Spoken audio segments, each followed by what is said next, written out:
Honduras, present-day Major Vince Vapor, DeLuca didn't need to ask if there were Harleys in heaven.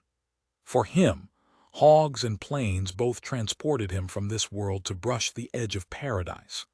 Not to mention both had saved his hell-bound ass on more than one occasion. And right now, he needed some of that heavenly salvation on wings rather than wheels in a serious way if he expected to pull off this potentially explosive mission. Flying his AC-130 gunship at 25,000 feet, Vince peered into a monitor at the increasingly restless crowd below in the rural Honduran town. With the help of his 12 crew members, he monitored the citizens pouring out of the hills to cast their votes in the special election, an election that could turn volatile in a heartbeat. The politics of this country were precarious, and warlords were determined to stop the process. Local government officials had requested U.S. help with crowd control, using any means possible to keep the peace. Vince cranked the yoke into a tight turn, flying over the voting place, a white wooden church. The sensors bristled along the side of the aircraft to scan the snaking crowd lining up. His sensors were so good the guys in back were able to study faces, gestures, and even guns worn like fashion accessories. He knew too well how mob mentality could unleash an atomic lord of the fly's destructive force. His fists clenched around the yoke. "Okay, crew, eyeballs out. Let's score one for democracy." Vapor, the fire control officer David Iceberg, droned from the back as cool and calm as his name implied. "Take a look at this dude in the camera. I think he's the ringleader." Vince checked the screen, and yeah, that guy had wacko written all over him. "He seems like a hardcore cheerleader yelling and flapping his arms around." Co-pilot Jimmy Gage thumbed his interphone. "Those gymnastics of his are working." Jimmy's fists clenched and unclenched as if ready to break up the brawl mano a mano. He'd earned his call sign Hotwire honestly.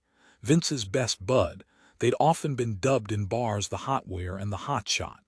The crowd's getting riled up down there. "Hey, Berg, do things look any better from your bird's-eye view?" "Give me a C for chaos," Berg answered, dry as ever. Vince worked his combat boots over the rudders while keeping his eyes locked on the screen scrolling an up-close look at the ground. "Roger that. All cheerleader Barbie needs is a ponytail and a pair of pom-poms instead of that big-ass gun slung over his shoulder." A riot seemed increasingly inevitable, which was not surprising, since human intel had already uncovered countless attempts to terrorize voters into staying home. Barbie definitely bears watching, especially with those ankle biters around. He monitored the group of children playing on swings nearby while adults waited to vote. Conventional crowd control techniques could sometimes escalate the frenzy. This mission called for something different, something new, something right up his alley as a member of the Air Force's elite Dark Ops testing unit. In emergency situations, they were called upon to pull a trick or two from their developmental arsenal and pray it worked as advertised, since failure could spark an international incident, or, worse yet, harm a kid. Today, he and his Dark Ops crew were flying the latest brainchild of the non-lethal weapons crowd. A flat microwave antenna protruded from the side of the lumbering aircraft. The ad's active denial system had the power to scorch people without leaving marks. Testing showed that as it heated up the insides, people scattered like ants from a hill after a swift kick. Uncomfortable but preferable to a lethal bullet. Jimmy made a notation in his flight log. "Careful with your bank there, Vapor. Getting a little shallow." Once his pencil slowed, he glanced over at Vince. Barbie might be providing a distraction for someone else to make a move. Valid point. He increased the bank and smoothed the action with a touch of rudder. "Good thing there are 13 of us to scan the mob because we're going to need all eyes out." A string of acknowledgments echoed over Vince's headset just as Barbie grabbed the butt of his rifle and slammed the past merged with the present. A group of misfit teens festering with discontent. 4 hands hauling him from his Kawasaki rat bike. Screaming. Gunshots. A girl in the way. Sweat stinging his eyes now as well as then, Vince reached up to adjust his air vents for like the 900th time since takeoff. How could they make this airplane so high-tech and not get the damn air conditioning to work? Time's run out for Barbie. The rattling plane vibrated through his boots all the way up to his teeth. "Crank it, Berg." "Concur," the fire control officer drawled from the back. "Let's light him up." "I'm in parameters, aircraft stable, cleared to engage." Vince monitored as a crosshair tuned in on the infrared screen in front of him and centered on the troublemaker. He hoped this would work, prayed this guy was a low-level troublemaker and not one of the area's ruthless mercenaries. He didn't relish the thought of the situation escalating into a need for the more conventional guns after the non-lethal ads. That wouldn't go well for the get-out-the-vote effort. "Ready," Berg called. "Cleared to fire," answered Vapor. Firing. No special sounds or even so much as a vibration went through the craft. The only way to measure success was to watch and wait, and bingo! Barbie started hopping around like he'd been stung by a swarm of bees. His AK-47 dropped from his hand onto the dusty ground. The crowd stilled at the dude's strange behavior, all heads turning toward him as if looking for an explanation. Jimmy twitched in his seat. "I halfway wanna laugh at the poor bastard, except I know how bad the ad stings." "Amen, brother." Before integrating the ads onto the airplane, they tested it on themselves. It was disorienting and unpleasant, to say the least, but not damaging. He was willing to take that searing discomfort and more to power through developing this particular brainchild, a personal quest for him. He could have been on the side of the evil cheerleader today if not for one person. A half-crazy old war vet who took on screwed-up teens that most good citizens avoided on the street. Don Bassett had never asked for anything in return. Until this morning. Vince relegated that BlackBerry email he'd received minutes before takeoff to the back of his mind. No time to get complacent, everybody. Keep looking. I can't imagine our activist with the automatic weapon is alone. The system had the capability to sweep the whole group with a broader band, but he hoped that wouldn't be necessary, as it would likely shut down voting altogether. Badass Barbie shook his head quickly, looked around, then leapt toward his AK-47 lying in the dust. Berg centered the crosshairs again. "I think he needs another taste." Vapor replied. "Roger, cleared to fire." Firing. The rabble-rouser again launched into some kind of erratic pep rally routine. "Stay on him." Vince eyed the monitor, heart drumming in time with the roaring engines. "Run him away from the crowd." Berg kept the crosshairs planted on the troublemaker as he attempted to escape the heat. The wiry man sidled away. Faster. Faster again, until he gave up and broke into a sprint, disappearing around a corner of the building. Hell yeah. Vince continued banking left over the village so the cameras could monitor the horde. As hoped, the crowd seemed to chat among themselves for a while, some looking up at the plane, discussing, then slowly reforming a line to the church. Cheers from the crew zipped through the headset for one full circle around the now peaceful gathering. Things could still stir up in a heartbeat, but the pop from the ads had definitely increased the odds for the good guys. God, he loved it when a plan came together. "Crew, let's run an oxygen check and get back in the game." His crew called in one by one in the same order as specified in the aircraft technical order, ending with Vince. He monitored his oxygen panel. Pilot check complete. With luck, the rest of the election would go as smoothly, and they would be back in the good old US of A tomorrow night. 5 peaceful hours later, Vince cranked the yoke, guiding the AC-130 into a roll, heading for the base, where he would debrief this mission and lay out plans for their return home, and contact Don Bassett. Vince finally let the message flood his mind. He couldn't simply ignore the note stored on his BlackBerry. The email scrolled through his head faster than data on his control panel. "I need your help. My daughter's in danger. That in and of itself wasn't a surprise. Bassett's only daughter had been flirting with death before she even got her braces off. Her parents kept bailing out Shay's ungrateful butt. What did surprise him, however, was Don asking for help. The dude was a giver, not a taker, meaning that for whatever reason he must be desperate, not that the reason even mattered. Whatever the old guy wanted, he could have. If not for Don Bassett's intervention 17 years ago, Vince wouldn't need a motorcycle or airplane to transport him from his fucked-up world. Because 17 years ago, he'd led the riots. 17 years ago, one of his fellow gang members had been gunned down by cops just doing their jobs. 17 years ago, he could have been looking at 25 to life. Cleveland, Ohio, 2 days later, suicide hotline. This is Shay. Shay Bassett wheeled her office chair closer to her desk. Tucking the phone under her chin, she shoved aside the steaming cup of java she craved more than air. "I need help," a husky voice whispered. Shay snagged a pencil and began jotting notes about the person in crisis on the other end of the line. Male, teen. "I'm here to listen.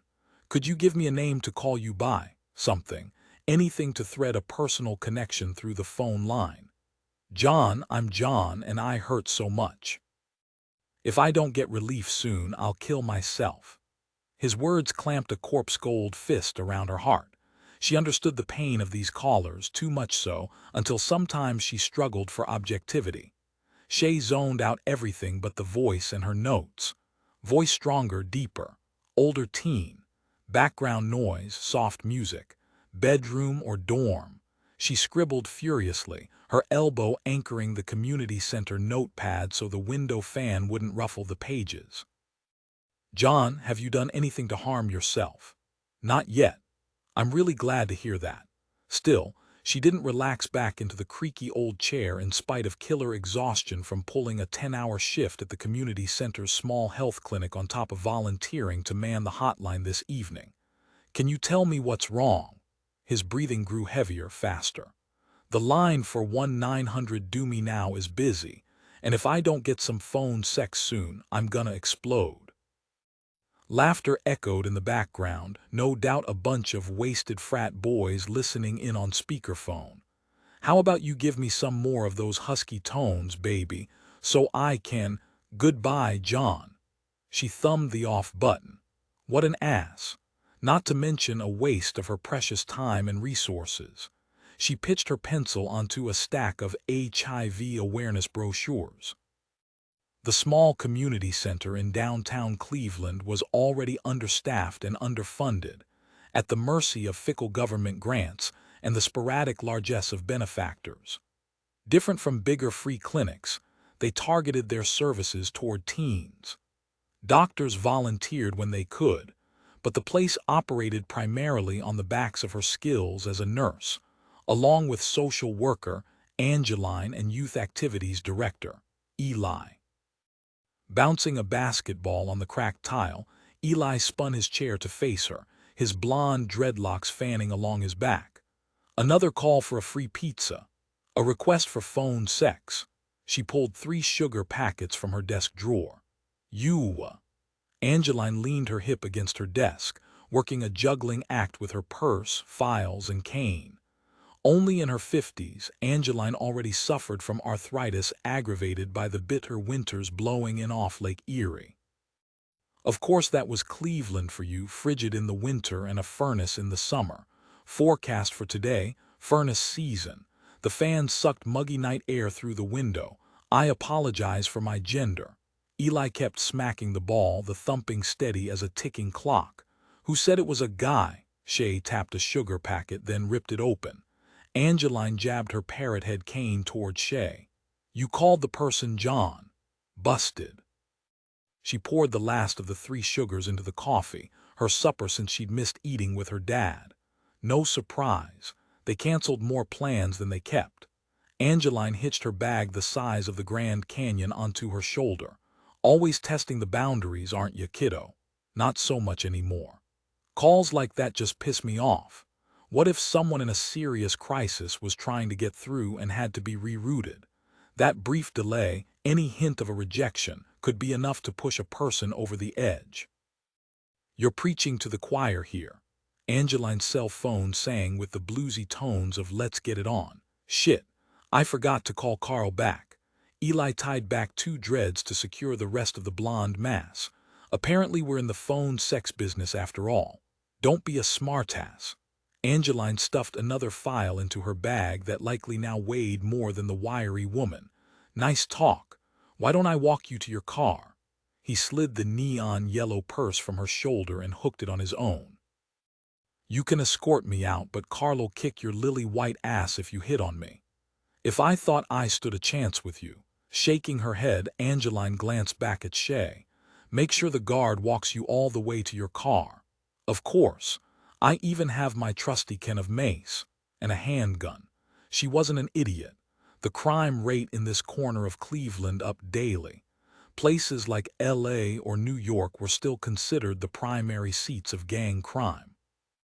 Money and protection followed that paradigm, which sent emergent gangs looking for new unexpected feeding grounds. Like Cleveland. Hopefully, her testimony at the congressional hearing next week would help bring about increased awareness, help, and most of all funds. "Tell Carl I said hello." With a final wave, Shay turned her attention to the stack of medical charts of teenage girls who'd received HPV vaccines. At least she had all evening to catch up a plus side to having no social life. She sipped her now lukewarm coffee. The phone jangled by her elbow, startling her. She snagged the cordless receiver. "Suicide hotline, this is Shay. I'm scared." Something in that young male voice made her sit up straighter, her fingers playing along the desk for her pencil. Boy, local accent. Definitely teen. Frightened as hell. Too many heartbreaking hours volunteering told her this kid didn't want phone sex or a pizza. "I'm sorry you're afraid, but I'm glad you called." She waited for a heartbeat, not that long given her jackhammer pulse rate, but enough for the boy to speak. When he didn't, she continued, "I want to help. Could you give me a name to call you by?" "No name, I'm nobody." His words echoed with a hollow finality. "You called this line." She kept her voice even. "That's a good and brave thing you did." "You're wrong, I'm not brave at all. I'm going to die, but I don't want it to hurt. That makes me a total pussy." "No pain, no cutting or shooting." "Have you taken anything? Alcohol, drugs, poison?" "Last month a pregnant caller swallowed drain cleaner. Just my meds for the day, on medication." "Illness, physical or psych, so you have a regular doctor." "I don't want to talk about that." She knew when to back off in order to keep the person chatting. "What would you like to discuss?" "Nothing." His voice grew more agitated, angry even as it cracked an octave. "This is stupid. I shouldn't have called." She rushed to speak before he could hang up. "Why are you scared?" Voice changing. 14, 15 years old. "I told you already. I'm scared of the pain. It hurts if I live, and it's gonna hurt to die. I'm fucked no matter what." She tried to keep professional distance during these calls, but sometimes somebody said something that just reached back more than a decade to the old Shay. The new Shay, however, shuttled old Shay to the timeout corner of her brain. "You called this number, so somewhere inside, you must believe there's a third option." The phone echoed back at her with nothing more than labored breathing and the faint whine of a police siren. "Who or what makes you hurt?" Still no answer. "Hello? Goodbye." The line went dead. "No, no, no, no, damn it." She thumbed the off button once. Twice. 3 freaking frustrated times before slamming the phone against the battered gunmetal gray desk. She sucked in humid hot-as-hell air to haul back her professionalism. She had to finish her notes in case the boy called again. Please, God, she hoped he would call, and that he wasn't already as dead as the phone line. Shay glanced at her watch. A 4-minute conversation. Would that kid be alive to see the next hour? She scrubbed her hand over her gritty eyes until the folder holding the rough draft of her upcoming congressional report came back into focus. It was a good thing, after all, that her dinner plans fell through. She was in no shape to exchange trivial chit-chat with her father, who she barely knew and who knew even less about her. The report would make for better company anyway. Each cup of coffee bolstered her to keep plugging away on fine-tuning her stats and wording. Maybe she really could find a ray of hope through political channels rather than picking away one shift at a time. She just had to hang on until next week for her congressional testimony at Case Western Reserve University. The old Shay ditched the timeout corner to remind her that even one day was an eternity when every 16 minutes someone succeeded in committing suicide. Thinking of how many people that could be by next week, the math made her nauseous. Flipping to the next page, she spun her watch strap around and around over the faded scar on her wrist that still managed to throb with a phantom pain even after 17 years. One Mediterranean Sea. Present day 60 seconds ago piloting this flight had been all gumdrops and rainbows. In an exploding flash, Captain Jimmy Gage's day turned to dog shit. His cutting-edge new CV-22 was still tooling through the late afternoon sky just fine. The folks speedboating along the Mediterranean Sea, however, not so good. What the hell? He braced his hand against the control panel while aftershocks from the detonation below reverberated upward. This day may have turned to dog shit, but God willing, not nearly as bad as 3 years ago. He needed to get his head out of his ass and focus on the radio in his helmet, which squawked to life. A crap ton of voices crowded the airwaves until even his flight-trained ears threatened to go on overload. He peered through the windscreen, stick shuddering in his grip. Dots still danced in front of his eyes from the blast. Blue water stretched ahead to the distant Turkish coastline. The small boat of Uzo performers they'd been escorting to a naval aircraft carrier stalled behind in flames. Training overrode questions. Time to get his butt in gear. There were 3 pilots up front and only 1 flight engineer in the cargo hold at the moment. Smooth would have his hands full scooping survivors from the sea and back. Jimmy switched his headset to hot mic so he could hear everything and respond, while keeping his hands free to work. Vapor, swap seats with me. I'm heading back to help out Smooth. Roger that, Vince Vapor DeLuca jockeyed by and into the co-pilot's seat beside the aircraft commander. Holy shit, what a mess down there, coming left. Jimmy charged past the bulkhead, already channeled into his new role. He was a test pilot these days, and being able to fly any plane, any crew position, any time had been a requisite for graduation. Thanks to his new job in a dark ops test squadron, he could do his damned level best to ensure technology became an ally rather than an enemy, as it had 3 years ago. This was a personal mission he now lived every minute, in tribute to Socrates. It was a mission that carried extra weight today. This should have been a shadowy slip across international waters under the guise of escorting a handful of new Uzo performers to an aircraft carrier off the coast of Turkey.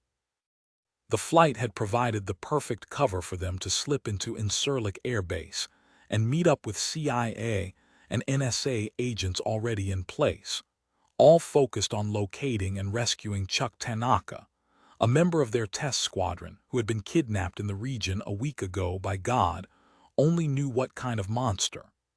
Chuck wasn't the only service member to have gone missing in the region, but he was the only one with an experimental tracking device embedded under his skin. No way in hell was Jimmy leaving behind another brother-in-arms. Hotware, the commander's voice barked. Smooth, can either of you give us more on what's happening? Jimmy leaned out the open side hatch, wind roaring around him.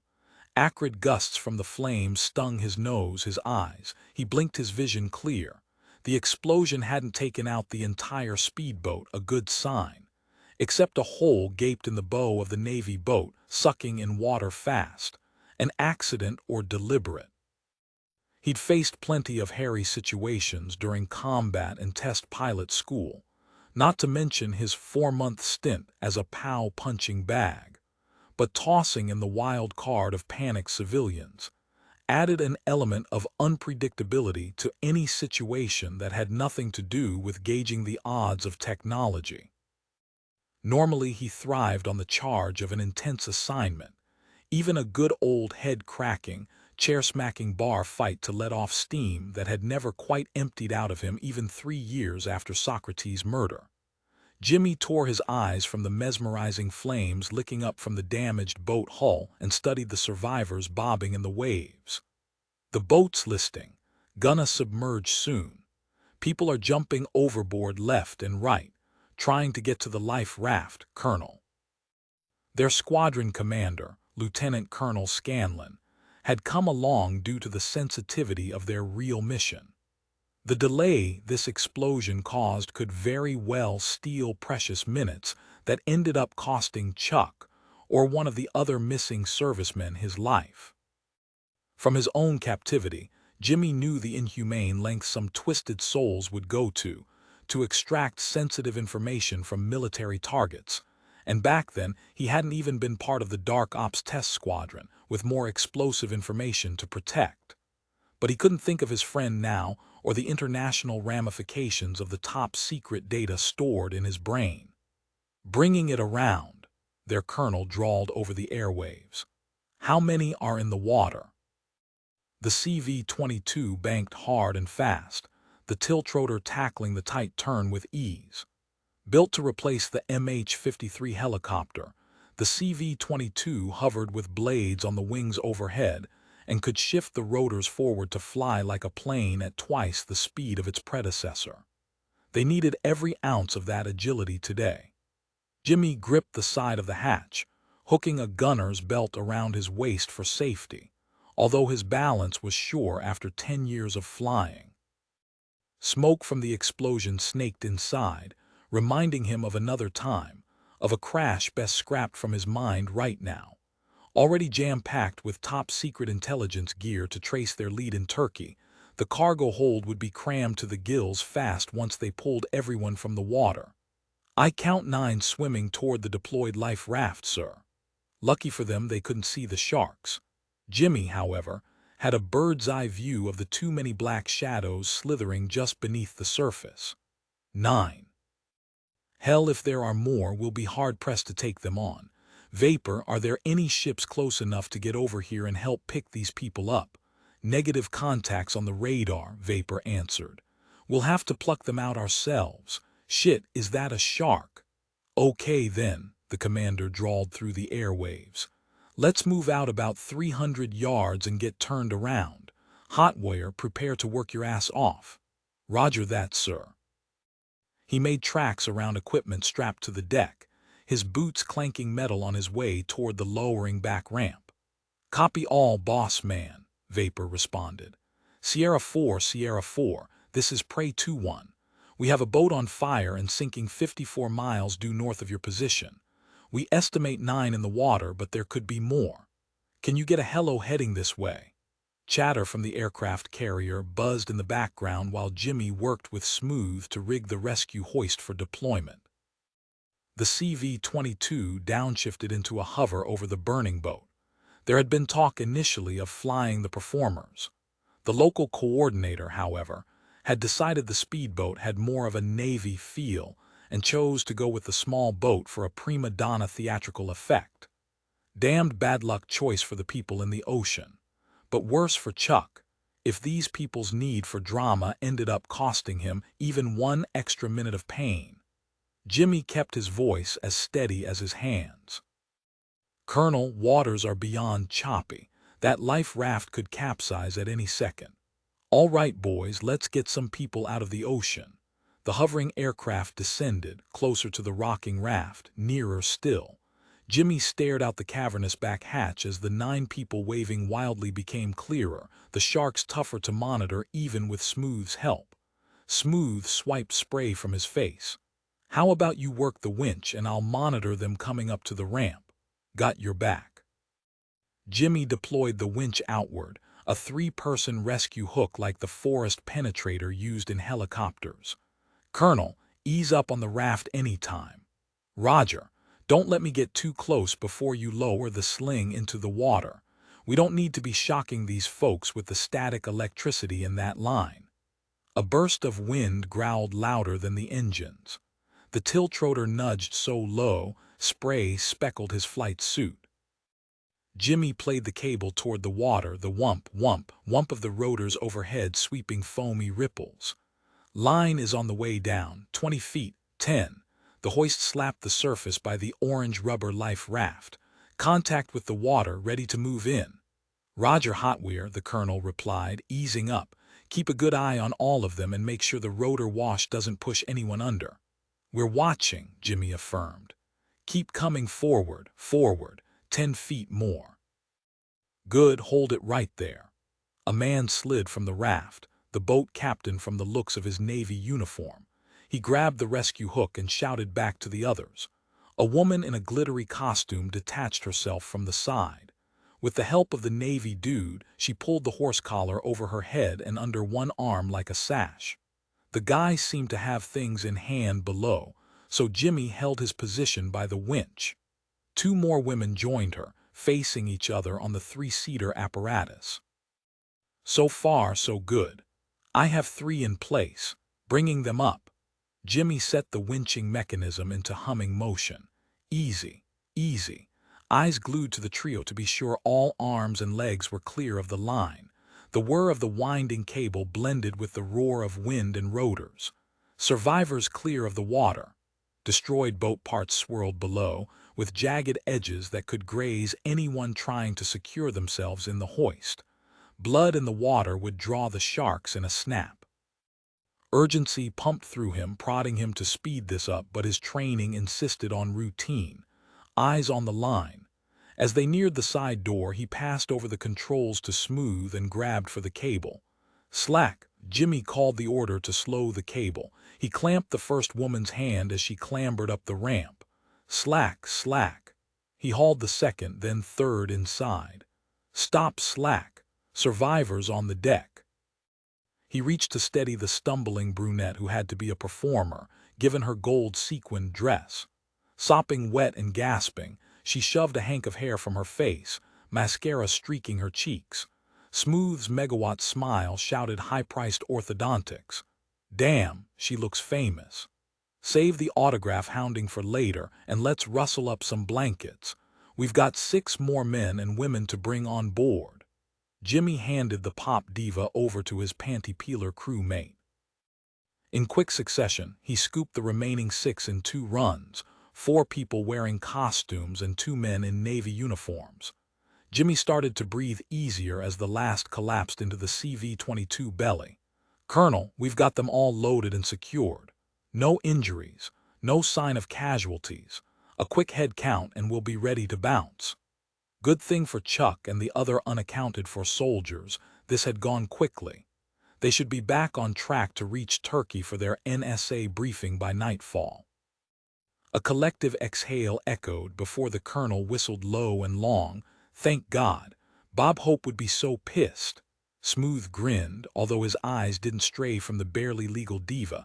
No surprise, since the guy never let a female pass without falling for her. Your age is showing, Colonel. Bob Hope would be over 100. Lieutenant Colonel Scanlon growled. Hope's the father of the Uzo. Stop blaspheming a legend or I'll turn vapor loose on you. You don't want him rewiring your car so the horn honks every time you put on the turn signal. Jimmy allowed himself a laugh now that the crisis had passed without so much as a shark nibble. Humor carried them through hell in this job, one of many reasons he preferred to crew with the squadron-renowned Joker. Maybe this day wouldn't turn into dog shit after all. They would make a quick landing on the aircraft carrier, drop off their extra cargo, and be on their way, closer to finding Chuck. His laughter faded, back to business. Sir, still running a visual and I don't see any more in the water. Smooth's asking the survivors just to be sure. Smooth straightened, spinning fast back to Jimmy and holding up one finger. We're missing one, a woman, damn it. Jimmy peered into the mist of sea spray below. Any of those curling waves could be shielding her if she hadn't already drowned or met up with a shark. Okay, everybody, the colonel ordered, eyeballs out. Let's find her.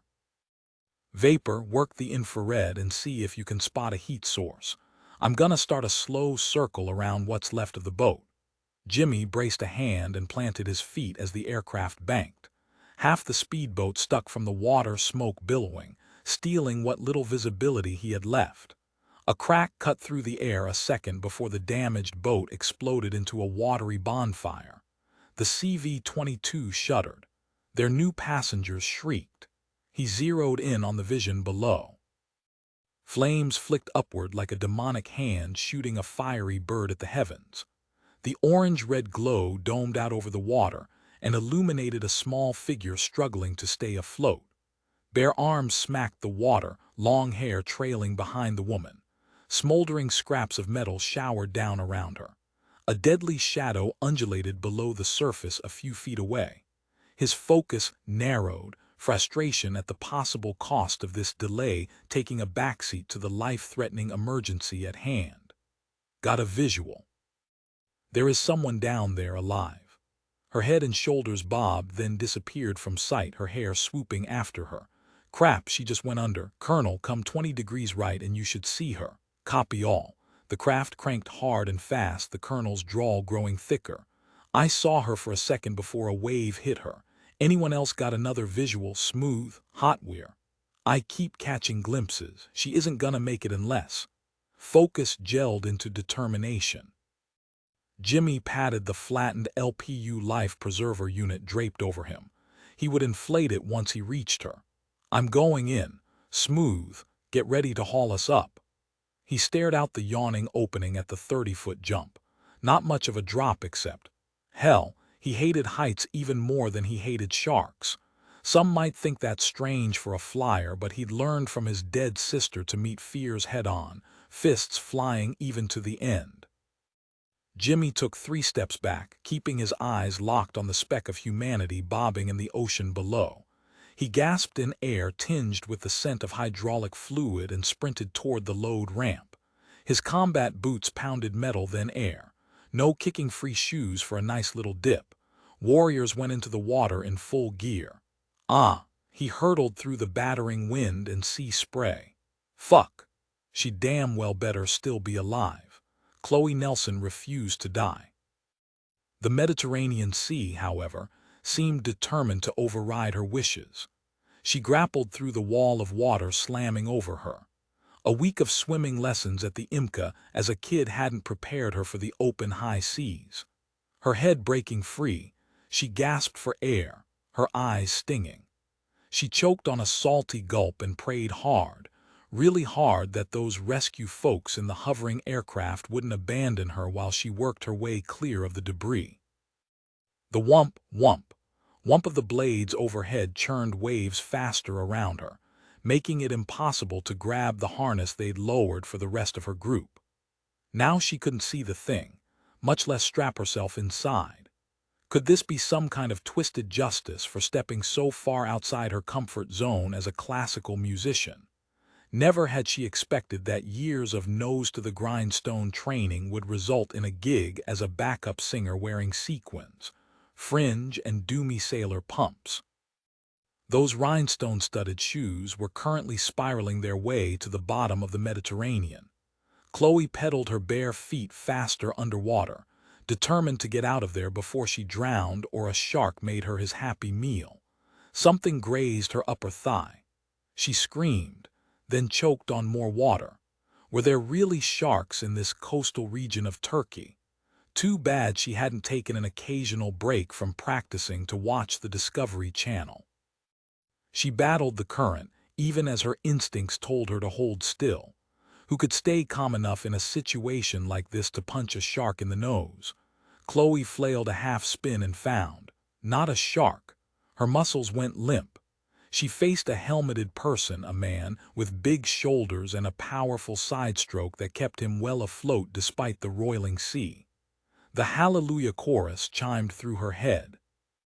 He extended a gloved hand for her, his mouth moving, but she couldn't hear as another swoosh tugged her away. She fought forward, stretched her arm, wiggled her fingers. Finally, she gripped warm, strong help. Even the simple support of linked fingers gave her the edge she needed to move closer. He yanked her nearer still, until his arm banded around her waist. "Hold on to me," he shouted over the combined roar of the engines, wind, and waves. Dark brown eyes peered back at her, intense, as if he could bind her up and free with just the strength of his gaze. She wished it were that simple. "I'll bet that's easy," her teeth chattered almost as fast as her rolling thoughts while she struggled not to push him under. "For most of the panting and soaking wet women who throw themselves at you, but me." She gasped in air, spat water, couldn't stop talking even though he probably didn't hear her. "I'm having a tough time right now." She pummeled harder with her feet as he towed her toward the dangling line, the same cable that had eluded her earlier. The harness swayed in front of them, and he plucked it from the air as easily as coaxing a note from a violin. Water crested and splashed over his helmet, stealing him from sight. She bit back a cry, held tight, and kicked faster to keep up her end of this swimming deal. She hadn't survived a kidney transplant last year just to lose her life now. His head popped through again, his square jaw clenched tight. God, she'd brought this man into danger because of her own ineptitude. "What do I do?" "Nothing, I've got it." His hand slid over her with brisk efficiency, tucking the seat between her legs, dropping the sash over her shoulder and under her other arm. He sat across from her, securing his harness, and grabbed the metal pole between them. How was this awkward tangle of limbs going to work? "Lock your legs around my waist." "Excuse me." She choked on another briny swallow. Okay, this was a life-or-death sort of thing. She would cuddle up to an angry grizzly bear right now if he could get her out of here. She wrapped her thighs around the military guy's hips and locked her ankles. The cable pulled taut, then jerked. Her stomach lurched as they surged from the water. They spun in midair.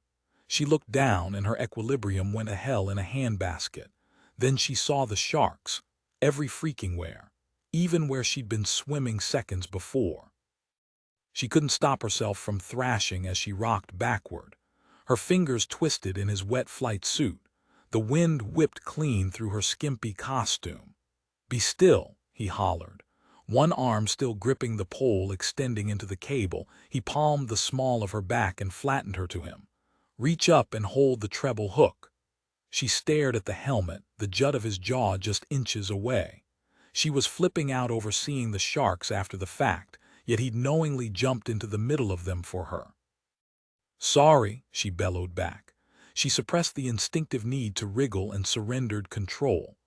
"I was taught not to plaster myself against strangers while half naked. Believe me." His eyes locked on hers, his voice suddenly clear in their private pocket of space. "The last thing I'm thinking about now is what we're wearing, Ariel." "Ariel. Oh, Little Mermaid, geez." "Fair enough." She relaxed against his chest, the waters churning all the faster below as they twirled on the thin wire. Her champagne silk outfit turned clammy against her skin. At least the costume had held together. She sure hoped someone had a warm blanket up there. All flames from the explosion aside, she was freezing her tush off. Explosion. Now that she was almost safe, the magnitude of how close she'd come to dying punched her hard. Concerns about her scantily clothed body didn't matter one whit. She was lucky to have cheated death. Again. Damn it all, she'd taken on this stint with the U's as a payback to the dead soldier who donated her kidney so Chloe could live. The cable jerked to a stop just shy of the ramp. She stifled a scream and clamped her legs tighter around him. His wet uniform rasped against her bare calves. "At least I'm not afraid of heights. That would really suck." He grunted. The cable eased into motion again, drawing them inside, and just that fast, they were both standing on blessedly dry metal. Now she couldn't make herself let go of this guy who jumped into a shark pit. She gasped in air heavy with the scent of musky male and something akin to engine oil. She soaked up the heat of him because she must still be cold, otherwise why would her teeth chatter? The whump, whump, whump of the rotors synced up with his heart under her ear. A blanket draped over her shoulders, and she forced herself to step deeper into the cavernous cargo hold full of equipment, soldiers, and soaked Uzo crew members. Adrenaline tingled away, almost as if dripping from her toes like the salt water pooling around her feet. Her rescue guy grasped her arm. "Are you hurt?" "Only my fashion sense." She found her footing and grabbed for the blanket sliding from her shoulders. I noticed nobody else is wearing sequins to the beach this year. No wonder everyone was staring at her, especially the towering man who'd hauled her tuchus out of the sea. Like he would be as interested if she wore her regular wardrobe of white shirts and khaki, and more khaki, varied only by the donning of her black formal wear for orchestral performing. She wondered what he would do if she flashed him her favored Vulcan salute along with a salutation of live long and prosper. And God, her thoughts were rambling. Must be shock in the aftermath of what she'd been through. How totally awkward. She needed to find a seat. Then people would look elsewhere. She frowned. They weren't just staring. They were gaping. Had she suffered a costume malfunction? She didn't normally need to think about wardrobe hazards in floor-length black taffeta or velvet, but she wasn't used to regulating showy get-ups that were vintage Cher. Chloe clenched her fists, restraining the impulse to flatten her hands to her chest and check on the girls. Now wouldn't that really get everyone gawking? She snuck a quick peek south instead as she leaned to scoop her blanket from the metal grate. Her breasts were still tucked securely in the sequin-speckled costume. She blinked once, twice, and sure enough, her eyesight didn't lie. Oh damn. The girls were safely constrained inside sopping wet, transparent silk. 2 Istanbul, Turkey. Marta Surak killed her first man at 13. 30 years later, as she writhed to the pulsing electronic techno beat, she still didn't feel guilty. She wouldn't have even wasted a thought on the past except for the popping of a cork in her new pub. She plunged her hands in her hair, raising her arms higher until her bracelets hitched on her elbow. She pumped her hips closer to her young military dance partner. His eyes swept down her with an appreciation that didn't affect her in any way other than the power it provided. Marta stared right back, smiling, because this trained soldier didn't know she'd already taken down one of his own tonight. He could be next, if she gave the word. Glasses clinked while people at a nearby table toasted with the freshly decanted wine. She swayed faster in frenetic sync with the strobing lights and flashing 30-year-old memory. Her uncle had ripped off her clothes, unzipped his pants, and straddled her in the dank storage room behind her father's tavern. She'd learned how to defend herself after watching her family for years. She'd taken a corkscrew and jammed it into the bastard's back, pushing, twisting until she found his heart. Quite symbolic, now that she thought of it, teasing her breasts against the soldier's chest. Didn't the American military men who frequented her bars call the act screwing?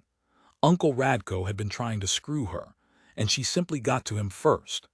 Dimly registering the American's hands sliding to her hips, she eyed the blue-tiled entrance to her newest pub on Istanbul's Nevizade Street. This crossroad of world cultures offered the perfect place to expand her international network.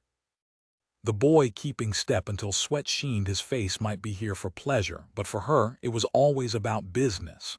The door opened and her senses tightened. 2 familiar men pushed through the haze of unfiltered cigarette smoke that perpetually hovered in the air, returning to give the report she'd been anticipating.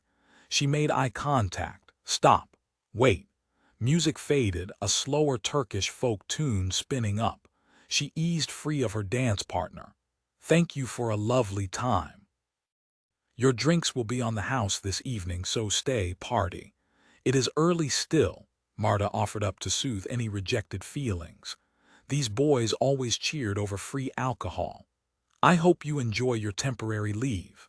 Weaving around couples and tables already packed with locals and tourists even before sunset, she strode toward the dude waiting by the bar. She nodded, and Baris and Iral followed.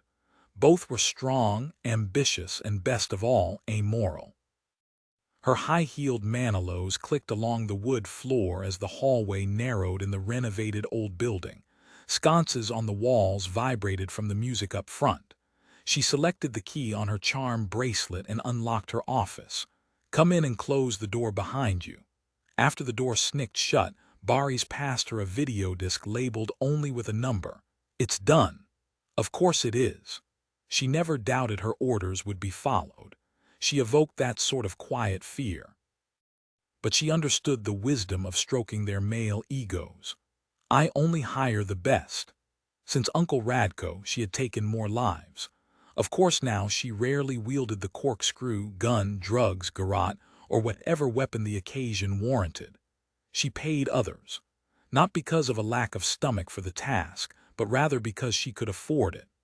Marta sidestepped an oversized chaise covered with gold-tasseled pillows on her way to the minibar and opened the false bottom of a cigar box.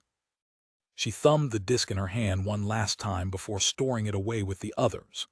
The captured image stayed imprinted on her mind as well as the DVD, since she'd been there when they taped Beating the American Soldier. Now his lifeless body lay in a back alley.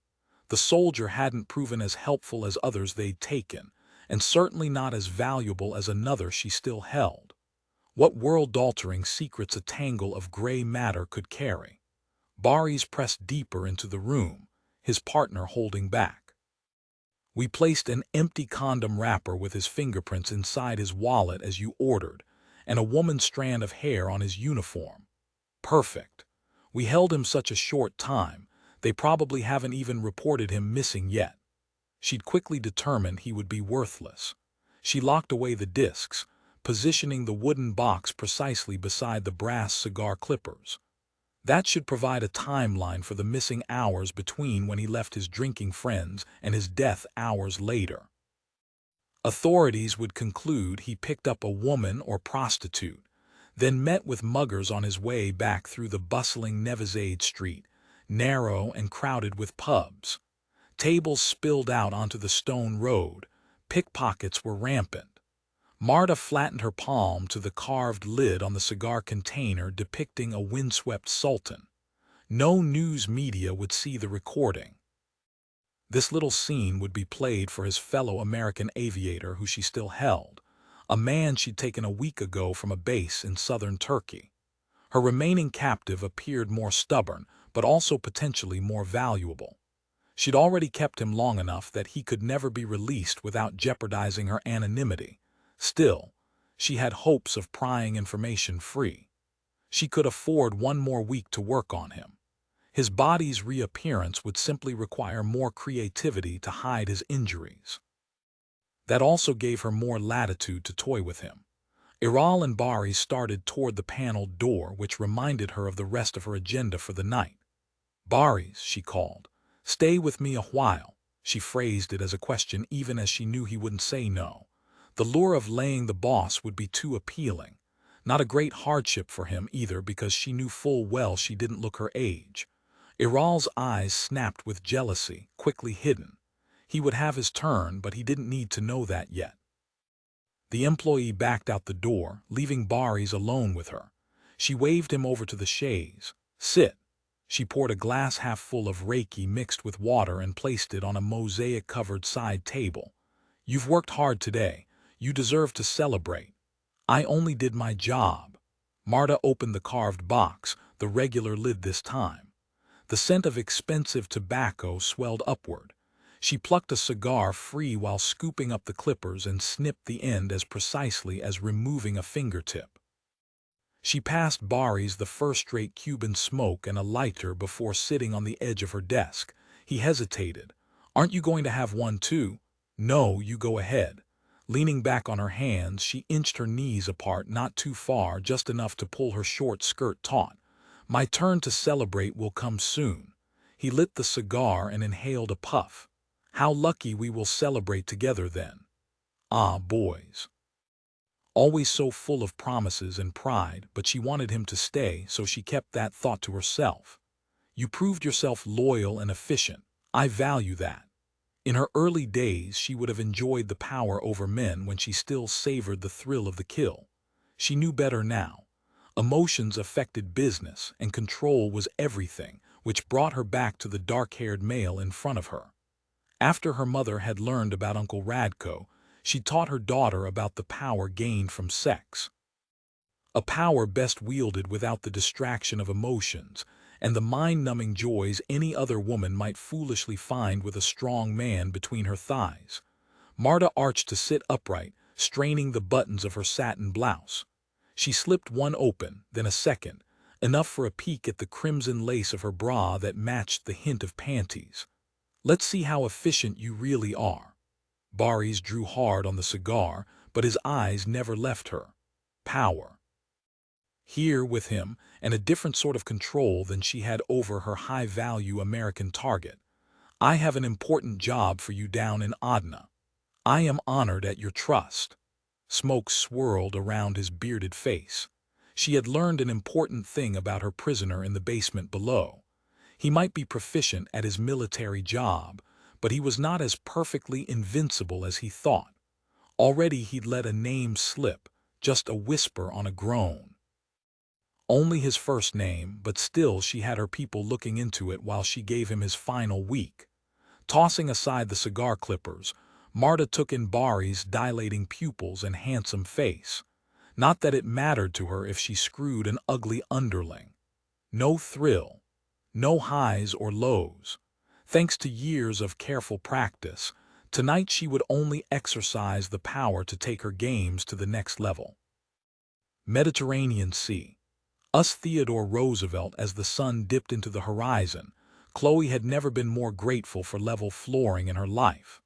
She stepped down the side hatch steps of the CV-22 onto the overcrowded deck of the aircraft carrier, where she was supposed to have made an ocean approach full of fanfare. She plucked at her now dry, saltwater-stiff costume. The silk may have been see-through earlier, but thank goodness the fabric dried quickly. Some sailors in yellow jerseys hustled everyone off the plane and over to a designated safe area on the packed flight deck. Navy personnel in uniforms and numerous colored jerseys raced around in concert with one another, a synchronicity that could turn dangerous in a heartbeat. She'd been warned during a performance briefing about the hazards of being mowed down by prop wash or swept overboard by jet exhaust, not to mention the possibility of getting sucked in and spat out by an engine. The whole day was scary and exciting. Who'd have thought she would ever land in a plane on a Navy ship? The thrill of the wind whipping, the roar of a fighter jet landing on a tiny patch of metal almost managed to wipe away the fear from nearly dying today. Perhaps the near-death moment had reminded her to savor every second of this adventure she'd undertaken. She'd spent so much of her life yearning to experience the world outside hospitals and practice halls. She'd gotten a bellyful today. She should make tracks to the backstage area, but the hubbub was so flipping amazing. Aircraft parked close together with their wings folded up like massive metal bugs. Sailors mingled with entertainment legends. How cool to be a part of this, thanks to her connection with Livia Cicero, a big-time Italian pop star currently signing autographs for a cluster of drooling swabbies. Last winter Livia had come to America to make her crossover breakthrough. She'd performed at an Atlanta Falcons halftime show along with Chloe's orchestra. When Livia spoke to the crowd about her upcoming Yuzo engagement, Chloe finally had her answer to how she could offer tribute to the soldier who'd saved her life with an organ donation. Now, she was only an hour away from beginning her week of performances for the troops. The sailors and soldiers on the US Theodore Roosevelt off the coast of Turkey were expecting a show, and by God, apparently the Yuzo intended to deliver in spite of the fact that half their cast had nearly been blown up. That reminded her how this day could have turned out so differently. Her gaze gravitated toward the Air Force aviators who'd rescued them. The four-man crew strode down the stairs leading from the side hatch with matching desert tan flight suits and cocky struts. She slipped out of the line of performers to get a better look at the guys who'd saved her life. And of course, the Fab Four all wore cool shades. She recalled reading in some article once that flyers' eyes were light-sensitive from too much time tooling around the skies among all those unfiltered UV rays. But somehow she knew that, even if they weren't, these self-proclaimed zipper-suited sky gods would shade their peeps all the same. Their choice of eyewear, however, revealed interesting details about these jet jocks. The first guy wore classic Ray-Ban aviators, signature of the more seasoned, older sort. Sure enough, as he drew closer, she could see he was the boss who'd checked on them all after they'd strapped into their seats. Moving on to number 2, he was someone she hadn't seen during the flight. Ominous tinted wraparounds and a shaved, bald head. His badass look was tempered by a huge smile and booming laugh. Third up, the guy who'd flirted with every female, wore tortoiseshell squared-off shades, compliments of Christian Dior eyewear, if she wasn't mistaken. Given the way his flight bag was all beat up with a dented thermos sticking out, the expensive glasses ones apparently picked to match his golden brown hair must be a gift from a woman. Finally, her eyes settled on the man who'd pulled her from the water. This flyboy wore sport performance sunglasses, rimless and looking like something from the next century. Her gaze lingered on him. How could she not be curious about a person who'd jumped into shark-infested waters to save her? Now that he'd removed his helmet, she could see his angular face more clearly. Dark-haired with a standard military fade cut, he walked away from his aircraft with a lean, whipcord power. She couldn't see his eyes but remembered the dark and vibrant energy from when he'd been inches away from her. Chloe figured she had at least 15 free minutes to thank the guy before the show started. Who knew if she would ever see him again, and all embarrassment aside, she owed him a huge debt. She padded across the hot metal deck in the borrowed shoes the Navy had supplied upon landing. The acres-big boat sat so still and impervious to the churning sea she could have sworn she walked on dry land. She stopped beside the airman who'd pulled her out of the water, and yeah, she couldn't help but think of the soldier whose kidney now rested inside her. She really would have to keep a rein on the whole hero worship vibe. Hi, I didn't get a chance to properly introduce myself before with the whole sharks and dunking deal. She thrust out her hand. I'm Chloe Nelson. Captain Jimmy Gage. He clasped her hand, his flight glove rasping against her tender skin. When he didn't so much as crack a smile or say anything more, she rushed to fill in the awkward silence. Thank you for saving my life. She'd said those words so many times to different doctors, and she was grateful. I don't know how I'll ever be able to repay you. No thanks necessary. It's all in the job description. His sports glasses hid any hint of emotion, as if to provide an extra layer of invincibility. She struggled for something else to say, not ready to sound the final note on a sonata that didn't feel played out. What's with all the different jersey colors on the Navy folks? So far, I've seen yellow, purple, white, blue, red, and green. He shuffled from boot to boot, his head cocking toward his crew mates as if eager to leave before he finally settled into a military stance that shouted duty and mannerly protocol. Each color stands for the different job held. That makes it easier to find the right person in the overpacked crush. Interesting. Okay, brilliant reply. Her summa cum laude diploma wasn't anywhere in sight today. She rubbed her hands along her arms. The wind's really whipping. Do you need a fresh blanket? If only she'd managed to secure one faster in the airplane. Her skin warmed from more than the setting sun. I'm all dry. You can use that megastar boom mic of yours. She tapped the helmet headset dangling from his grip. To let everyone know my wet t-shirt peep show is over, and it doesn't look like rain. Livia Cicero has already generated enough hype from her posters. Those guys don't need to see the intimate Livia for real up close and exposed. She glanced over, and sure enough, the Italian diva's cluster of admirers had swelled near the Uzo's signature banner. A pair of backup dancers, Stephen and Melanie, a girlfriend-boyfriend duo, circulated to keep the crowd happy while waiting. Unless Livia did some speed signing, the show wouldn't get started on time. Jimmy Gage ducked his head into her line of sight, his shoulders blocking the view of the star and her fan club. Did you need anything else, ma'am? She'd been the Little Mermaid earlier. She wasn't sure what she'd expected in speaking to him. A polite exchange and a quick laugh, maybe. He'd been so steady and reassuring earlier. Now it seemed her haughty savior had cooled off. Nope, just had to say thank you for saving my life and covering me up before everyone in the plane saw my rack. A tick twitched in the corner of his eye because she'd said rack. Ah, come on. You have to admit it was a serious tension buster after what we'd been through. What you've been through. He nodded his head slowly, his features tightening. Right. You'll have to pardon me if I'm not finding the whole peep show quite so mood-lifting. Okay then.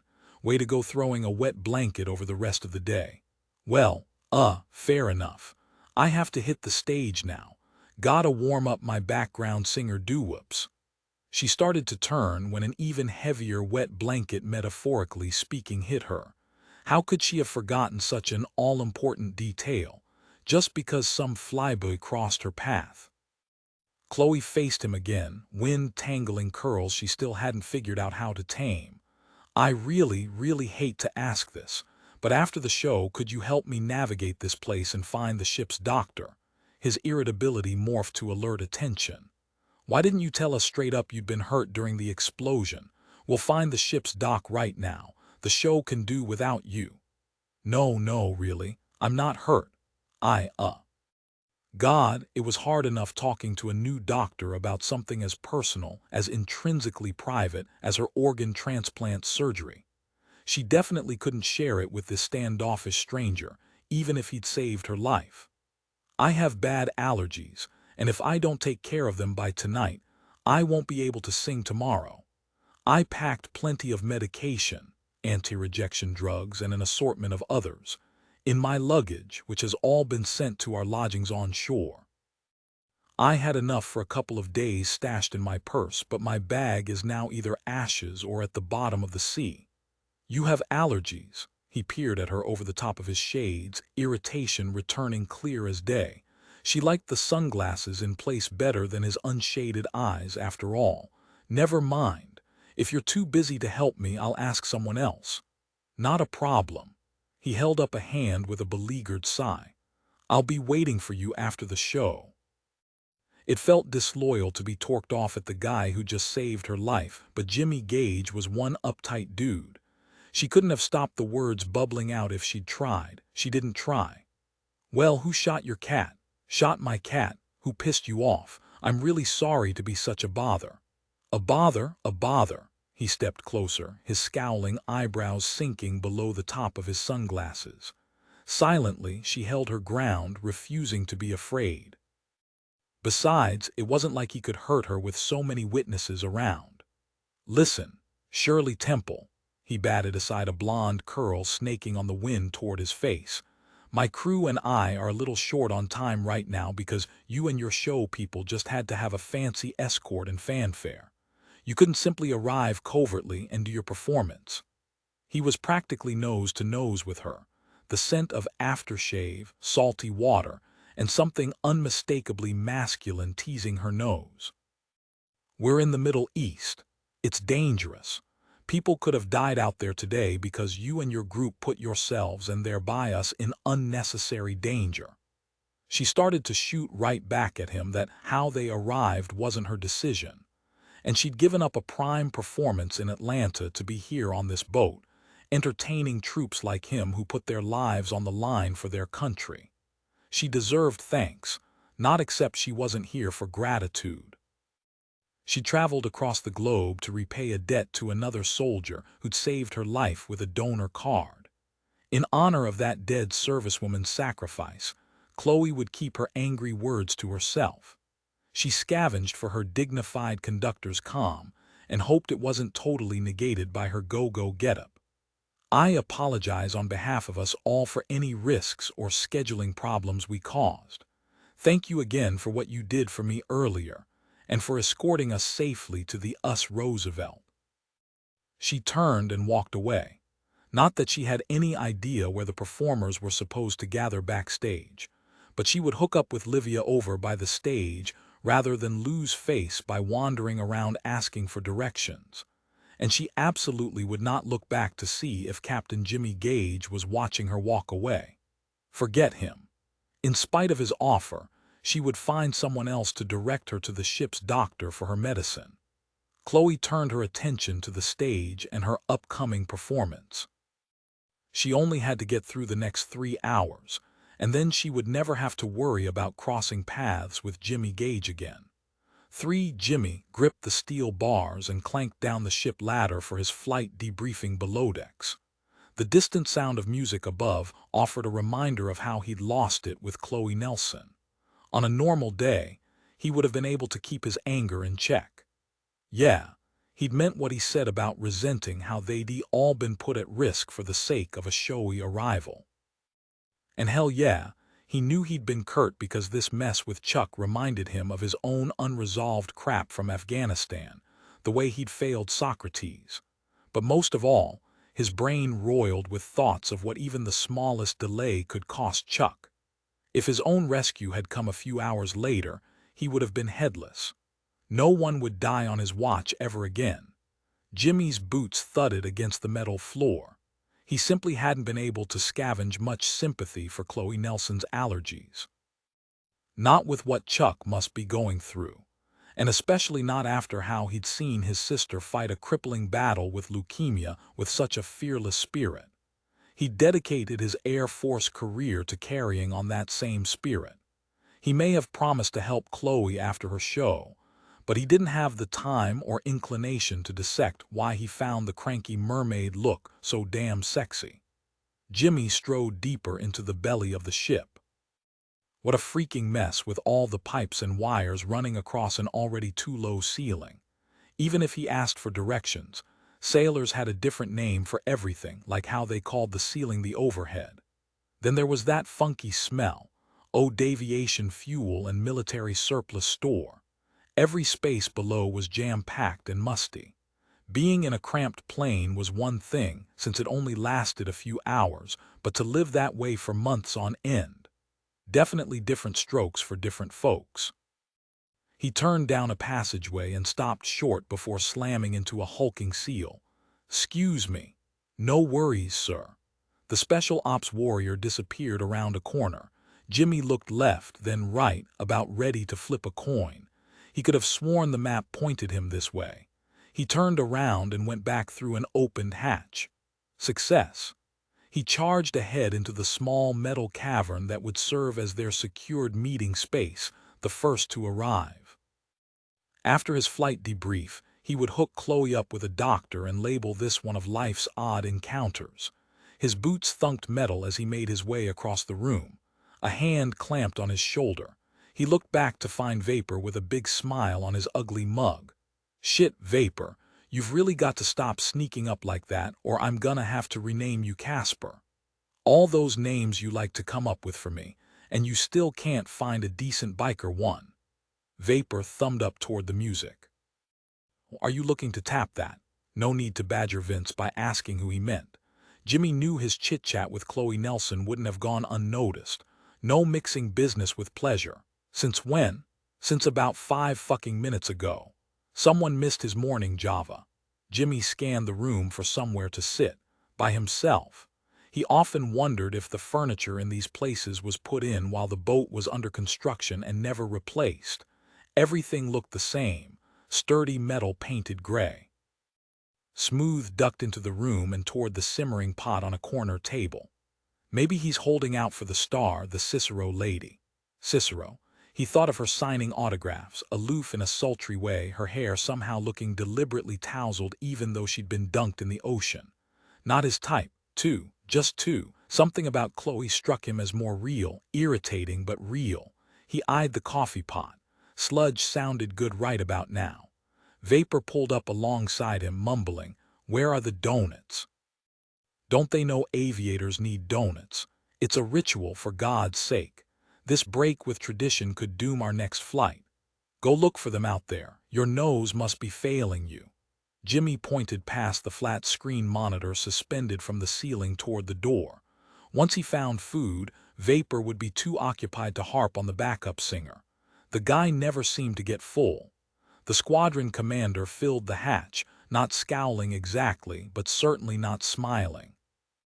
Can we quit the Match.com meets Top Chef routine long enough to take care of some minor international security issues? Lieutenant Colonel Scanlon pushed deeper into the room. Our contact from the National Security Agency has flown over from Turkey to update us on the latest about the boat explosion. A fighter ferrying him in from Incirlik Air Base landed on the deck while you were busy chatting up the showgirl. Putting Chloe Nelson into the past wouldn't be as simple to accomplish if his crew kept this up. Scanlon hefted his flight bag on a long, narrow table in front of a row of chairs and pulled out a file. I don't know about you, but I would like to get Agent Nunez's take on why we had to interrupt our mission for some deep-sea fishing. Silence hung heavy while they took their seats. Jimmy could overlook the boss man's grouchiness. They all did. Scanlon's wife had died only 6 months ago. He wasn't a ray of sunshine, but he was getting the job done at a time in his life when no one would have blamed him for reaching for a bottle of antidepressants. Vapor scrubbed his bald head. I was kinda hoping the boat incident could be blamed on one of those swabbies setting off a cherry bomb in the head.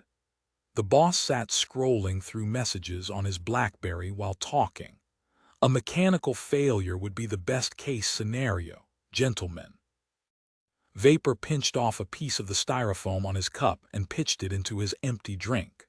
Too bad their engine mechanics didn't have me to help work out the kinks on their new model. Nobody liked to mention the big T word, but being on guard against terrorism was a part of their daily life, especially in this region of the world. Jimmy cracked his knuckles. Or it was a bomb. There are plenty of people on the south side of the Med who don't like us. And how ironic was that for him, given he actually had distant relatives from the area. Relatives who could end up popping him if things on this op soured. Sorta hard to sift through all the crazies. I am assuming no People's Brotherhood of American Haters has taken responsibility, so really, it's just all a guess. I say we carry on like there are bad guys out there and really watch our six.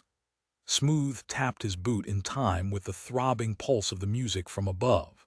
True that, true that. The day has been a big bite in the ass, and to add insult to injury, we're missing all those smockin' hot babes in the show. If it started raining on those costumes, watch your mouth, Romeo.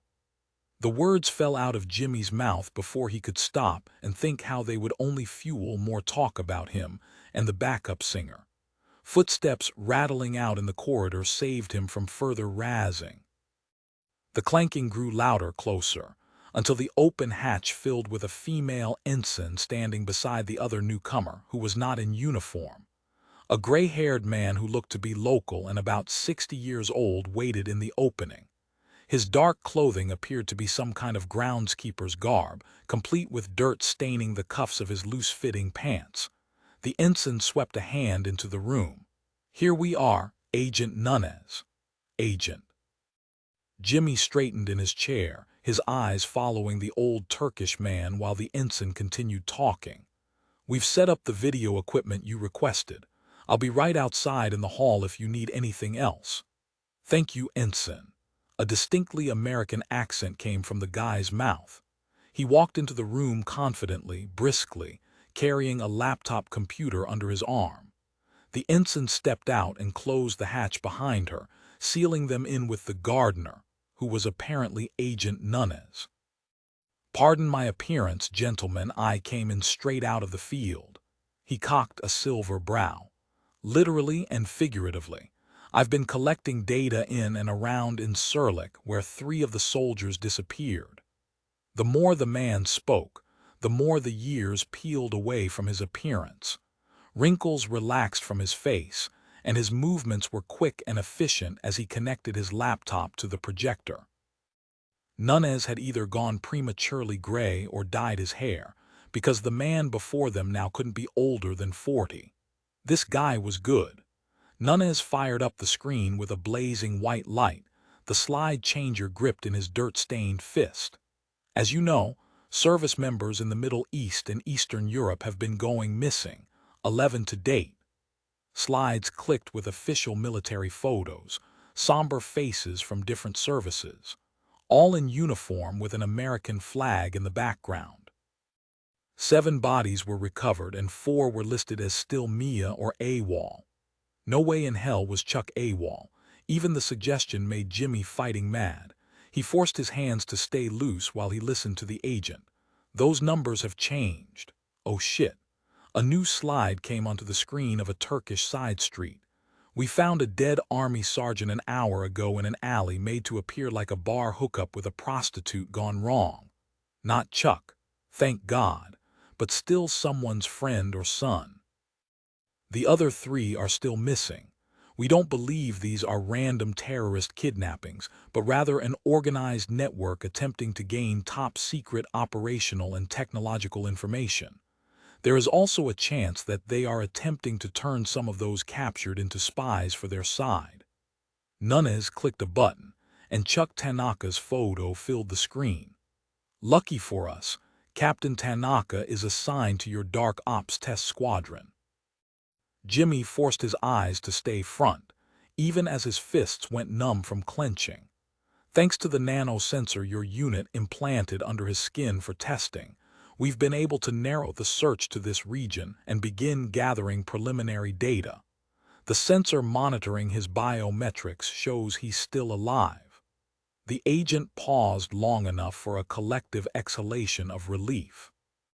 Thanks to the information periodically transmitted via low-power signal to cell phone towers, to satellites, and finally to a control center, we've been able to discern the captain has been drugged, and we know what those drugs are. Sadly, the low power of the nanosensor and the experimental nature leaves our information far from perfect. A few more weeks, and they could have had that tracking device perfected. Damn it. Nunes clicked the PowerPoint slide to a small grid on a map. We have his location narrowed down to a 5-mile area. Contact with the sensor is spotty without a GPS quality position indicator. Are there any questions thus far? Lieutenant Colonel Scanlon stroked a thumb over his BlackBerry. We're with you so far. Please continue.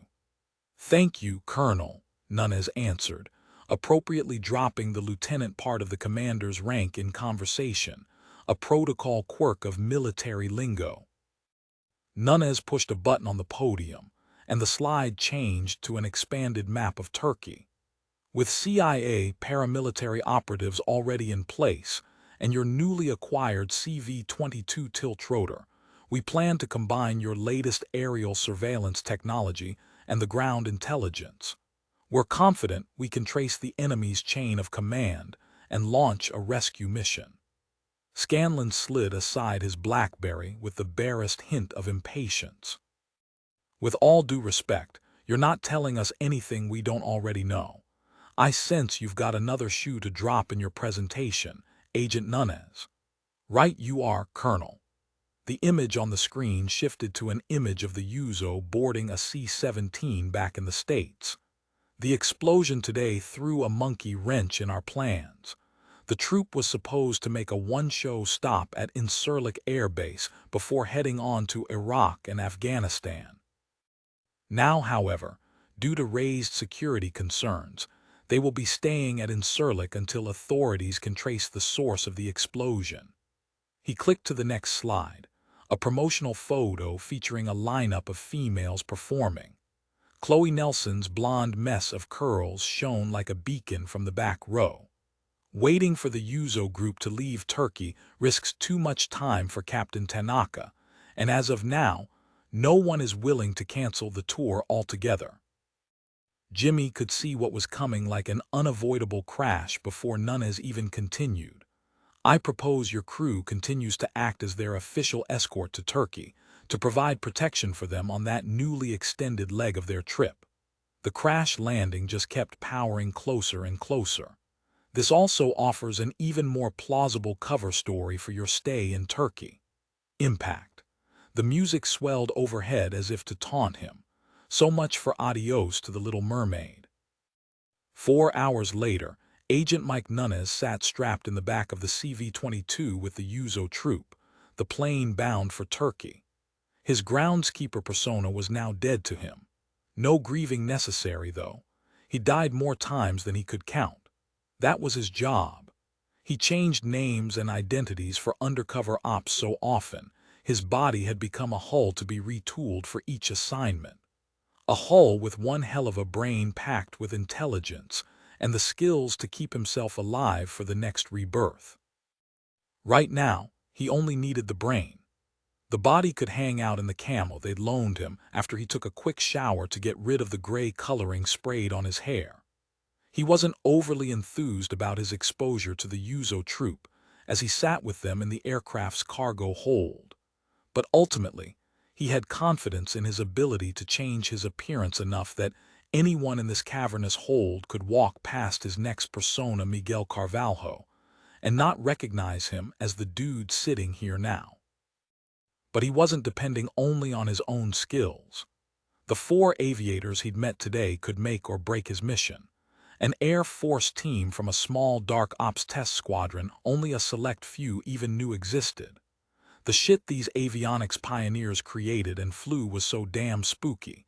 Even their own wives didn't know where they went or what they did with aircraft, weaponry, defense, surveillance, and sensors that blew even his mind. They tried it all. Most of the technology they used would never be known to the world. They reported only to the Air Force Chief of Staff, but for the next week at least, they would be reporting to him. He needed their toys. He just hoped they weren't so accustomed to running rogue they couldn't pull with the rest of the team in a crunch. Another reason he preferred to depend only on himself. Savoring this rare solitary moment, Nunez pulled out his secure reading tablet and inserted his ID-CAC common access card into a slot on the top and tapped in his code. The screen lit up secure green while the CV-22 engines droned. He began reviewing reports and intelligence assessments he would need before stepping on the streets of Turkey as Miguel Carvalho, aboard banking air from Spain. He had 3 bars on his target list near the NATO base. All 3 had been the last known site for soldiers who'd later disappeared. Chatter from the crew over his headset distantly registered in his brain as he worked. Jimmy Gage's flat Midwestern accent growled low. If it was a bomb on the boat, who was the target? I find that so much more pertinent than who did it. Vapor's clipped Chicago tones interrupted. And why would that be more interesting, my friend? Is there something on that boat that intrigues you, the busty cage dancer, perhaps? Backup singer, Gage snapped. Half smiling, Nunez scrolled through the latest update on his data, searching for, he wasn't sure what, but he would feel it when he saw it. He needed to study every aspect of the 3 locales because life threw enough surprises his way on its own. Smooth strode past him in the cargo hold, pressing a hand to his headset. I hope no one associated with the Yuzo group is involved. Vapor keyed up the mic. I say there is no way the Yuzo babes are involved in anything. Where would they hide weapons in those skimpy outfits? Although once they get wet, those costumes are as dangerous as a stun gun. Wouldn't you say, Jimmy? The squadron commander cleared his throat. I have a better question. How about we pay attention to flying this airplane? What do you think about that? Nunez shot a quick look at the women working to repair their hair and makeup while dealing with the constraints of their seats. At least they couldn't hear what was being said. He tuned out the voices and focused on work. He thumbed the trackball down through the maze of data, paused, scrolled back up a couple of pages and stopped. Went back and read the list of employees on that 4th bar again. Anya Surak. He knew he hadn't seen it before. Still, something about it niggled at him. He scanned through the list of all the bars again, even ones farther up in northern Turkey, looking for. Then he saw it. Marta A. Surak. She was on their persons of interest list, given that she owned establishments in 2 of the areas where American service members had gone missing. But so did a lot of other investors.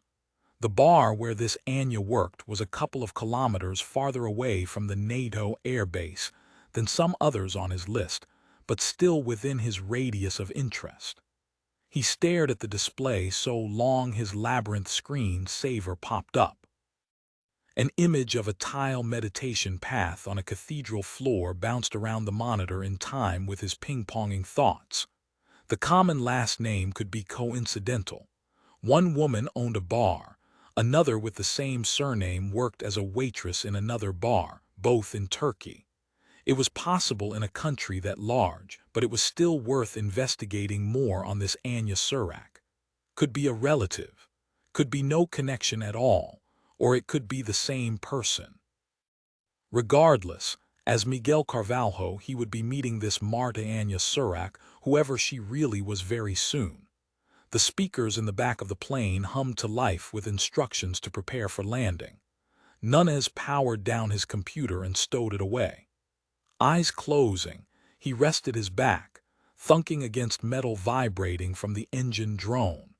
In the time it took the plane to touch down, Mike Nunez disappeared and became Miguel Carvalho.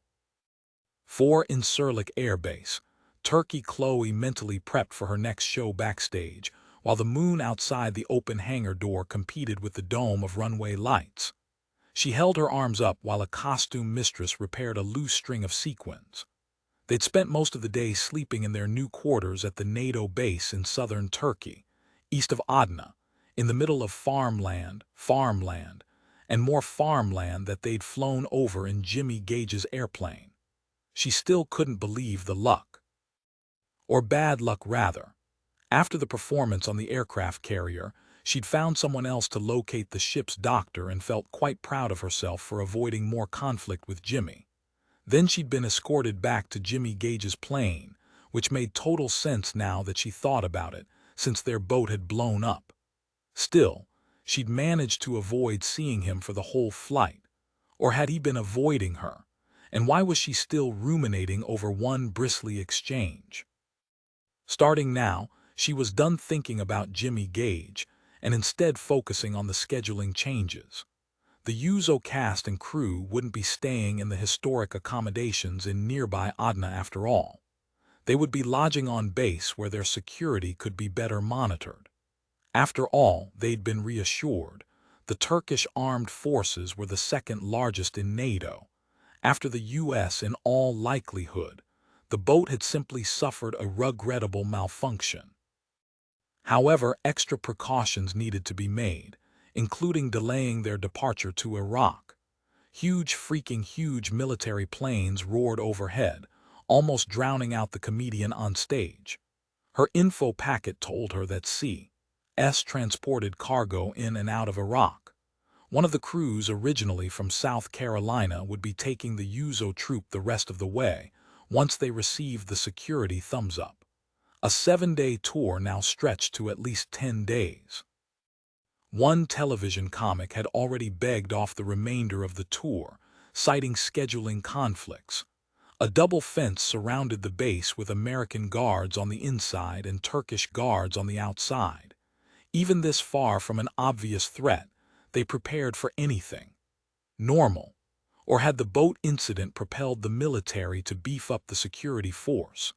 And if so, that made Jimmy's words about the danger in this area sting all the more. Livia Cicero hooked arms with her just off stage while the comic finished up his routine. "Mia cara, you need to relax. We are all okay. Threats on our lives are part of show business. I'm actually more concerned about the acoustical nightmare of performing in that metal warehouse. It's called a hangar, and thanks, but you're not helping." Chloe inched closer to accommodate the lighting guys hoisting heavy equipment to make way for the next act while the stage manager, Greg, called directions into his headset. "I had this stalker once who was obsessed with collecting my leftover latte cups and matching my lipstick shades." She shuddered, gathering her sleek black hair into a barrette. "I don't even want to think about what he did with all those tubes of pouty pink the police found on him." Chloe admired the woman's gutsy ability to shrug off something so scary. "Definitely creepy, but honestly, I'm over what happened earlier. Mostly anyway.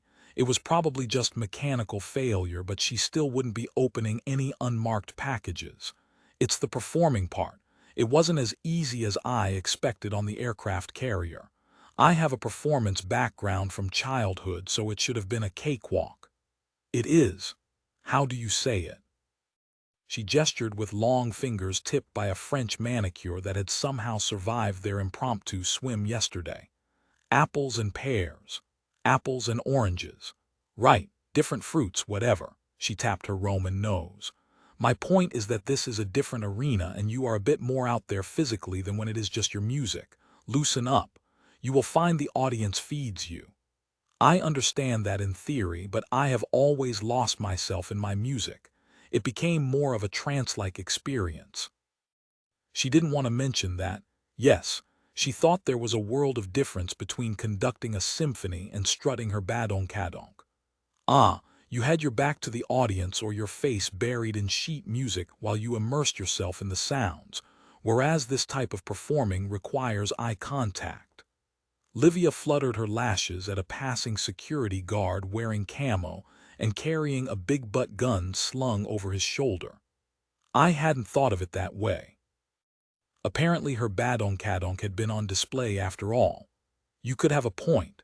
I tried to look at the horizon and it didn't work for me. Because you were not connecting with people and their emotions. Listen to that.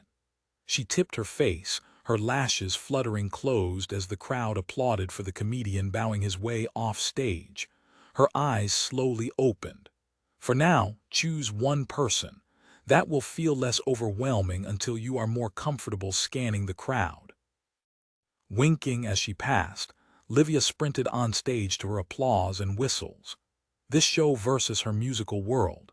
Definitely apples and pears. Because best she could recall, performances of Beethoven's greatest hits usually didn't receive catcalls. Her cue came from the stage manager she'd only met the day before on the aircraft carrier.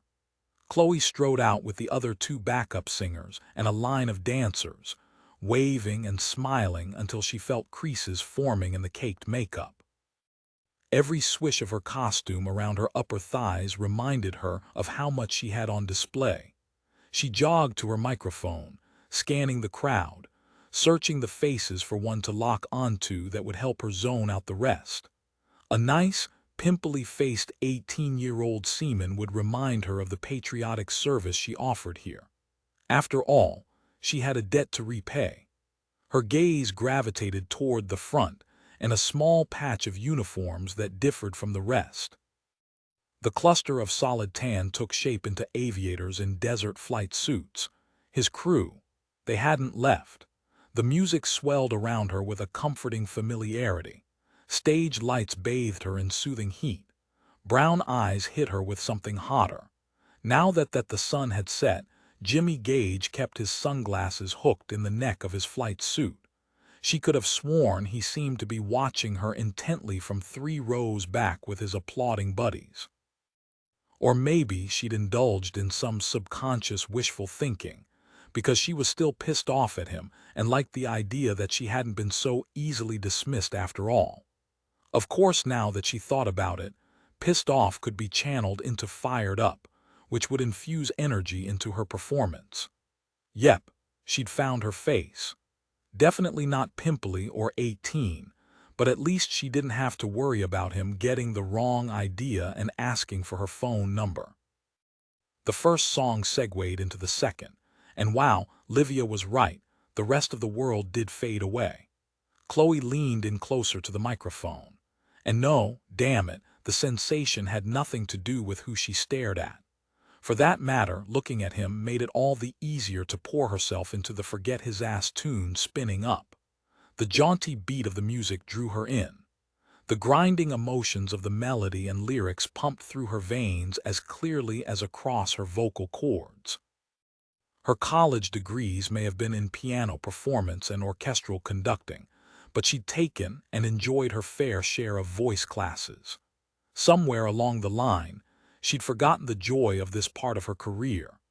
A few more stanzas, and she would be able to stare at Jimmy Gage without even really seeing him at all, not that he was smiling anyway, or even looking at her. His attention seemed to be firmly planted on the guy a row ahead of him. A guy who was pushing through to the next row, closer to the front, with no signs of stopping. Her heart pounded harder than the percussion section. She forced herself not to miss a beat, even as Jimmy plowed forward to grab the collar of the man trying to climb on stage. The Oasis nightclub Adna, Turkey Nunez climbed the final 3 steps into the 5-star nightclub toward the door host. "Hola, mi amigo," he said, only to receive a blank look, so he swapped to accented English. "How are you, my friend?" The muscle-bound snob in a suit as slick as his pulled-back hair and fedora assessed him with a dismissive sniff, no doubt calculating the make and cost of his canali suit and Rolex. "Can I help you?" "Yes, you may." Nunez fiddled with a gold cuff link, which actually housed a hidden camera that recorded movies complete with sound to a flash drive hidden inside his jacket liner. The door dude also wore a coat in spite of the warm weather. Seemed everyone had something to hide tonight. Nunez casually strolled around the portico for a better shot of the doorman's face beneath the hat. "I was hoping to have a good Reiki tonight, and I heard this was the place." The door host eyed the Versace necktie and hesitated an instant before sniffing again. "Sorry, the club is full. I can't let you in until some people leave." Nunez reached for his money clip with a wad of lira and peeled off one at a time until he saw the glint in the overpaid fascist's eyes. He palmed them and offered his hand. "Could you take another look and see if perhaps you've miscounted the crowd?" The ponytailed guard pocketed the cash and opened the door with another sniff, probably a cokehead. "Have a nice time, sir, and be careful with your Reiki. It is tough on the uninitiated." Nunez nodded and entered the smoky bar. He angled sideways to avoid the couple making out against the wall by the coat check station. No morals police here. Turkey was a democratic, secular, constitutional republic. While 99% of the population was Muslim, the country adhered to its secular makeup, which included banning by law head cover in government buildings, schools, and universities, for both males and females. And the scantily clad ladies here bore that out. The secular slant of the government also allowed for free-flowing alcohol, a freedom being exercised to the fullest tonight, given the sound of clinking glasses mingling with the techno beat of European rock. Of the bars on his list, he'd opted for Miguel Carvalho to start with the one employing the mystery woman, a decision reinforced by how little information existed on her, and the fact that so far none of the other agents on the ground had been able to locate a second woman with a similar name. He'd only been able to find one grainy photo on file of Marta A. Surak in an old case file looking into drug trafficking. Given the date on the photo and the woman's appearance, she must be in her 40s. Not much to go on, but something at least. He swept past the red velvet drapes into the main barroom, ignoring the avaricious female eyes checking out the new meat. He was here for one particular woman. The low-lying cloud of smoke mixed with too many colognes hit him in a wave that lured him deeper into this world of excesses. Tables spread across half the space. Luminaires cast shadows over faces he needed to record. He made his way over the packed dance floor vibrating from frenetic bodies and overloud music. A brass barstool gave him the best vantage point to peruse the room and begin spreading his cash like carrion to draw the vultures. He checked out a steady stream of waitresses with plunging silk necklines defying gravity to stay in place. 11.5 minutes in, he spotted a possible Marta Anya match just as the DJ dimmed the lights and spun up Olivia Cicero ballad. The waitress's long blonde hair gathered back in a clasp shone like a beacon among the predominantly dark-haired locals, although her dusky skin and brown eyes with an exotic tilt hinted at a bottle of hair bleach. He tracked her progress, logging details. Why couldn't anyone find more than a single photo? Even other records were confusing as hell. Anya Surak here. Marta A. Surak, 43, reported elsewhere. She seemed to have fallen out of thin air, and there were no records of her traveling. Odd, but not totally out of the realm of possibility. No passports were required in the EU, so she could be from any multitude of small villages that at best reported births in church records if at all. Furthermore, if her background was shady, there could be name changes involved to further complicate matters. The one grainy photo on file of Marta A. Surak resembled the Anya woman. In the dim lighting, she appeared to be younger than the woman in the photo, but he couldn't be sure without a closer look. An army lieutenant grabbed her ass. Apparently tonight lieutenant was Greek for fucking moron. Nunez started forward. Marta Anya spun on her spike heel, ponytail slicing the air. Her hand flashed with a streak of metal. She stabbed a steak knife into the wooden table half an inch away from the luminaire. Slowly, precisely, she eased away and gestured to the soldier's uneaten meal with a smile as if it were common practice to embed eating utensils in varnished mahogany. Nunez leaned back in his chair and watched the show. The lady in red did not need his help.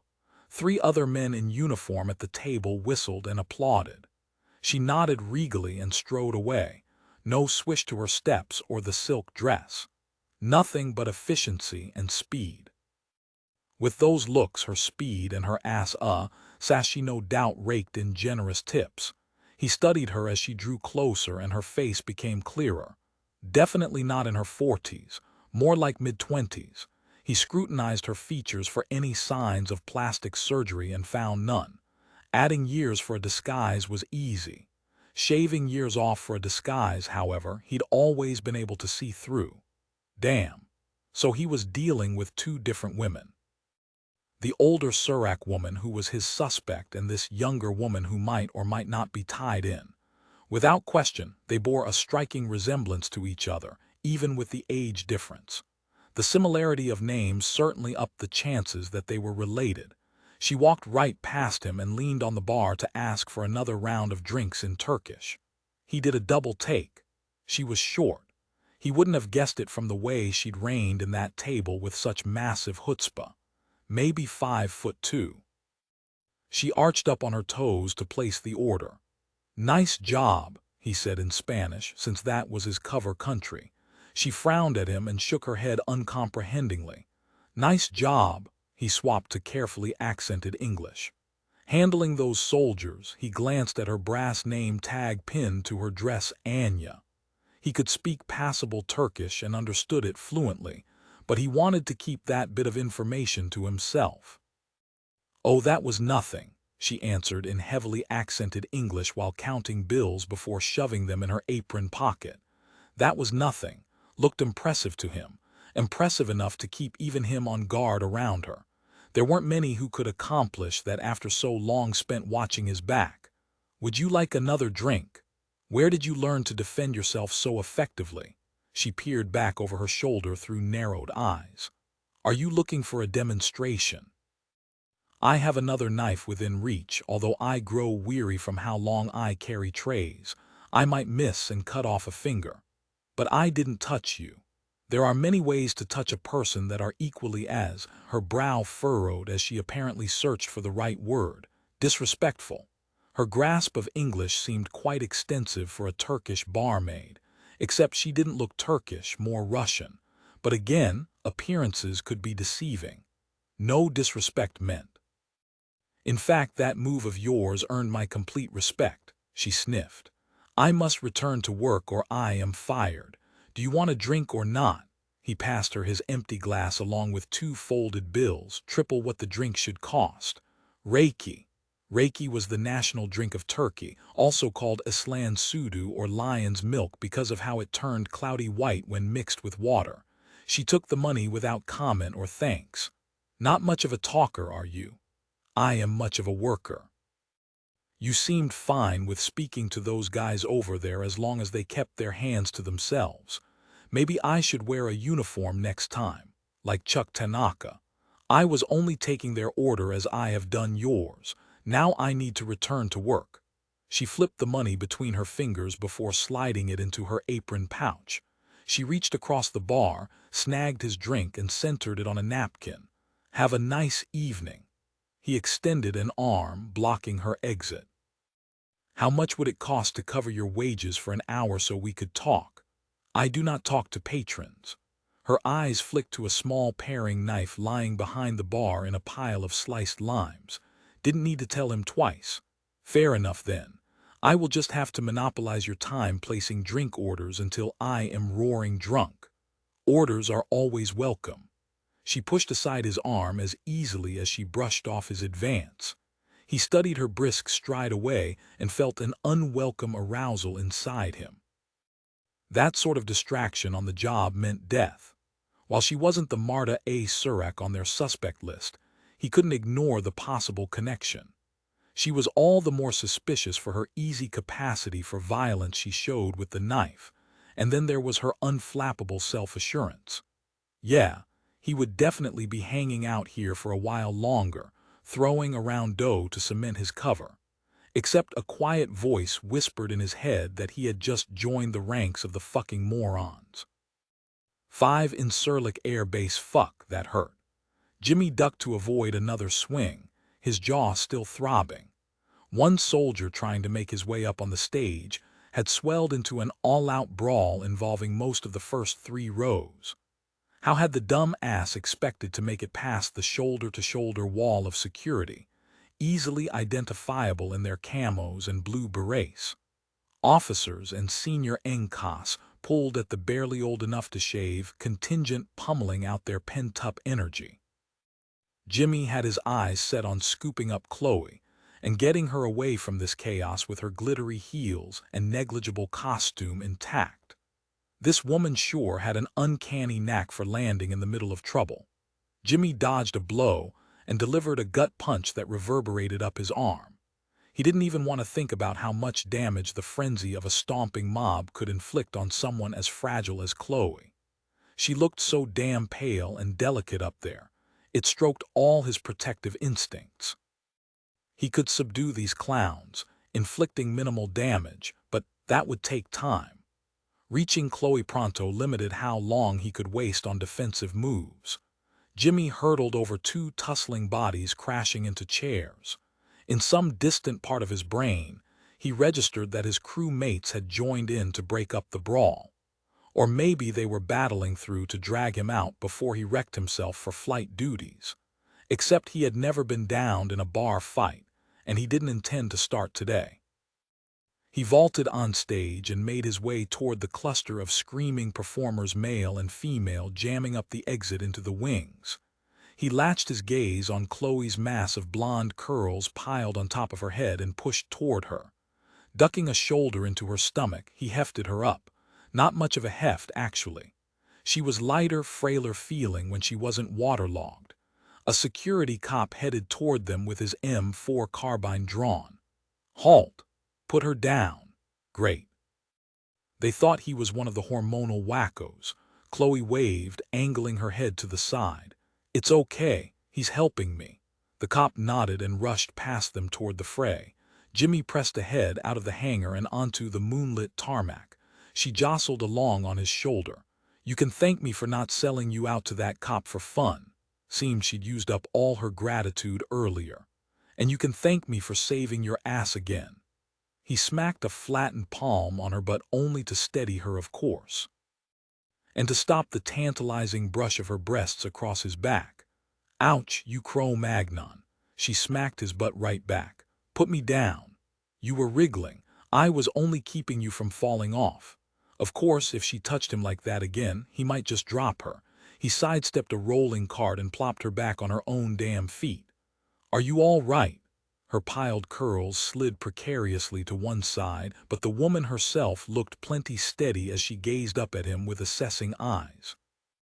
I wasn't the one in a fist fight. How are you? She reached toward the corner of his mouth. He flinched away. I'm fine. Sorry, didn't mean to insult your masculinity. She folded her arms over her chest defensively. I appreciate that you're concerned, but I was actually okay. One of these days I really would like to save my own tuchus. You're going to need something more than a couple of killer mics swinging around like a nunchaku. Now that he had her face to face, that brought another irritation to mind. I assume your allergies are under control. I notice you're not sneezing. I waited around after your first show for a half hour to take you to the doctor. I found a security cop who was happy to help me. Thank you very much. Good. He stepped between her and a stream of people pouring from the mosh pit, See if you can stay out of trouble for a while. How many close calls can a person have? I already feel like I'm wearing a red shirt. Red shirt. He struggled to follow her tangential logic. God, she gave him a headache.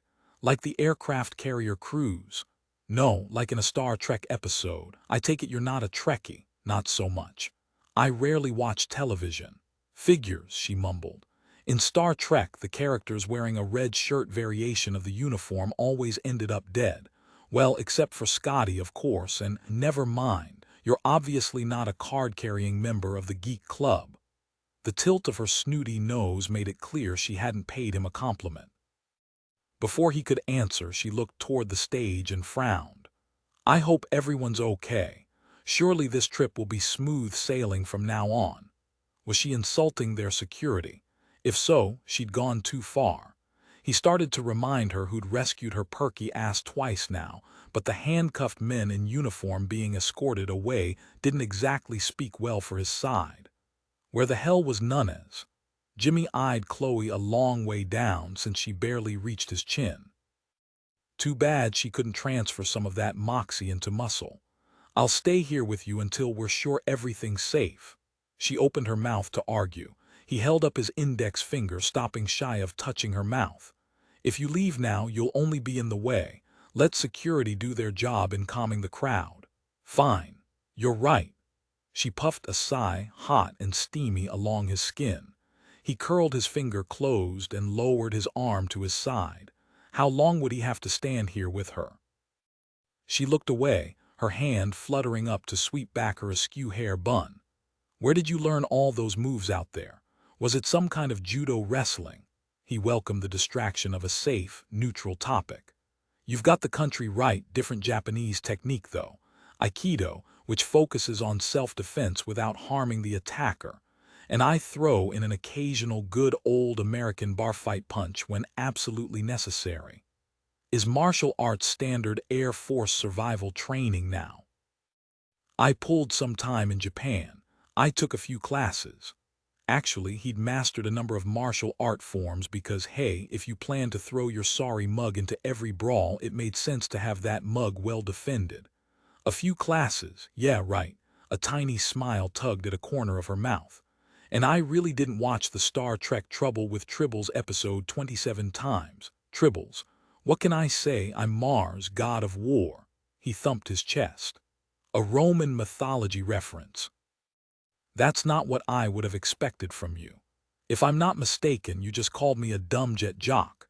Did she think he crawled straight out of the primordial ooze into the cockpit? Little did she know that to make major in the Air Force these days required a master's degree. We flybys do read a book without pictures every now and then. Sorry. Her gaze dipped away, and she plucked at a stray string on the hem of her costume. So the whole I am Mars, god of war thing. Does that pickup line actually work on women? You would be surprised. Although it appeared it didn't stand a chance of gaining traction with her. Not that he wanted it to. Back to that subject change. Actually, the word martial comes from Mars. So in essence, martial arts means the art of Mars. Damn, Vapor appeared beside him, the big guy moving as quietly as well Vapor. Next thing you know, he'll be pulling out the pocket-sized copy of Sun Tzu's The Art of War he carries around in his flight suit. Hey pal, don't you have a rubber chicken or whoopee cushion to go play with? Nah, I'm good. Vapor scrubbed a hand over his shaved head with that "aw gosh golly and shucks" shit he pulled to romance women. Nobody would guess right now that he'd once been a hardcore biker. Sorry about the ruckus over there, ma'am. I can help you find your quarters if you would like to leave. Chloe backed away from them both. Actually, I should check in with the stage manager to see if we're finishing the show. I'll be careful to stay clear of trouble. Vapor scratched his shiny head. Isn't the stage manager the dweeby guy dressed all in black like Dieter from those old Saturday Night Live episodes? If so, he's in the head hyperventilating. Chloe winced. Vapor winked at her as she stepped farther away. Just call if you need me. Good. She had a new protector now, even one up to speed on old TV pop culture references. Given the rumors about Vapor's teenage days on the street, he could handle anything anywhere. Bodyguard duty over and done. Jimmy eyed his friend, eyed Chloe. Next thing he knew, Jimmy called out to Chloe, "If you're really serious about protecting yourself when no one's around, I can teach you some basic self-defense moves." She raised a hand over her shoulder and waved some kind of noncommittal response that set his teeth on edge with frustration at himself as much as her. Why the hell didn't he just walk away from this woman? For that matter, his whole damn crew should be staying away from her and anyone else until they found Chuck. The implanted chip showed he was still alive, but that could change at any minute. Given all the missing airmen and recent incidents, it did, in fact, seem they were all wearing red shirts. Downtown Istanbul, Marta Surak slammed the door shut on the basement cell. The damp smell of mold and fear saturated each breath. How sad she did not have time to savor this moment of power as she raced back and forth between bars, dealing with her current captive and scoping out future possibilities. However, the continued success of her operation depended on keeping her captures widespread, and she'd already pushed as far as she dared in this country. Her heels clicked a slow tattoo on the cement floor as Baris ended his interview with the airman. The jeans the flyboy had worn to the bar were now stained with blood. So far, they'd only found out a smattering about him. Just his first name, Chuck, and that he was a pilot. In fact, the scarcity of information available led her to believe his missions were classified. Even the drugs did not work beyond babblings of childhood games. He'd obviously been trained in avoidance techniques and possessed a strong will. But she had so many other options for her captives. Chuck's face was swollen and bruised beyond recognition, but she'd studied him early on and determined him to be of some Polynesian descent, although his accent was 100% American. "Baris, enough. Leave us now." Rarely did she have to participate in interrogations anymore, but this gentleman was proving difficult. She had another mission in mind for Baris later anyway. Her hulking employee cracked his knuckles and eyed her with a possessiveness she would deal with later. These animals she employed always angled for sex after a session. But first, close the door behind you.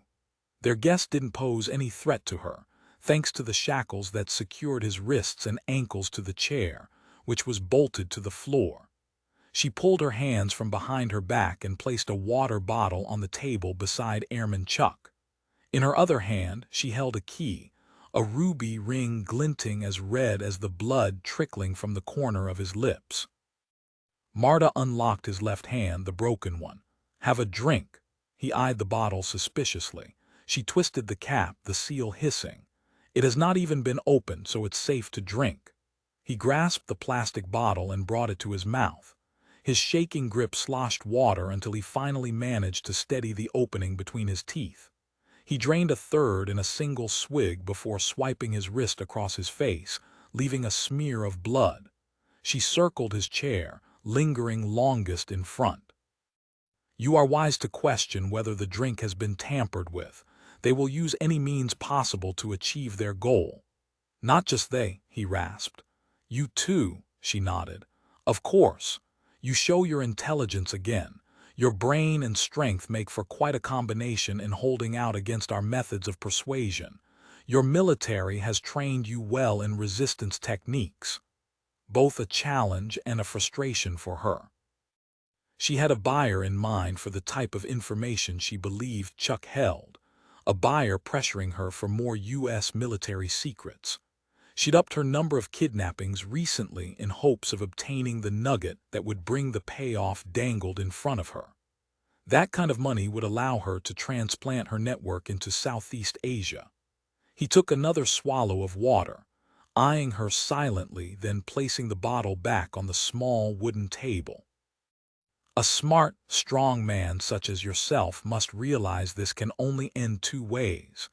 Either you give us what we need on your own terms and you live, or we will coerce some portion of information from you, and you will lose what little control you have over your situation before you die." He did not show even a flicker to indicate he'd heard her. He must have deep secrets to guard. A thrill tickled low in her belly. Apparently she could still feel after all, because this man's unusual strength brought a rush of pleasure. Breaking him suddenly became about more than the money she could garner from selling his information. He reached for the bottled water, his teeth gritted as he forced himself not to shake. She whipped her hand from her pocket, flicked the switchblade, and stabbed the wood a centimeter away from his fingers. The knife vibrated in her grip with understated menace. "You drink when I tell you to drink." In Sirlik Air Base, Nunes entered the hangar that housed the CV-22, his eyes blurry from the bar's smoke but his mind still clear. Thanks to the experimental drugs he'd popped to combat the effects of the alcohol. Sure, there were times he winced at taking unapproved meds for his job, but at least he wasn't a total guinea pig like the guys who'd run the first round of testing on the pills. That made him think of the 4 dudes in front of him and how much crap they tried out, not knowing if their asses would be blown up. He'd worked for 3 hours reviewing video feed from his hidden camera, searching for some clue to give him a better handle on the bar and the Surak woman. Shit out of luck so far. Once his eyes started to blur, he decided to check in on the air crew because, well, he needed to do something after a frustrating 2 days of no progress and no answers. The crew of 4 gathered around a table set up next to the airplane. The flat surface was lined with laptops and a spaghetti jumble of wires running from the computers into random open panels on the airplane. They seemed to be calibrating or testing something. Probably the advanced sensor suite they hoped to use to find Chuck Tanaka. "Is there a problem here, gentlemen?" Tearing the plane apart sure didn't look like a good sign, and damn it all, he needed their technology. Vince DeLuca poked his bald head out from behind a cluster of wires and cables, a donut in hand. "Nice duds, Nunes.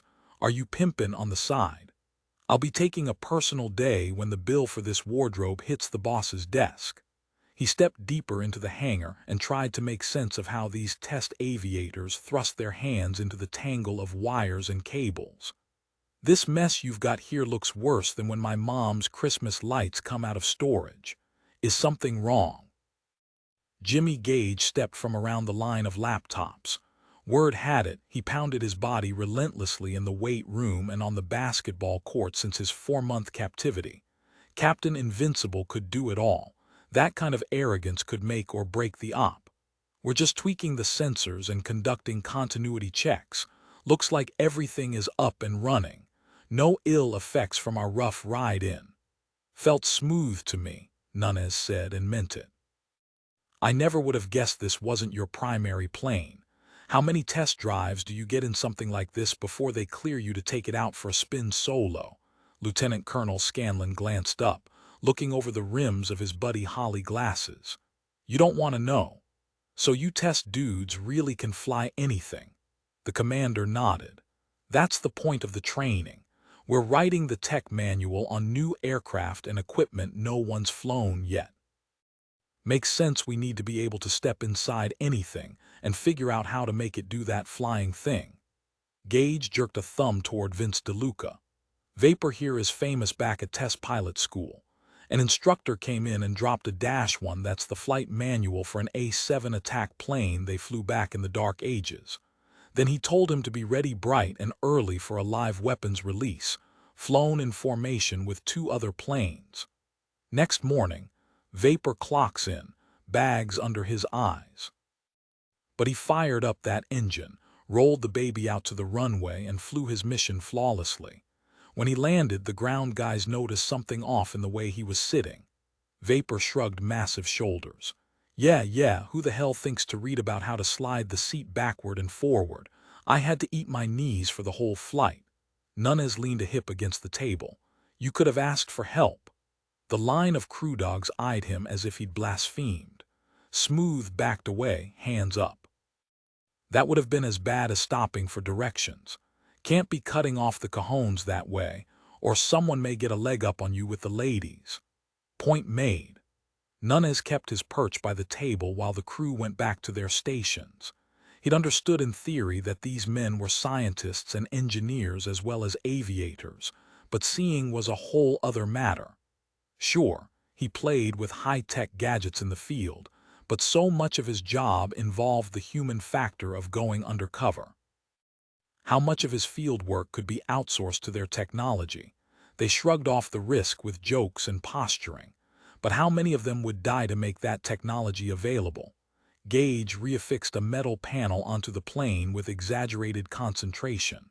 So Nunez, what's the scoop on the fight that broke out? That's the million-dollar question. Tough to decipher exactly how it began. No one's claiming responsibility, so we don't know yet if there's a connection with the explosion on the boat. We've got guys tracing bomb parts and working the underwater recovery mission to gather more evidence. Smooth clicked through computer keys without even looking their way. Probably just horny guys out of control. Quite possibly, Nunez answered, unconvinced. We're as sure as we can be for now. Any particular reason you want to know, Gage? Just curious. He gave the panel a final fist thump. Once you've got Chuck's locale better pinpointed, we'll close in with surveillance. Nunez bypassed the nearly empty coffee pot and box of donuts to stride down the line of equipment. You can really see through walls with this thing. Absolutely, the commander answered without hesitation. We worked the kinks out of this particular piece of equipment during the surge over in Iraq. With miniature munitions we developed, you could take out a lone sniper in a room and not even knock the knickknacks off the mantel. Gage leaned forward with intense eyes. This one time, some Iraqi policemen were kidnapped and hustled off into a particularly bad neighborhood in Sadr City. We trolled over the area until we found a whole bunch of bodies crammed into one room in this walled compound. There were 11 missing policemen and 11 warm bodies in there. We called in the cavalry on the ground, told them where the other bodies in the house were, and turned them loose. They got those guys out of there before anyone had a chance to roll out the torture table. The commander stroked a computer screen with reverence. The inventor of this system saved at least 11 families a lot of pain. I would say this thing has already proved it was worth the money. Nunez looked to the undercurrents of their fireside storytelling. And that was the first time you used it, in combat while the enemy shot at you. Sure, Gage answered, adrenaline all but crackling in his eyes. You worked the kinks out in operation. Nunez twisted the camera button on his jacket, praying like crazy the thing wouldn't explode into flames. I so didn't need to hear that. The commander nudged his black-rimmed glasses in place. Agent Nunez, sometimes there's a push to deliver and we have to go with our gut. What if it had gone the other way? Gage grinned. Our guts are pretty fucking good. Nunez hoped for Chuck Tanaka's sake that Jimmy Gage could back up that cockiness. 6 eyes closed. Chloe eased down the cinderblock hall wall to sit on the floor and savor the sensation of undiluted Boston Philharmonic pouring through her iPod earbuds. Oh yeah. Just what she needed to pass the time as she waited for Livia to finish her rehearsal in the base basketball court allocated for their use. Hanging around seemed to be the status quo lately. They were still waiting for the go-ahead to resume their tour. At least they had practices to pass the time, even private rehearsal rooms. The event director had worked her tail off this morning for shows they weren't even certain they would present. For a hijacked moment in the deserted back corridor, Chloe indulged in a Mozart fix. She hadn't expected to miss her job this much since she would be singing. It had always been about the music for her, the one thing sporadic bouts of poor health couldn't leach away. Don't go there. Just let the waterfall of notes obliterate all else. Her hands gravitated by instinct to conduct. Peace melted her muscles. Then it tingled away. Someone was here in the remote passageway. The tile floor underneath her went ice cold. The sense of being eyeballed crescendoed in time with the music. She jolted to her feet, her eyes snapping open, muscles tensed. Jimmy lounged against the wall by a Turkish tapestry. Even wearing Air Force sweatpants and a t-shirt, he carried that unmistakable confidence. So much for chalking his charisma up to the uniform. She thumbed her iPod off and pulled out the earbuds. Muffled music from the gymnasium vibrated through the wall as Livia nailed High C jamming. He crossed one Nike-shod foot over the other. Not exactly Rock Me Amadeus, but yeah, I have Mozart plugged in today. You're a classical buff, he sounded surprised. An orchestra conductor in Atlanta. His brows shot high. No shit. His total shock was a little insulting. Did he really consider her a ditz? Then she recalled his irritation when she'd assumed Jimmy, Mars, god of war, Gage wouldn't be the type to study up on Roman mythology. Apparently they'd both made some erroneous assumptions about each other. No shit. Classical music is my life, whether it be through conducting or playing the piano or even singing. So that's why you were doing the... He waved his hands in a not half-bad imitation of her conducting a 3/4 beat. She stared down at her motionless fingers with their nails trimmed short for playing the piano. It's instinctive when I listen. Enough of the chit-chat.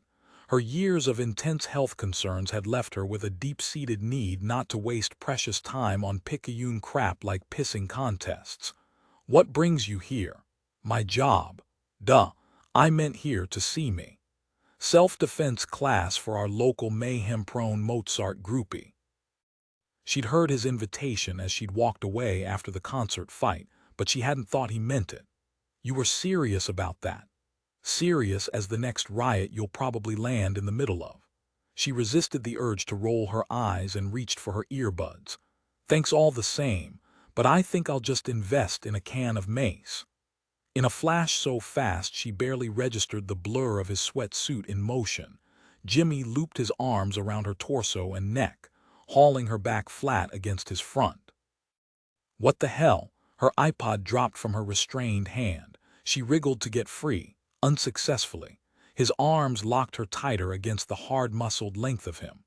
The roots of her hair began to tingle. She stilled, half afraid to move and stir those tingles into a body-wide wave.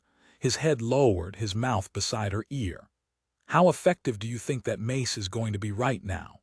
Warm breath steamed over the sensitive skin along her earlobe, farther to her cheek until she shivered. Her lashes fluttered closed in utter frustration, humiliation even.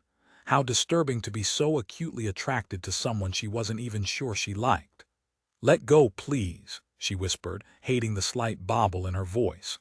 I was simply trying to prove my point. His arm slid away.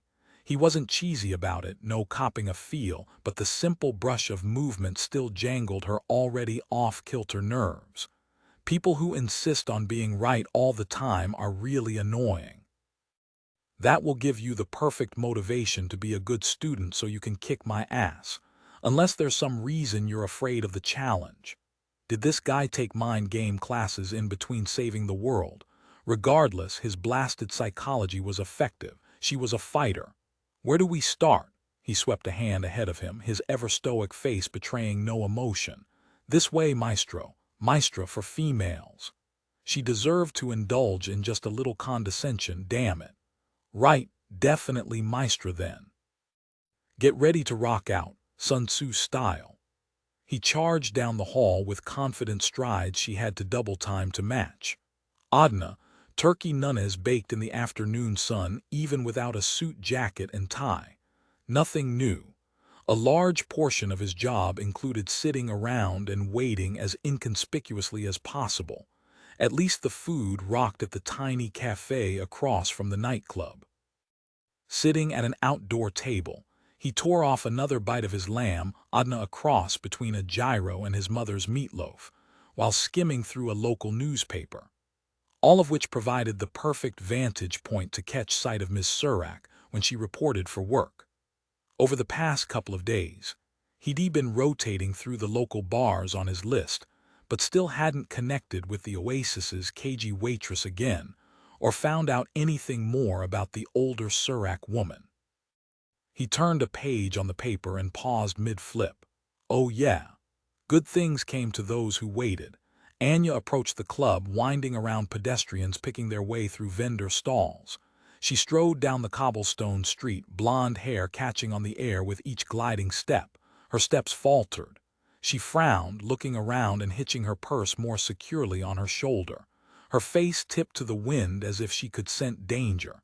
Then she looked straight at him. Instincts such as hers were golden, or deadly. He stared right back, allowing himself a small smile.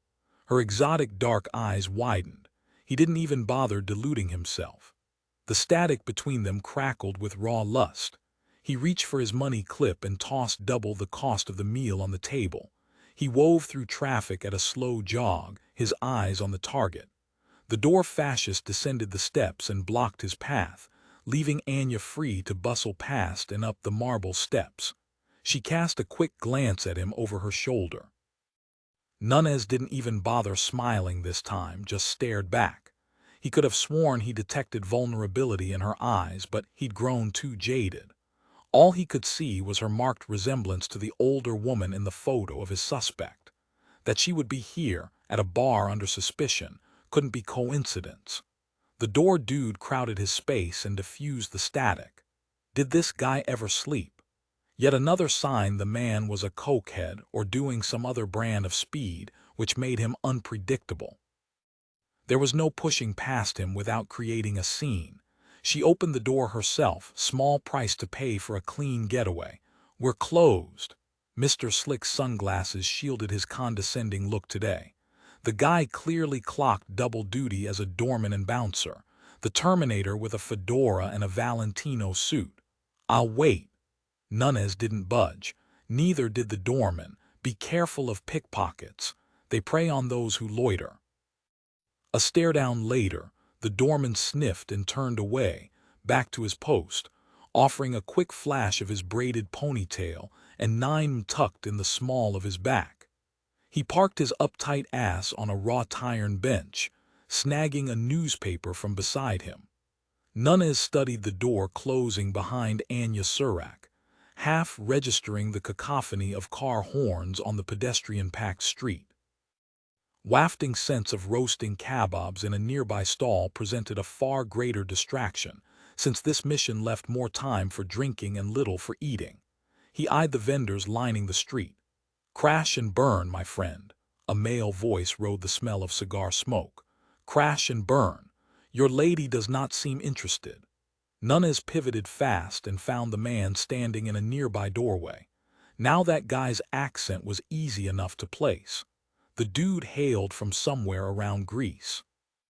Nunez cataloged the piece of info before moving closer for details. A man in his 50s, graying curls, thick brows, and an even thicker stogie. The stranger nodded a dismissal to the glorified bouncer. Nunez's mental antennae went on alert, hands sliding up to ride on his belt, within reach of his own concealed weapon. The tougher they are, the greater the victory. True, true. The man stubbed out his cigar on the sole of his Barker black ostrich-capped shoes. A downright sacrilege. "You throw around much money." Nunez fed the guy a non-committal. "I believe in enjoying life." Wait for it. The man thrust out his hand. Spiros Cutros. Nunez's antennae homed in. Cutros, a man who claimed distant kinship to a defunct Mediterranean royal family and an investor in this very club. Interesting. Miguel Carvalho. Carvalho? Ah, I have heard of you. Of course he had. The NSA and CIA built a variety of covers, sometimes years in advance, planting reports, photos, and gossip for times when an undercover agent had to launch a sting quickly, without the luxury of months to build trust. Stepping into Miguel Carvalho's life had been simple. Cutros flashed perfect teeth that only the very wealthy around here could afford. "That waitress, she is a hot one. Do you have a prior claim?" "None. I prefer my women to be like, how do the Americans say? Like my whiskey, smooth and easy." Was it a coincidence that he mentioned America so early on? Ah, but the bite sneaks up on a man faster that way. At least I know what I'm in for with ones like that. To each his own, my friend. Miguel would want a woman like her, But what did Mike want? He never took the time to consider relationships. Any sort of real connection had been discouraged the second his family entered the witness protection program. He'd enjoyed plenty of sex but not entanglements, and always with women who shared his lack of expectations. There were plenty of female agents in his shoes, needing physical release between undercover assignments. So, Cutrose spoke through puffs of smoke, you are alone on your vacation. Who says I am on vacation? If you are not on vacation, your employer must be very frustrated. Who said I need a job? Cutrose threw his head back and laughed until his amusement turned into a raspy cough. My kind of person. I take that to mean you do not have a job calling you. Investments to oversee. Cutrose pulled out a new cigar and pointed it toward the club. Not a bad job checking the alcohol and service, eh? You're a lucky man. That I am. Cutrose extended the cigar. Welcome to Turkey. Mike took the Cuban smoke he knew sold for $400. Connection made. Thank you, my friend. 7. What the hell had he gotten himself into? Jimmy swung open the door to an exercise room full of blue mats and no people. If the threat around here was real, did he truly expect Chloe to fight her way free with a crash course in kickboxing a guy in the stones? 2 seconds into disproving her mace theory, he realized this was a bad idea. He'd never been attracted to someone who irritated him before, and the feeling chapped his hide. Damn it, excuses were for the weak. Get this lesson over and move on. He powered deeper into the musky room, echoes from an intramural volleyball match thundering on the other side of the partition. The universal feel of the space wrapped around him with a comforting familiarity, and he couldn't resist a vertical leap to touch the basketball rim. Chloe's laughter rocketed around the metal rafters at the slam-dunk pantomime. He cat-footed his landing and shrugged. Sorry habit, I guess. That's like me trying to conduct the music on my iPod. Pretty much. He jockeyed forward with a boxer's bounce. She stood waiting on the mat, her khakis and flowing white shirt casual enough for her to move around. Ready whenever you are, Sugar Ray. Eyes off the exposed line of her jaw, for crying out loud.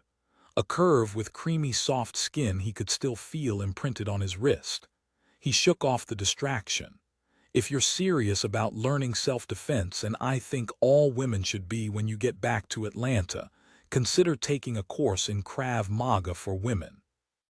You have to know Atlanta isn't exactly the safest city in the world. Krav Maga, she gathered her curls in her fist and looped the length into some kind of loose knot behind her neck. Krav Maga is the official self-defense of the Israeli forces. He settled into explanation, into the zone, more comfortable in this instructor role. It's a take-no-quarter practical style. I thought you were into defense with the least damage to the attacker. In my case, the enemy has valuable information and I want to keep them alive. If you're in a fight, I doubt the person downing you holds top-secret info about enemy forces. How much would it have taken to bring Chuck down? At what point would he crack? The thin layer of camaraderie he'd felt with Chloe evaporated. But learning that takes intense training. For now, we're going to cover some quick and easy techniques. Self-defense 101 for dummies. He ignored the quip. First tip, use anything around you for a weapon. A rock, a pencil, an umbrella. Smash hard things on bone and pointy things into softer areas. The old hold keys between the fingers principle. Right, I'm not a total dunce when it comes to being safe. I read all those safety tips forwarded over the internet. The internet, huh? How naive could she be? Then I guess we're done here. Watch it, pal, or I'll come after you with my conductor's baton. The glint in her eyes mixed impish fun and wicked revenge. He was wading into deep waters here, back to the instructor role. And if you do decide to use that conductor's stick, the most vulnerable strike points are the eyes, nose, throat, groin, and knees. I thought all guys were on alert for the old knee to the groin defense. She shifted her weight from foot to foot, eyeing him with an intensity that suggested she wouldn't pass up an opportunity to have him singing soprano. That's why you have to be certain of success if you try it. Another option, squeeze the guy's testicles until he passes out or pukes. Even the thought made him queasy. Images of over-revved soldiers launching on the stage toward a pale-faced Chloe made him sicker. If you're fighting a woman, pinch the inside of her thigh as tightly as you can. It works on a man, too. Pinching. She tapped her index finger and thumb together, already eyeing his thigh as if assessing whether she should give it a try right now. That seems too easy. Hurts like hell. Even trained in martial arts, he'd used the old pinchers during an escape attempt in Afghanistan. He downed the guard until the sadistic bastard hurled, then commandeered his gun and made it out the window to a crappy-ass side street before being caught. In retribution, his captors had strapped him to a metal table and hooked him up to a car battery. He shoved aside the nightmare and the remembered burn it brought. Sensory recall sucked. Sure, there are other moves that could be more debilitating, but they're also more complicated. When that adrenaline's flooding your system, it can be difficult to remember intricate moves unless you've been highly trained.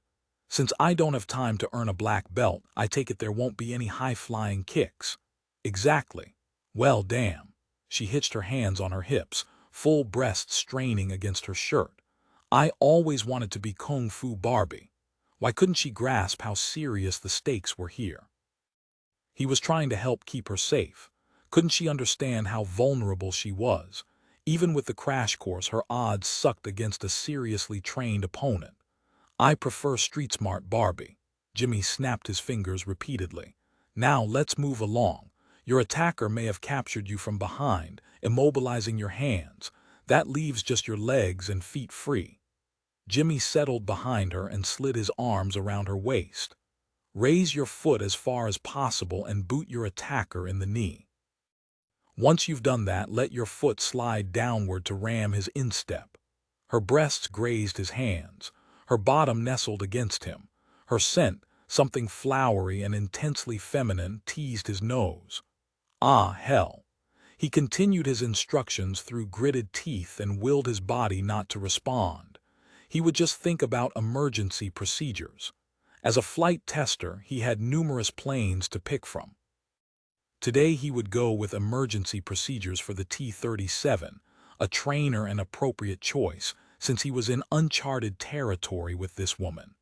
How to recover from a spin, throttles idle, rudder and ailerons neutral, stick abruptly full aft and hold. Rudder, his buckling knee shouted a warning to his testosterone-fogged brain a second too late. Chloe's foot nailed his instep. Pain shot up his thigh as he struggled to keep his balance. A roar from the crowd next door rivaled his mental yelp of pain.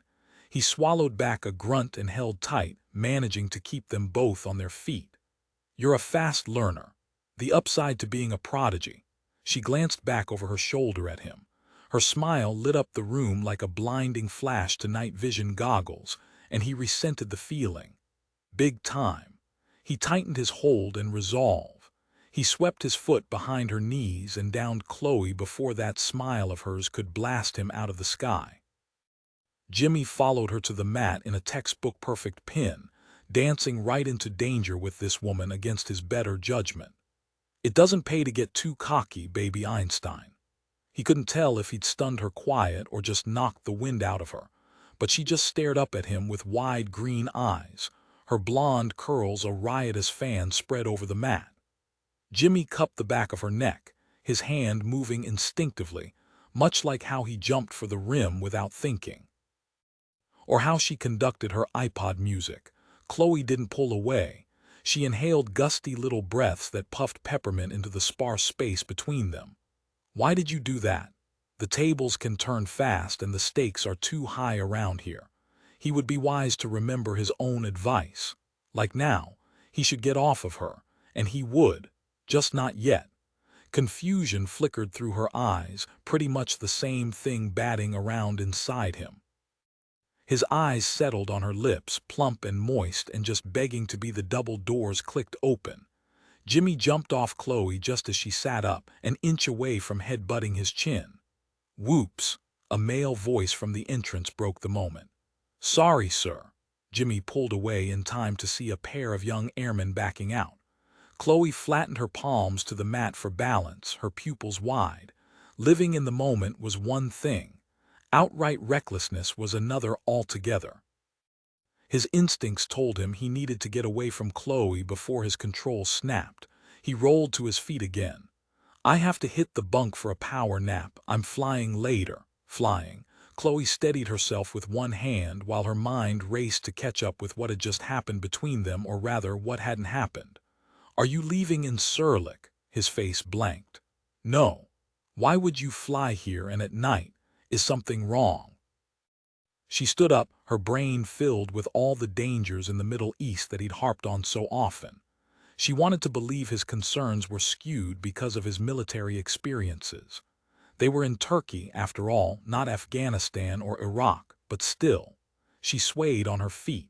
His hand shot out to steady her, fingers landing right over her transplant scar. She jerked back instinctively. His eyes shuddered. We're flying a demo of the new aircraft for the local military, showing off night moves. What are your plans for tomorrow? The abrupt subject change let her know loud and clear her questions were unwelcome. Security cleared us for sightseeing around the base and into that city close by. Adna. He sounded irritated again. You're leaving the security of the base to pick up a few souvenirs. Have you forgotten someone may have tried to blow you up back on that boat? Apparently the security people here feel they have that well in hand. We can go to Adna as long as we have a security escort. She stared back at him. Have you not listened to anything I've said? Good God, woman, I feel like I'm beating my head against a wall. I hear that happens quite often to hard-headed people. His jaw flexed. I don't know what's going on with you, but you have got a serious chip on your shoulder. He raised his hands in surrender, backing a step. Forget it. Lesson over. I'm out of here. Wait. She gripped his arm. I don't get this, get you. Security tells me it's fine to leave the base. I do what they advise and you rip my head off. How am I in the wrong here? I have a more conservative approach when it comes to things like risking your life. Yeah, she knew she was prickly after a lifetime spent being fearful of risks and danger. Why bother with things like self-defense if I'm going to spend my life in a bubble? Do whatever you want. You're an adult, and I can't stop you. Good luck, and I sincerely hope you'll enjoy an uneventful day of shopping for little ivory camels. She watched him plow through the door, his fist hammering the metal bar. Her body swirled with a mishmash of feelings. Anger, attraction, frustration. Not surprising. But she hadn't expected the flash of sympathy. What a dark way to live, always searching for threats around every corner, always expecting the worst. A mindset she'd worked so hard to overcome. Because she knew firsthand the dangers of sinking too far into darker emotions. Some people feared the dark. Chuck Tanaka embraced those increasingly rare, opaque moments when no one touched him. He rolled from his back to his side on concrete as cold and unforgiving as his captors. The chain on his ankle shackle rattled in time with the muted music thrumming above him. A groan slipped between his cracked lips and echoed in the damp cement cell that reeked of cigar smoke wafting from the guard outside his door. Which battered part of his body summoned the sound. Who the hell knew? He'd gone past pain 2 days into captivity. Now he focused on one thing, keeping his brain locked away from the sadistic bastards who'd been working him over. And the she-demon. She worried him more than those 2 goons. She utilized mind games with a skill that scared the crap out of him. Early in his stay, he'd heard screams from the next room. The only screams lately had been his own. He didn't expect to live. Even if somehow, beyond the odds, he was rescued, he could feel himself bleeding out inside. Still, he fought the Grim Reaper to give the tracking chip a chance to work, to lead someone here to break up this twisted woman's operation. The device would continue to transmit even if he died, but the reading would show he wasn't alive, rendering their search less urgent.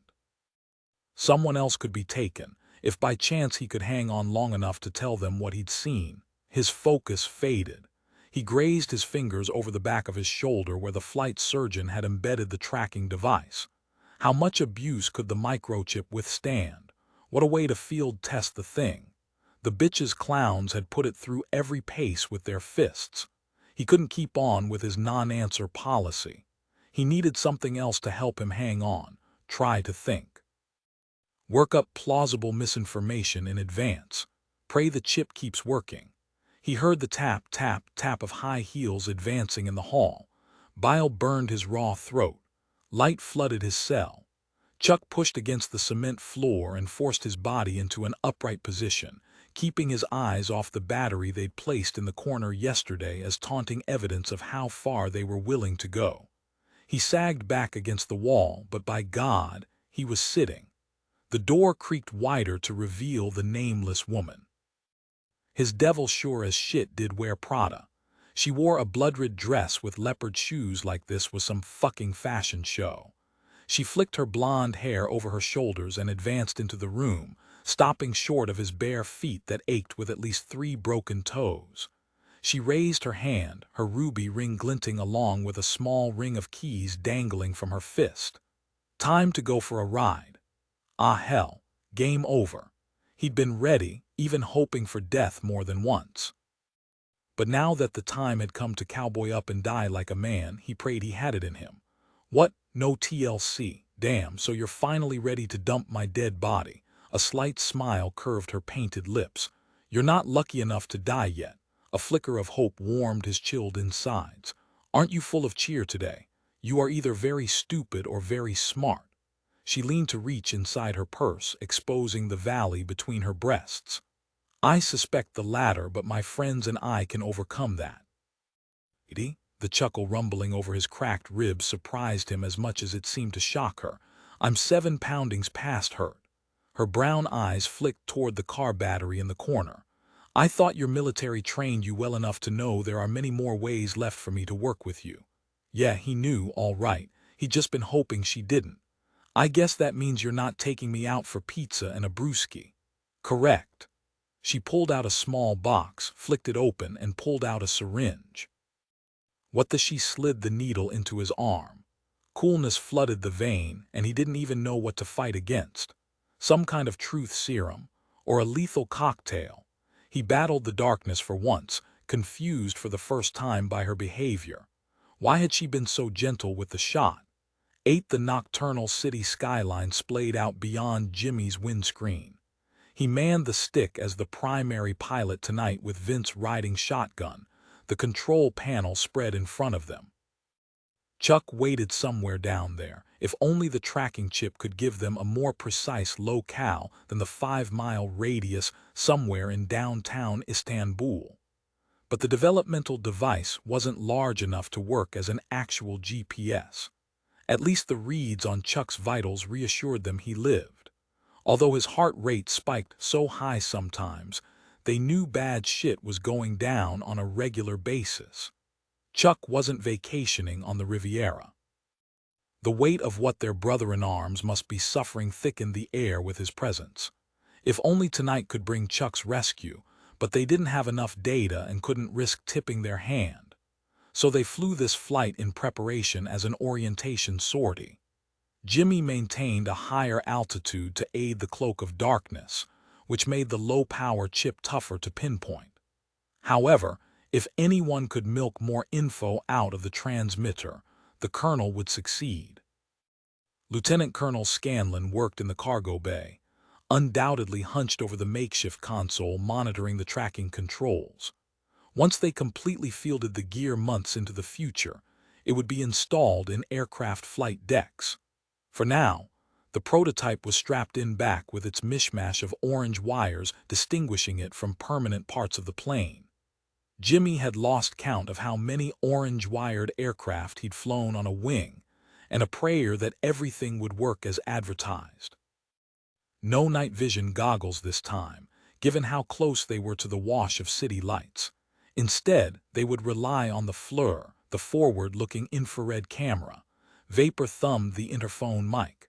Remember the time Chuck saved Jimmy's ass in the officers' club bar at Nellie's, when those fighter pilots swarmed around the pool table playing crud? The radio crackled with the heavily accented voice of the air traffic controller. Blackbird 22, reset altimeter 299er rate. Jimmy keyed up the radio. Copy 299er rate, 299er rate set pilot. Vapor reset his altimeter and keyed up his interphone, set co-pilot. Jimmy remembered that evening well. When are they not in the club playing crud? Vapor chuckled low. No dodging the story, my brother. Spill it, Smooth coaxed over the airwaves. I haven't heard this one. Fine.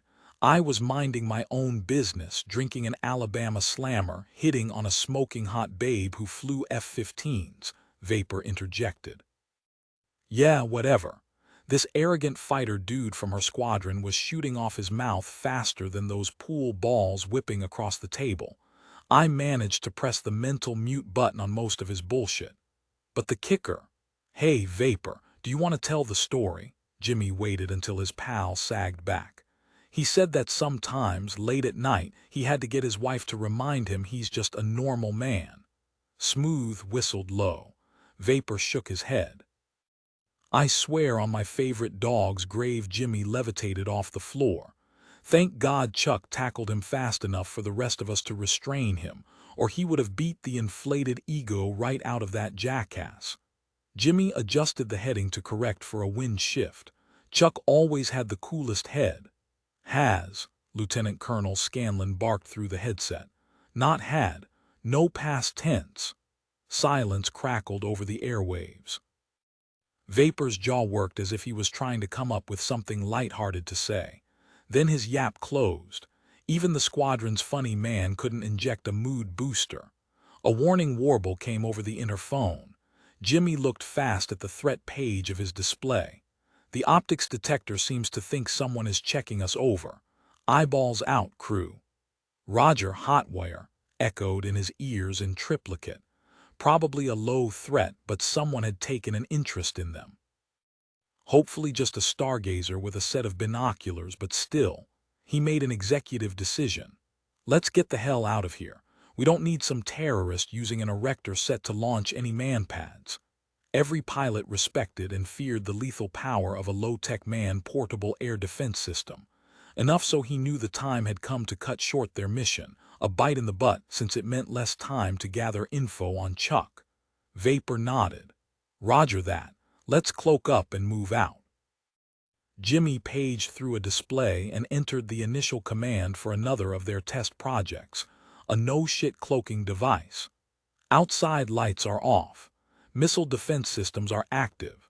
Sure wish we knew if this one actually works. Wouldn't it be sweet to test something at a nice, quiet stateside base before hanging our ass on its success? Remember, gentlemen, the colonel's ever-steady voice of reason rumbled over his ears. Keep it calm. Tech order warnings are written in blood, since something drastic happened to bring that flaw to the fore. Cautions are written in stupidity. Let's not be dead or stupid at the end of the day. Deeper they flew into the Turkish countryside, leaving Chuck behind in the skyline full of ornate spires enduring God only knew what. Actually, Jimmy had a hell of a decent inkling. His 4 months as a guest of the Afghani rebels had given him a fair taste. At first, he'd taken the punches as a sort of penance for Socrates' death. Later, he hadn't been able to form thoughts clearly enough to do more than survive the day in hopes of making it to the next one, so maybe, just maybe, he could live long enough to tell Sarah how her husband had died. Apparently, the bastards who'd taken him hadn't read the Geneva Convention relative to the treatment of prisoners of war. At least he hadn't been raped like the guy in the cell next to him, although listening and being unable to help had presented a unique hell all its own.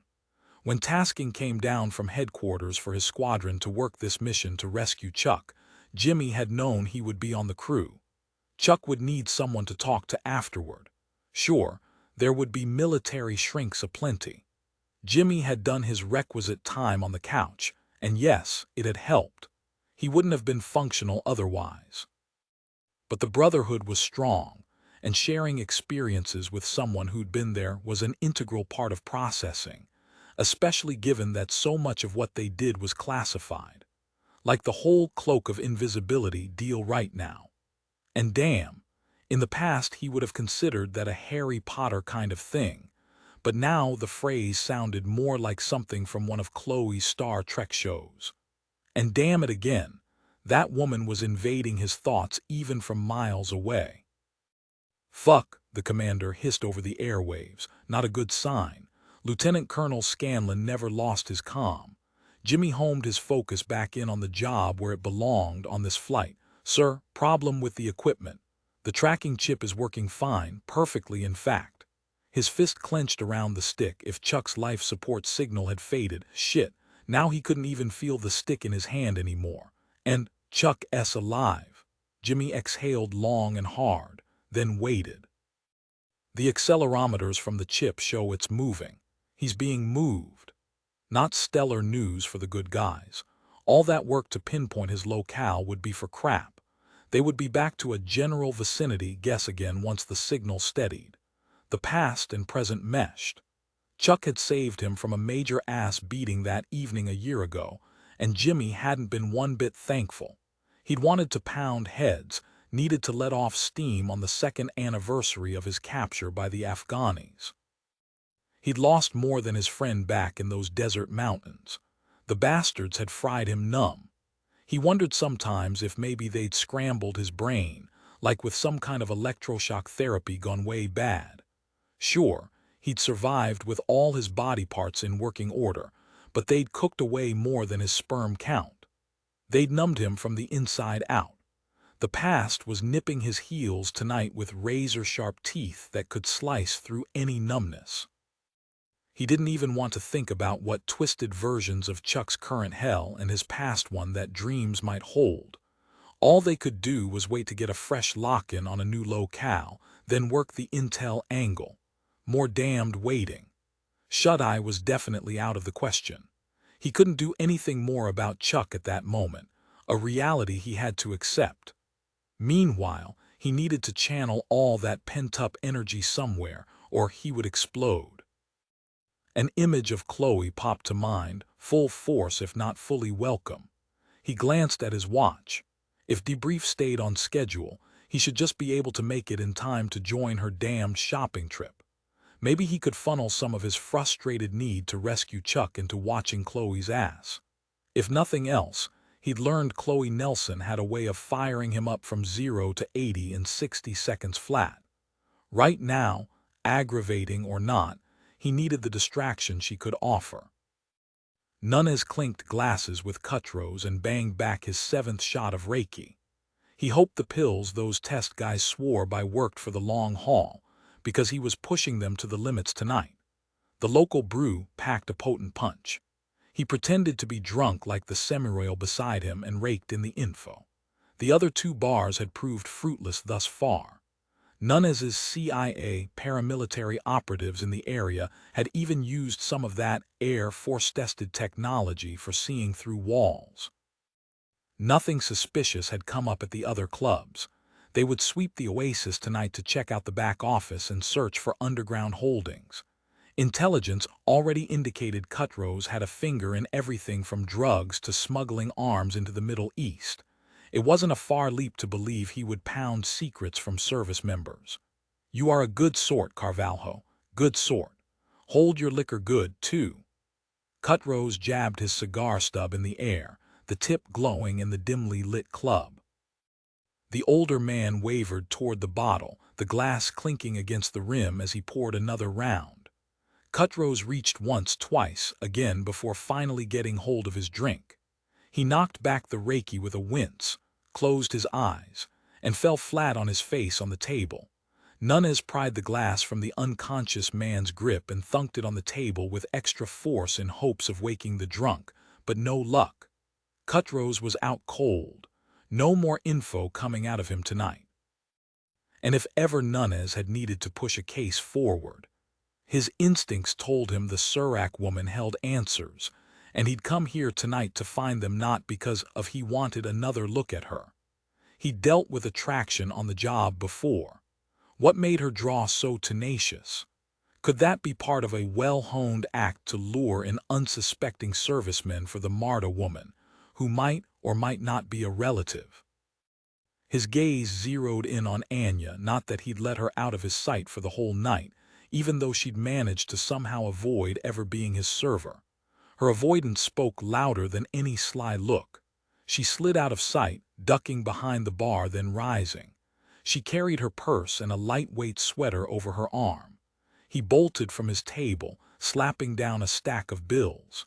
He hit the exit in time to catch sight of her rounding a corner. Luck was with him.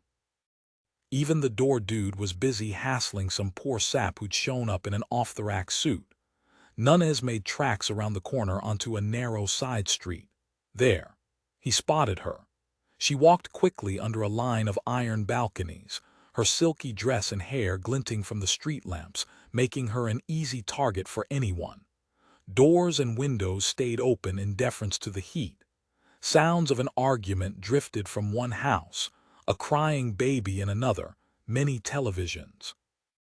The street might be teeming with life indoors, but he doubted anybody would help her. This was a hear-nothing, see-nothing neighborhood. Nunez fell in step alongside her. "Remember me?" "No," she charged ahead without so much as a glance his way. "I think you do."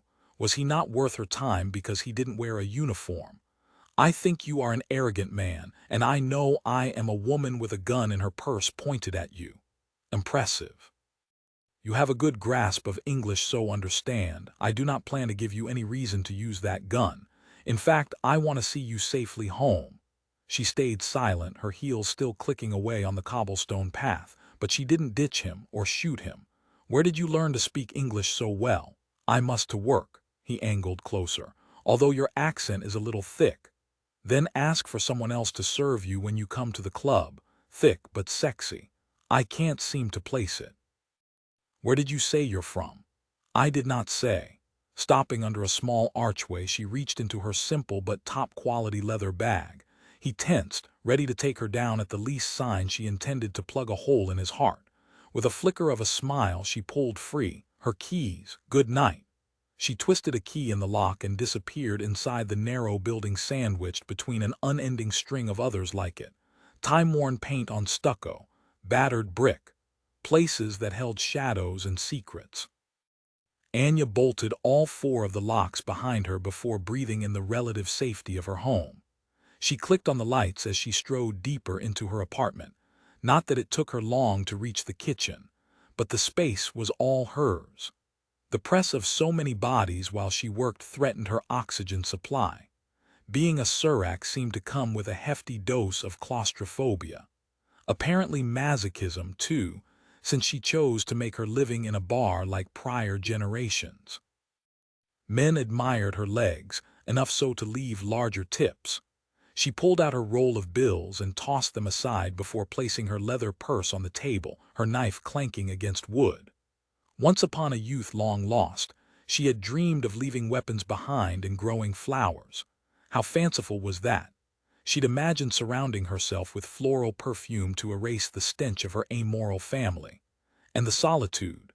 That appealed most, whether found in a contained hothouse or in vast fields of farmed posies.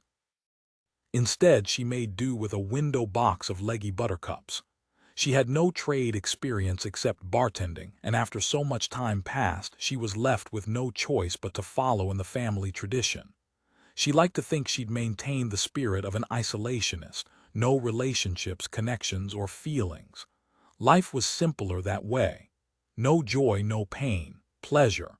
That consisted of survival and sleep. Until this one man upset the balance. He didn't stare at her legs. He looked into her eyes and stirred something deep in her belly. Desire, which also meant danger. She'd learned early from Aunt Marta that sex killed. 9 What a killer trip to the mall, hopefully not literally. Chloe eyed their bodyguard as she slid into a musty seat in the military bus slated to take them to nearby Adna. A guard stood by the driver, an AK-47 gripped in both hands. How could Livia lounge so nonchalantly a seat behind, just filing her nails? Was it really worth the risk for sightseeing and a shopping trip just to buy a few tapestry drink coasters? But then how much could happen in the 7 miles or 12 kilometers, as they said around here, until they reached Adana, the 5th most populous city in Turkey? She needed to get a grip on more than the seat in front of her and quit falling back into her old fearful scripts. She'd come to this region aware of the risks, determined to enjoy life even if that meant mentally shutting out the automatic weapons that were a staple around here. Besides, she had her nifty new self-defense skills at her disposal, thanks to Jimmy Gage. Of course, even thinking about him sent her senses strumming with memories of tangling together on the mat. The bus bucked forward. Just as fast, the vehicle jerked to a halt. Chloe's knees whacked the seat ahead of her. The guard snapped to attention. The door swung open and the guard backed away. Jimmy bounded up the steps as if materializing from her thoughts. "Got room for one more," the uniformed driver nodded. "There are still a few places near the back, sir." What was he doing here? Hadn't he said it was too dangerous? Was he leaping to her defense again? For a guy who kept pushing her away, he sure seemed to follow her a lot. Jimmy loped down the aisle toward her, his eyes fixed on her yet shuddered. She fidgeted in the cracked vinyl seat. She wasn't totally naive. She had experience with guys, not a lot, since chronic illness had often left her with little except her music. Still, she'd been out with enough men that she shouldn't be this unsettled by a guy she barely knew. But roll over Beethoven. Jimmy looked hot. Low-slung jeans fit his lazy stride to a T. He sat beside her without even asking. She scooched toward the window, trying to escape the heat of warm denim against her wash-thin khakis. "You're really taking a dangerous risk leaving the base for some frivolous sightseeing. You're a regular comedian. The Yuzo should sign you on to do stand-up." He unhooked his sunglasses from his shirt and slid them on. "I would have brought you a little ivory camel if you just asked. I was afraid you'd bring a tusk instead and implant it in one of my vulnerable strike points." Definite possibility. The back-and-forth snipping was actually starting to become perversely energizing. "Seriously, what are you doing here? Was your flight last night canceled?" "Nope." He crossed his arms over his chest, scowl set. Chloe jabbed a thumb toward the front of the bus. "I already have a very competent bodyguard. Uh-huh. I also have nifty new kung fu moves at my disposal. I'll be able to handle Romulans and purse snatchers with ease." She cut the air with her hands while Livia listened in none too subtly from the seat behind. He peered at her over the top of his sunglasses. Chloe steeled her face, not in any way ready to let him see how much he confused her. No doubt Ego Boy had enough notches on his bedpost without adding her to the count. "Well, Captain, just so we're clear, you're coming for yourself of your own volition. I'm not taking any crap from you if you get your wallet jacked." "Understood." Jimmy unclipped his BlackBerry from his waistband and began scrolling through mail as if she didn't exist, as if his leg wasn't still pressed up against hers, blasting muscled heat straight through her khakis. Quiet settled but for the engine's grumble and the raspy swoosh of Livia's nail file. The bus lumbered past the rows of flags at the NATO base. She'd read in her touring Turkey book about the legend behind the Turkish flag, that in battle, the shapes were seen reflected in a pool of warriors' blood. Once outside the front gate, Chloe hitched her elbow on the window to soak up the mountainous countryside, rather than risk looking at Jimmy and have him snap at her about something else, or keep ignoring her. The rolling landscape was dotted with flat-roofed houses. She'd also read in her tourism book that locals slept there to escape spring and summer heat. Jimmy stayed silent, tapping a message on his BlackBerry, his somber mood darn near palpable. Something about his face struck her as different, not irritated as usual, but something else. She fidgeted in her seat. "Is everything okay? Are you okay?" "Fine. Did something happen last night during your flight?" "I'm alive, so everything must have gone just fine. Not the benchmark for success I like to put on my workday." A dry smile tugged at his mouth as he kept typing on his tiny keypad. "We aren't singing Happy Birthday, Mr. President, for standing ovations." Okay, he just stepped over the line in dissing her profession. Regardless of what he'd done for her, she didn't have to put up with rudeness. There are plenty of other empty seats if you want peace and quiet before your souvenir junket. I hear they have bins of the glass blue eyes for jewelry to ward off bad moods. He tucked aside the BlackBerry and settled his undivided attention on her. I didn't come along for souvenirs. I'm here for you. Livia shifted in her seat, the vinyl upholstery squeaking. Wow, Flybe, you're a charmer when you want to be. Chloe looked between the two of them. A sliver of jealousy flashed through her. Silly on her part, certainly. Still, Chloe couldn't help comparing her own khakis and well-washed t-shirt from a Renaissance festival to the diva pop star's hip-hugging hot pink capris and silk butterfly tunic edged in gold beads. How could a girl not come up feeling a little lacking? Livia tapped the back of their seat with her nail file. So, Captain Gage, what do they call you? All of you gentlemen have such interesting play names for each others. Play names. That brought him upright in his seat. We take our call signs or go by seriously. Call signs. She filed her nails again, a cluster of silver rings flashing in the sunlight as her hand worked. Tell me more. We come by our call signs in a number of ways. He removed his sports sunglasses and hooked them back on the neck of his polo shirt. Most get the nickname after completing specialty trainings. We have a party with a keg and ceremony. In other cases, somebody stumbles on one by doing something especially, memorable, and the label sticks. How did you decide on your name? Chloe asked. We don't decide on our own. He hitched an ankle on one knee, his foot jostling in time to a tune only he could hear. It's given to us. The call sign may be a simple play on someone's name, like Lieutenant Ryder would be easy. The camel-wearing driver stretched up in his seat, peering back at them in the large mirror over his windshield. Or there's the ever-famous Colonel Pat My Johnson. Livia frowned in confusion, while Chloe shook her head. Very mature, gentlemen. The driver chuckled as he settled back behind the wheel, taking the sharp turn on the dusty road toward increasingly large clusters of houses near a small mosque. Carry on, Captain. Jimmy included the growing crowd in his story as his arm slid along the back of Chloe's seat. Names also come from personalities, like how our flight engineer is a ladies' man, thus his call sign, Smooth. The touch of his fingers along the rim of her t-shirt sleeve felt mighty darn smooth to her. Chloe inched closer to the dirty window. I heard your friends call you Hotwire. Seems pretty accurate, a personality tag to me with your temper and all. Livia pursed her lips in a flirty little moo. You appear very level to me, Captain Hotwire. My call sign can be taken two ways. I have a mechanical engineering degree, or more likely, because I have a tendency to land in the nearest fight.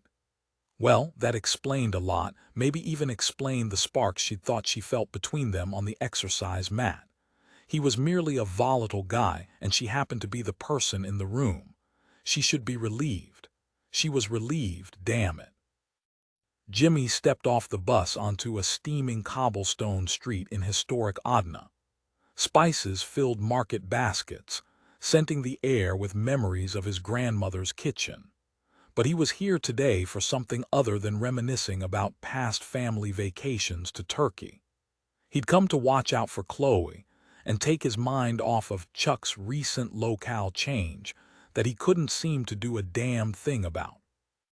He'd been here often enough in the past on work and family trips to be familiar with the mingling remnants of the Byzantine and Ottoman empires. He didn't need to do the tourist gig with a map and Turkish spoons or camels.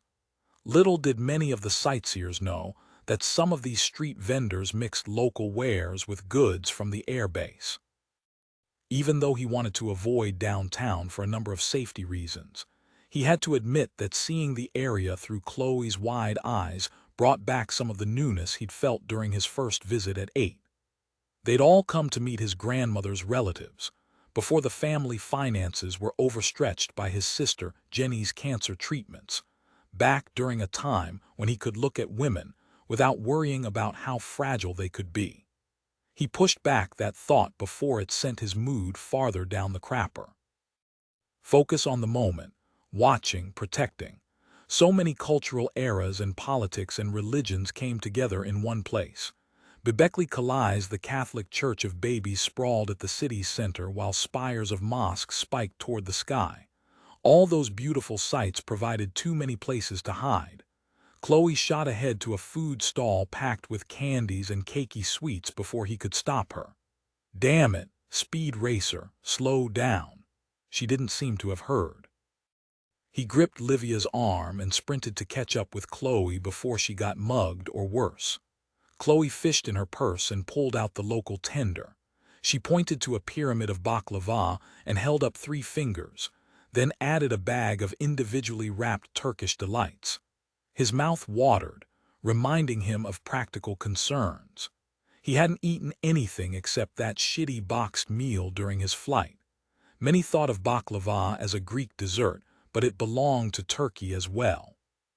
Teşekkür ederim, Chloe thanked the vendor and surprised the hell out of Jimmy.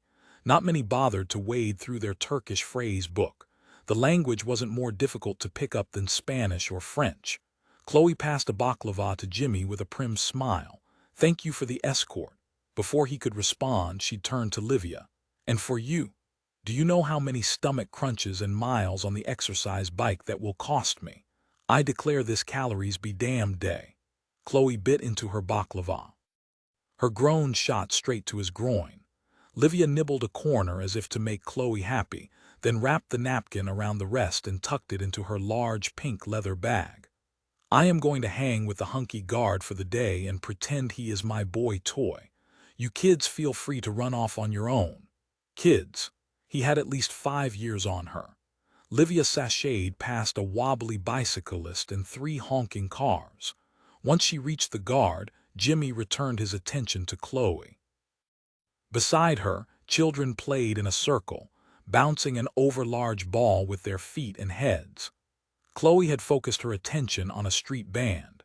Musicians with ouds, some reed instruments, and a tambourine evoked the past with folk music, while adults and children danced along with unmistakable artistry and a timeless appeal. Slowly, people from the crowd joined the dancers on the strewn wool carpets. The free-flowing movements appeared easy enough, with no set parameters other than hold hands overhead, snap fingers, sway shoulders, and twirl. Chloe swayed beside him, edging closer and closer. Her feet and hands moved in time, picking up the gist of the freestyle movement. She laughed. Just a simple sound, but it jolted straight through him. She clasped his hand and backed toward the dancers. He shook his head. Chloe held tighter. Scared of looking silly, she'd thrown down the gauntlet. Fear is for the weak. He nudged her deeper into the dancers, his feet syncing up with hers. Soon her hair was down and twirling around her while hands thumped on drums. He could swear the air smelled different, smoky from more than incense. Chloe took on a time-warp quality. She could have been any woman, any time, all the way back to the Ottoman Empire. He continued to move with the music instinctively, but his attention stayed totally on Chloe. Her blonde curls whipped past her face long enough for her gaze to hook on his briefly. The music slowed, but the moment still vibrated through him as the crowd jostled by. Pulling himself back to the present was a hell of a lot tougher than it should have been. He took her hand in his again and backed her out of the crowd, jostling against another person. Damn it, he should have been more aware of his surroundings. Jimmy glanced over his shoulder. "Excuse me." He looked straight at the face of Agent Mike Nunes. "Excusa." The agent nodded and strode forward in clothes that appeared to cost more than a month of captain's pay. Okay, he knew better than to ask. Their jobs operated on a need-to-know basis.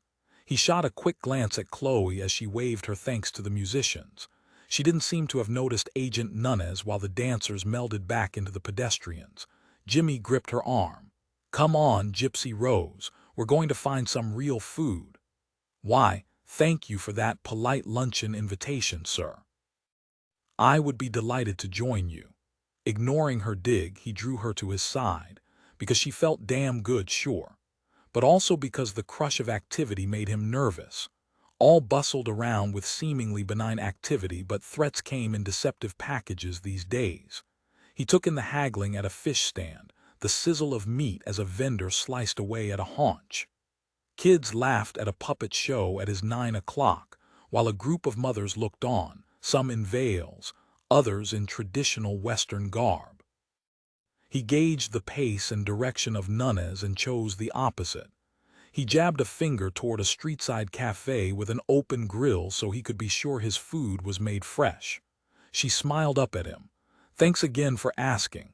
Yes, I would love to eat there." Sighing, he stopped. "Where would you like to go? You pick."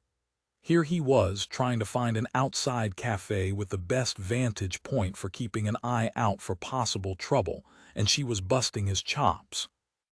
Jimmy gripped her elbow and steered her through the increasing throng to a wrought-iron table near a bookseller's stand. He held out her chair with exaggerated manners. She took her seat with a flourish. "I'm delighted to be dining with such a scintillating conversationalist. I'm a bodyguard today, not some hired gigolo from an escort service. I'll do most of the talking then. At least we can't argue that way." She propped her elbow on the table, and her chin fell to rest on her fist. He liked her fingers with their short, unpolished nails. Sure, he realized she must keep them trimmed to play the piano, but still, those industrious hands enticed him a lot more than Livia Cicero's for show-only hot pink manicure. Chloe's eyes sparkled in the afternoon sun as she took in the surroundings. "This is exactly the sort of atmosphere I wanted to experience when I volunteered for this gig. God, that music was amazing." Jimmy claimed the seat that kept his back to the painted brick wall so he could watch without worrying about what went on behind him. "I hadn't realized you're a trained dancer, too. No wonder you were a quick study with the self-defense moves. I've never taken a single dance lesson. I just let the music resonate through me, and the next thing I knew, I was joining in." An image of her abandon while dancing sparked in his mind and shot straight to his groin with an unexpected force. She picked up her menu, scanning. "I probably looked like Snoopy from those Charlie Brown movies, dancing like a goof." Something about the way she said it tugged at him. He could have sworn there was a vulnerability in her half-laugh that didn't quite fit with her outward bravado. He couldn't bring himself to roll out the easy quip. A part of him wanted to tell her that for the first time he understood that touchy-feely phrase about dancing like no one was looking. And the rest of him kept thinking about his sister, of how easily somebody vibrantly, fearlessly alive could be taken away. A waitress approached their table, putting their conversation on hold. He started to pick up the menu again, then scan the other diners instead. He knew all the local dishes. The more important factor would be choosing the one best prepared here. He looked past a table of locals eating summer vegetables and fruits to a group of tourists tearing into a loaf of Turkish bread. He started to move on, but something prickled at his brain and he scanned back to a woman in a burqa. What bothered him about her? Even though the head-to-toe dark garb for females wasn't required in this predominantly Muslim region, there were plenty who wore it. He studied the shoulders that seemed overly large for a woman. The walk, rather than the softer swaying steps of a female, more the stride of a man. Jimmy reached for Chloe, searched for a cop to alert, and all too damned late. The man in the burqa whipped up his hand holding a plunger detonator and shouted his battle cry of death. Chloe stifled a scream. Jimmy slammed into her at the same moment the blast exploded through the cafe. Her thoughts shattered into pieces as jagged as the windows, spitting glass everywhere. Ear-numbing thunder, falling debris, shrieks, fear. Shock waves rolled over her. Jimmy's arms tightened around her, his shoulders curving protectively. A creak sounded overhead. "Son of a bitch," Jimmy growled in her ear, rolling her to the right. "Cover your face." The tasseled awning crashed to the ground an inch away. Gravel bit into her arms and knees. Blood made a sticky paste on her pant leg. Her muscles bunched so tight she couldn't move even if her pounding heart wasn't scaring her motionless. The explosion on the boat had been bad, really bad, but this was hell, with the possibility of an encore. She forced her gritty eyes open and found a severed leg sticking from the rubble. How odd to notice the man had lost his shoe as well as a limb. Someone screamed again and again, hurting her ears, scratching her throat. Oh my God, the sound came from her, and she couldn't stop her convulsed muscles from twitching as she stared at that shoeless foot with a tiny hole in the heel of the sock. Wading through the layers of horror, she realized Jimmy had his arms around her waist, rubbing his hands along her back and waist, soothing a shush, shush, shush in her ears. She couldn't hope to recapture calm, but shutting up to breathe would be a reasonable start. I'm okay, I'm okay, I'm okay, she chanted, her words eventually slowing enough to stave off hyperventilation. Of course you are. I never doubted it. He squeezed her waist, his eyes sweeping over her. I'm going to assess the situation, but I'm not leaving. I'll keep your back and you keep mine until we're sure everything's safe. His cool logic calmed her.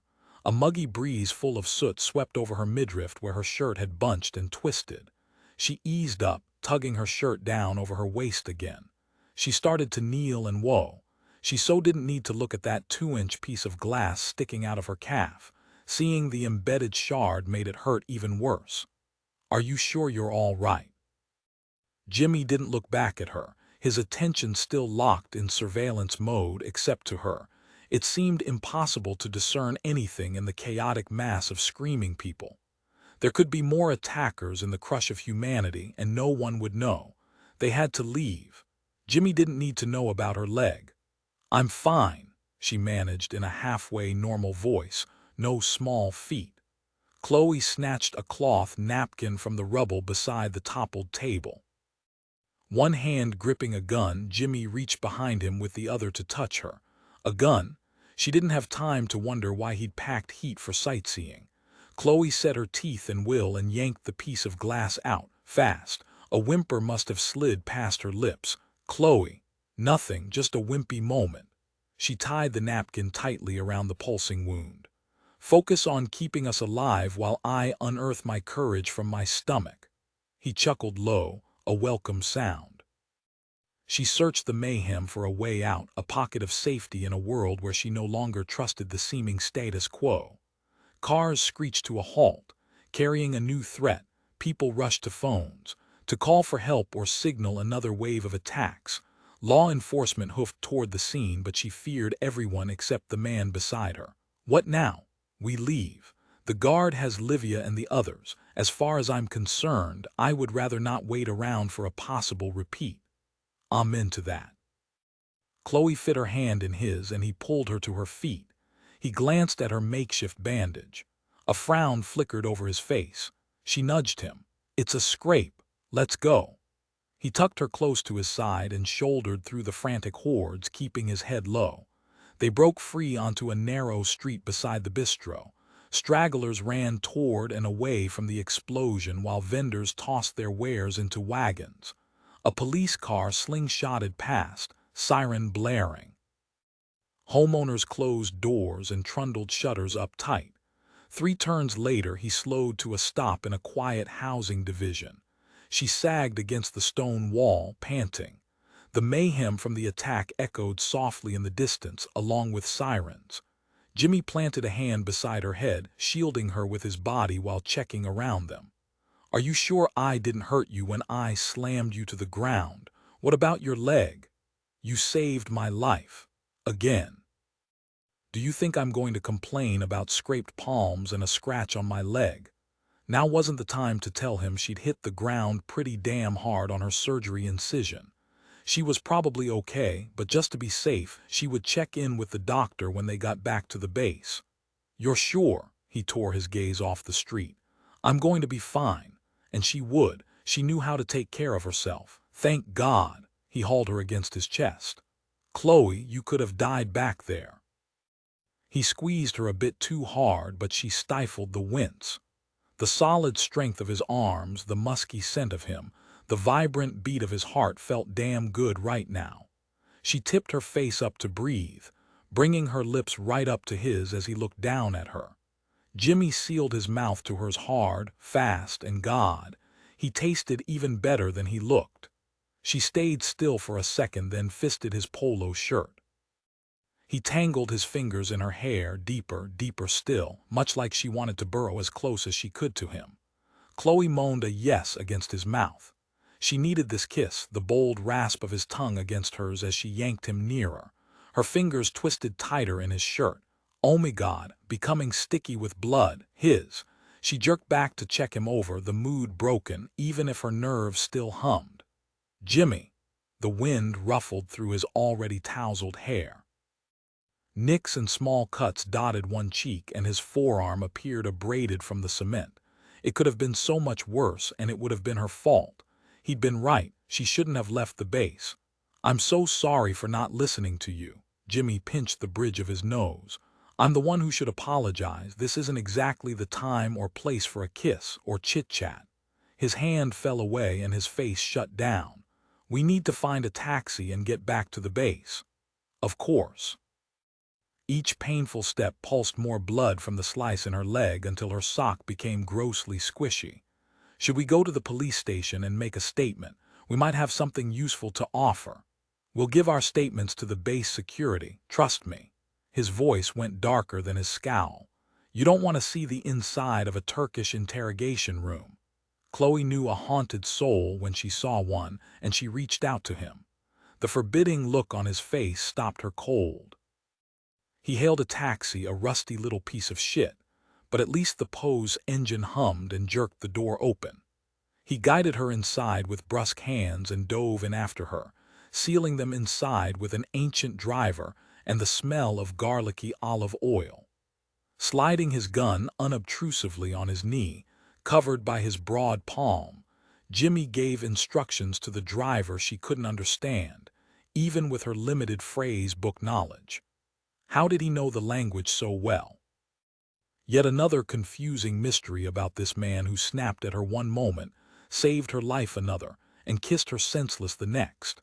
He settled back in his seat, not in the least relaxed as he looked out the windows. Do you want to tell me about that big scar I saw on your side when we were lying on the ground back there at the cafe? It looked pretty serious. Her thoughts scrambled to that frightening second when he tackled her, held her around the waist. She seemed to recall her shirt had rucked up during the fall.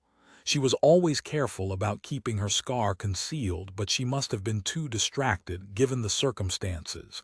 Did she want to talk about it? Not really. He nodded toward her makeshift napkin tourniquet. Just like you don't want to tell me you cut your leg. Hey, she snapped back. I understand you're frustrated because we left the base today. That's an understatement.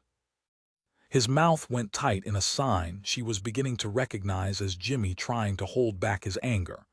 You are the most pig-headed, reckless human being I have ever met in my life. Don't you even give a shit about living? Of course I do. She may have come to accept the probability of death during her teen years, but she'd never stopped wanting to live. Sadly, I'm not a fortune teller to know somebody would try to blow me up today, and apparently the base's security team lacks your ability to see into the future as well. I feel very confident they want me to keep breathing as much as I do. Well, you sure couldn't tell it by the choices you've been making. He twisted in his seat to check out a pair of motorbikes close on their tail. You were right, okay? Totally right. I shouldn't have left the base. You can lord it over me all you want. And it hadn't escaped her notice that they still weren't home free yet. The bikes whipped past and around a corner. He relaxed back in his seat, his muscles still tensed, biceps straining against the sleeves of his polo shirt. I don't want to gloat. I want you to stop taking your life for granted. We are not in the US of A right now, and I'm not always going to be around to protect you. Who are you to judge me? You don't even know me. Tears of frustration stung. He didn't know her because she hadn't let him, and once she did, he would let her down just like all the other men she dared let get close. Damn straight I don't know you, but for some reason I can't seem to drag my sorry ass away from you. He skimmed his fingers gently along her side again. Chloe, what happened to you? She bit back the words. It wasn't his business. His fingers lingered, just a light touch but somehow tender, intimate. "I've come to your rescue 3 times now. I'm calling in the marker," she jerked away. "That's not fair. If you expect life to be fair, you'd better prepare yourself for one long suck fest." He stared her down for a whole block before raising a hand in surrender. "Never mind, keep your secrets." The fight flooded out of her, such a rare occurrence it surprised the hell out of her. But it wasn't every day a girl almost got blown up. Jimmy, too, for that matter, and it would have been her fault. She owed him her life. He deserved at least the truth, even as her stomach clenched. Chloe sagged back in her seat. "I had a kidney transplant." She watched his reaction. She watched as, just like every other man she'd told about her condition, his face closed up, and he looked away. A transplant patient, charging through security measures at Incirlik Air Base on his way to a vaulted meeting room, he still worked to process what Chloe had said in the taxi.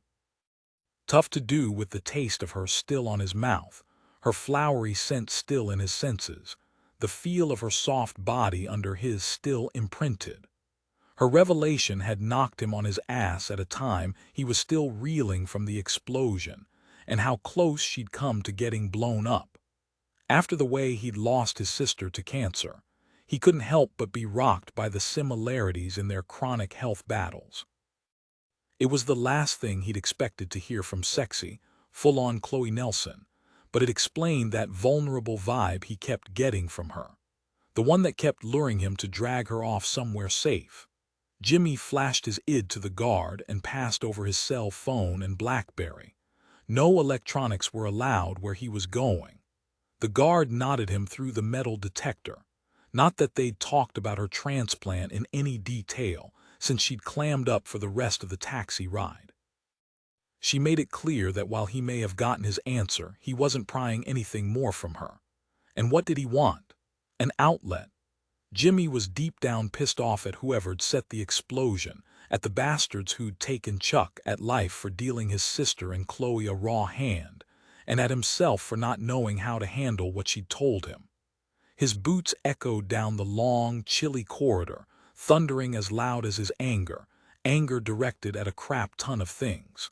Problem was, he couldn't fix big-time health concerns. He didn't know who'd taken Chuck, and the guy responsible for the marketplace bombing currently had his guts splattered all over concrete. At least Chloe's leg injury had been minor, requiring only 4 stitches.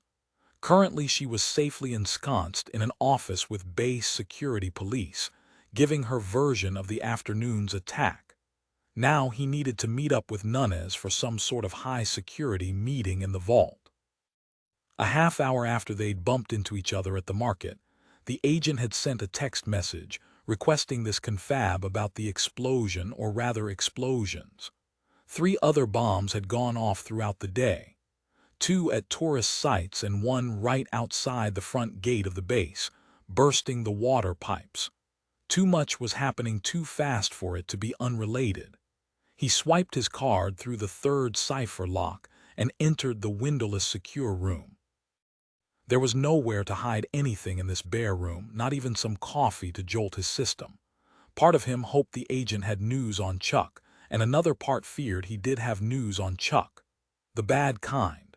Nunez sat in a stark steel chair at an even starker table. Today the agent looked like, well, an agent. Wearing a simple black suit, white shirt, dark tie, and expressionless face, he could have been a blank slate waiting to be filled with the next persona. Only a few scrapes. You're lucky. Jimmy straddled the seat across from the agent, the scab forming on his forearm tugging uncomfortably. Just some ringing in my ears. I'm glad you were a few blocks away. Flying flak can spray a destructive distance.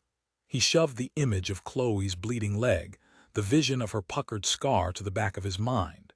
Any more information on the other attacks? Jimmy asked. Only that 2 of the bombs were set off by remote control. We believe those 2 bombers who died were unwilling participants. A single bead of sweat popped on Nunez's forehead, a virtual flood of emotion from a man who played life so close to the vest. It looks like two women were plucked from a mental facility. The bastards. Nunez thumbed away the droplet of perspiration. I agree. Silence felt a hell of a lot heavier in a vault. Much like the quiet that echoed around inside him when he hit the sack at night, and the enormity of all the secrets he had to protect swelled inside him, reminding him he had to be careful, even in sleep, not to let something slip. At least he had his squadron buds, even more importantly his core crew, to shoot the shit with about their highly classified work.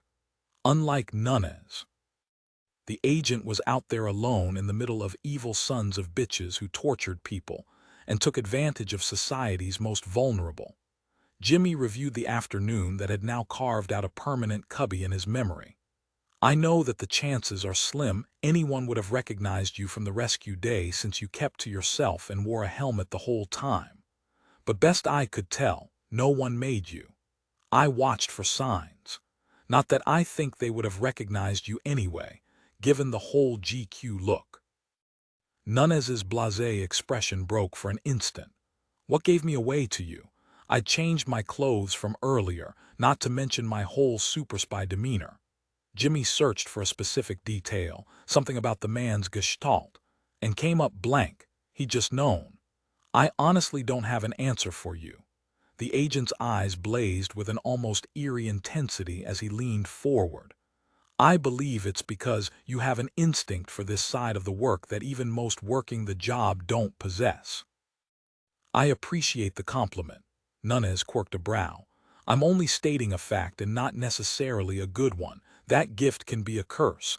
Happy oblivion is a whole lot easier. Ah, oblivion's for the weak, right? They shared a laugh before the mood turned somber again.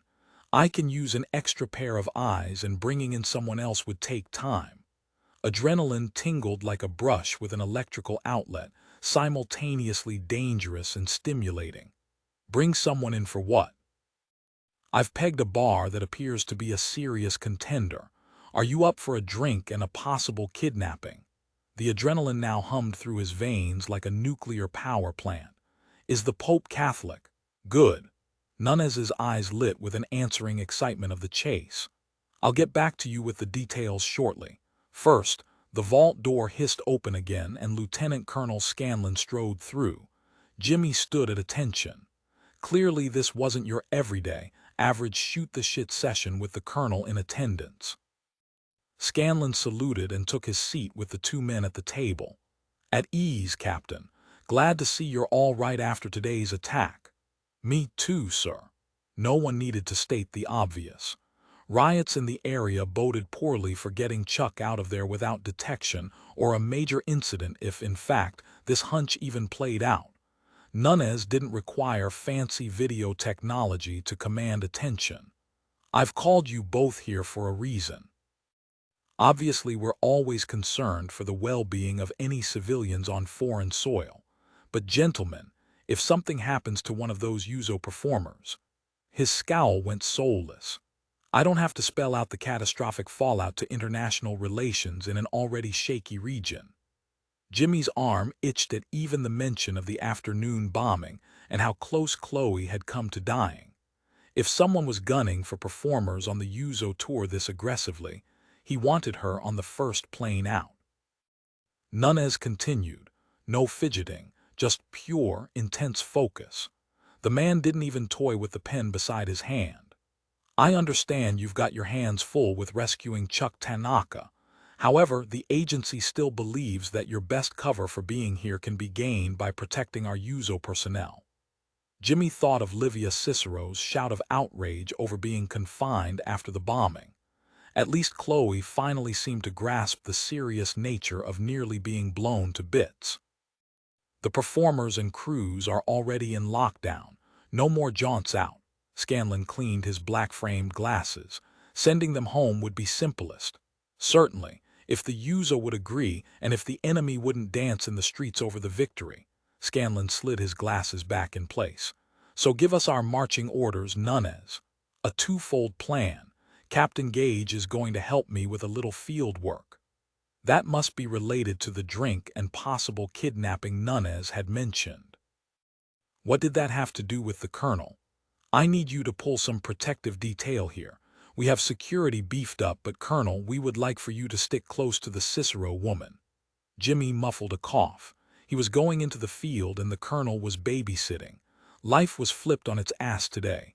Scanlon didn't bat an eye. He did, however, clench his jaw. How long? As long as you're at Incirlik for both her protection and to give us time to delve more into her background. She passed the security clearances necessary to participate in the production, but that doesn't mean they dug deep enough. His eyes narrowed. You're targeting her because she's not American. Everyone is suspect, but yes, her loyalties are more likely to be divided than some of the others in the U's cast and crew. Having you around on a social basis will seem less obvious than a guard. Scanlon scowled. Why not just tell her the guard is for her protection? We'll still have guards trailing her covertly in shifts, but she is notorious for ditching security. Your extra assistance would be greatly appreciated.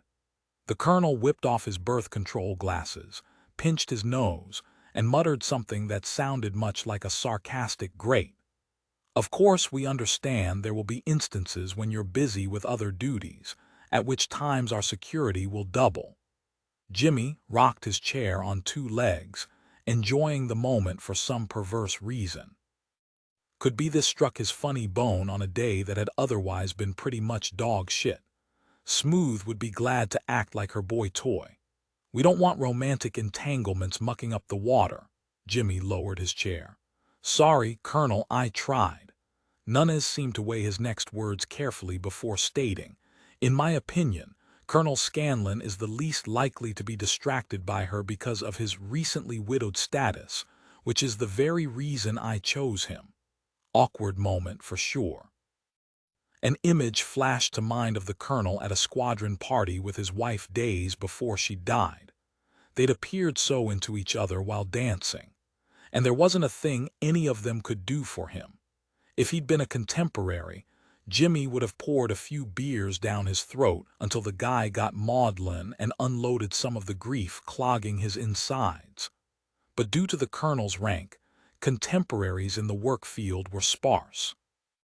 What a stark existence for a person who'd spent the prior years of his career in a crew bonding mentality.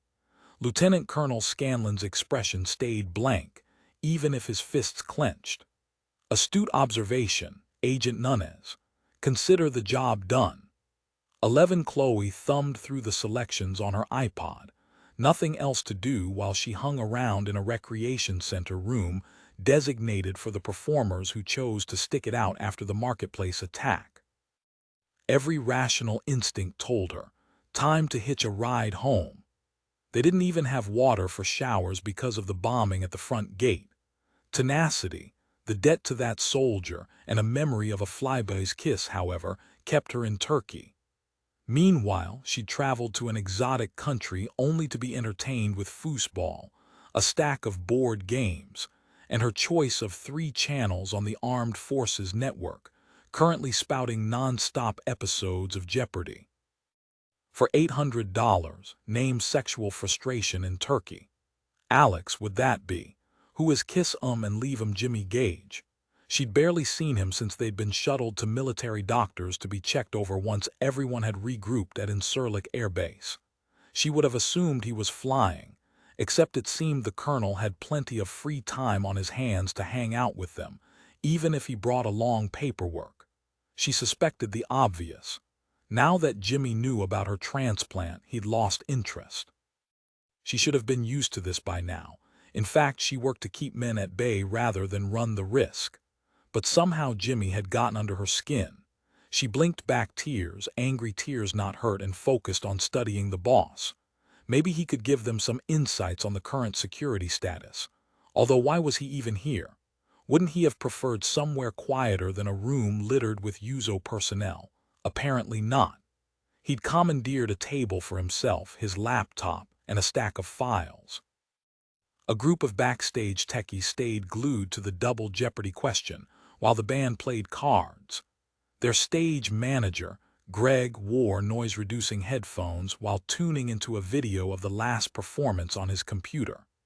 The boyfriend-girlfriend dance team stayed off to the side stretching, using a chair rail as a makeshift ballet bar while ignoring each other over some tiff. Of course, Melanie and Stephen weren't the only ones irritable, thanks to the water problem. Livia Cicero paced, her leather ankle boots clicking on industrial tile. Her designer scarlet jumpsuit with her name sewn across the butt in gold and black thread drew the eyes of every male in the room.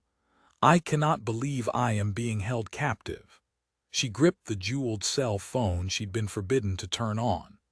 I came on this trip to entertain the soldiers and soak in the culture. Instead, I am only soaking in sweat. Greg crossed the room with a smart, efficient walk, snatched up the remote control and thumbed the volume down 2 notches. Did he own anything other than black turtlenecks and matching loose pants? I heard they're hoping to have the water pipes fixed sometime tomorrow. Hoping.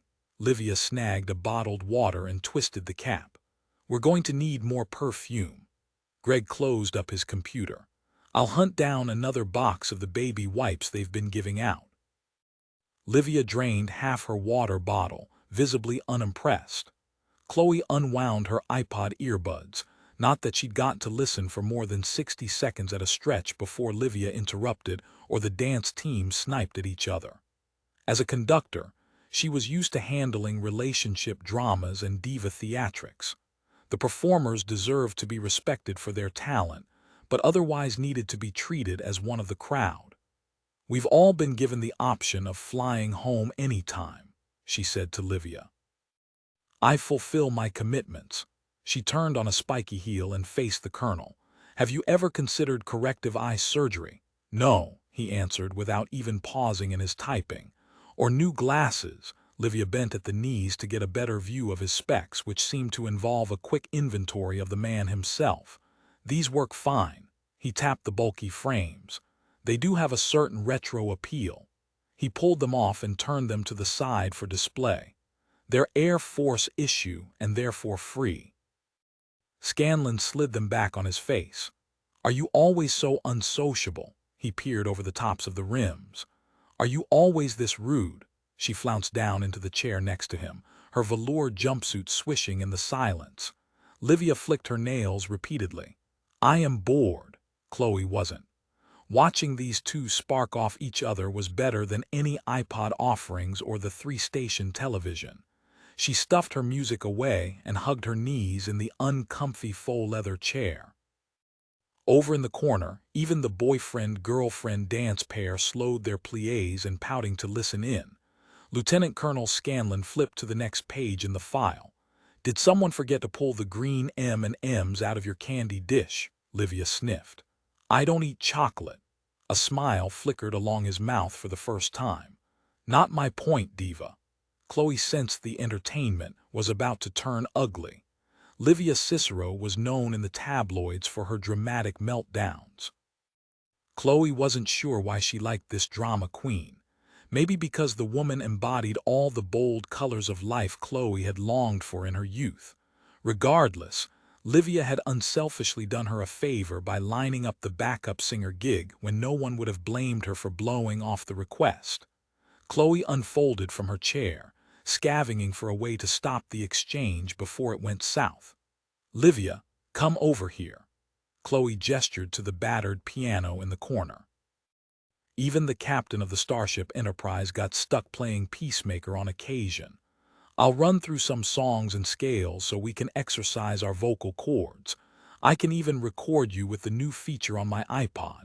The piano may not be as top drawer as the grand they've got over in the rehearsal room, but they've kept this antique in tune. I wouldn't want to bother our colonel. He peered over the top of his glasses. Please, sing. Since you asked so nicely. Livia patted his face. Her hand lingered. She stalled in place, her smile fading to confusion. Even more telling, the colonel didn't move either. Livia dropped her hand and bolted to her feet, double timing toward the ancient upright. Chloe limbered her fingers with rapid scales along the ivories.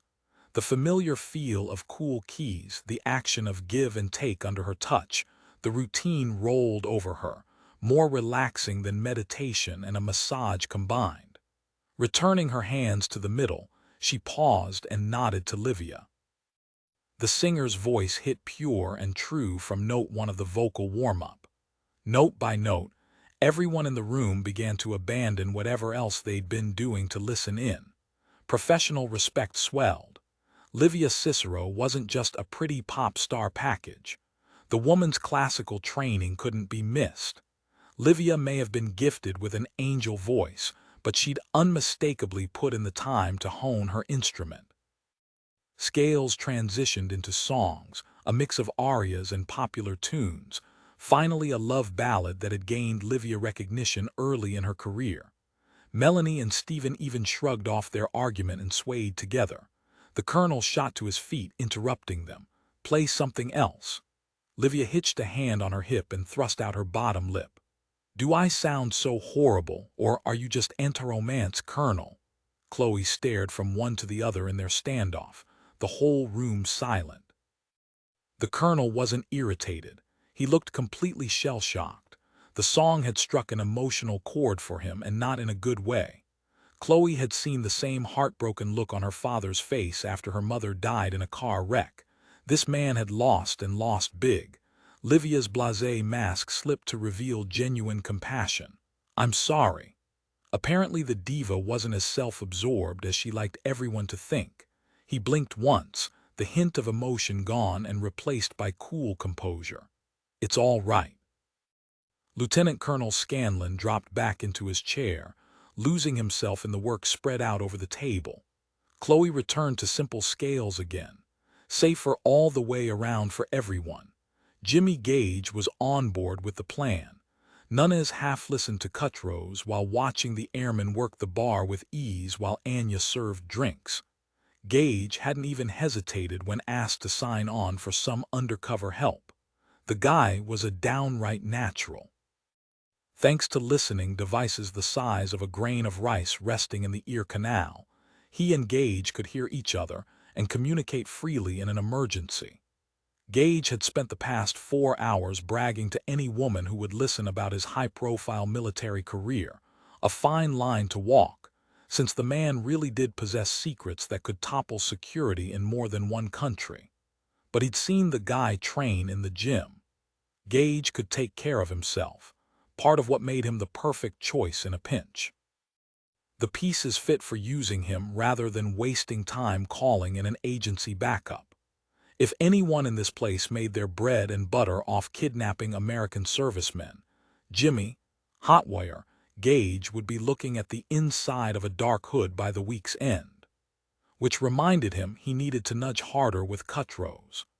The untraceable finances and proximity to the locations of interest around Turkish bars made him a prominent suspect in the recent disappearances. "Do you mind picking up the tab tonight, my friend? I am a little cash-strapped." Nunez had plotted this next phase carefully, putting himself in line to be drawn into the underground network if Cuttrose had access to such a thing. Cuttrose puffed on his cigar, blowing smoke through his nose in twin dragon trails. "Not a problem." The scent of expensive tobacco almost managed to override the cloying cologne of the woman at the next table. "My accountant will be wiring me money from Madrid soon." Nunez pushed to maintain his accent, more difficult for some reason with Gage around reminding him of his real world. "He simply has a few transactions to clear up first." Cuttrose studied the inside of his glass of Reiki for 3 beats of the band's tambourine. In the dim flicker of the candle sconce, the man didn't appear as old, closer to 40 than 50. "Do you need a place to stay?" "Alone. Just temporarily, of course." "No, but gracias, I will keep your generous offer in mind." "Ah, a prideful man. What can I say? I still feel compelled to fill my own bank account." Nunez stopped short of asking for a job. "I will keep my ears open for opportunities for you, my friend." His calculating eyes cleared and he smiled. "Ah, look, there is your favorite waitress finishing her shift." Nunez twisted in his seat, and sure enough, he was gifted with a mind-numbing view of Senorita Surak's backside hugged by silk, as she swished past a sweaty bouncer, evicting an overly rowdy soldier. Apparently the door jerk was falling down on the job tonight if they needed to call in the cavalry. She sidestepped the sloshed soldier and continued toward the employee's exit. And shit, he'd let his interest in her be so well-known Cuttrose noticed. Nothing to do but go with it. Let the old man believe the attention was of a sexual nature, not completely untrue. What can I say? I appreciate a beautiful woman. Women are expensive, he spoke and puffed at the same time, but very much worth it. So what are you doing sitting here with me? Go catch her before she gets away. He couldn't think of a plausible reason to say no. I will see you tomorrow then. Of course. Gracias. Nunes wove around the clumps of military members and civilians, mingling for drinks, dancing, and under-the-table drugs. He'd long ago developed a level of numbness to the illegalities he had to overlook in order to keep his eye on the bigger picture. He reached the employee's only door just as his target clasped the knob. He covered her fingers with his, only for a second before skimming a single bangle on her wrist and letting his hand fall away. One touch was plenty potent. The slight widening of her eyes indicated she concurred. For an instant he allowed himself the pleasure of taking in the subtle softening of her face as she shed her work look. He'd only glimpsed this smooth openness once before on her way to clock in. The crowd is rowdy tonight. He nodded toward Jimmy Gage chugging shots and shouting requests at the band. That happens when new troops roll in, she answered neatly. She faced him without brushing him aside for once. Progress. And he didn't have to fend off the sniffly door bully this time. You follow the military habits that closely. I follow anything to do with my patrons that brings bigger tips. She patted the pocket of her whisper-thin apron, the lacy hem grazing along a perfectly shaped thigh. I have rent to pay. The more he thought about that night he'd walked her home, the more her hole-in-the-wall studio apartment bothered him. He would have expected her to live better if she was a part of some underground operation. Of course, she could also be one of those fanatics who donated every penny to the cause. It chafed Nunes relentlessly that he had yet to identify what the hell cause that might be or if she was even tied in. For all the military men disappearing, there should have been an identifying end result, a particular faction growing smarter or richer. Do you always walk home after work? Why is that your business, smart woman? But he was smarter and damned if it didn't look like she was softening up for some conversation tonight. I am trying to be chivalrous. Chiva what? Her forehead puckered. This word I do not understand. Chivalrous, it means being courteous. The furrows deepened. Zero comprehension, he searched for another word. Being polite, helpful. Ah, helpful. When she smiled, her Slavic eyes narrowed, nearly closed. Sexy, sultry. Can a woman be this? Chivalrous. Word traditionally applies to the way a man acts to a woman. She nodded, smile fading, eyes fully open and wary again. Interesting word. Sometimes he hated the freaky weird ability he had of reading others' emotions. Right now he really hated it because he knew without question chivalry was an alien concept to Anya Surak. I would like to call you a cab. Gage would be fine for 10 minutes, and if he wasn't, Nunes would hear the duress word in his earpiece and come running. I do not have the money. You always walk home even if you work the last shift, she nodded. Anger kicked him in the gut, too hard, too fast, especially for a man who never lost it. The bar closes at 2 o'clock in the fucking morning. A smile tapered her eyes. I believe your language is not chivalrous. His language also was too Mike Nunes and not nearly Miguel Carvalho, a dangerous slip he wouldn't let happen again. My apologies. Accepted. Her grin stayed this time. He liked it. Too much. He needed cool and level. Please let me make it up to you by walking you safely home. His ear set let him know Gage was wrapping things up for the night anyway. Cuttrose was hitting on a hooker. Nothing more held Nunes in the oasis tonight, and someone very compelling called him to leave. He waited on an answer that became more important than it should. She was a link to his case, a link to Chuck Tanaka. She hitched her purse over her shoulder. In the spirit of giving your chivalry a try, Ix. The 12 Jimmy tried like hell to keep his steps even on the way to his base quarters, but there was no denying the truth. Anti-alcohol meds be damned. He had a buzz worthy of any frat rush. He braced a hand on the corridor wall, the evening at the Oasis rolling through his mind as fast as the floor undulated beneath his feet. When he left, Nunez had still been at the bar waiting around for some waitress. Not a bad gig, getting to flirt with pretty women. If it weren't for the fact any of those women might be out to slit your throat. Now, that was a sobering thought. The tile floor steadied under him, and he picked up speed rounding a corner, the hall empty and silent other than the low drone of the television in the commons room. He welcomed the chance to help find their friend, and he wasn't exactly a novice at this sort of thing. He'd done plenty of spooking around in the military test world. Secret meetings with heads of state for briefings on new test projects, traveling to other countries for additional meetings with generals overseas. Patience paid off, and all things told, this op would move fast. Of course, Nunez had laid the groundwork over time, investigating other missing soldiers, until finally the break came with Chuck and his tracking device. They were so close now, if the tracking info could be believed. Nunez assured him they had people on the ground searching Adna for human intel. Any day they could be launching a rescue. He glanced inside and found Chloe, sitting alone, barely dressed. She pulled a baby wipe from a container and swiped it along one arm, then over another. His pulse throbbed in his ears. Okay, to be fair, she wore more clothes than the rock star chick usually draped over strategic body parts. But for Chloe, the shape-hugging white tank top and cut-off khaki shorts made for Daisy Duke fantasy material that turned him inside out at a time when his defenses were seriously compromised. Was it her dry wit or her sarcastic put-downs that drew him to her? Had to be her refreshing honesty that never failed to knock him flat. All that starch wrapped up in a pretty package. A pretty package with some serious issues he wasn't sure he could handle. A wise man would retreat and regroup.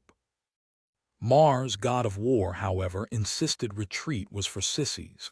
His drunken feet carried him the rest of the way into the room.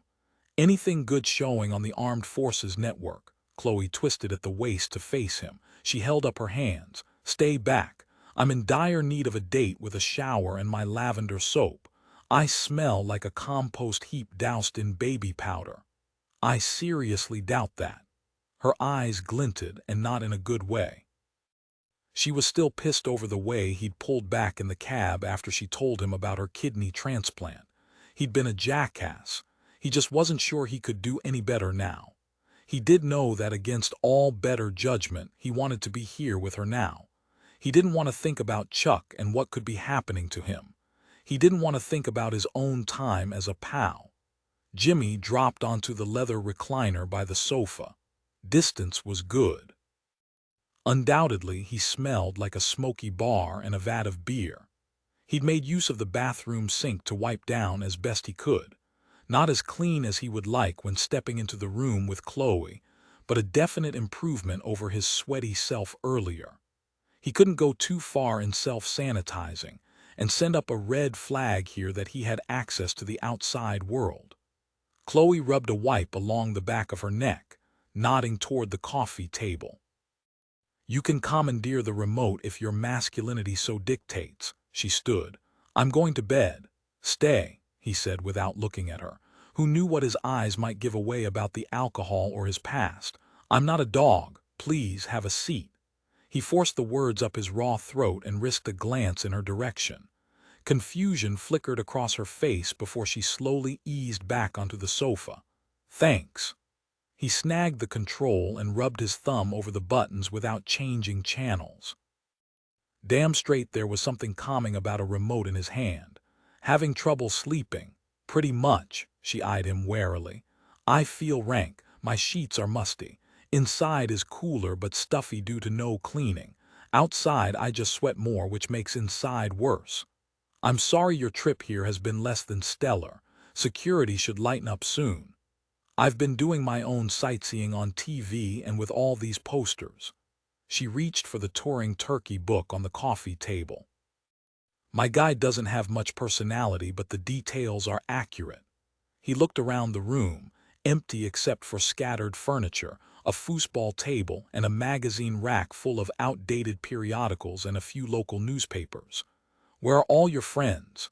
Everyone ran for cover when two of the dancers had a fight. Stephen thinks Melanie's messing around on him, which is ironic, considering rumor has it he's cheating on her. She leaned forward, elbows on her knees. But the highlight of the evening. Your group gave an impromptu performance.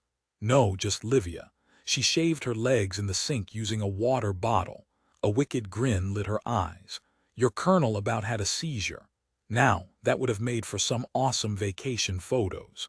She pitched the book onto the cushion beside her and pointed to a framed poster of a castle on a small Mediterranean islet west of Adana. I had planned to see that during my time in Turkey.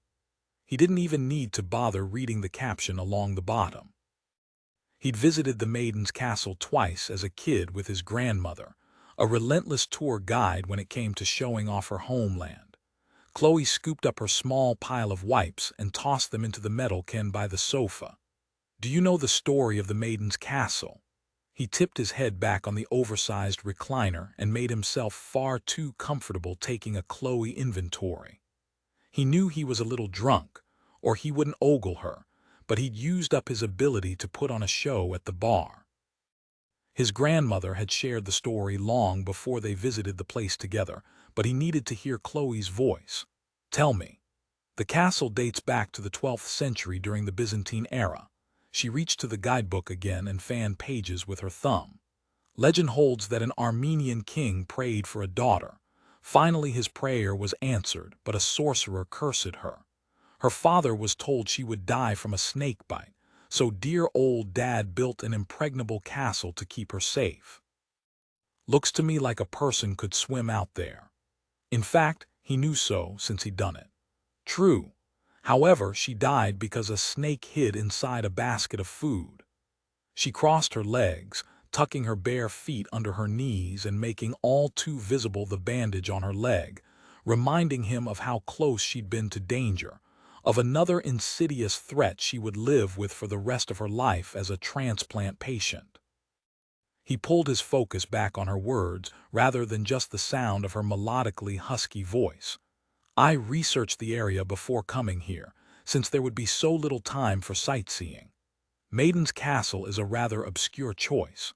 For me, it's not always about seeing the biggest or most popular landmark. She looked down, even though the floor sported nothing more interesting than industrial carpet in need of cleaning. I believe the experience should speak to the tourist on a personal level. My grandmother loved that castle too. Her head popped up. Your grandmother, she was born here, Chloe bristled. Why did you let me babble on about the place if you already knew about it? I feel like an idiot. I just wanted to hear you talk. Her eyes widened and her mouth opened and closed a couple of times before she settled on oh. My grandmother told me once that she identified with the princess. She wanted to spread her wings beyond her home country. She fulfilled that dream by marrying a U.S. serviceman. He stretched his legs in front of him, getting a little too comfortable with her, but at least she was giving him a respite from worrying about Chuck.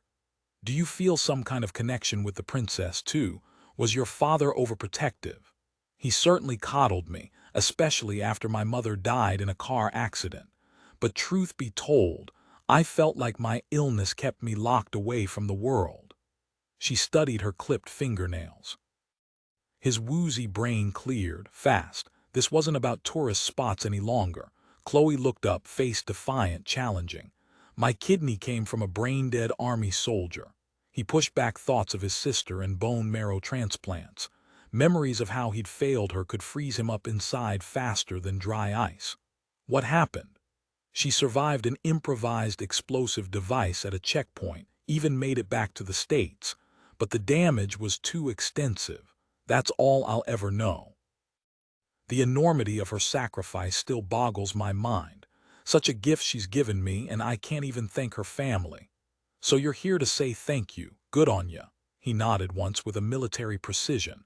A bit of bravado leaked from her and she blinked fast. "Thanks, it means a lot to me." He felt lower than dirt after all, since he wanted nothing more than to run like hell from this conversation. "Why did you need a transplant?" "I developed juvenile diabetes type 1. Over time, diabetes can damage the small blood vessels in the body, including the vessels in the kidneys. About 30% of people with type 1 will eventually have some degree of kidney disease. And you were in the percentage." She might find comfort in the stats and numbers, but he couldn't distance himself to look at her that analytically. He should have put his sorry buzzed butt in bed instead of thinking he could have a conversation with her about something so personal. "I received my first transplant at 16. First? Shit. Yes, I've had the surgery twice. My father donated one of his, and I did pretty well for 8 years, and then the kidney started failing. We're still not sure why. After 2 years on dialysis, yes, I received the kidney from the brain-dead soldier." Her eyes watered for the first time since she'd begun her story. Hell, for the only time he could recall in a week that would have sent many ducking and running. "There's no reason I can't continue to be here as long as I control my craving for baklava and take my meds. That was actually why I needed to see the ship's doctor." "Not allergies," he said, feeling like an idiot for not having taken her more seriously or seeing through her ruse. "Right. I'm on the standard drugs, tacrolimus, mycophenolate, and prednisone, as well as insulin for my diabetes." She wiggled her fingers toward him. "So poof. Consider yourself cured of your protector disease. I just hope you're careful. You've already—" He stopped. Her hands fell to her lap. "Already been through the rejection process once." He nodded, frustration, anger, and a god-awful helplessness roiling through him. Chloe glided up onto her knees and leaned over the arm of the sofa. Before he could blink, she pressed a kiss to his lips, lingered, then sank back before he could do something dumb. Like roll her flat under him on the sofa, cover her, shield her, take her. What was that for? A thank you. What the hell for? For listening. She smiled, more of those tears hovering. Not sprinting for the door. Ah, crap. That was exactly what he wanted to do. Nunez studied the night shadows for hidden threats along the narrow cobblestone road where Anya lived. She strode beside him, her heels click, click, clicking in time with the droplets of water plopping from an overworked ancient air conditioner jutting out of a window overhead. The scent of grilled kebabs and strong Turkish coffee filled the air even hours after the street vendors had closed down for the day. It pissed him off to think of Anya making this long walk alone every night. Stopping in front of an orange stucco walk-up, she pulled her bulky key chain from her purse. A pink monkey in a tutu hung from the ring, along with a telescope rod, the kind that unfurled into a foot-long baton for ass-whopping. "Thank you for the escort. You should have one every night. You should not worry about me." She patted her purse, keys jingling in her grip. "I have protection." "Your gun?" She leaned toward him and smiled. "I do not really have a gun." "Ah, so you're packing mace in that bag." He cocked a brow. "I'm scared." "I carry my knife." Across from him, she leaned a hip against the iron railing as two men passed, conversing and laughing in another language. "A switchblade, I believe it is called in English." His mind jetted back to the first time he'd seen her standing down the rowdy army contingent with a surprising strength emanating from her willowy body. How does a woman become proficient with a switchblade?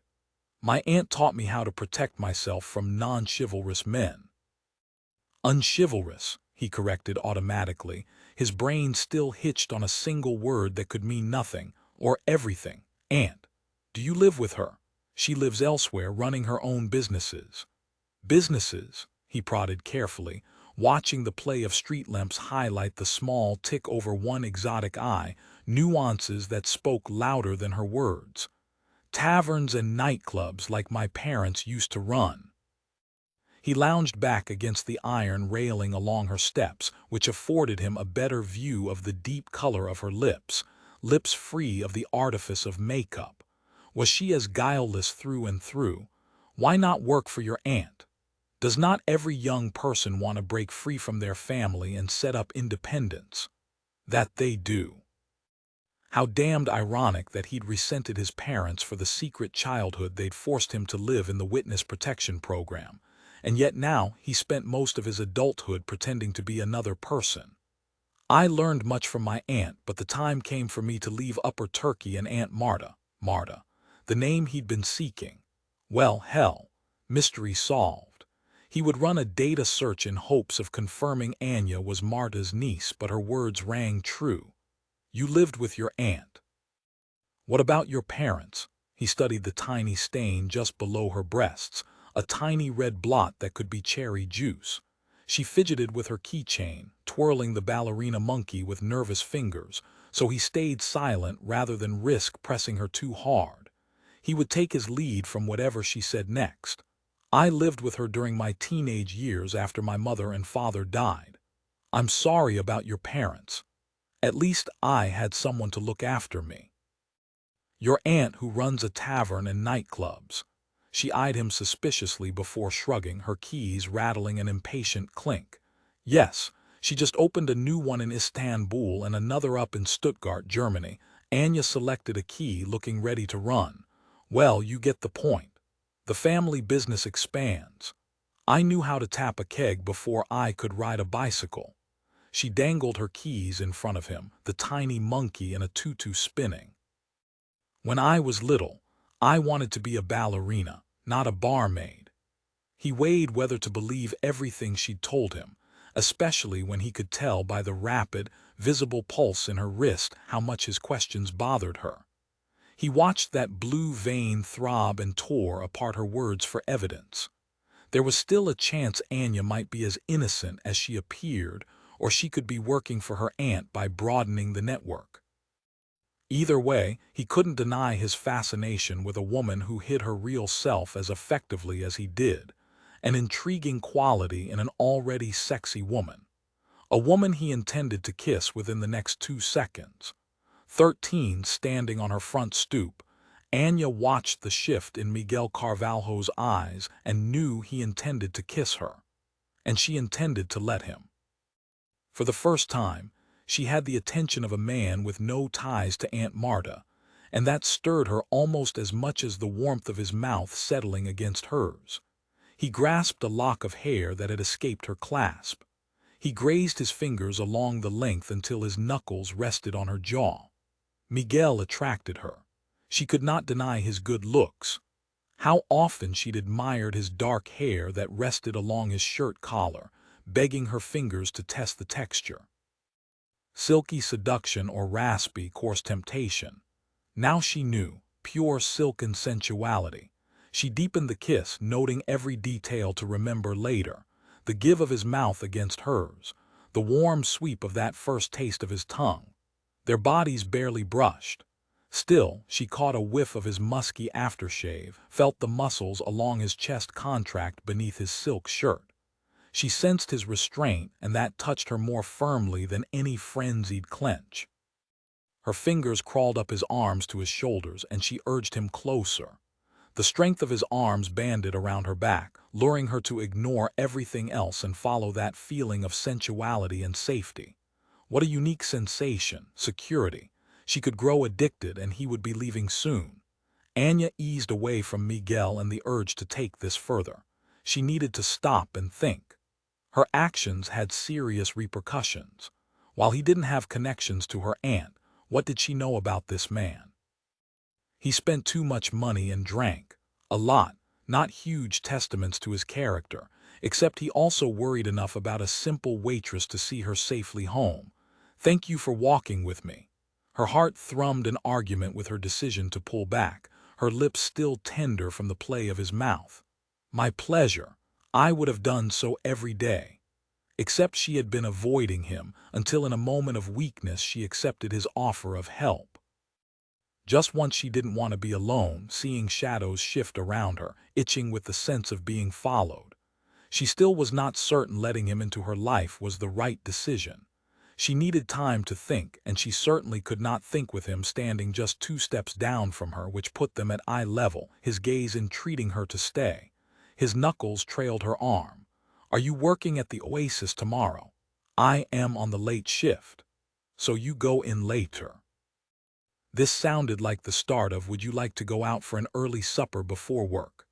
"I think I would," she spoke before she could reconsider. "Then I will see you tomorrow." She saw the promise in his eyes. She wanted to trust him, but she did not have much experience with people who valued their word. Of course, this whole new start away from Aunt Marta was about leaving the past behind. Anya fumbled with her keys while Miguel kept his post on her steps, seeing her safely inside. A last-minute debate waged within her over the possibility of pulling him inside after all. But no, she knew better than to follow passionate impulses. Closing the door after her, she let the encounter play out in her mind again. Not much time, all told. Probably a total of 30 minutes since she'd left the Oasis. She wasn't sure what had brought about his change from distant chivalry to aggressive pursuer, but she didn't doubt her ability to read men. Miguel wanted her. Her aunt had instructed her well.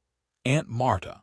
Even a thought of her formidable relative seemed to swell through the room like the woman's cloying cologne. Anya hated the pinch of disloyalty but couldn't ignore it. She owed her aunt for housing and feeding her after she'd been orphaned at 11. A time of disillusionment seared into her memory.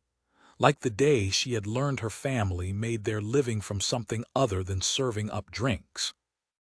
Her parents had been dead for a month when a boy at school had shoved her into the school bathroom. Other boys had been waiting. They taunted her, encircling her, shoving her from one to the other. Each tore at her clothes or stole a grope.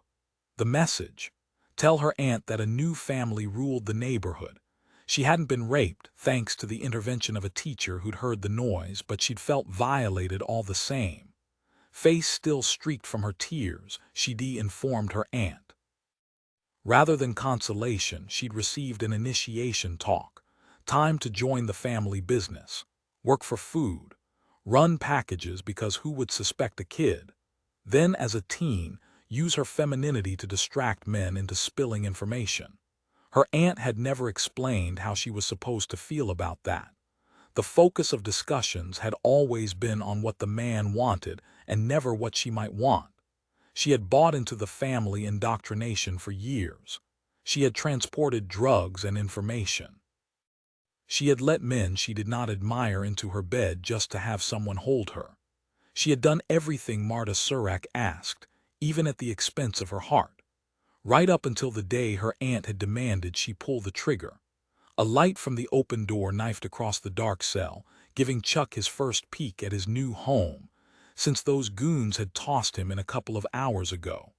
From what his rattled brains could tell, it wasn't much different from the last cell or the one before that. They moved him often now. The cement wall had sure as shit hurt just as much as the others when his back slammed into it.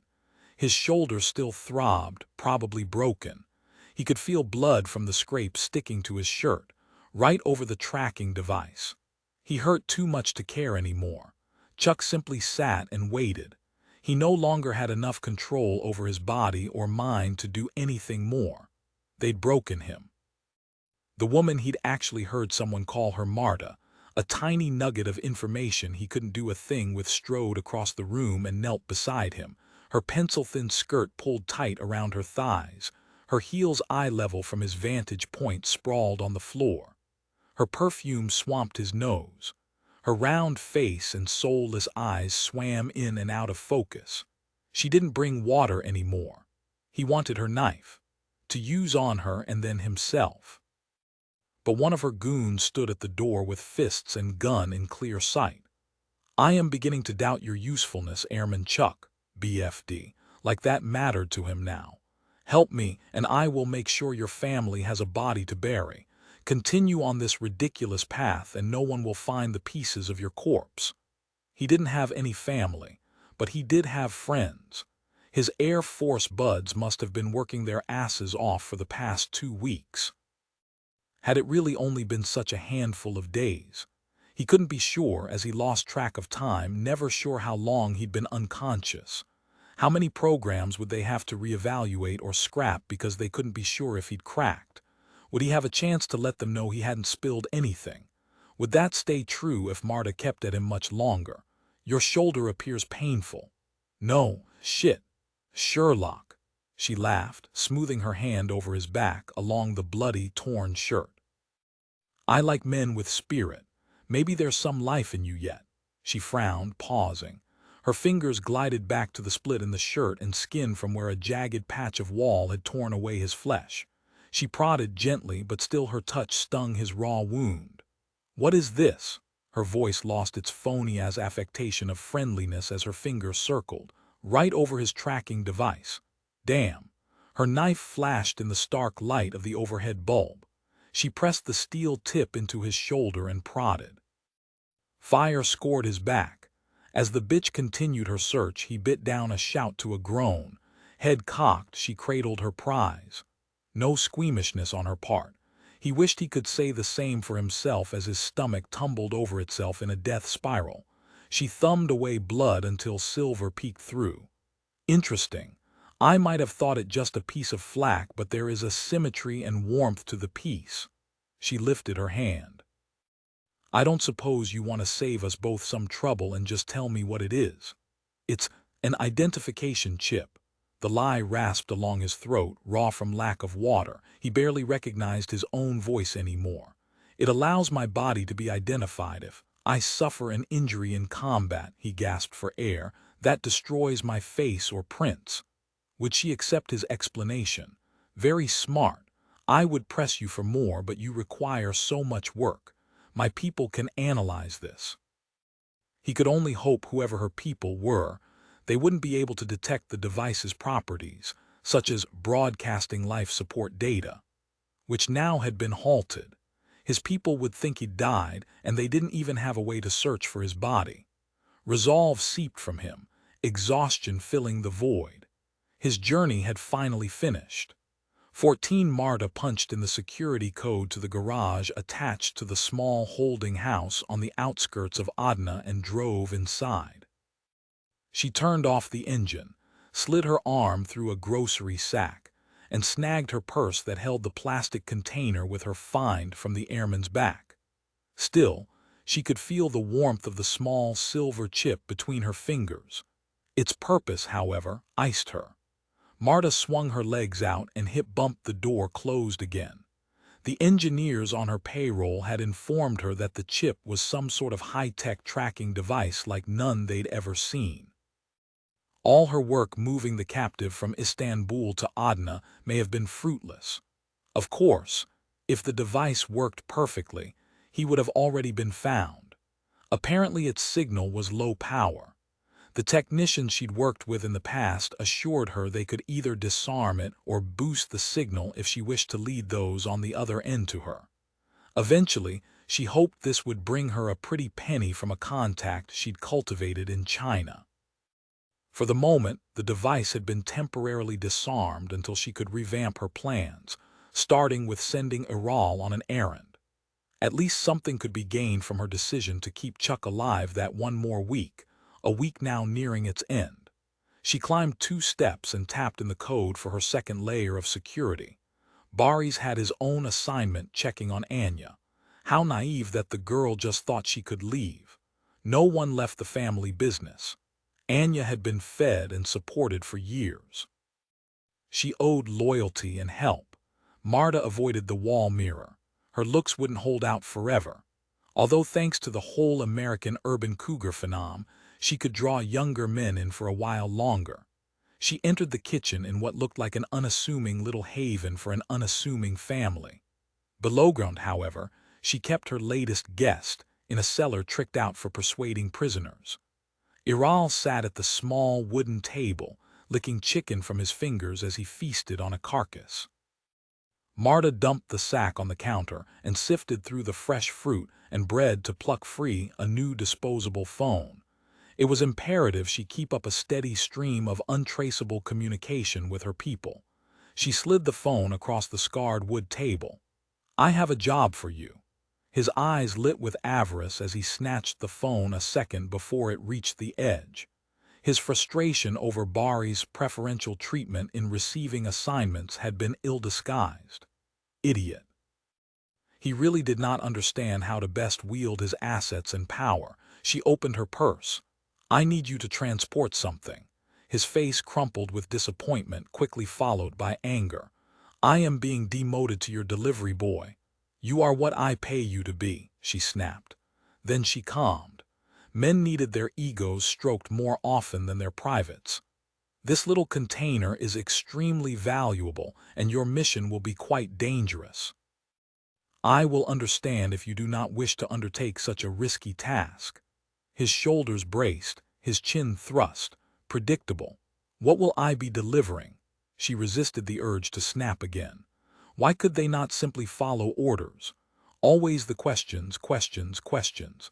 She had people in her operation willing to organize a suicide bombing attack, for heaven's sake. What she asked of Iral was positively benign in comparison to the irons she already had in the fire. Marta held up the container and opened the lid to display the silver chip, about the size of an almond sliver. "I discovered this embedded in our captive's shoulder. My technicians reassure me it can still transmit a low-power signal. We will turn it back on again at the right time. I will be moving our captive east, and you will be traveling with this package to the north to lead authorities astray." Iral's first stop would be to meet up with one of her techie wizards, who would increase the signal pulse that had apparently been hampered somehow by implantation. She already looked forward to the amount of money she could make from this piece of innovation on the black market. With more information gathered about the device, perhaps she could even launch a bidding war. Wealth and power, she would never be without them again. Luckily for her, she discovered that brokering information internationally proved far more profitable than the small-time neighborhood power ploys her family had used for generations. Meanwhile, leading military personnel around on a wild goose chase as she tested their strengths and weaknesses would be quite fun. Not many things in her life brought entertainment. She would savor this. Marta patted Iral's cheek, flashing him a glimpse of her breasts in her low-cut satin jacket. He licked his lips in a disgusting display of his tongue.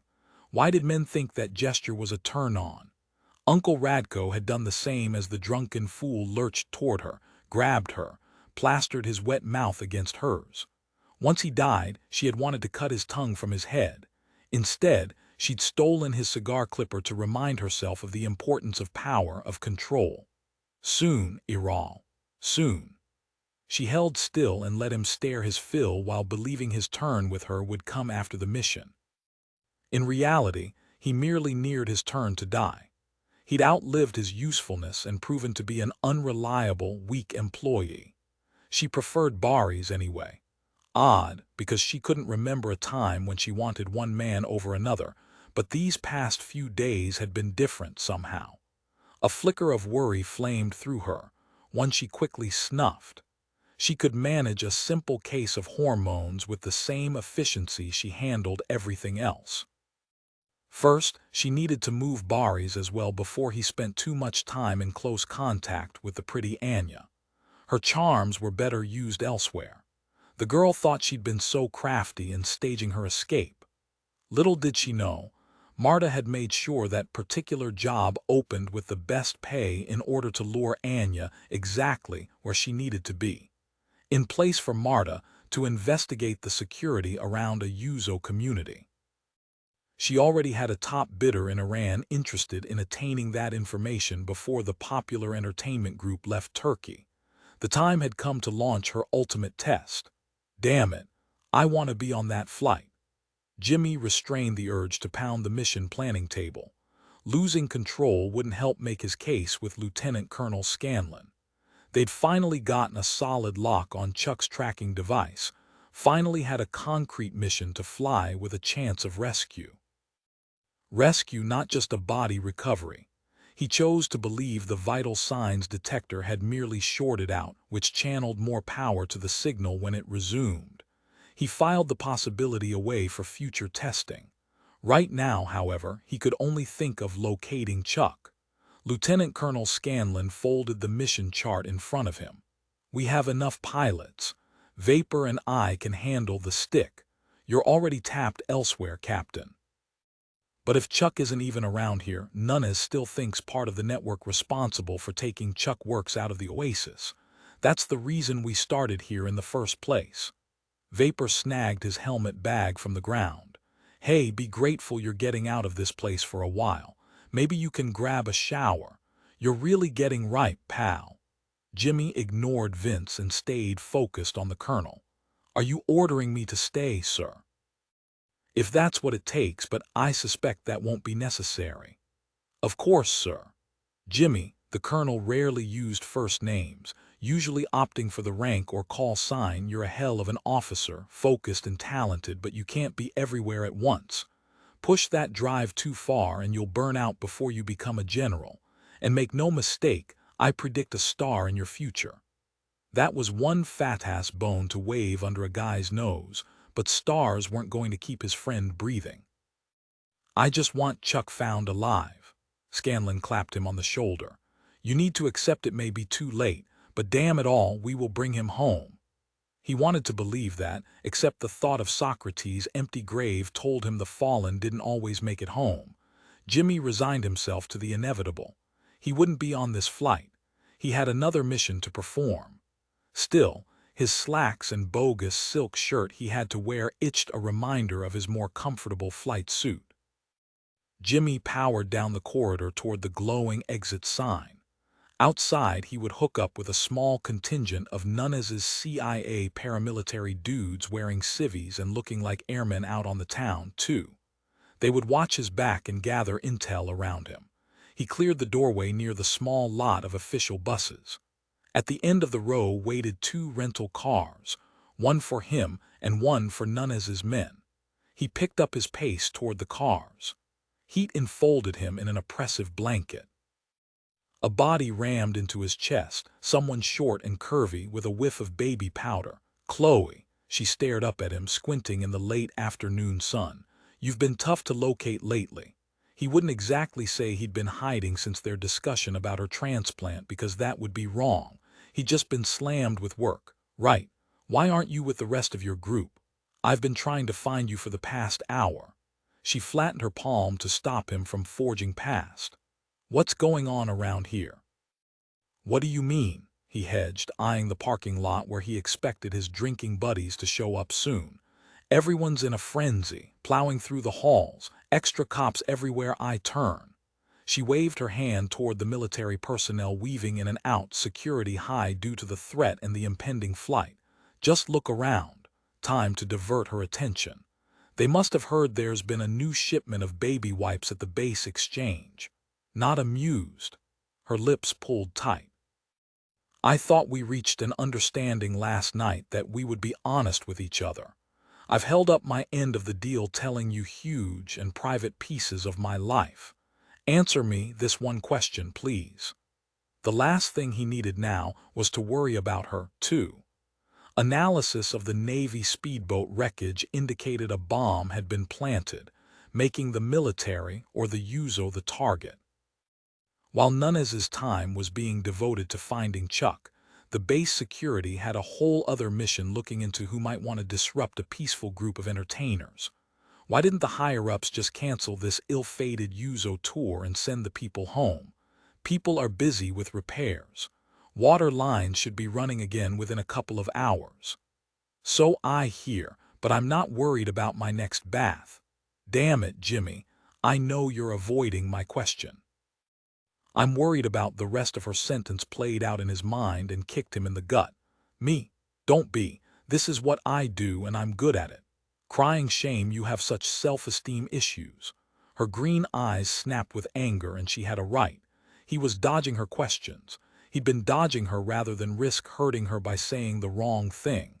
"You have to realize I can't talk to a civilian about military business." He gripped her shoulders, her soft flesh giving beneath his hands. Soft and vulnerable. He stole a look over his shoulder at the fence separating the base from the threats in the outside world. How many pipe bombers or car bombers or suicide bombers waited for their shot at the U.S. stronghold on foreign soil? None, as his people were scrambling to discover any possible connection between the bomb in the marketplace and the stepped-up violence against servicemen and servicewomen. In Jimmy's head, the events had to be tied. Clearly, the suicide bombers had targeted the military in choosing a watering hole well known for its service member patronage, followed by an explosion outside Incirlic's front gate. Given that all the supposedly AWOL personnel had disappeared in this corner of the world, Chloe snapped her fingers in front of his face until he looked down at her again. Is there going to be another attack on the front gate? Is the power going to be blown next? Or the whole base? I believe I have a right to know that much. I don't have any reason to think so. He tightened his hold. But I want to stress how important it is for you and your Yuzo friends to stay on this side of the fence. She met his eyes dead on. You're going to tell me to leave, aren't you? His fingers flexed on her shoulders, and before he could think, he pulled her in for a kiss. Yeah, he needed to feel her softness against him. She tasted like toothpaste and something more, something unmistakably her. He knew intellectually that the upcoming mission had him pumped with adrenaline which spiked his sex drive. But it was more than that. His arms tightened around her, wanting her, needing to keep her safe. He suddenly remembered her scar and what it meant. He backed off. Are you okay? Did I hurt you? His gaze dropped to her side, the place where he'd seen her transplant scar after the marketplace explosion. She took his hand from her shoulder and drew it to her side, sliding it under her shirt to rest on a thin, puckered line of scar tissue. He fought the urge to tug away. He hated himself for being a low-life bastard and letting his own screwed-up business show around Chloe. For some reason he still didn't understand. He couldn't walk away from her. Jimmy, I know that some folks get freaked out by this. I don't agree with people who think that way, and I'm not even sure I can respect their feelings. However, I do accept it's a reality I have to live with, since this is the only way I can live. Jimmy angled closer to her, dodging her eyes by resting his cheek against hers. My sister had leukemia as a teenager. He swallowed hard. She died while waiting for a bone marrow donor. Her hands slid up to squeeze his arms. I don't know what to say other than I'm so sorry. I shouldn't let it mess with my head around you. I can see how you would look at me and think of your sister given how we've both faced such major health problems. He lifted his head and locked eyes with her. You've only got a part of that right.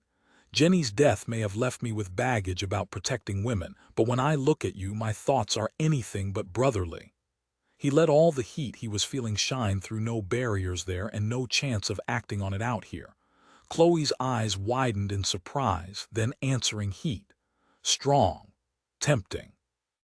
Dangerous to his concentration. He broke away. I really have to go. A tentative smile tugged at her mouth in time with the confusion now flickering across her face. Go save the world. Catch you later, Maestra. Jimmy dodged around her before he could be tempted to stick around because, well, now that he looked, two of his CIA companions were already waiting for him. Jimmy. He glanced over his shoulder but didn't turn to face her. Yeah. Whatever you're doing, be careful. This woman definitely jabbed a weakness in him. She drew him in a way he couldn't recall any other woman managing so quickly. He had to keep things light until he figured out where, if anywhere, they could take this. Jimmy reached in his pocket for his keys and winked. I'll bring you back some baby wipes. 15. No one could totally wipe away his or her own existence. He should know. He was an expert at erasing his identity as much as humanly possible. Sometimes Mike Nunes just needed a hint of where to look for the connection. Luckily for him, Anya Surek had provided more than a hint. By listing a few of Aunt Marta's bars, Anya might as well have given him MapQuest directions to others. A few clicks through top-secret land on his laptop had filled in the blanks. Parked in his cover-story hotel room in downtown Adna, He typed through the log out menu to exit the NSA site and layer a Carvalho menu in place in case anyone tried to break into his computer. Only one tiny piece of himself remained, a screensaver depicting a garden meditation labyrinth. He'd chosen an image of one in Spain to tie into his current cover if anyone turned on his computer. He resisted the urge to lose himself in the twists and turns of the unicursal path. The time for release would come when this mission ended, and he left this upscale luxury behind in favor of his own Spartan apartment in D.C. Nunez stuffed his wallet into his back pocket and strapped his Glock to his calf. Marta Surak was, in fact, Anya's aunt. The woman owned 11 bars under different names. 2 of them she shared ownership with none other than a corporate conglomerate that traced back to Spiros Cutros. Interesting that the man had never mentioned Anya was his partner's niece or about his other holdings. His and Marta's joint and individually owned clubs were scattered through Turkey, Greece, and a handful of small countries in Eastern Europe, all situated near a military base or consulate. Follow the money. It always painted a green path straight to the bad guys or gals. Almost certainly, Chuck Tanaka had been stashed in Pasha's palace in Istanbul, but for some reason, the woman was moving him frequently. First south, on the outskirts of Adana, and now the tracking device indicated a northeast locale, deeper into the countryside. All of which his people would investigate with the help of Lieutenant Colonel Scanlon's flight. Nunez needed to get his head on straight for another night at the Oasis, laying the groundwork for Jimmy as a target with Anya there in the possible line of fire. She appeared to be innocent in her aunt's business dealings, but he couldn't ignore her association with one of Marta Surak's bars. He flicked his wrist to check the time. If he didn't get his ass in gear, he would be late meeting Anya for their supper together. Nunez locked his room and rode the luxury lift down to the lobby. The velvet-lined doors parted to reveal Spiros Cutros standing by a towering grandfather clock, his bodyguard nearby. Nunez shoved his hands in his pockets to restrain himself from grabbing the gun strapped to his calf, pressing it to Cutros's temple, and demanding that the bastard talk. Adrenaline gushed through his veins as the ops momentum gained speed like a snowball rolling downhill, growing as everything came together. He could all but hear the thunder in his ears. "Carvalho," Cutros called, crossing to pass him a piece of paper, a printout with the hotel logo along the top. "I have covered the bill for your stay here thus far, plus an additional week." "Gracias, but you did not need to do that." Even though that was exactly the bait Nunez had hoped the man would take. "I know." Cutros clapped him between the shoulder blades. "I sense in you a kindred spirit, and I understand how inconvenient pride can become." Nunez let Cutros play out the game. Sources indicated that the man had been very busy over the past 3 days checking into Miguel Carvalho's finances, which included a carefully constructed collapsing portfolio and a penchant for skirting the law. Cutros had every reason to believe Miguel Carvalho was a flat-broke crook. The CIA and NSA had spread information building his Playboy cover story well, all of which should bring him to the final stage in reeling the man in and saying goodbye to this region of the world. And Anya, his adrenaline rush evaporated faster than if his snowball hit hell. Nunez folded the invoice in half, then quarters. "I will pay you back." "Of course you will." Cutros gestured toward 2 claw-footed chairs tucked beside a gold fountain conveniently sloshing loud enough to dull conversation. "I have some business ventures that have proved profitable in the past, if you're interested." "I'm interested in listening." He took a seat, back to the wall for a better view of the bustling lobby full of tourists and bellhops pushing loaded luggage carts. The revolving door gusted the cigar smoke from the hookah bar across the street. Cutros stretched his legs in front of him. "My work isn't for the squeamish. I am only nauseated by the thought of bunking in 3-star accommodations." Cutros threw his head back with a bellow laugh that echoed up to the gilded dome ceiling. Definitely a kindred spirit. None as waited. The less a person said, the more others spoke and revealed. Do you have plans for this evening? Shit, Anya, their supper date. He should be halfway to her place by now, but he couldn't afford to let this opportunity pass. What do you have in mind? Cuttrose pushed to his feet. Let's go to a place where we can talk freely. I will have supper catered. If you are on board, you will be a richer man before the night is over. That fast. Of course they would move that fast, because once Miguel entered that world there was no leaving.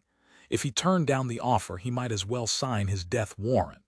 Those who knew even the smallest details of these kinds of plans could only comply. Nunez stood and gestured toward the revolving door spilling out of the hotel and closer to this mission's end. Lead the way. You've piqued my curiosity. I am pleased to hear that. Cuttrose smoothed the fine fabric of his suit jacket over muscles surprisingly pumped for a man of leisure, especially for one who kept a bodyguard lurking nearby at all times. You've chosen well. I'm going to make you very wealthy before you see 40. I cannot think of anything that would make me happier. Starting now, Miguel Carvalho could only surrender to the inevitability of becoming the evil he worked to bring down. What a difference a few days and indiscriminate spending could make. And Anya. He wouldn't have time to meet her and didn't have a number to call. On the positive side, if she was innocent, he intended to do his damnedest to keep her clear of the action.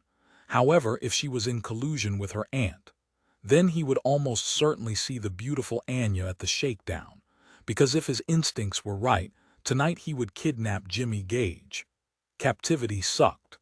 Chloe huffed a lank curl off her forehead as she rolled off her bed and to her feet. Her iPod thunked onto the carpet. Not even Debussy's entire body of work could bring a woman peace when she was this cranky.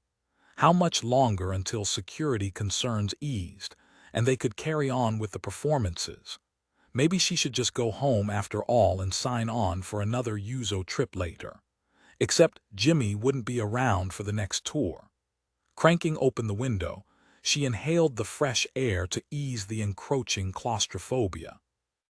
Surely if she blasted the AC and opened a window, she could achieve the best of both worlds in a cooler but aired-out bedroom. As it stood now, her small space with a double bed and desk grew more oppressive by the second. From the heat and kitchen smells weighting down the air, of course.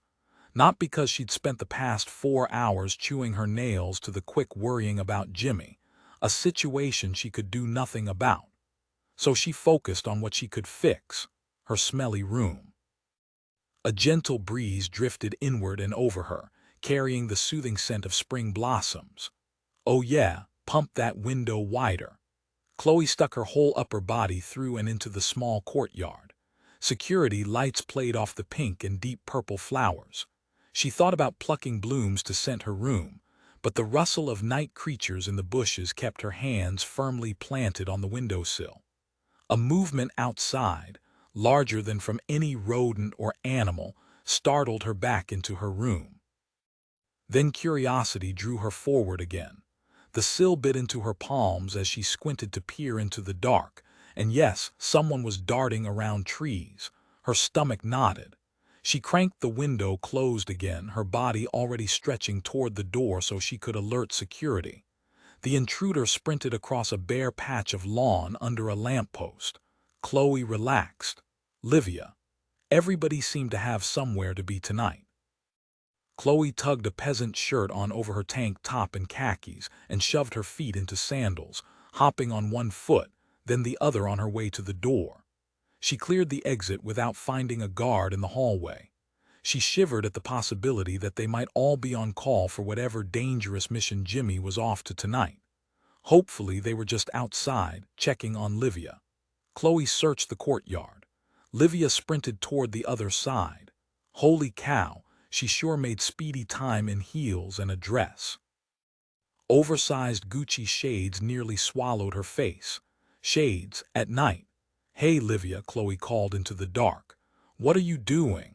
The diva pirouetted on her spiked pumps and promptly grabbed a tree for balance. She reached down to pry her high heel out of the sandy lawn. Getting out of this place. You're going home, Chloe strode closer, drawn to the kind of person who could spring herself from captivity, elude the guards, and wander through the base alone at night. Just out. She smoothed a hand over sleek black hair pulled back in a bun, the going style for all the females in need of a serious shampoo. I finally have a moment free of my Colonel Guard. He stays near you for a reason, as do the rest of the security personnel. She scanned the area for their guards, who were apparently all taking a break. In fact, the whole courtyard and small lot were deserted, other than a lone car rumbling a few feet away. Livia fluttered her ringed fingers through the air. Those people I can lose easily enough. I have been doing it for years. Go back to your room and stop worrying about me. The pop star charged past a row of palm trees to a parking lot behind their quarters. She made a beeline toward the black Mercedes chugging exhaust into the night, a driver silhouetted behind the wheel, the backseat empty. Chloe hot-footed after her, only just managing to catch up. Stop! She grabbed Livia's model-thin arm as she opened the back door. What about the cafe bombing? Don't you care about your safety, or the people who could be hurt trying to protect you? Chloe lowered her voice and nodded toward the bearded man behind the wheel, puffing away on a thick cigar. He sure as hell wasn't wearing a military uniform. Do you even know that you can trust this driver? I believe this is like that saying about lightning never striking the same place twice. I have already survived a terrorist attack. I am now safe from that coming my way again. If that's the case, why don't we just send you into Al-Qaeda camps and let you negotiate a peace treaty since you're so immune? Livia shrugged free of Chloe's grasp.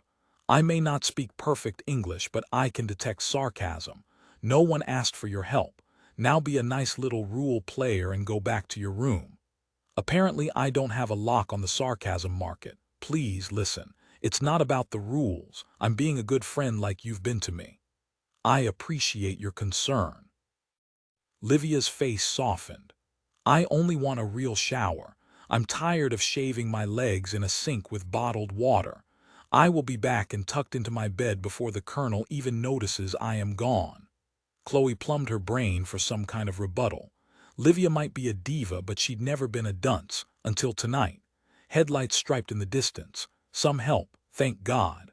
Murda! Livia's curse split the air as a cop cruiser crested a hill. She gripped Chloe's wrist and jerked. Chloe tumbled into the car.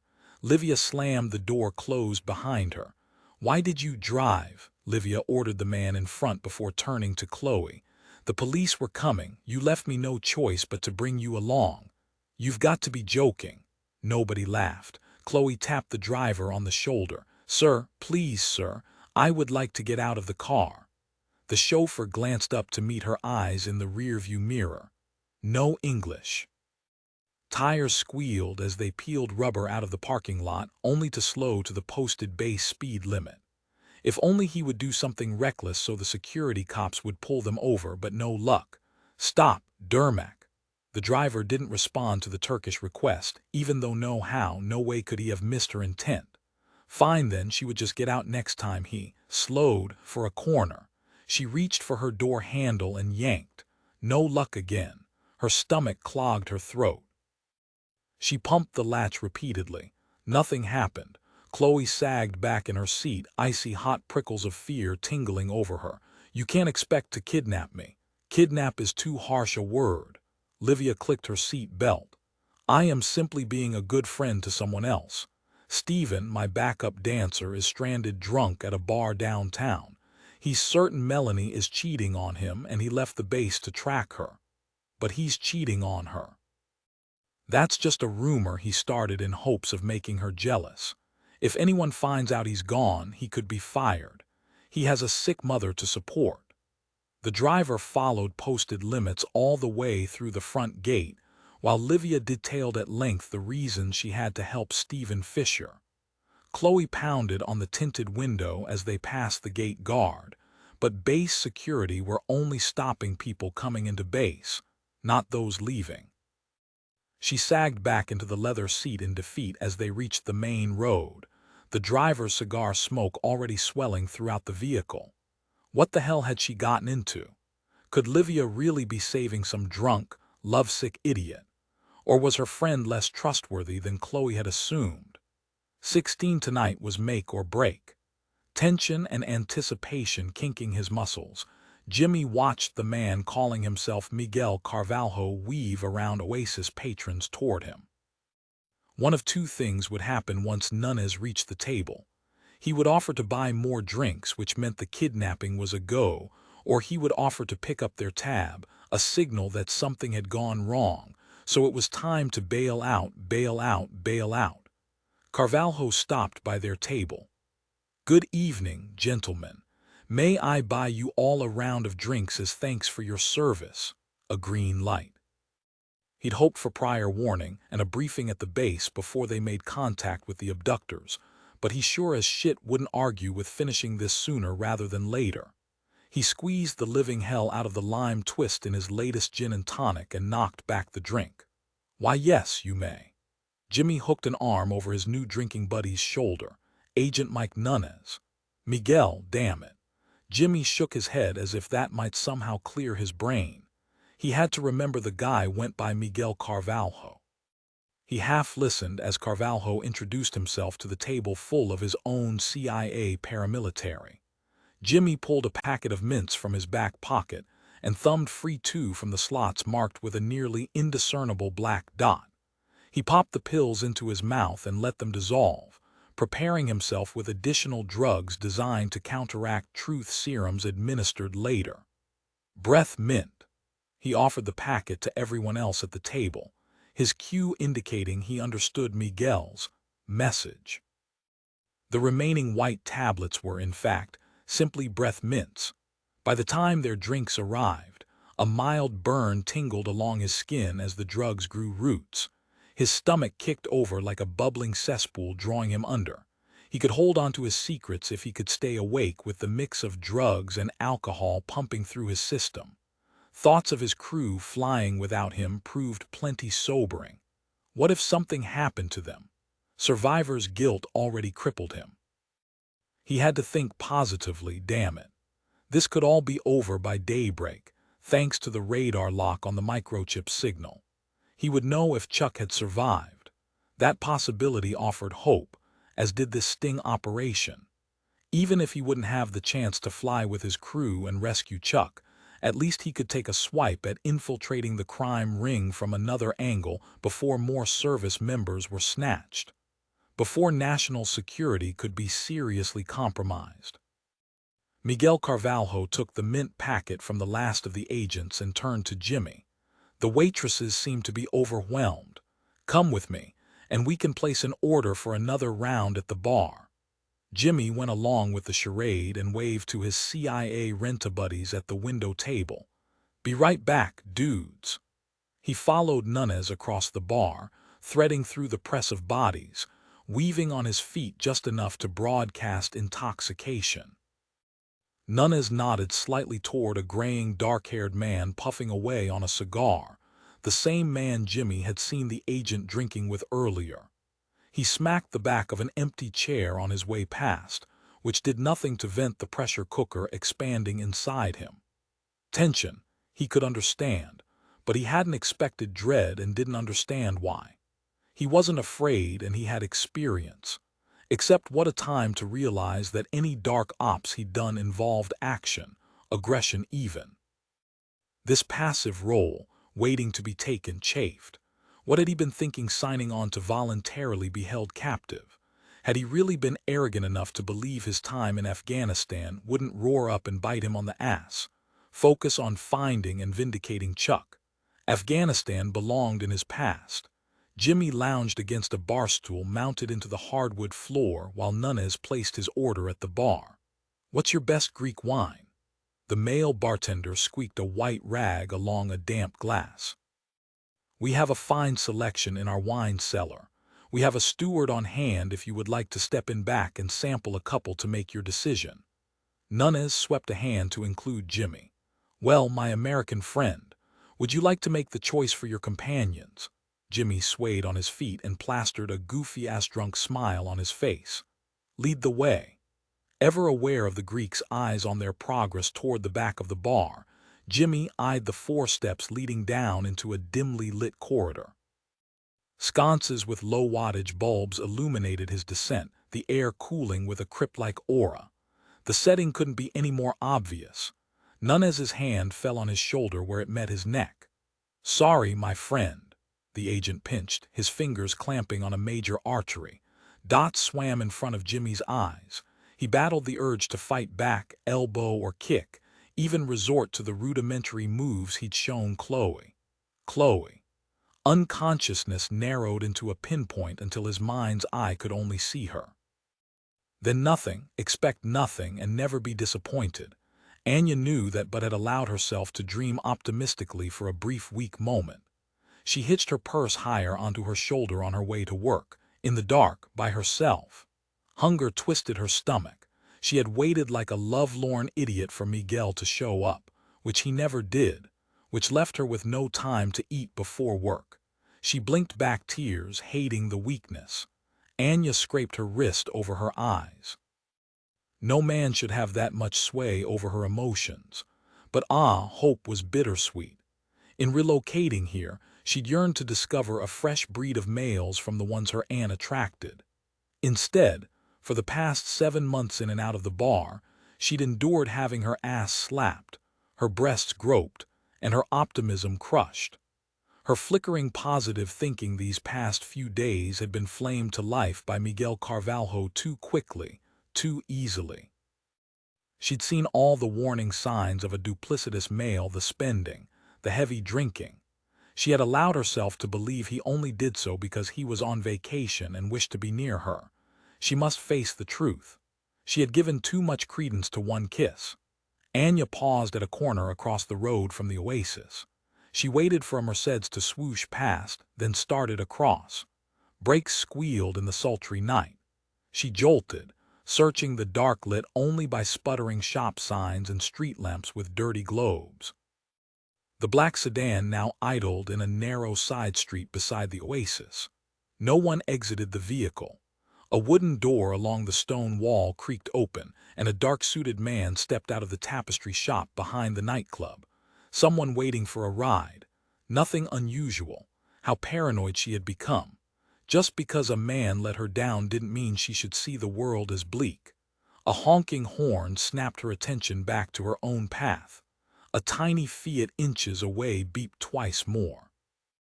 She raised a hand in apology and finished crossing. Perhaps she needed to find another job, even if it paid less. She could make a true fresh start with people who didn't lie on a regular basis. "Help!" a woman's scream split the night. Anya's hand snaked into her purse and she gripped her switchblade. Without hesitation, she looked first at the Mercedes. The dark-suited man leaned half in, half out of one back door on the Mercedes, while the burly bearded driver rushed to the other. The slick fellow backed out quickly, his arm looped around the waist of a tiny young woman with black hair. On the other side of the car, the driver leapt away from the vehicle to dodge a pair of dainty feet pedaling straight for his crotch. 2 women. Anya eased into the shadows, out of sight. She knew better than to interfere. They would only take her too. She searched for help but found local pedestrians scurried in every direction except the one that would lead to a rescue. Where was the Oasis's doorman, Omar? Not at his post would he have even bothered to assist. The haughty employee always seemed more concerned with what went on inside the Oasis rather than outside. She looked back at the unfolding nightmare, not sure what she could or should do, but unable to abandon these poor women. "Release me, you bastardo," the small woman shouted with an Italian accent. God, she felt like a child again, watching from under the bar as her father barked at a waitress. She hadn't known the root of the fight then, only that evil and fear tainted the air. Years later she had learned her father pimped out his waitresses, even his waiters. The jagged stone wall bit into her back much the way splinters had snagged her skin long ago. The past and present merged in her mind as she watched the 2 women fight back against unbelievable odds while their captors dragged them toward a door labeled as a drop-off point for a tapestry store. Snippets of the conversation mingled with the sound of honking horns and rumbling trucks. "No," the skinny woman twisted and jerked in her captor's hold. "No, no, no, you do not understand. I have a friend in trouble. He needs my help." The other woman shouted in outrage, her wild, curly hair bouncing free from a loose bun. "Don't you realize Stephen freaking set you up?" "Dio, no, Stephen would never do that." The larger man backhanded the Italian woman. "Shut up, both of you." "Livia," the woman with a mass of hair said. "What, Chloe? Run." Her hand snapped behind her to grip the inside of the man's thigh. Skinny Livia kicked off her strapless heels and bolted toward the alley. The other woman, Chloe, pinched her captor hard. Her fingers all but disappeared into his fleshy leg. He doubled over, screamed in agony, releasing Chloe. She sprinted after her friend. Anya's grip on her knife eased. It seemed this Livia and Chloe could protect themselves even without weapons. Chloe raced down the side street. Her hair streamed behind her as she tried to catch up with Livia disappearing around a corner. The dark-suited man leapt over his incapacitated friend and made tracks after the women racing away, taking them farther from Anya. His arm darted out and he snagged a fistful of blonde curls and yanked. "You made a mistake angering us." Her scream gurgled with outrage and tears. She fell backward. Her hips slammed into the cobblestones, her legs pumping as she struggled for balance that would release the pressure on her hair. An empathetic burn echoed along Anya's scalp. Chloe shrieked, thrashing in an attempt to free herself. "Help, help!" Anya sure could use some of her Aunt Street smarts right about now. Marta feared nobody. "You will find no help here." He tugged Chloe again, looping a length of her hair around his wrist mercilessly as he hauled her up. "Baris," he called. "Get the hell off the ground and take her while I catch the other one." Anya's heart pulsed up to her ears. Those poor women could be black market sex slaves by morning if no one interceded. Why hadn't anybody other than her tried to help? Not that she had stepped forward with any great aggression. Scratching her still-aching scalp, she realized she could not hide in the shadows any longer. Moving away from her family's legacy of crime meant nothing if she passively let malevolence thrive around her. No. Anya started forward, whipping out her knife, flicking the blade free. Before she could take more than a trio of steps, the bearded man limped forward and threw the woman toward a door, ignoring Anya. They disappeared inside the tapestry store. Her eyes stung. She had acted too late. "Oh God, oh God, oh God." She prayed to a deity she'd rarely had the chance to meet while growing up in the moral void that made up her family heritage. Something she had to rectify now. She raced into the oasis and straight to a telephone. She punched in the numbers of the people she'd been trained from birth were the enemy. Anya's hands trembled as she called the police. Oh my God. After surviving 2 kidney transplants, an exploding boat, and a terrorist attack, she'd reached the end trying to save someone else. Chloe forced herself to go limp in the brutally tight grip of her captor, Baris, a bearded bastard who now had a serious grudge against her for pinching his thigh. If he wanted her at the bottom of the cellar stairs, he could carry her every damn step of the way. Not that she was sure she could have walked anyway on her shaky legs. Please, please, please, she hoped Livia managed to escape the other man racing after her and could call for help. The dank stench of mold growing up the walls gagged her. As much as she wanted to lay blame at Livia's pedicured feet, the reasons for staying on base had been clear. She should have dragged Livia away from that car back at Incirlik. Was this another terrorist incident? If so, there went Livia's lightning theory. Baris limped to a stop outside a thick metal door. He booted a knock twice fast, 3 times slow, his steel-toed shit kickers at odds with his sleek suit, hinting at the darker underbelly he obviously possessed. The door creaked open like something out of a B-grade horror flick. Real-life monsters scared her more than Freddy Krueger. A smoothly handsome Latino filled the portal. What is going on here? A special gift for the boss. The driver-turned-villain shouldered past. She stole a peek back at the guy sporting what looked a lot like a Savile Row suit. He seemed familiar, but she couldn't place where she'd seen him before. He spoke with a Spanish accent, but that didn't do anything to stir her memory. Desperately, she searched for some sign of hope as the guy with arms as thick as her legs carried her deeper into the bowels of this underground maze. Sconces lit the way. They passed racks of wine at an odd angle. The wall of bottles had been pivoted open like a secret door connecting this basement to another chamber. Could it be a possible path to escape? Voices drifted down the lengthy corridor, becoming clearer as she neared to find a man looming over another man tied to a chair, his back to her. Even from behind, those shoulders looked heartbreakingly familiar. "What do you know about tracking devices implanted under the skin?" asked a man with a Greek accent. The man in the chair laughed. "Sounds pretty Star Trekky to me." Her skin prickled, her insides colder than the rapidly dropping temperature in this cave grave. Those shoulders, that voice.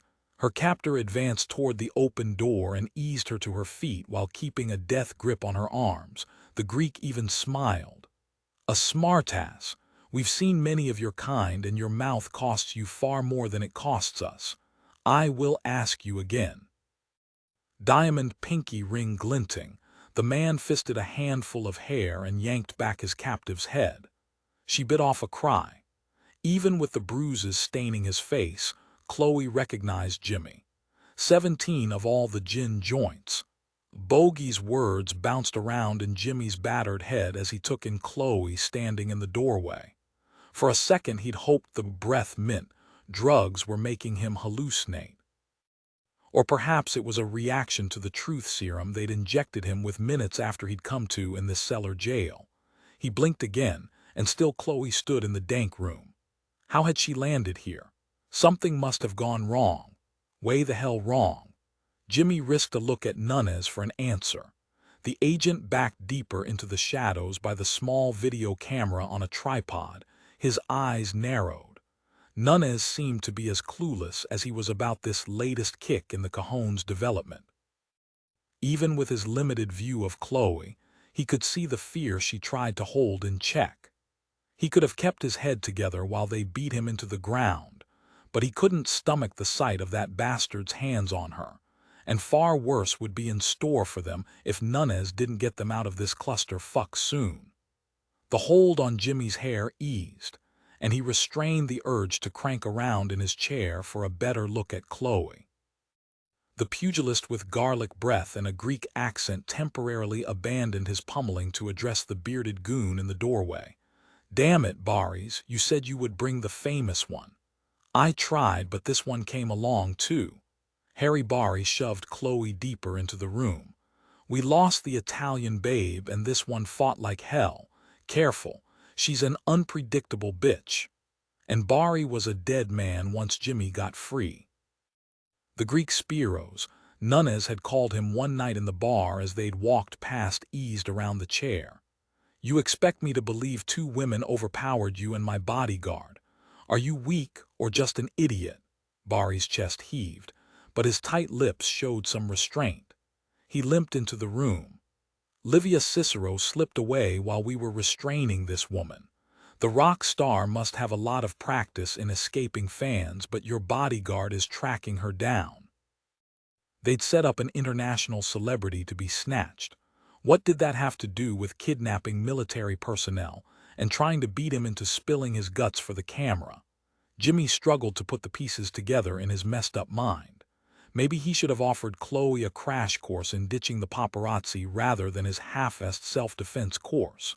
Spiros assessed Chloe with a leer. "This one is useless to us." He waved an unlit cigar through the air, his knuckles raw and red. "Have your way with her quickly, then kill her." Chloe's brave face faltered before resolution set her chin. Her bravado vice-locked pressure against his temples. "Wait." Nunez stepped out of the shadows. "She may have an unexpected value. I do believe our guest here likes her." The screws tightened. "You screwed up." Marta gripped the disposable cell phone, pacing around the kitchen of the small, safe house. She'd given Baris a mission and help on the ground. She had not given him permission to run rogue. "I won't even ask what you and Cuttrose were thinking kidnapping such high-profile targets. We're supposed to stay under the radar." If she understood human nature, and she liked to think she did, Baris had made use of their Yuzo security leak to impress her, and Cuttrose used Baris in an attempt to generate extra money on the side. She should have assessed their weaknesses better. Cuttrose would do anything for money, and Baris would do anything for power to feed his feeble ego. It was her fault as the boss for not foreseeing this, a mistake she intended to address. Baris cleared his throat on the other end of the line. "We're already moving both the man and woman in case anyone comes looking for them." Poor consolation when they'd already botched and possibly ruined her lucrative business. Find Cicero before she makes her way back to base. Marta paced, her brain racing with ways to salvage something from this leaking dam of stupidity. "Kill them all and dump their bodies where no one can find them. I do not want to risk anyone finding evidence on their bodies. Burn them if you have to, but do not fail me again." "Of course," Baris agreed from the other end of the airwaves, a slight huskiness to his tone, the only sign he realized his balls were in a vice. "The singer will not make it back to the airbase." "I understand. So you say." Marta thumbed off her cell phone, her fingers fisted around the cool metal. "Incompetent ass." Baris had thought to impress her with his brilliant plan.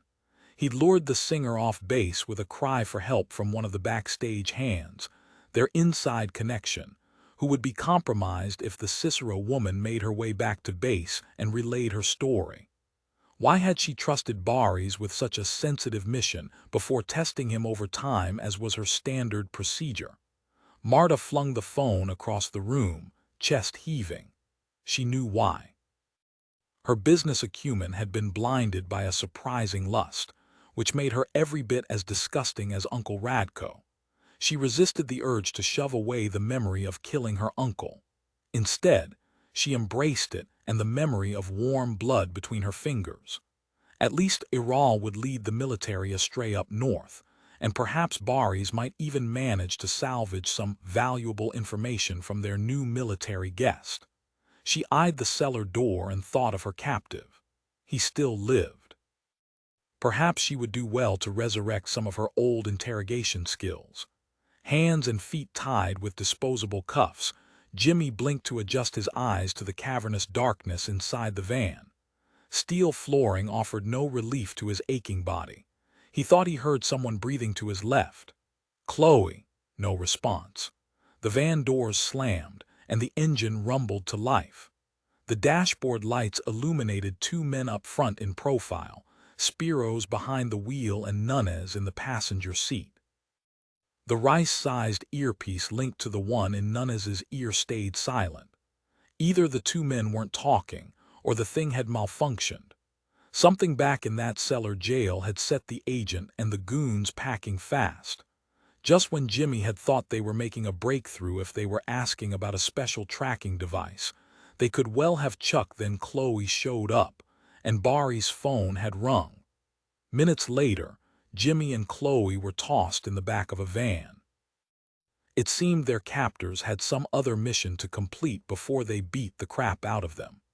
At least the relocation provided more time for Nunez to turn this operation back around.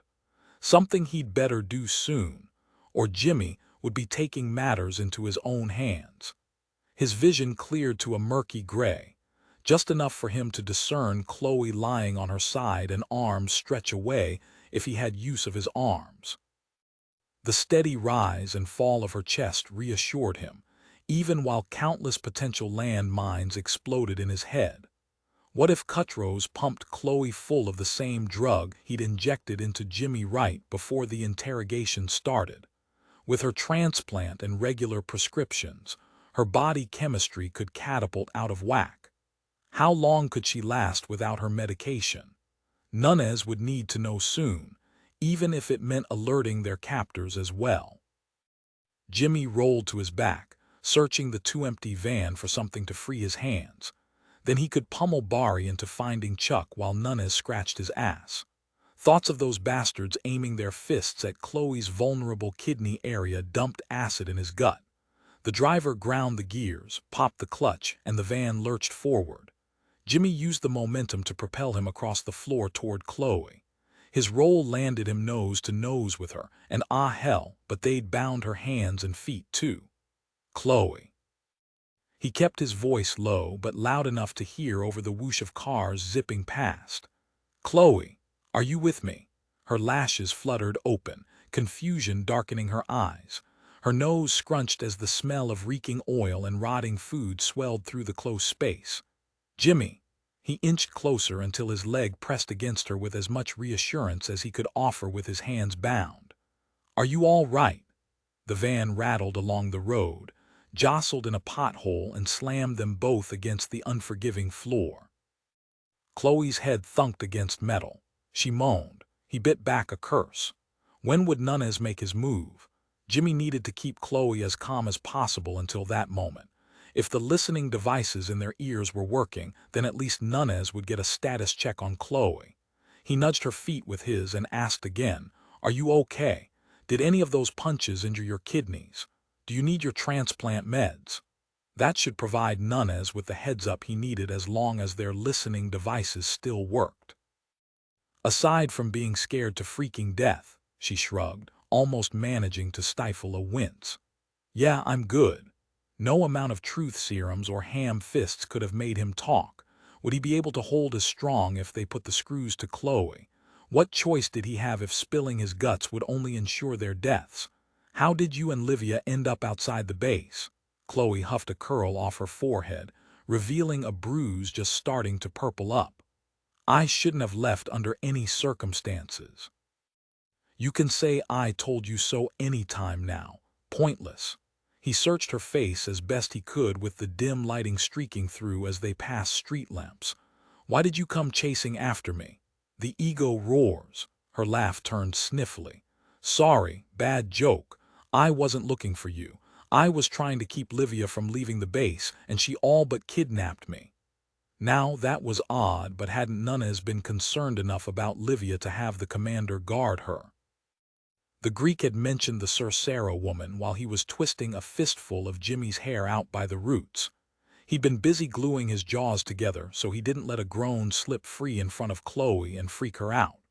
Well, any more than an average woman would be freaked after being kidnapped and then seeing someone pulverized. But back to the Cicero comment, good God, his mind wandered thanks to all this crap in his system. Why was Livia trying to leave the base? Something about helping a pal with girlfriend troubles and a sick mother to support. I'm so mad right now, I could kick Livia's tail. Spunk in the middle of a nightmare. Her take-no-prisoners grit that had so irritated him before struck him as a handy trait right now. Jimmy, if you have an escape plan, now would be the time to spill it. Sorry, Maestra. He couldn't risk telling her about Miguel Carvalho, not when she could be next on the rack. What are you doing here? What's going on? He jerked his head toward the driver, then pinned her with a hard look he hoped she would realize meant he couldn't discuss his presence here. She searched his face through 2 grinding gear shifts before she gave a small nod of understanding. Talk to me, please. She inched closer, her full lips close enough to kiss. The dark isn't as heavy when I can hear your voice. Tell me more about your family. He stole a look at the 2 men up front. The driver stared straight forward into the dark night. Nunez dropped his arm, palm flattened in an unmistakable hold your position signal. Since Nunez had use of his hands and weapons, he called the shots. Jimmy returned to keeping Chloe calm so she didn't draw undue attention to herself. I have 2 brothers. A crack of thunder sounded just as raindrops tinked along the van roof. A plus or minus for them. Slippery bodies would be tougher to hold on to. Maybe he and Chloe could make their break for it when the van stopped. She chewed her bottom lip, the plumpness freshly split and swollen in one corner. And your sister, the one who had leukemia. The windshield wipers slapped away rain while he gathered his resolve to wade into a part of his past he rarely revisited, even in his thoughts. Jenny was 2 years older than me. For a while we thought she would beat the odds. God, she was so fearless, a real fighter. Like her brother. but he hadn't been strong enough. I was a bone marrow match, and we went the transplant route. He worked his jaws to create saliva in a mouth gone dry from more than lack of water. She stayed in remission for a full year and a half, long enough to go to her junior prom. He didn't want his emotional garbage out there for Nunes to overhear, but keeping Chloe preoccupied was his top priority. We were set to try another transplant. The week before the procedure, there was this scouting camp. I wanted to go, really wanted it, especially since I knew I would feel like crap after the surgery. Any normal boy would want that trip. We didn't have a lot of money for vacations anymore, so sleeping in a tent in the woods with my buddies sounded like nirvana.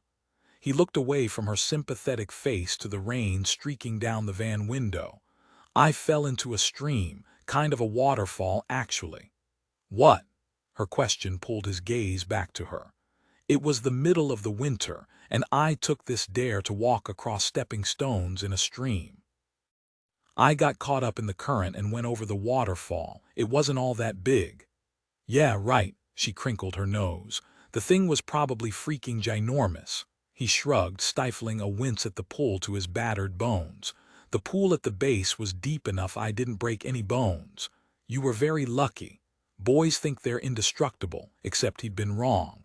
I caught a cold that turned into pneumonia, Chloe gasped. The week before your sister's procedure. Exactly.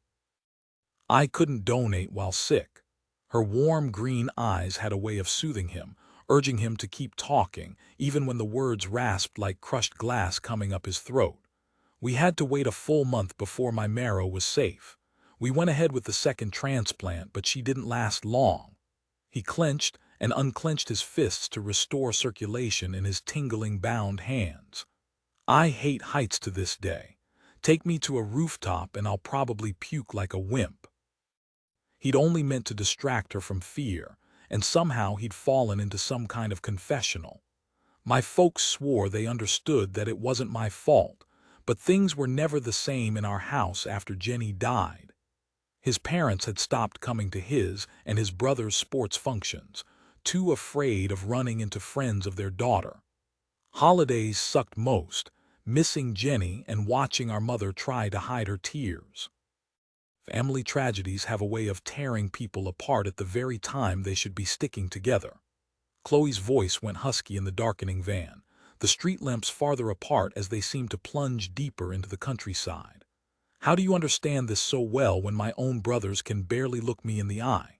The rain hammered harder outside, leaching the sparse light, casting shadows over her face. Before my mom died, she and Dad fought all the time, and I was certain it was because of my health issues. I don't have to explain to you how the bills pile up with a chronically ill child, then add my music lessons on top of everything else. I guess I'm trying to say that I'm certain your sister didn't blame you. Most likely she blamed herself for the problems she thought she brought to the rest of the family. He hadn't seen the sickness through his sister's eyes that way. Mostly, though, he hated that Chloe had gone through a childhood so packed with heartaches that she could see his hurts so fucking clearly. And did you lose your mother?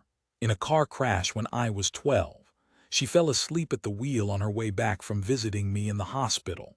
He wanted his arms free to scoop her up and comfort this woman who'd already experienced enough pain for 3 lifetimes. How could her mother put her kid through that? Her brow puckered a second before her eyes widened. You jumped out of the back of an airplane into an ocean full of sharks, even though you're scared of heights, to save me. I said I was afraid. I never said that would stop me.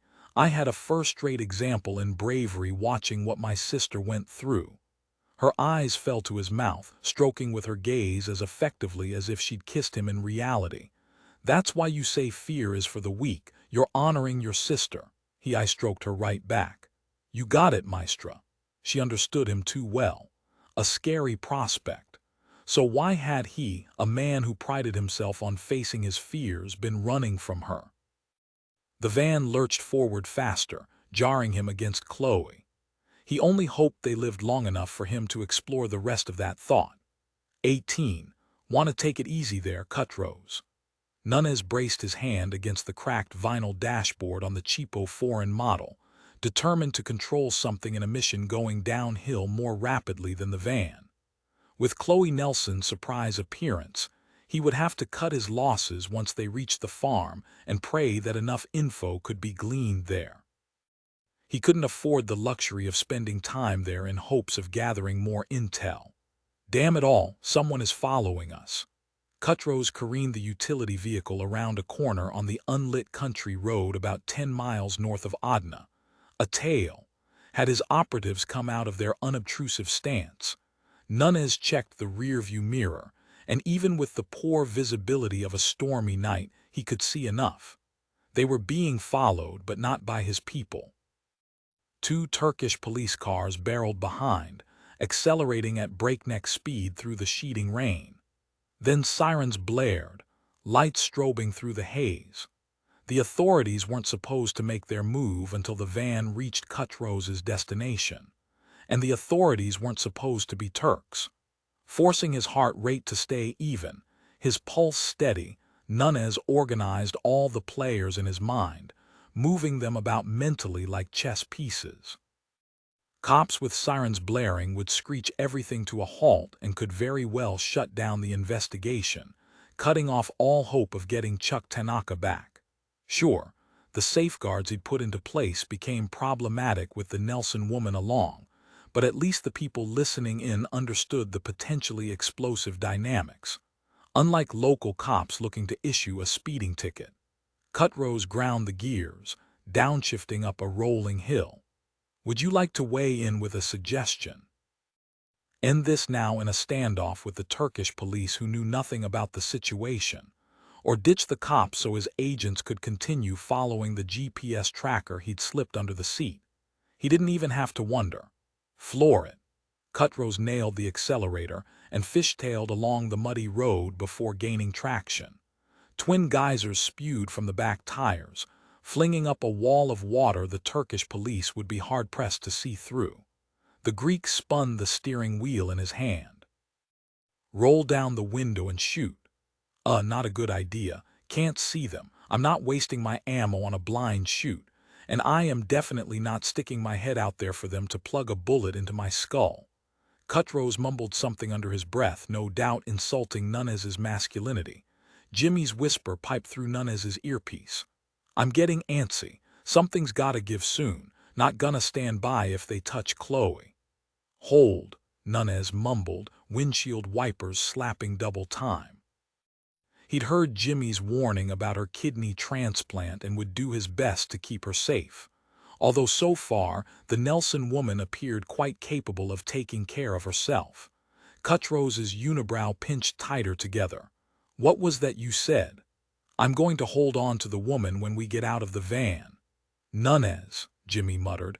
Why not let the cops help? He didn't want to risk whispering another word to Gage, not with Cuttrose already on edge, so Nunez settled for, how much longer until we get to that farm? You are going to have to trust me sometime, partner. You'll hear soon enough. I cannot risk going there until our police friends are taken care of. Cuttrose rolled down his window and whipped out a semi-automatic handgun. Nunez lunged across and chopped Cuttrose's wrist, sending the gun rattling in the floorboards. Drive, damn it, and I'll take care of the rest. You are beginning to irritate me, Senator Carvalho. His thick, dark brows lowered until his evil eyes almost disappeared. Perhaps you brought the authorities. I don't know what you're talking about. He scooped the weapon off the floor. Look in the mirror. You lost the police. I intend to make sure they stay lost. Cuttrose continued silently for another 2 kilometers before pulling the van off the road alongside a field of fig trees. He left the engine on idle. Unbuckle your seat belt. Something was off. Nunez had the distinct impression he'd better grab his sunscreen because this operation most definitely was about to take a rapid southerly turn. He kept the gun loose in his grip, preparing to press it to Cuttrose's temple if necessary. So many lives in the balance depended on which choice he made. Where's the farm?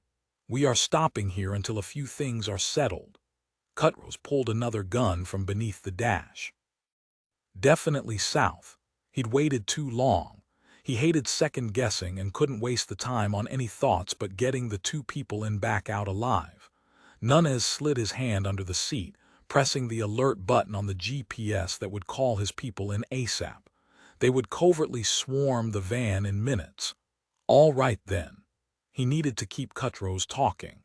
Bring me up to date on what we need to discuss before you trust me with the farm's location. Even if he was too late to save Chuck Tanaka, Nunez would damn well bring a body back with him stateside. Oh, we will not be talking. He leveled the long-barreled dead aimed at Nunez's chest. It is time for you to prove you are with us. Us. More people in the chain. Marta Surak most likely. He stuffed aside thoughts of Anya and her possible probable involvement. He would deal with her when and if necessary. Be reasonable, Cuttrose. He patted the air in the universal calm-down signal. If anything, you owe me an apology for mucking things up with our extra passenger. I have proven myself by giving you the airman. In my business, we have many levels of tests. The more you pass, the more you will be compensated. He didn't need to hear the price for failure. His semi-automatic steady, Cuttrose nodded to the weapon in Nunez's hand. Kill them both. Now. Chloe searched around her frantically as the man with a Spanish accent, Miguel, opened the back doors of the van, an ugly black gun in his hand. The torrential rain had already saturated him, plastering his clothes and hair into an even darker shade of doom. She set her chin and her resolve for the fight ahead. She hadn't gotten this far in life to waste the precious gift that unnamed kidney donor had blessed her with. If this Miguel thought he could simply pull the trigger and make her disappear, he had another think coming. Not that she had a clue how she would stop him, but she would make damn sure the guy felt the brunt of her inner Captain Kirk before he fired that big-ass scary weapon. Her throat closed, and she swallowed gulps of cold fear and damp air. "Jimmy," she hissed. "What should we stay calm, quiet, and don't piss off the Greek guy?" She wanted to ask more, like what had Jimmy been whispering about earlier to some guy named Nunez? Did he have a bug wired somewhere? Because if he had reinforcements tucked away, now would be a really good time for them to jump out of the trees in their weedy-looking ghillie suits, or whatever it was those military sorts did when they were trying to be covert. Her inner Captain Kirk might be willing, but her lessons with Jimmy hadn't progressed to fighting with her hands bound. She seriously doubted she would inflict much damage on these guys before the bullets flew. Miguel called over his shoulder, "Cuttrose, free their feet so they can get out of the van. I don't want to risk any bullets ricocheting around inside that metal cave." The Greek man Cuttrose pitched the keys to the other man. "Do it yourself." Miguel leaned inside, something flickering in his eyes that she could have sworn was reassurance, then gone. He mumbled to Jimmy, but she couldn't hear over the pounding percussion in her ears and drumming rain. "Out," Miguel ordered. Chloe scrambled across the van floor toward the gaping back doors. Between the storm and the clouds covering the moon, the night waited like a hungry void. Jimmy moved quietly next to her as she stumbled out of the vehicle onto the small patch of ground near a line of trees. Rain poured over her in pounding pellets, her clothes soaked in seconds. What a way to get the shower she'd been longing for. The humidity smelled of thickly pungent cigar smoke even as she gave Cuttrose a wide berth. Why couldn't those police have caught them earlier? They were probably too far away now to hear any shots. At least she and Jimmy had their feet free. She wasn't sure how much good that would do them against two armed men with full use of their hands, but she'd seen Jimmy in action before. At least they had a chance. She couldn't even let herself think he would die because he was hamstrung protecting her. Miguel strode over to Jimmy, gun held loosely in one hand. Thunder clapped overhead, followed by the snap of lightning. Panic ramped up inside her. She prepared herself to die more times than she could count. She hadn't wanted to go, yet she'd been resigned to the seeming inevitable. But she couldn't wrap her mind around even the possibility of something happening to Jimmy. Damn it, she refused to resign herself to that. She would do something, no matter how small, bite, kick, spit in someone's eye, throw herself at them like a berserker. She launched forward just as Miguel slid one hand behind Jimmy's back, to brace him from falling over at the impact of a bullet to the brain. No, no, no. She swallowed bile, too far away to make it in time. The intense-eyed Miguel took his time bringing the gun up, his finger on the trigger. His mouth moved with low-pitched words apparently meant only for Jimmy. An apology. Gloating. The gun popped. Jimmy fell. His hands now free from the moment when Nunes had leaned in to warn him. Jimmy slapped the muddy ground to break the momentum of his fall. Cuttrose clutched his shoulder, blood pumping between his fingers as he stumbled back against a fig tree.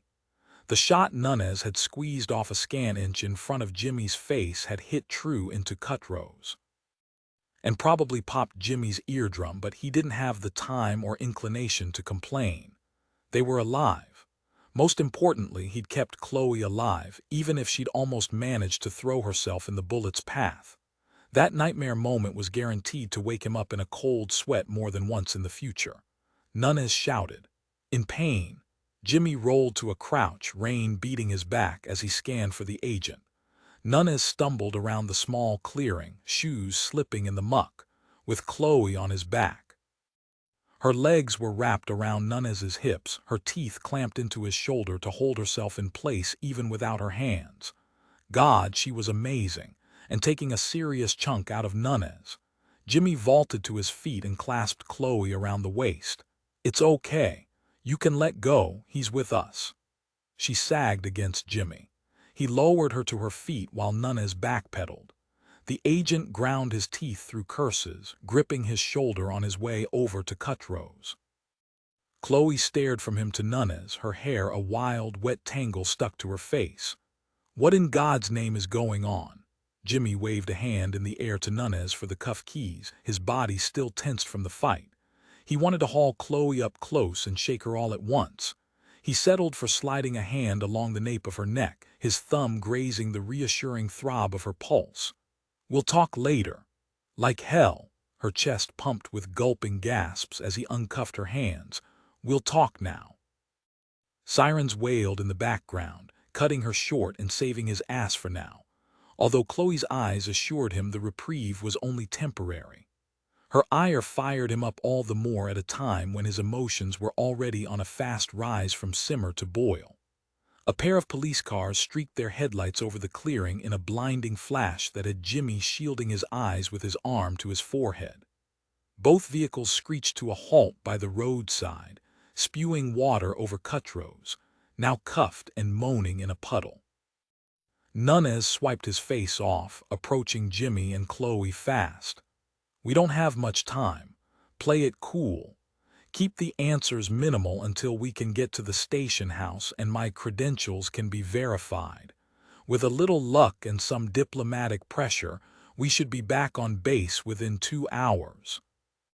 Despite Nunes's reassurance, this showed all the signs of turning into a tangle of governmental channels that could land them in Turkish cells for an indeterminable amount of time when they needed to find that farmhouse before Cuttrose's people disbanded.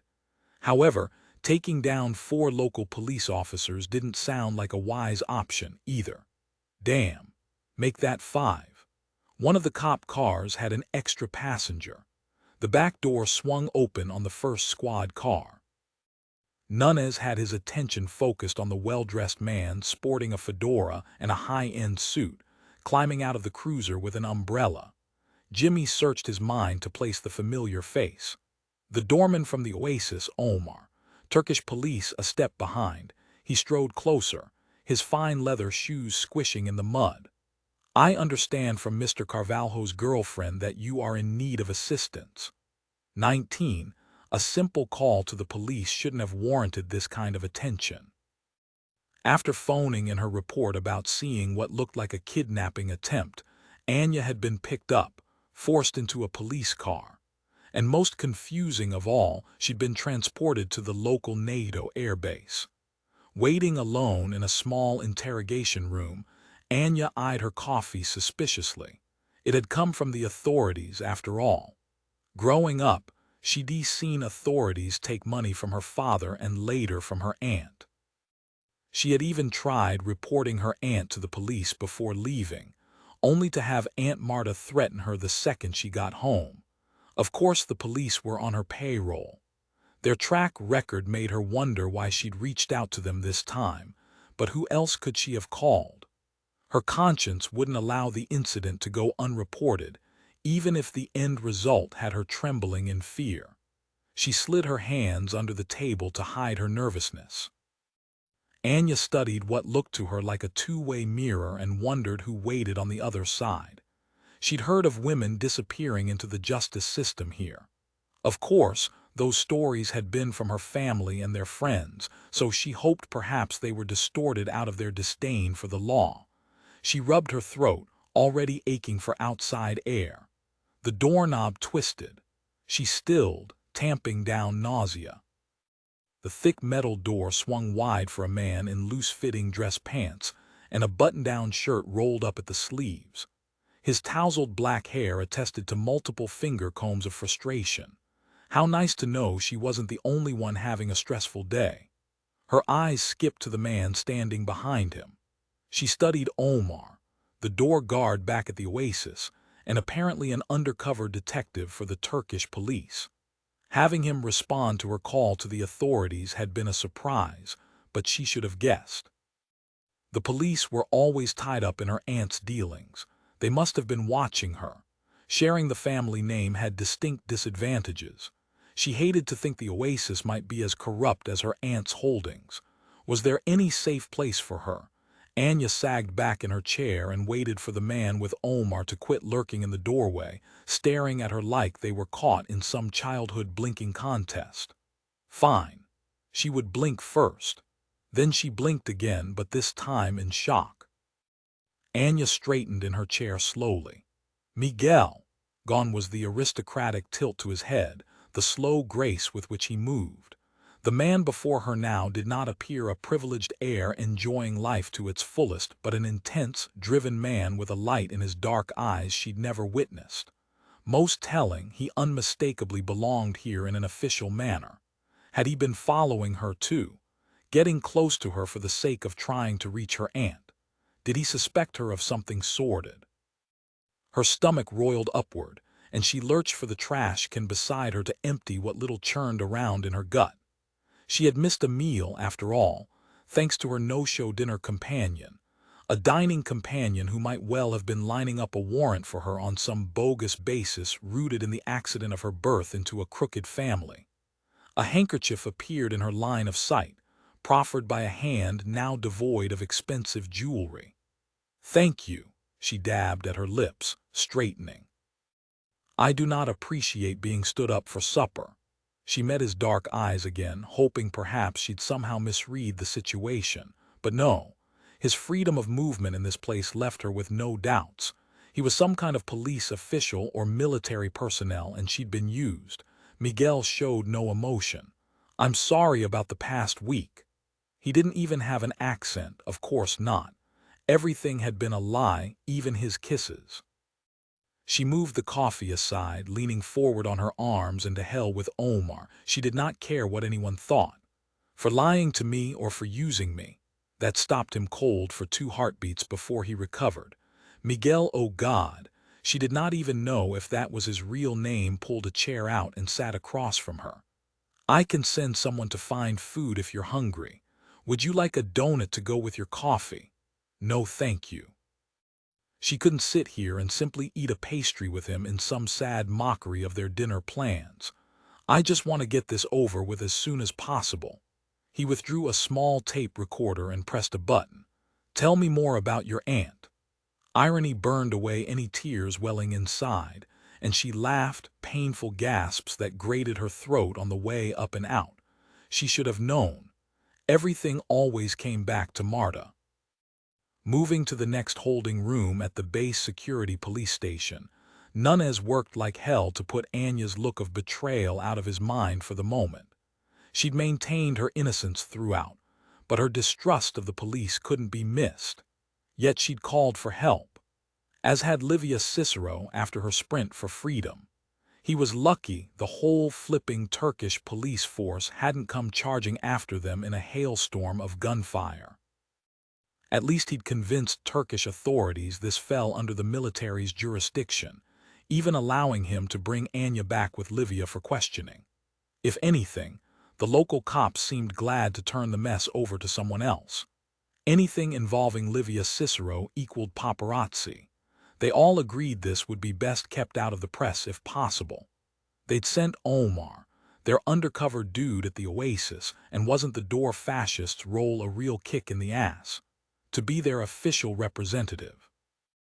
Beyond that, this was Nunez's show. Thank God. Keeping this quiet was in the best interest of finding Chuck. They'd scanned a 5-mile radius beyond where Cuttrose had pulled over and found no suspicious farmhouses, and Scanlon's crew hadn't found anything at the site farther north. Work definitely required all his concentration right now. He needed to focus on questioning Livia Cicero and hopefully pry some answers from Spiro's Cuttrose, if the bastard survived surgery. Later, he would think about what Anya's seeming innocence meant for him. For now, he needed to find out why Livia Cicero had left the base, and if she had any ties to Marta Surak. Jimmy Gage had requested to sit in on this interview. Since he'd been there when the goons brought Chloe to the cellar, he could well have impressions or memories that would help validate or negate Livia's story. The singer perched on the edge of the steel chair, cupping her coffee in both hands as if she couldn't get warm enough. Nuances. Look for the subtle clues. Her makeup was smeared, unusual in and of itself for the always cool diva, but even more so, given her simple jeans and tank top. Not a sequin in sight. She glanced up at the 3 men entering the room. The mug rattled against the scarred wood table as Gage and Omar set up shop in the corner by the 2-way mirror. She held the cup to hide her shaking hands. A scared suspect he could work with. Nunez grabbed a chair, flipped it around, and slammed it to the ground near her. Livia flinched. He straddled the chair backward, leaning toward her, crowding her.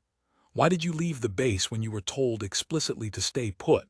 Her chin quivered as she tried for a face tip of bravado. I have already spoken to the Turkish police and the base security police. Why am I being questioned again? He stared at her without speaking, waiting. All right, fine. Her normally sultry voice turned curt. I will repeat it all if you will just tell me what happened to Chloe Nelson. No one had told her, an oversight or downright cruel. She's alive and in our custody. Thank God. She blinked back tears as she crossed herself. I left the base because I received a call from a friend performing with the Uzo. A friend. The American backup dancer, Stephen Fisher, had a fight with his girlfriend, Melanie.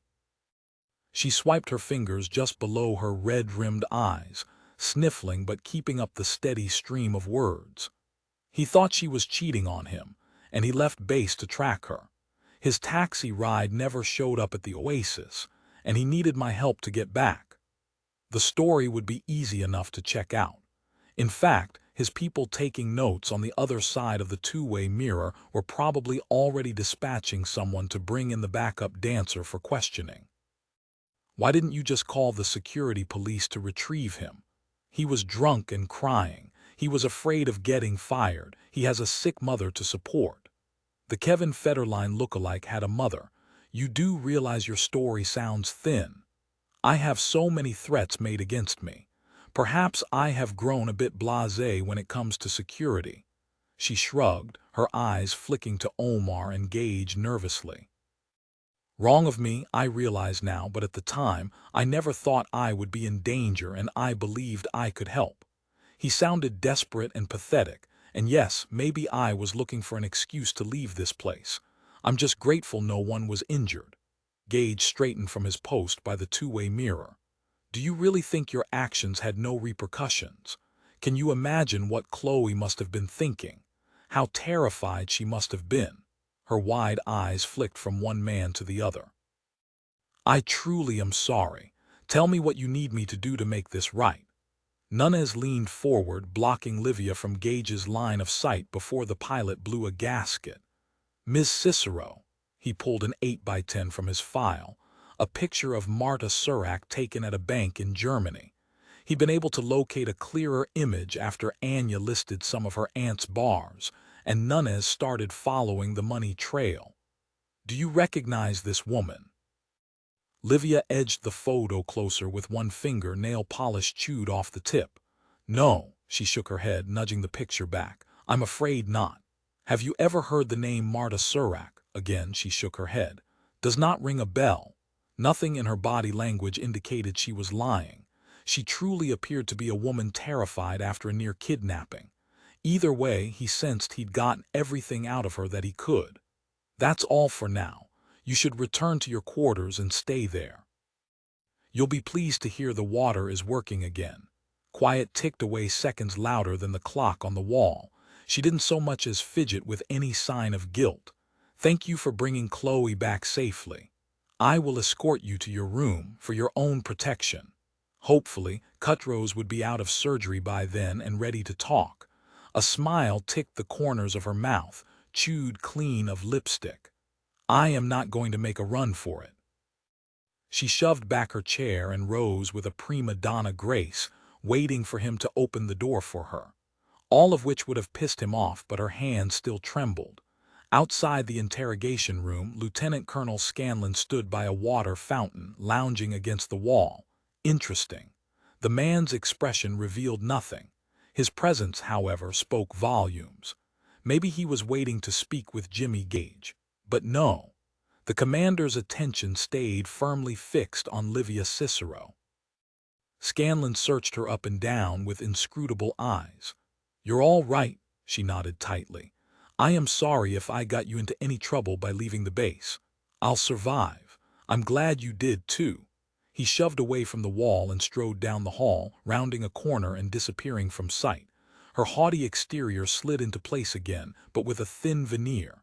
I am ready to return to my room for my shower. Jimmy scrubbed his wet hair with a towel one last time before tossing it aside. The water wasn't hot, but it was definitely wet.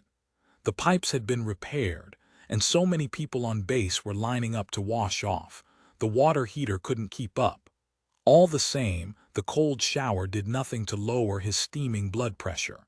The shakedown with Nunez had turned into a clusterfuck because the waitress had called local police. That paled, though, in comparison to the news here at the base. His crew had returned, but without Chuck. They'd run a cursory imaging scan of the building, blaring the tracking device's beacon, only to find no sign of their friend. But there had been plenty of ground fire. They'd hauled ass back to base empty-handed. Not that he'd expected anything positive to come of the flight once the kidnappers had asked about a tracking device. In fact, it seemed the crew may have even been set up. The chances of Chuck being alive were next to nil. Jimmy flung the wadded-up towel under the sink. Even though he knew his presence on the plane wouldn't have made any difference, he couldn't dodge the sense of failure. From the start, this mission had carried a sense of doom he tried to attribute to too many reminders of his own POW experience. At least Chloe survived. That much he could hold on to in a death spiral day. The need to check on her again kicked over him. He zipped his jeans, shrugged into a polo shirt, and toed on his deck shoes. Jimmy jogged down the hall, knocked on her door, waited no answer. She might be asleep. He knocked again anyway. The next door down opened and the stage manager stepped half out in a black satin bathrobe. She's in the practice hall. Thanks, dude. No problem. It's my job to know where everyone is, Greg answered with an oblivious smile. Greg sure had dropped the ball on that tonight.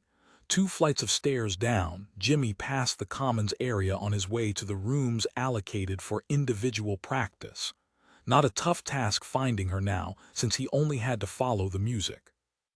He didn't know a lot about the subject, but even a tone-deaf 7-year-old could have recognized the speed and mastery of Chloe's playing. The emotions swelling from the notes, however, he wasn't ready to think about. He nodded to the guard outside the practice room door. Is Chloe Nelson in there? Jimmy asked just to be sure. Yes, sir. I'll stick around for a while if you need to take a break. That would be nice, sir. Thanks. I can hit the cafeteria, then hang in the commons area at the end of the hall. Call when you need me. Take your time, Sergeant. Jimmy opened the door quietly and stole a moment just to watch her at the grand piano. Bent over the keyboard, she swayed with the runs of her fingers up and down the Steinway's keyboard. Intent on her song, she didn't even notice his arrival. Her damp hair spiraled down her back in locks heavy with water. An image of the first time he'd met her flashed to mind.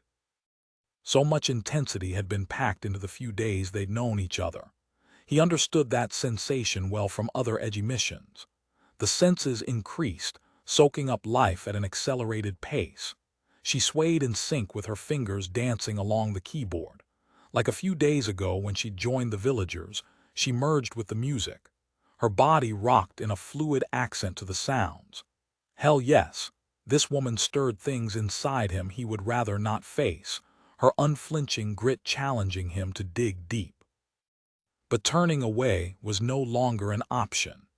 Chloe poured herself into the emotionally passionate swell of notes and hoped the pain and fear of the evening would empty out as well. Caressing the final echoes from the Brahms ballade, she found her frustration level only increased. She segued to pounding the keyboard with Rachmaninoff. Her fingers burned with intensity. The strength of the piece flexed her muscles and infused her with a sense of power she desperately needed after the helplessness of her kidnapping. The anger over not being told help was so close. She pounded harder, her feet on the pedals and the sway of her body squeezing every ounce of emotion from the piece. She couldn't ignore the glaring reality that Jimmy did more than just fly airplanes. He put his life on the line, and she'd made things worse for him by landing in the car with Livia. She could have made things worse for others, because surely whatever he and the undercover man had in the works had been compromised by her presence. She nailed the last chords, waiting for the final notes to fade before placing her hands in her lap and slumping with the release of energy. Slow, deliberate applause snapped her upright again. Jimmy lounged in the doorway, and she didn't even recall hearing the door open. Her emotions still too close to the surface from her music, she couldn't miss the raw magnetism radiating from him as tangibly as any tone plucked from the keyboard. Her fingers itched to test the soft texture of his well-washed polo shirt over defined muscles, explore the rasp of crisp denim hugging his lean hips. After a night like this, she'd witnessed firsthand how that strength and vitality weren't just for show. I didn't see you there. She picked at the wrinkles on her pants, boring khaki at a time when she wanted to be bold. I must have been pretty zoned out. I don't know much about classical music, but even I can tell that's amazing. It's the sort of playing that sucks in whoever's listening until you're really in the moment. Kinda like how flying works for me, if you get what I mean. I totally understand what you are saying and thank you. His praise meant more to her than it should. She wanted to be mad at him for keeping her in the dark about help being in reach, but she couldn't deny her own culpability. And bottom line, everything else seemed small in comparison to how close they'd come to dying. Do you want me to step back outside so you can keep playing? She shook her head, battling with the need to hold his warm, alive body or kick him in the shin for letting her think the faux Spanish guy really intended to shoot him. I want you to stay.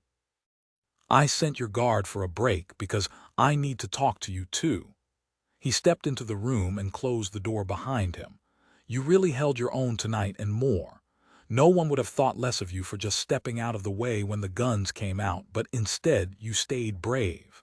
You even kicked some serious ass in a way that put street-smart Barbie in the shade. She snorted. I almost chewed up a secret agent on our side. You had no way of knowing, and before you say anything more, I couldn't risk letting you know about Nunez, the guy calling himself Miguel. We couldn't take the chance you might telegraph that information with your body language. We did it for your protection. I won't apologize for that. Jimmy folded his arms over his chest, arms bulging tight against the short sleeves on his polo shirt. Well, hell. She couldn't tout her need for independence now without sounding petty. I'm sorry for putting you in greater danger, and I'm sorry I messed up whatever you were working on. Apology accepted. She couldn't stop from asking him the question burning a hole in her brain. Can you share anything about what happened? We're looking for a missing military friend. His clipped answer iced the air. Guilt piled on top of the already huge pile of shame filling her gut. He must be an important friend for so many people to risk their lives. Every one of our brothers and sisters in arms is important, but yes, this friend carries secrets that could endanger a lot of lives. Thank you for letting me know that much. Can you tell me what you really do? I'm a test pilot, he said simply. She could see in his eyes there was more but sensed she couldn't push.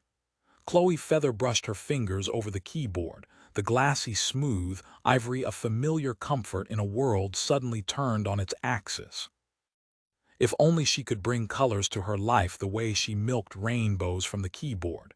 She'd hoped with this tour. What about the tour? I believe it's in everyone's best interest for the troupe to leave. Jimmy braced his elbows on the edge of the piano, leaning closer. What if I want to stay anyway, to see him? She couldn't imagine leaving things like this between them. Everything felt unfinished, like a symphony missing the final movement.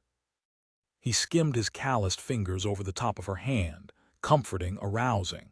Unless something radically changes in the next 24 hours, I don't believe you're going to have a choice. She resisted the urge to bang out her frustration on the piano again, and instead forced herself to focus on the real source of her agitation. Will we see each other again? I've never even thought to ask where you live. I imagine you can tell me that much. I'm stationed at Nellie's Air Force Base outside of Las Vegas. Not what she'd hoped to hear. And why couldn't he show some disappointment on that too appealing face of his? That's quite a commute from Atlanta. I'm occasionally TDY in your area. Some of her anger melted away so fast that even the possibility of seeing him again, it almost scared her into bolting out the door. TDY. Temporary duty, like a business trip. Keeping in touch, recreating this surprise bond they'd formed, wouldn't be easy back in the U.S. The fear and adrenaline from earlier started up a depressing requiem in her head, reminding her of the reasons she needed to live in the moment. She was tired of being safe. Too often others had made decisions for her, were still making decisions for her. But this one decision she was taking control of right here, right now. Chloe stood, closed the last few inches between them, and flattened her palms against his chest, the cotton every bit as soft as she'd imagined, the skin beneath even hotter. Just feeling him this close again reminded her of the horrifying time in the back of the van when he'd comforted her and confided secrets about his past just to keep her calm. He'd made himself vulnerable for her, and that spoke of strength she totally couldn't resist. Jimmy. Yeah, maestra. His gaze fell to her mouth as he formed the word, inciting hunger. Lock the door. Jimmy slid the bolt shut. I hope you're not planning to leave anytime soon. 20. The clicking lock and Jimmy's bold promise of a lengthy stay echoed in Chloe's ears, committing her to the moment. Jimmy made a slow but purposeful turn back toward her. His heavy-lidded eyes cruising her body broadcast loud and clear how much he wanted her, too. He pulled her flush against him, the clean scent of his soap and something essentially him sending her senses on overload. And she hadn't even kissed him. Yet. He lowered his head to hers as she arched up on her toes. No restraints. No more holding back. Later she would worry about his overprotective urges when it came to her transplant. Later she would wade through his issues with his sister's death. For now, she deserved to explore the attraction that had snapped between them from the moment his head broke through the waves that day in the Mediterranean. Jimmy slid his hand up into her hair and palmed the back of her head. He slanted his mouth over hers, no hesitation, fully demanding, and she demanded right back. She wriggled against him, aching to get closer, skin to skin. He scrunched her white cotton blouse up and over her head, pitching it to the side. His fingers fell to the front clasp of her bra, and with a single flick from him and a shrug from her, a cool breeze from the air conditioner gusted over her bare breasts. Her nipples tightened from anticipation more than the cold. Then his warm mouth fell to her shoulder, lower, until she went wobbly, and he slid his thigh between hers to help her balance, bringing the delicious bonus of muscled heat nudging between her legs. She threw her head back, her spine bowing her closer to his intent tongue. She ached to feel him. She tore at his polo shirt, his mouth leaving her for the second it took her to tug the finger-bunched cotton over his head. Warm flesh against flesh sent a humming along her nerve endings. Chloe sighed against his neck, sipping away a bead of water dripping from his freshly washed hair. Her fingers teased frenetic runs over him, greedy to learn everything she could about him in case they didn't get another chance. He toed off his shoes as she kicked away her sandals, and somehow she managed to peel off his pants while he helped her shimmy out of her own, the rasp of fabric against her skin teasing her with the promise of better touches yet to come. Jimmy clamped her against him, both of them finally fully naked. His hands stayed blessedly clear of her scar, something they would have to deal with, but not now. Her hands shook as she explored him, unable to remember the last time a man had touched her this way, as if she was the only woman in the world. She urged him to the floor with her, side by side. She savored every sensation, the rasp of the industrial carpet, the swoosh of the air conditioner overhead, the feel of his strong hands over her body. Her own warmth ratcheted up the scent of her lavender perfume to mingle with his scent. Much longer and she would lose control, forget about practical concerns like, "Jimmy." She took the hot length of him in her trembling hand and stroked, continuing, wresting a groan from him. "We need a timeout for birth control." His lips and teeth teasing her earlobe stilled. He tipped his face to look at her, his eyes slowly focusing back in on her. Then his eyes slammed closed as her meaning must have finally penetrated his brain. "Ah, hell," he rolled off her, his forearm over his face. "What's wrong?" She teased her fingers along his chest, circling one flat nipple, then the other. His arm fell away, his breathing hitching with a rasp that flattered her. Clearly he didn't want to stop any more than she did. "Nothing. Condoms are always wise these days. We just have to relocate to my quarters. I didn't intend for things to go this far here. I have some." She took in his surprised expression. "What? I'm not allowed to carry condoms." His eyes darkened in a way that said he would be all over her again, soon. Her body shivered in anticipation, her skin humming with need of his touch. "Of course you are. I simply didn't expect that you would. Not to put a damper on things, but they're not a testament to any girls gone wild leanings. I keep them on hand because it's wise. Pregnancy would be a big and risky deal for me." She grabbed her purse from beside the piano bench and whipped out a tiny pink zipper pouch. "You owe me for being prepared." He filched the pink bag from between her fingers as he lowered his body over hers again, making his intent known. "Yes, ma'am." She teasingly reached to snatch it back. He held it farther from her grasp while taking her mouth with his.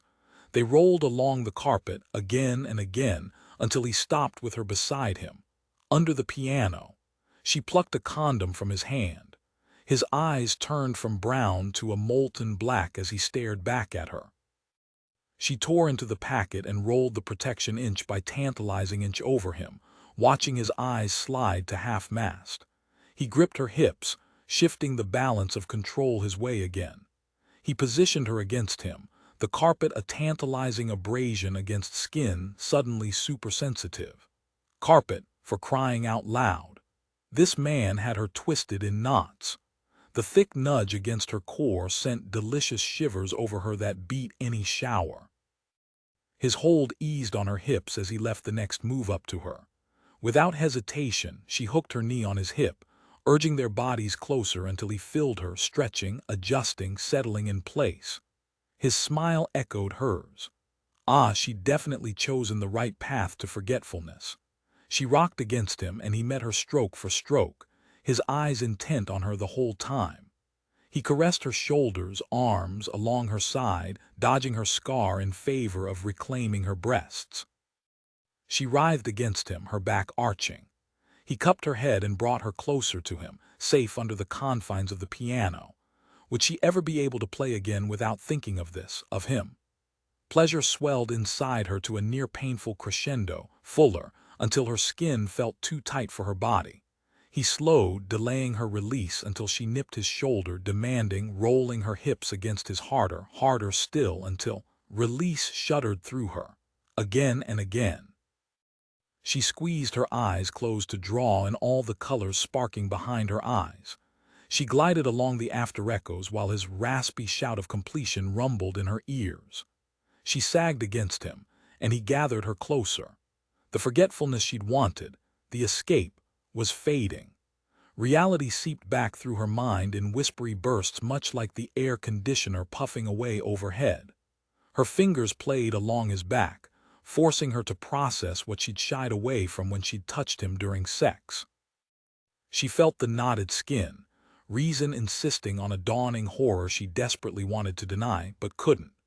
The pads of her fingers registered dime-sized scars. Jimmy had been burned by cigarettes or cigars, more than once. What the hell had happened to him? Here she'd been concerned about how he would deal with her transplant, little knowing he still held deep secrets of his own.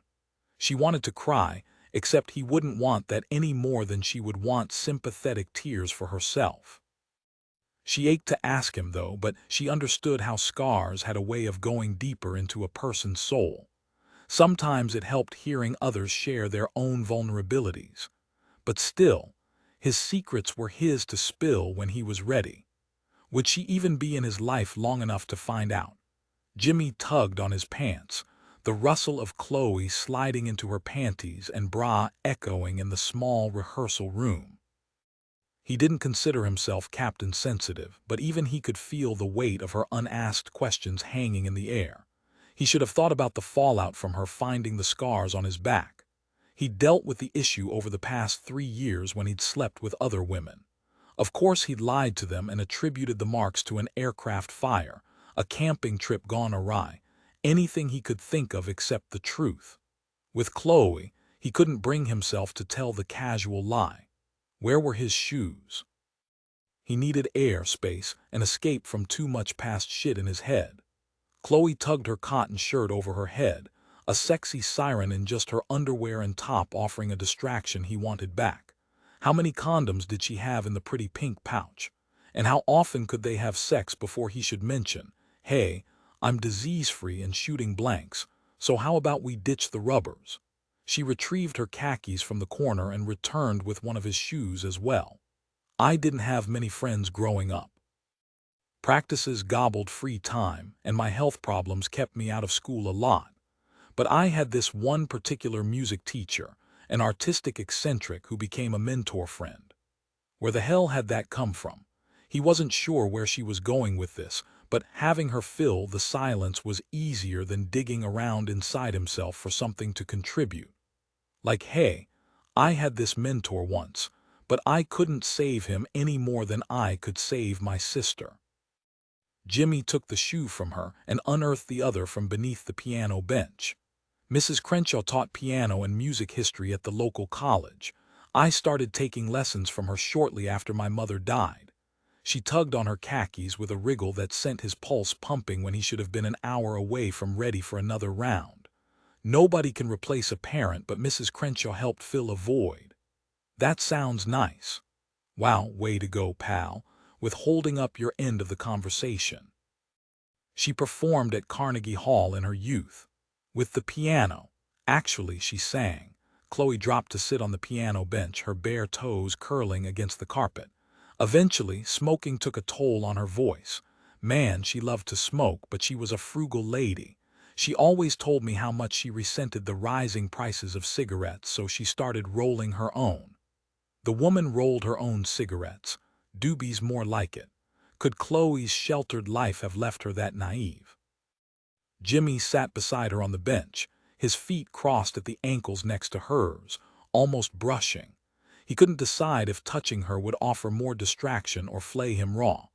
I would stay after lessons sometimes and help her roll them while we watched I Love Lucy reruns. She snagged a hairband from beside the keyboard and gathered her tangled hair into a haywire ponytail. Then she would make the most amazing cheeseburgers, if you had to get the munchies. She sounds like a real character. Oh, she was a character all right. Chloe clasped his hand and sketched a lone finger along his palm. Around the time I was 14, I showed up early for my lesson and found her prepping her stash of tobacco, except it wasn't tobacco. She had a marijuana garden in her backyard. You must have been surprised. He settled into the soothing sound of her voice. They'd come a long way from sniping each other's head off a few short days ago.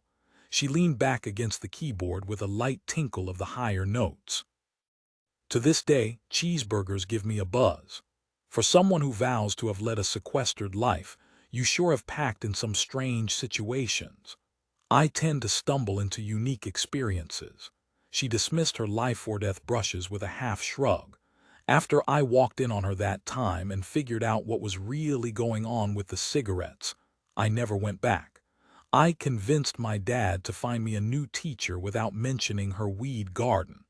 That was probably for the best. There's no telling what might have happened to you if you'd lived with that kind of easy access to drugs as a teenager. If only life were that simple when it comes to right and wrong decisions. Her other hand fell over their clasped ones, and she started tracing again with a cool touch. Turns out that was only half the story. 6 months after I found Mrs. Crenshaw's plants, I learned from one of her other students that she smoked the marijuana for her glaucoma. Ah, hell. Why didn't she tell you? I don't know. Her thumb massaged back and forth over his wrist. I never asked, and now she's in a nursing home totally outed. I still feel guilty. I think maybe I was taking out an unreasonable anger at my mother for dying on the one woman who was still around trying to give me a semblance of maternal love. He couldn't get away with a bullshit auto-response for this one. You were just a kid. You deserve to cut yourself some slack. Thanks for trying to let me off the hook, but forgiving yourself is tougher. You're perceptive for a card-carrying member of the testosterone club. She squeezed his fingers, and damn, what a time to realize she hadn't been sketching absent patterns over his hand. She'd been tracing the thin ridge of scar tissue along his wrist from when it had been stomped back in Afghanistan, and the marks on his back. Astute Chloe wouldn't have missed those either, a fact echoed by the glint of tears in her green eyes. He may have managed a bit of Captain Sensitive after all, but talking about his pal time tonight, with the reality of having failed Chuck pouring salt on unhealed parts of his soul. Forgiving himself wasn't on the agenda tonight. His BlackBerry buzzed, the sound louder than normal from vibrating against the piano. Jimmy shot up from his seat beside her and snagged the messaging device like a much-needed lifeline in shark-infested waters. Sorry, I have to check this. Chloe's eyes damn near bored new holes in his back. Was he using work to avoid a confrontation? Hell yeah. He might be hotwire when it came to bar fights and strapping his ass into a risky new piece of equipment for the Dodd, but when it came to the touchy-feely emotional stuff, his hotwire ways short-circuited. Jimmy cupped the BlackBerry in a death grip and scrolled through Nunez's message, blinked to be certain he'd read it correctly. Gage, your undercover work paid off. We were able to break Cutthroats. We know where they're keeping Chuck Tanaka. Why couldn't a woman locate a decent knife when she needed one?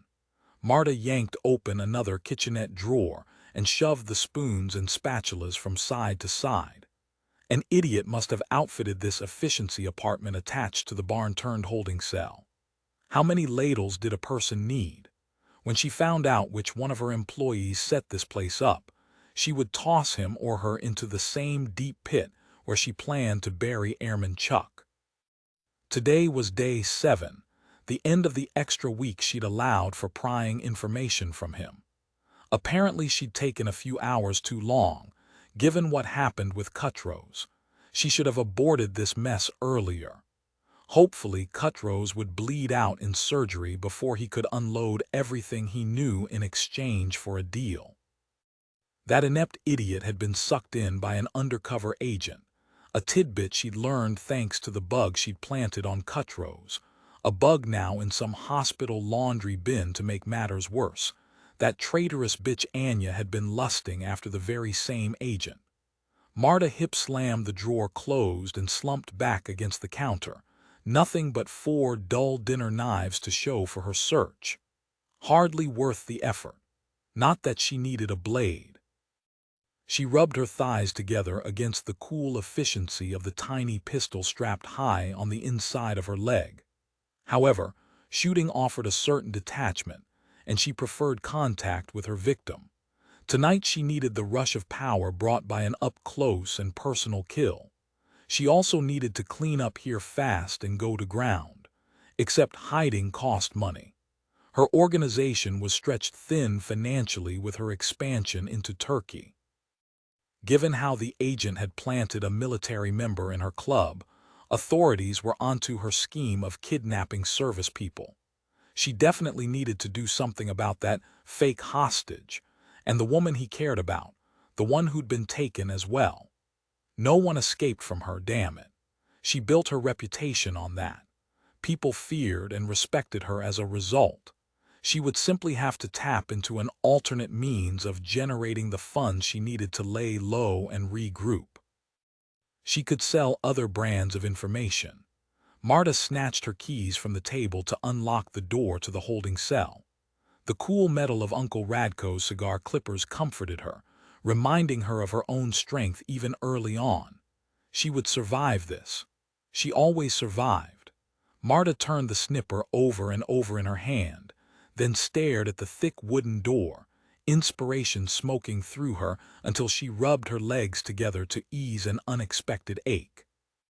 Removing Chuck's fingerprints would be a wise move, not that she expected anyone to find him, but just in case.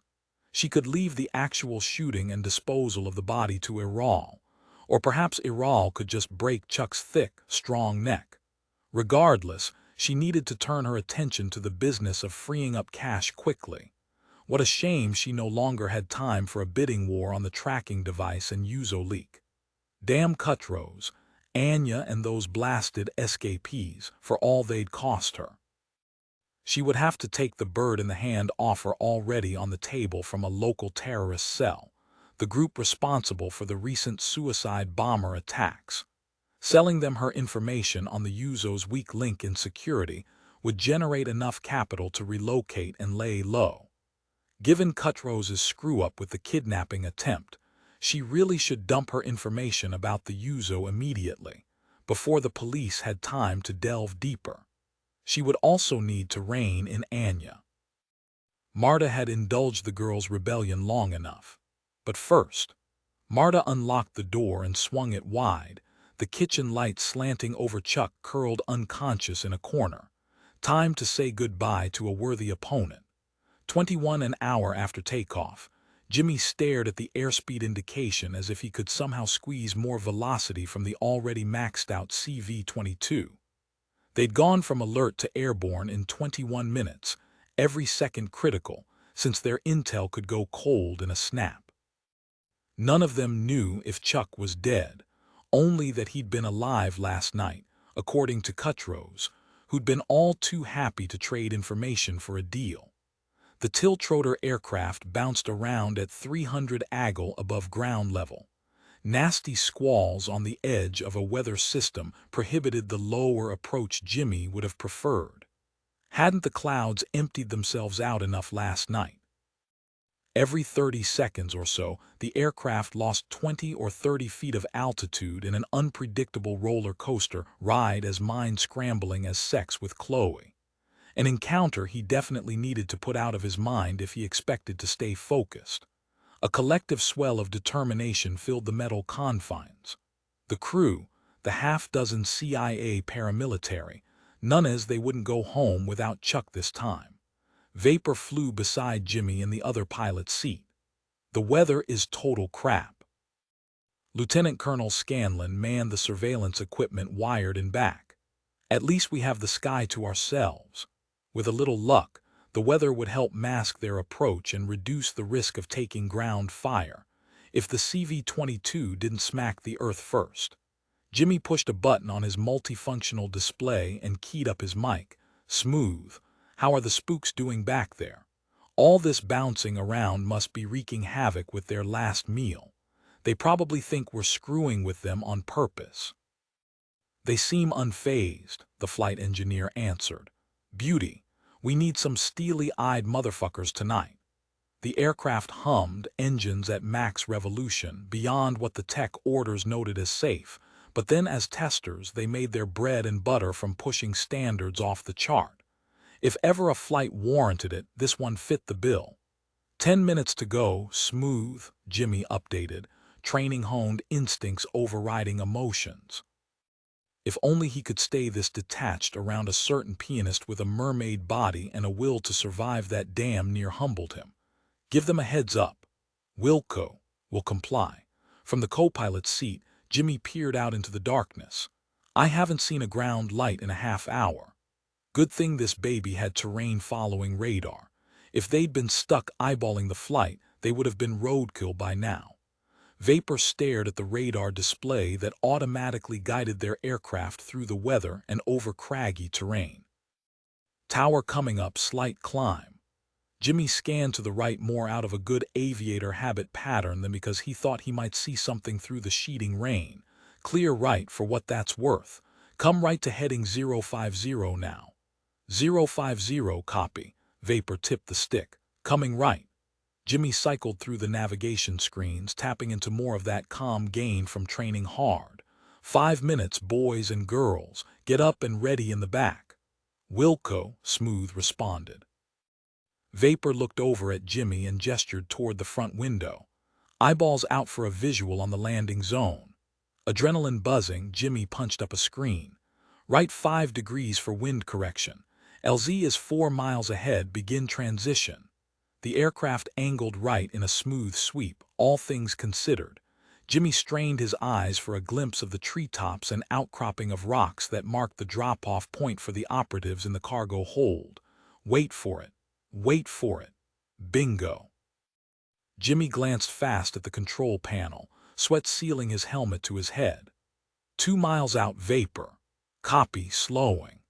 The engines transitioned from a blades forward airplane to the blades upward helicopter mode, slowing, engines wumping louder now that they were overhead as they landed. The back ramp groaned open, wind gusting in through the ass end of the craft. Narrowing his focus to the moment, not what waited a distracting few yards ahead, Jimmy monitored the MFD again. 15 seconds, slow to 15 knots. Vapor moved the engines to the final helicopter setting and continued decreasing speed. So far, so good. No sign of bad guy Bubba's in the woods waiting to plug a hole in the engines. LZ in sight. Jimmy pointed left of the windscreen, the landing zone landscape murky from rain and the cloud-eclipsed moon. Vapor followed the finger to a clearing in the trees. Tally-ho, bringing it in for a landing. Little help, please, Smooth. Clear back here on the load ramp, about 30 feet to go. Vapor brought the aircraft to a hover and began to settle it down. How are we doing, Hotwire? 20 feet. Good rate of descent. Keep her steady, Jimmy monitored. Smacking terra firma sucked on a good day. Crippling the craft tonight was beyond considering. 10 feet, 5 feet, come to a hover. Vapor stopped just above the ground. Thumbs up, Smooth, roll them out. Jimmy had pulled his fair share of time in the cargo hold, learning about all crew positions as part of his test training. He could envision every step of the movement behind him. CIA agents and nunnas pounding down the ramp, jumping to the ground and disappearing into the mist. Smooth backing inside and raising the ramp. All clear, sir, go, go, go, the flight engineer shouted. Vapor put the aircraft into a climb and began transitioning the engines to aircraft mode. Colonel. I'm not seeing anything on the infrared camera. Is your equipment picking up any warm bodies hidden in a bunker looking to pop us out of the sky? Hold, Lieutenant Colonel Scanlon answered low. So far I'm not seeing anything other than small night critters, scanning over for a view inside the barn. Exhaling hard, Vapor flexed his fingers inside his flight glove, switched his hold on the stick, and worked the other hand. Jimmy cycled through screens on his MFD until the communication page glowed. He tapped through the keys. Red Team comm check. Agent Nunez's voice came over in a whisper. Red Team loud and clear, in place about 2 mics out. Jimmy double-clicked his own talk button to acknowledge the call. The colonel tapped his mic. Red Team display shows 2 warm bodies in the barn below ground. Roger that. A surge of triumph swelled in Jimmy's gut, which he quickly hammered back down. This looked right, felt right, but no jinxing the mission with premature hopes. 3 minutes passed in a roar of engines and rain and totally quiet airwaves before Agent Nunez's voice broke the quiet. Breaching. 1 shot, then a second popped through his headset, followed by a grunt from Nunez. Tension buzzed through the plane. Jimmy's hand hovered just over the controls for the nose gun, ready for any surprises. 1 guard down, Nunez updated softly. Looking for the second warm soul. Chuck. Or another bad guy, because God, they had every reason to believe Chuck could already be dead inside that building. Jimmy's gut twisted harder than some newbie pilot on his first rescue. All their work and planning would play out in a matter of minutes as Nunez and his men now slipped around inside the barn. Vapor powered full speed toward the wooden building, putting them in place to assist and for immediate pickup if things went to shit. The silence stretched. Finally, Nunez's voice piped though. Red Team secure. Package secure, ready for extract. Package condition. Cannot determine. What the hell did that mean? Either Chuck was the second warm body or there was another guard out there lurking. Copy all, 2 mics out. Can you give us a beacon? You bet, beacon on now, make it quick. A flashing light blinked dead ahead. Got the beacon on visual. Coming in fast, Jimmy called to Nunez before shifting back to Vapor. Take a little jog to the left. Vapor maneuvered the aircraft left and lined up on the glimmer through the darkness, his arms straining as he held the stick firm against the battering winds. In transition, the aircraft began to slow into a glide path toward the faint light. Jimmy scanned the area with the infrared camera and found the team crouched beside the farmhouse. Area clear of bogies. The team's right next to the building. Heads up smooth. On the ground in just a sec. Copy, sir. Manning the gun for cover. The test-modified CV-22 they flew had a nose gun for the co-pilot, and one mounted on the back ramp for the flight engineer to use in defensive fire. Jimmy eyed the gun controls in front of him, his hands itching. Vapor settled the aircraft into the pasture beside the wooden building, the back ramp open and gusting in the scent of muddy rain. The team of agents peeled away from the side of the barn and plowed through the muck toward the aircraft. One of the agents carried a man in a fireman's hold over his shoulder. The team sprinted out of Jimmy's line of sight and he turned toward the rear. The agents jogged by Smooth and into the aft cabin, collapsing onto the red seats. Smooth's voice echoed through the headset as he counted each agent boarding. And that makes 7 plus package. All on board, ready to clear out of here, Vapor. I don't need to be told twice.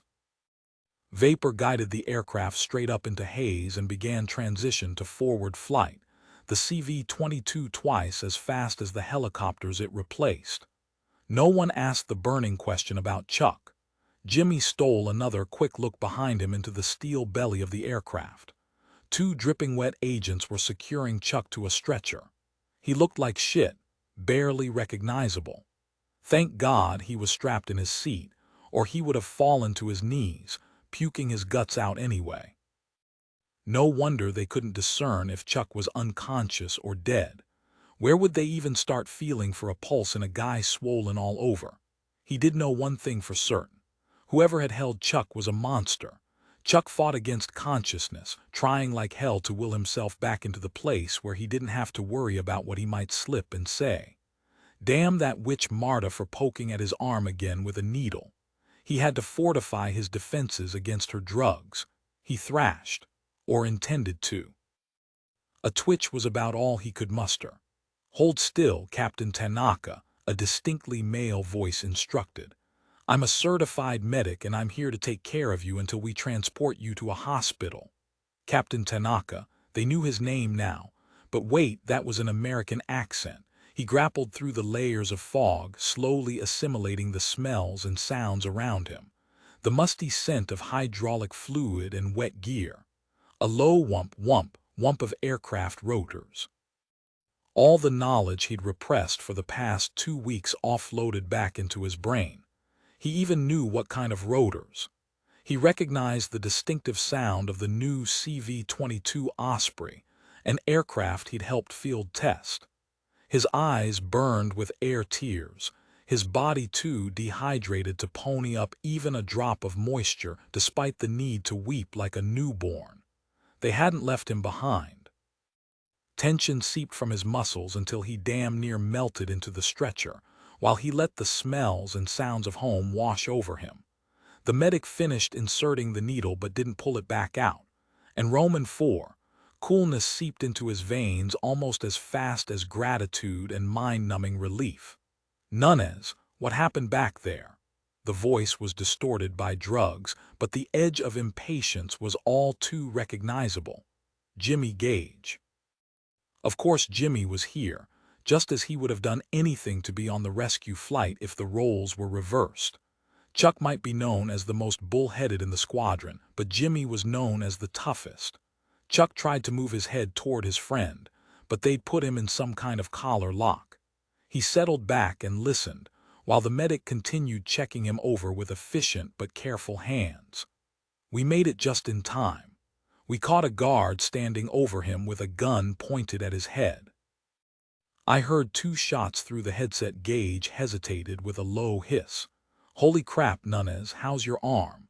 "This little scratch. It was worth deflecting the guard's attention since it gave one of my guys the opportunity to pop the bastard."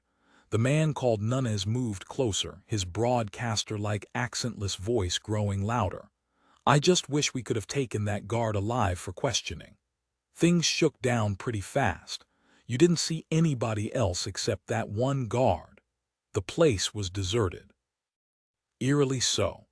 Chuck tried to push Marta's name past his cracked lips, but he could only manage an inarticulate groan over his swollen vocal cords. Fuck.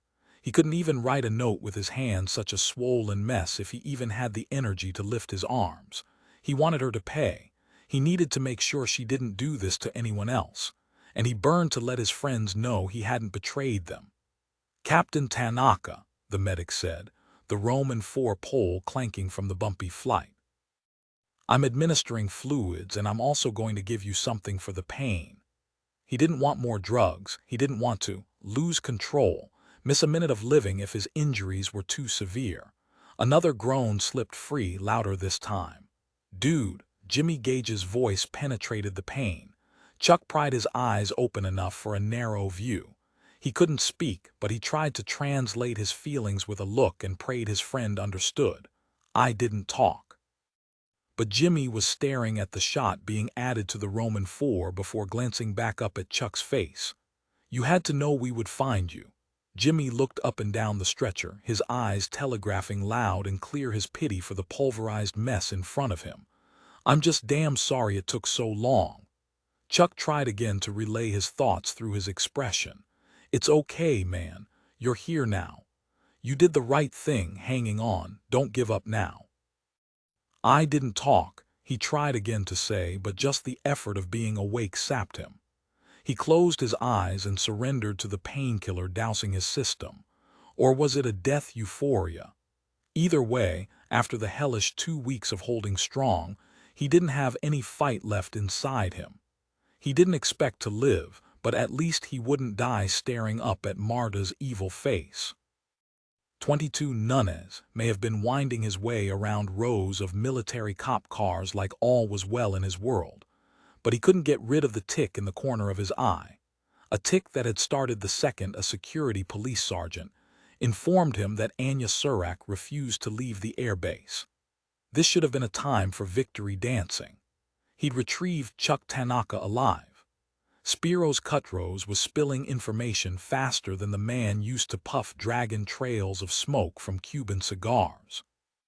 Sure, the backup dancer, Stephen Fisher, had lawyered up, stating only that no way in hell was he ending up in a foreign jail. He wanted to go to the embassy, then home. Frustrating, but at least they had him in custody.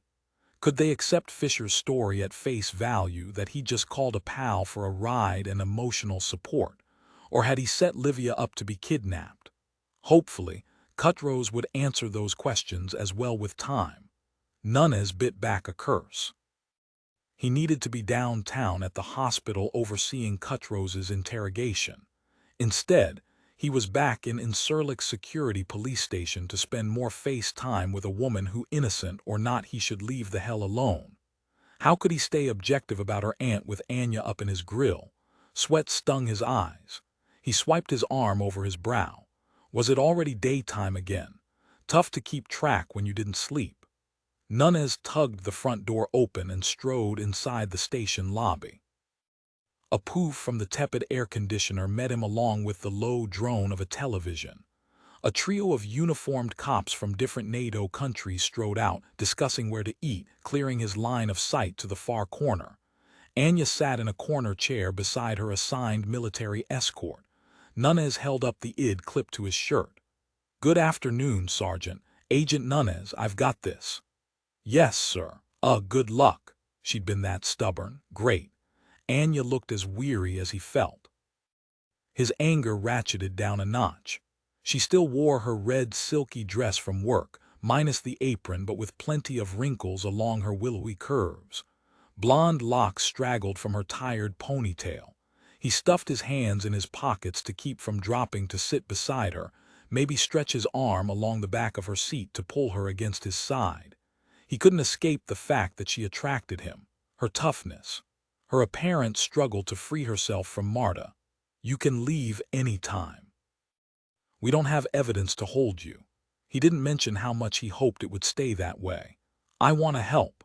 She clutched the front edge of her chair in a white-knuckled grip, her dusky eyes darting from him to the oblivious traffic of people going about their workday. "The police here said I could stay until I check with you.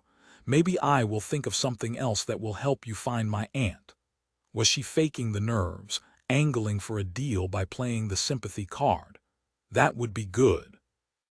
"Do you believe I am staying here for another reason? Are you?" Her chest rose and fell with erratic breaths, and she began to rock almost imperceptibly. "I am staying here because she scares me like death." His brain translated her meaning well enough. He'd seen how Chuck Tanaka fared after 2 weeks with Marta Surak.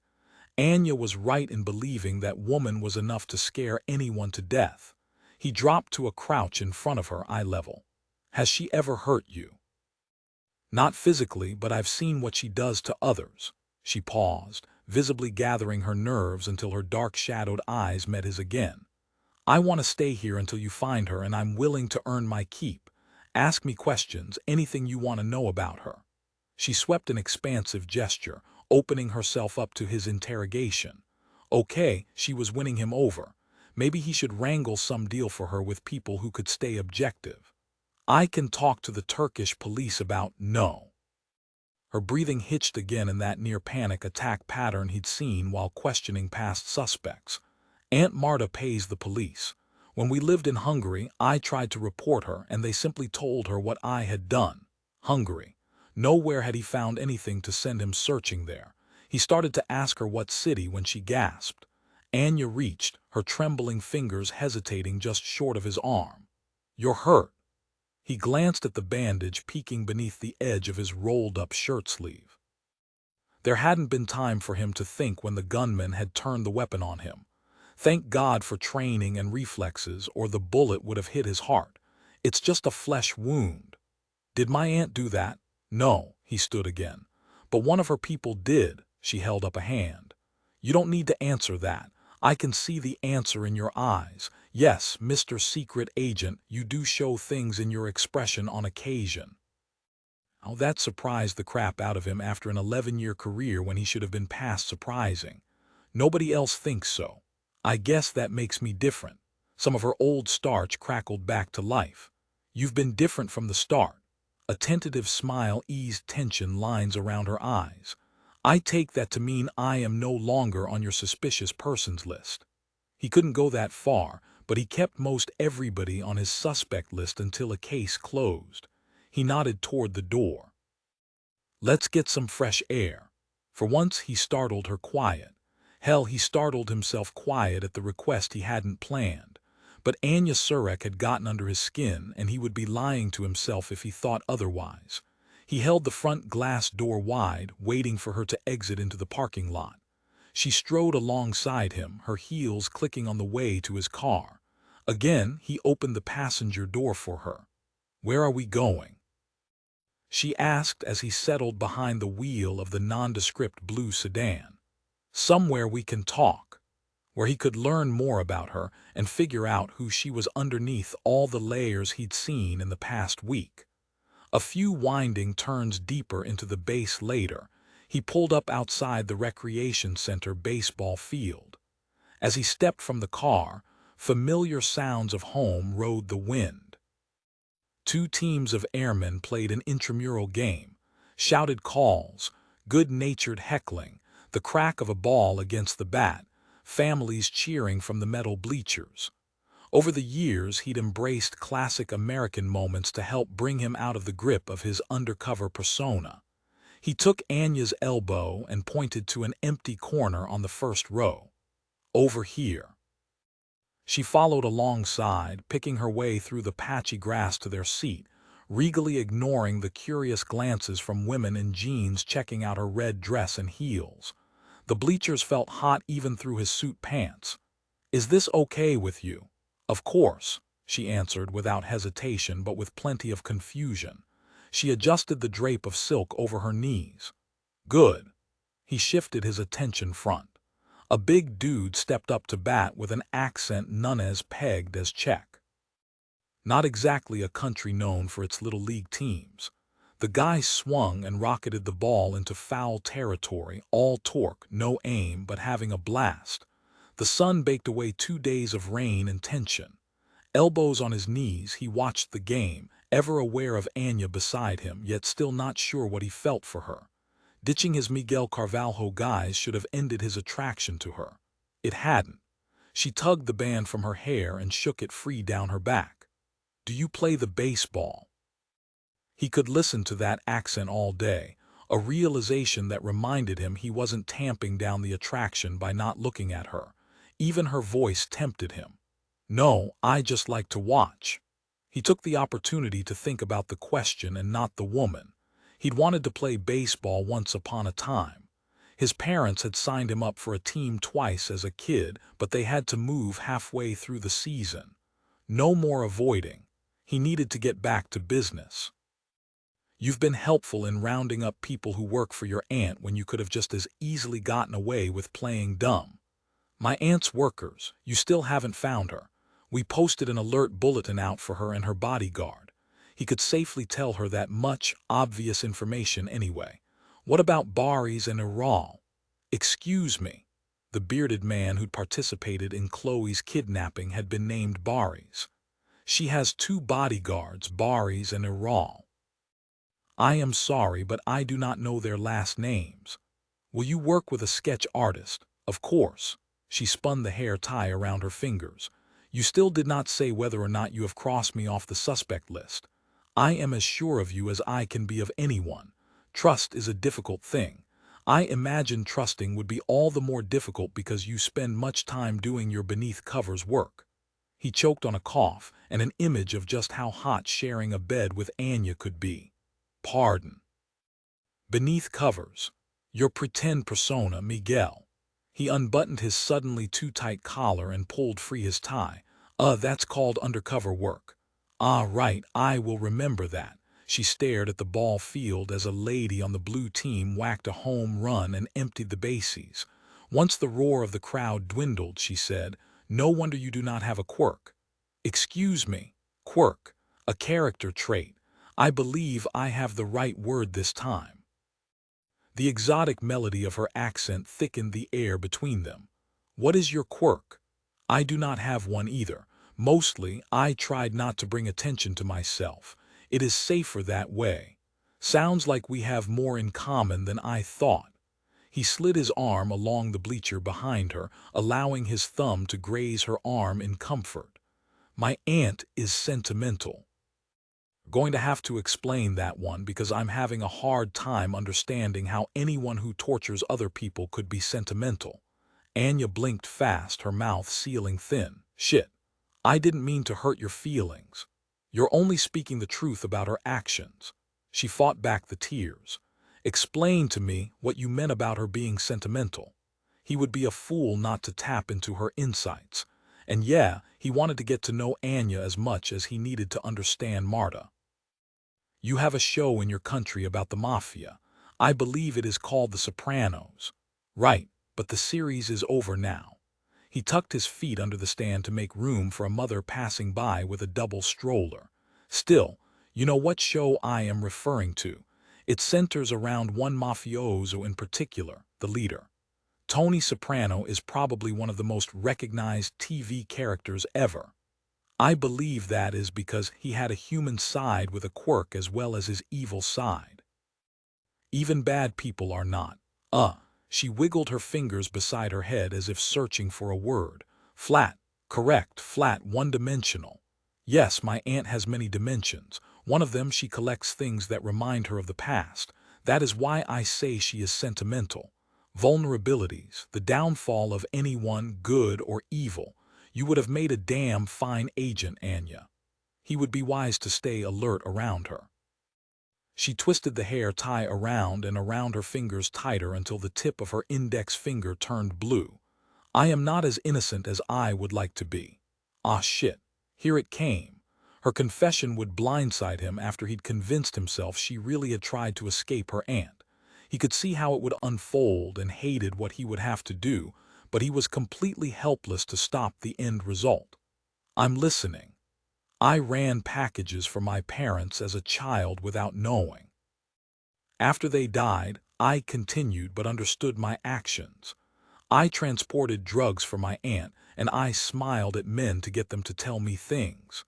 Her tumbling confession began to stutter. Sometimes I did more. He numbed himself almost. For some reason, his normal defenses weren't working at optimum levels. Her revelation explained the sadness and regret, and yeah, even shame he saw in her, her sense that she could never be just an ordinary girl on a date to a ball game. I am not proud of what I did, and I will not make excuses. She studied the shortstop as he fielded a routine ground ball. I knew what I did was wrong. Plenty of people are scared and still choose to do what is right. I did not stop until she asked me to kill someone. That is a line I could not cross. That is the day I went to the police. The time you discovered the cops were on the take. On the take. Then her face cleared. Right. That is also when I began saving to leave to become clean. How silly of me to think I could escape her reach. Relief funneled through him. How damn strange that hearing her confession made him trust her more. Maybe because he was beginning to really grasp what she already knew about quirks and layers to people. What sort of things has your aunt kept? Anya blinked fast, confusion skirting across her eyes. She has a ring from her mother, and she carries a cigar clipper with her always. She told me once it belonged to her uncle Radko. Radko. He made a mental note to look up more on the guy. She told me one day that ring would be mine. I do not want anything from her, but still, it seems strange knowing that I will never have that ruby. Her dark eyes softened with sentimentality. Just as it makes me sad I will not kiss you again.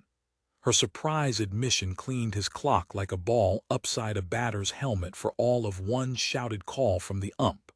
Nunez tucked a knuckle under her chin and tipped her face to his. He skimmed his mouth over hers once again, lingering. Get a room, dude, called a teenage bat boy staring up at them from the first base line. Anya's smile stroked his kiss for a final second before they eased apart. I know your last name is Nunez. What is your first name? Mike. Her smile widened, reminding him of the feel of her mouth on his. Thank you, Mike, for taking me to my very first baseball game. And there she went, blindsiding him again with how she forgave him so easily for lying to her. Of course there hadn't been a choice. He'd only been doing his job, but in the past some hadn't been as magnanimous. God help him, wise or not, he really believed her. Now he just had to figure out what the hell to do with her. To hell with waiting around to be told what to do next. Chloe intended to take charge starting right now. She kept her eyes locked on the door to the briefing room. She'd actually wrangled one of the guards into telling her where to find Jimmy. Apparently he was doing some kind debrief with his crew. Perhaps because of whatever had happened last night after they'd made love under the piano. When he'd read that message on his BlackBerry, his face had hardened with an unmistakable mix of fury, determination, and a brief hint of pain. She knew he couldn't tell her everything about his job, but she wouldn't let him avoid her. She still wasn't sure where they stood with each other or even where she wanted things to be between them. She couldn't risk a relationship with someone who couldn't accept her unconditionally. However, she also couldn't deny the fact that Jimmy drew her in a way no one else ever had. The briefing room door snicked a quick warning and she straightened. Jimmy's crew poured out, all somber, the older boss with horn-rimmed glasses, the shaved, bald jokester, the flirt who'd helped pull her from the water. And finally, Jimmy. His desert-tan flight suit bore more than a few wrinkles attesting to how long he'd worn it. He walked straight toward her. "Wanna get a cup of coffee?" Jimmy looked like he needed a bed far more than caffeine, the shadows under his eyes attesting to how much of himself he gave to this job. "I don't want to keep you awake. I just wanted to see for myself that you're okay. I'll walk you back to your room then." He hitched his flight bag and helmet into his grip more securely and started down the hall. More framed posters mingled with official photos of airplanes and past commanders. Seeing those scenic shots of Turkey reminded her of Jimmy's tour guide stint in the rec room when they talked about the maiden's castle and his Turkish grandmother. That mellowed-out, chatty man was nowhere in sight. Even the crabby Jimmy she'd first met, the one who made her feel mad and alive all at once, was Mia. "Jimmy, are you all right?" "Sure," he lied. She knew it. Did a week in his life and a night of getting naked under a piano give her the right to press? She wasn't sure, but she did know that she seemed to be the only one around to try. She scrunched her toes inside her tennis shoes, the purple socks she'd begged off Livia, urging Chloe to be bold. "What happened after you got that email?" "We flew out last night to get the missing friend I told you about. He's not in good shape." Jimmy pushed open the door, the sun blindingly bright. "Is he going to be all right?" She shaded her eyes with her hand as she looked up at him. "There are a lot of levels to all right." His words came out flat, devoid of emotion. "Will he live? Maybe.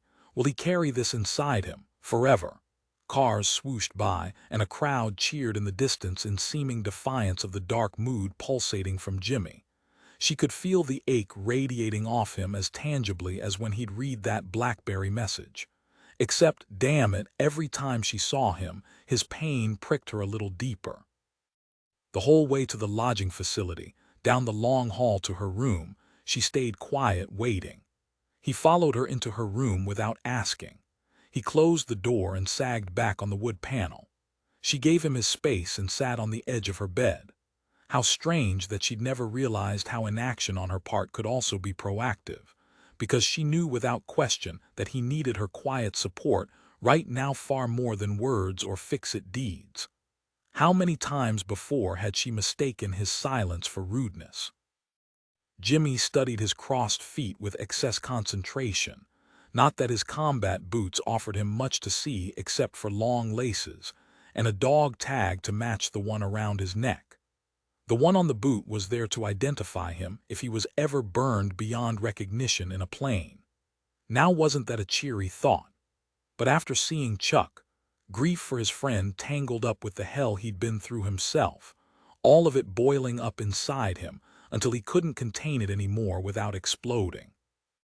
Right or wrong, Chloe was the only person he could bring himself to talk to, but he needed to stare at his boots, damn it. Looking at her would only weaken him when he needed everything inside him to open this vein and pour out the destructive lava from his past. She deserved to know. I was a POW in Afghanistan for 4 months. The hospitality sucked. She gasped, then quickly stifled her shock. And thank God she didn't speak. It was hard enough just talking. There was so much more he should say about Socrates, his bones out there somewhere, or about the guy one cell over who'd lost his head just before Army Rangers showed up to rescue them. That's when I got the scars.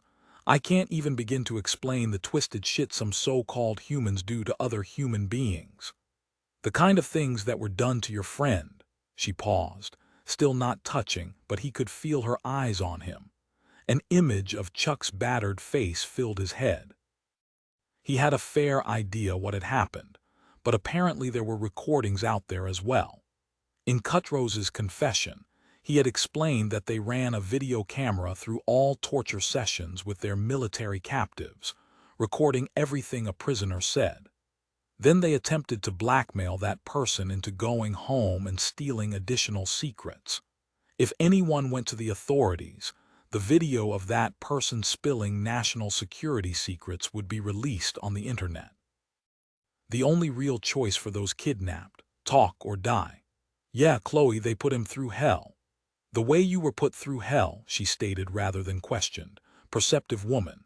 He nodded, memories clogging his throat.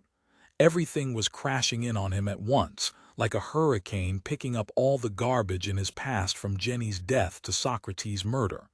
Chuck and Chloe and their pain swirled right into the mix. Existing took all his concentration. If she touched him, he might fly apart, but he couldn't figure out how to leave the room. This week had left him so fucking raw he was hardly functioning.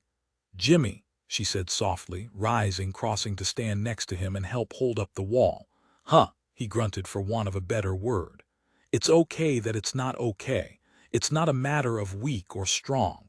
Some things will never be right, no matter how much we rationalize them. In an unexpected way, her words made total sense to him. This wasn't a matter of weak or strong. Some things would never be right no matter how much he rationalized. A sigh shuddered through him, the exhale carrying out slivers of the pain. Not the whole package, but still a few less pieces to scrape around inside him.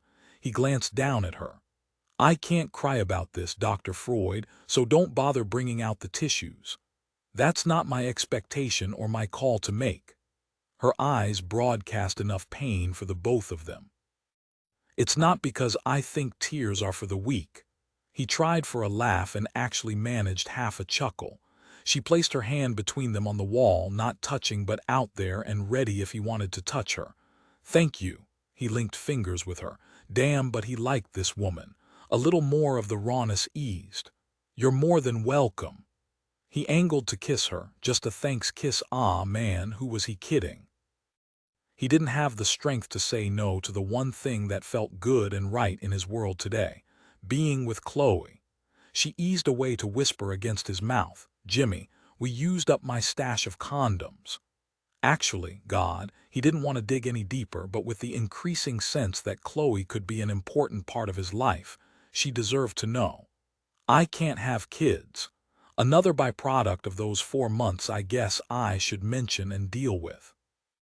Maybe someday he would tell her the details on that one if she stuck around that long, but he'd had his fill of sharing this garbage for one day. She squeezed their clasped hands. I am so sorry for the pain and for what you've lost. You understand. A bit more of the hurt slid away, allowing room for other sensations to bombard him, like the feel of Chloe's soft skin, the barely their flowery scent of her that was so sweet and clean and feminine it made him want to get closer to inhale her. I do. Her voice sounded like music to the beast, and he knew he wasn't leaving this room without thanking her in slow detail for the gift she'd given him. What a stunner to realize with this woman, he didn't have to pour his guts out. She got him without some owner's manual. She was his personal freaking test pilot. Chloe offered him peace on one hell of a bad day, and call it weakness on his part or strength of conviction. He knew exactly where he had to be right now. Chloe. What, Jimmy? Lock the door. 23 committed to the moment, determined to stop wondering why this woman had gotten to him so fast. Jimmy hooked his hands behind Chloe's thighs and scooped her up against the door. Just that quickly, they were hip to hip, chest to breast, mouth to mouth. He breathed in her minty breath, brushed his lips across hers, soaked in the feel of her pressed against him. She hooked her legs around his waist and dove back into a deeper kiss. Yes. The powerful wave of protectiveness he felt told him that sex with Chloe wasn't just something he wanted. This was something he needed. She tugged his flight suit zipper down the length of his torso, chasing away any remnants of the crap thoughts in his head. She was his for the taking, offering herself up to him to burn away every ghost of the past that messed with his mind. Her hand slipped inside into his boxers, seeking, touching. His head fell back, his groan filling the room. He stumbled and almost dropped her. "Way to go, Romeo." He steadied his hold on her, needing to keep that contact with her. He wanted his hands all over her. I need a shower." Toying with his dog tags, she arched her hips closer, shimmied against him until he thought he'd go crazy if he didn't get inside her now. "That sounds like an invitation." He tugged her toward the shower with the last shreds of his discipline. "Do you want it engraved?" "I want you." Ditching his combat boots went a hell of a lot faster with both of them working on the task. She tore at his clothes as intently as he dispatched hers until a haphazard pile of khaki, uniform, and lace filled the floor. A flash of purple distracted him. Chloe's socks fluttered to rest on his flight suit. "Purple. I'm trying to add color to my wardrobe," she answered his unasked question, reading his thoughts again. He urged her under the spray before following her inside. Yanking the industrial shower curtain closed behind them, he sealed them in a stall of steam. Just the two of them for however long he could last, and he intended for that to be a long time, or as long as was humanly possible, given she looked so damn good naked. She lathered soap in her hands, and he willed himself to slow down and enjoy the moment as she infused the humidity with a flowery scent he recognized as hers. "Lavender," she smiled. "It relaxes the spirit." "I'm feeling anything but relaxed, Maestra. Give it time." She flattened her palms to his chest, testing his willpower with sweet, seductive strokes. Her hands worked over him, tempting and teasing but never lingering in one place. Not lingering on his back. Nothing about her smearing the suds over him telegraphed any healing ritual that would have left him all the more raw. In fact, her acceptance of him as he was relaxed him far more than any tearful display of washing away his pain. But then maybe she'd spent even longer trying to pretend everything was normal in life than he had. For that, he kissed her.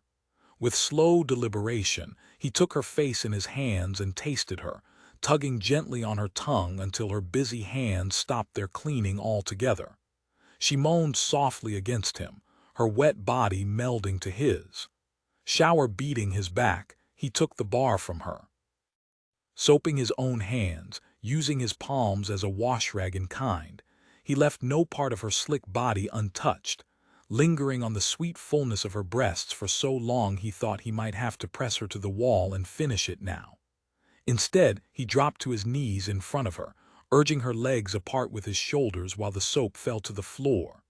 Her fingers landed on his arms, lightly scoring his skin. "Think about that lavender," he puffed over her swollen flesh, "and relax." He took her, laved her with the most intimate kiss, and her fragrance soothed and stirred him far more than any scented soap. Her legs sagged and he supported her, drew on her, soaked in her whimpers while coaxing even louder cries from her. "Jimmy." Her fingers dug into his shoulders, nails biting tender moons into his skin as she squirmed restlessly against him. "Enough. More." He smiled against her, teased with a final flick of his tongue that sent her shuddering in his arms, shouting her yes, yes, yes completion in that beautiful voice of hers that stroked over his senses. Not that he needed any coaxing. He'd held back for as long as possible, but he needed to be deep inside her. Now. He stood quickly, urgently, looping her legs around his waist again. Pressing her to the tile wall this time instead of the door, he drove deep, full. her after spasms clamping around him in a hot grip that sent his already revved body over the edge. He pounded and pulsed and took her gasps into his mouth, or maybe she took his, until he slumped against her. Her legs slid down until she stood again, steam fogging around them, sweat mixing with the shower pellets. His head fell to rest against the wall. The taste of her still on him, the scent of them around him. He couldn't hide from the truth. Keeping her safe wasn't just about the job anymore. Somewhere between her conducting an iPod song and seeing her in nothing but purple socks, this had become personal.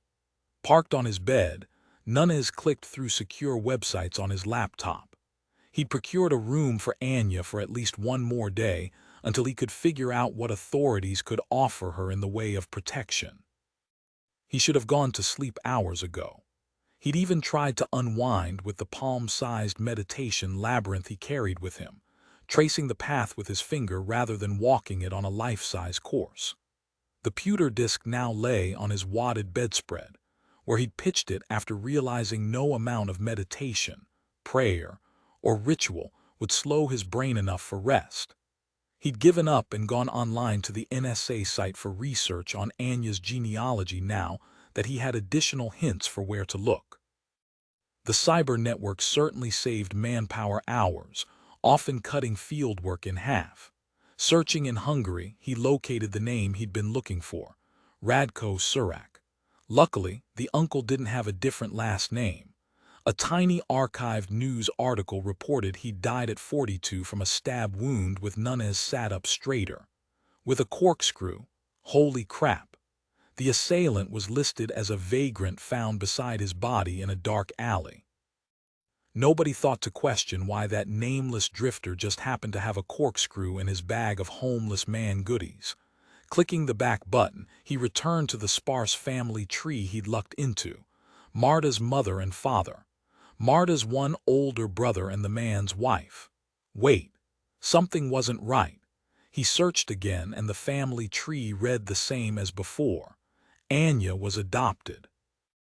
She'd never mentioned that, and given how much she wanted to break free of her criminal family, he thought she would be glad to disclaim their blood connection. Perhaps she would even want to search for her biological parents. He would bet big money that she didn't know about the adoption. A possibility he didn't even want to consider scratched at the back of his brain like a beast demanding to be released. Pieces of evidence shuttled around in his brain. How much Marta and Anya looked alike, their 16-year age difference. Anya had talked about her sentimental aunt wearing her mother's ruby ring, a piece of jewelry Marta promised to Anya. The pieces came together as the beast latched hold with sharp teeth. Marta Surak wasn't Anya's aunt. Marta could only be Anya's mother. Where the hell was Anya? Marta hid in a tiny, smelly room over a rundown bar. She could have been 16, scared and pregnant again, living under her parents' thumb, enduring the disdain of her brother and his wife. As if they all hadn't been grateful for the information she bought on her back. She was in control then, taking from the men rather than being taken from, as Uncle Radko had tried. Only when the brat had latched on inside her had she lost some of her power, a mistake that would never happen again since she'd had her tubes tied. The shower sounded a simple door away. She'd made it clear to Baris he couldn't have her until he washed. She hated the grime that seemed to come with being poor most of all. Kicking her shoes to the ratty rag rug, she swung her feet onto the lumpy mattress. Perhaps she needed this reminder of her past to get her through the next 24 hours. Iral was dead, killed while trying to shoot Chuck. Cutrose was talking. She would never give up looking for Anya, but Marta also accepted she couldn't have back her old life. She must move forward. To do that, she would focus on what she had left. She still had Baris, even if he was a poor replica of a man. She could use her power over him to ensure he did exactly what she wanted. She had a connection to a powerful terrorist cell frantic to hit an American icon. She had information about the Yuzo troop. And she had the courage to do her own dirty work in planting the bomb. That bomb would blow her enemies out of the way, especially the two undercover men who tried to infiltrate her world and that Chloe woman who'd somehow managed to escape when stronger men couldn't. Covers tangled around her damp legs. Chloe rested her head on Jimmy's chest and flipped his dog tags between her fingers. In the quiet moment, she finally let the reality, the horror of what he'd shared sink in. Jimmy had been a pal, even thinking about what he'd been through. She blinked back tears she knew he wouldn't want to see and sealed herself to his side instead. She listened to his steady heartbeat, each thud a reminder that he had survived. How long could they lounge around after their power nap before work called him again? She eyed the BlackBerry on the bedside table with a low-lying sense of dread. How ridiculous to resent a piece of technology, especially when he held such an important job, but that same job had also nearly killed him. She listened to the steady reassurance of his heart against her ear, his sparse but loaded words from earlier echoing just as loudly in her mind. His intense lovemaking was still fresh on her sensitive skin. And oh man, the rest of her felt just as sensitive and more. What she'd shared with him had opened up a wellspring of feelings deeper than she ever would have expected in a week's time. Jimmy tugged a lock of her hair, winding the wavy strand around his finger. "The friend I told you about, he's from my test squadron. He was kidnapped 2 weeks ago during a TDY to Turkey. No wonder he'd been on edge thinking about his friend going through the same hell. She would have been more than just irritable in his shoes. Thank God you were able to save him in time. Why didn't I hear about his kidnapping on the news? There really wasn't anyone to tell, since Chuck doesn't have family, and the Air Force kept a lid on the details. We didn't want to risk his identity getting out. He's someone important. I can't go into a lot of detail, but we do dark ops testing." Her fingers slowed toying with his dog tags as she began to comprehend the kinds of secrets he and his friends held. "I know the military does secret testing, and they have dark ops units, but dark ops testing. Suffice it to say, if you can imagine the technology, we can make it and more." It was dangerous on a number of levels for him to be taken. The night she'd been nabbed and hauled to the cellar rolled over her, making her wonder. She bolted upright. "You were trying to get kidnapped too, that night in the wine cellar. These are people who kidnap often." He'd risked captivity even after all he'd been through in Afghanistan. The people he worked with hadn't thought twice about asking that of him. How could he be so fearless on the one hand and seem so afraid of accepting her health concerns? This guy seriously confused her. He cupped her shoulder and tugged her back down into the crook of his arm. "You put things together quickly. The investigation is still ongoing, but you're going to hear some things on the news soon." A news leak. A carefully worded statement to the press. Basically, the people I'm working with have made a break in finding a group responsible for the disappearance of a number of military personnel overseas. This group breaks them and then sells the information to the highest bidder. They don't appear to have any political or ideological loyalties. She kept her breathing steady while her heart clicked away like a pegged-out metronome. For years, she'd watched stories on the news featuring people living through these sorts of dangers, but no breaking broadcast could relay the gripping fear when something like this affected someone you loved. Loved. Jimmy. Oh my God, just when she'd thought her heart couldn't pump any faster. She clenched her fists until her nails cut a steadying pain into her palms. She admired him but didn't want to love him, not with so much unsettled between them. She hadn't even thought past putting their feet on the floor. His fingers grazed up and down her bare arm. "We're still gathering information, and I can only share with you what's in the press statement. Basically, they've been staging deaths to look like an accident or a mugging gone bad. Eventually, though, we noticed a trend. This kidnapping ring kills people and ruins lives for money.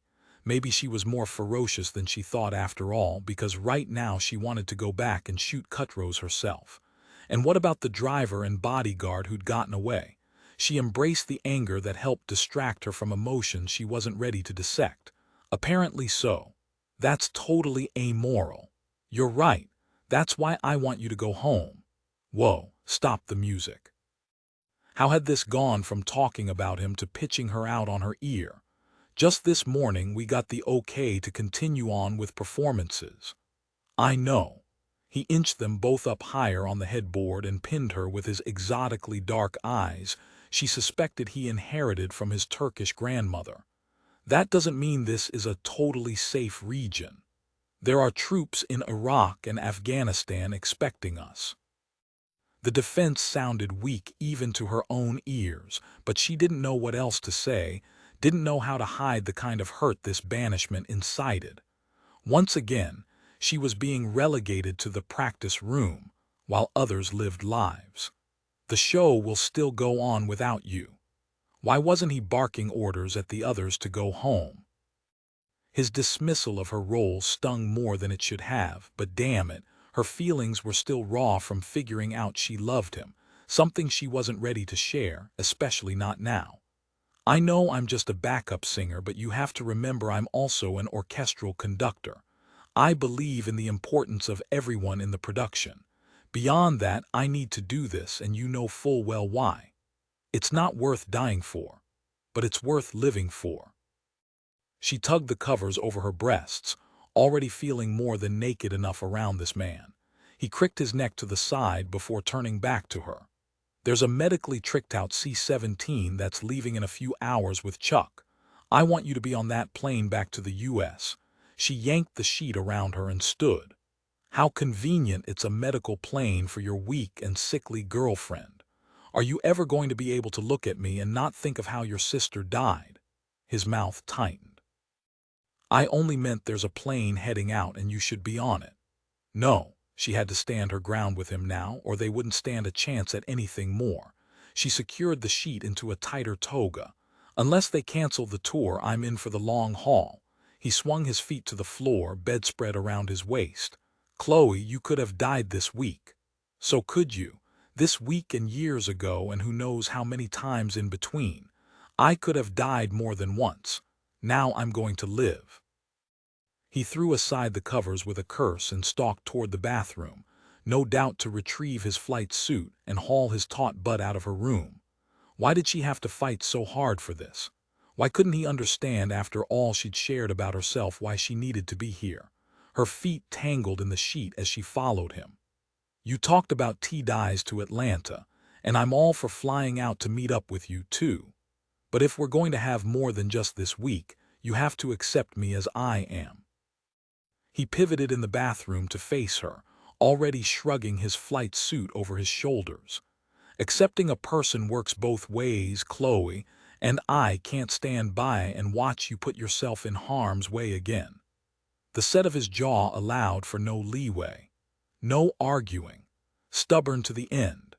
What a time to realize managing a long-distance romance was the least of their worries.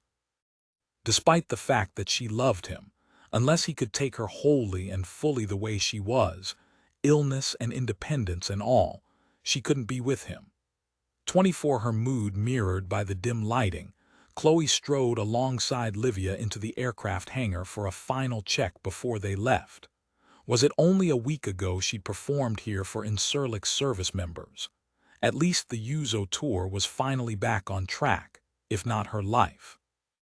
Greg, dressed in his unrelieved stage manager black, held a clipboard pointing and noting while backstage crew members rolled crated equipment, working with military personnel to load up gear into one of the 2 cargo planes outside.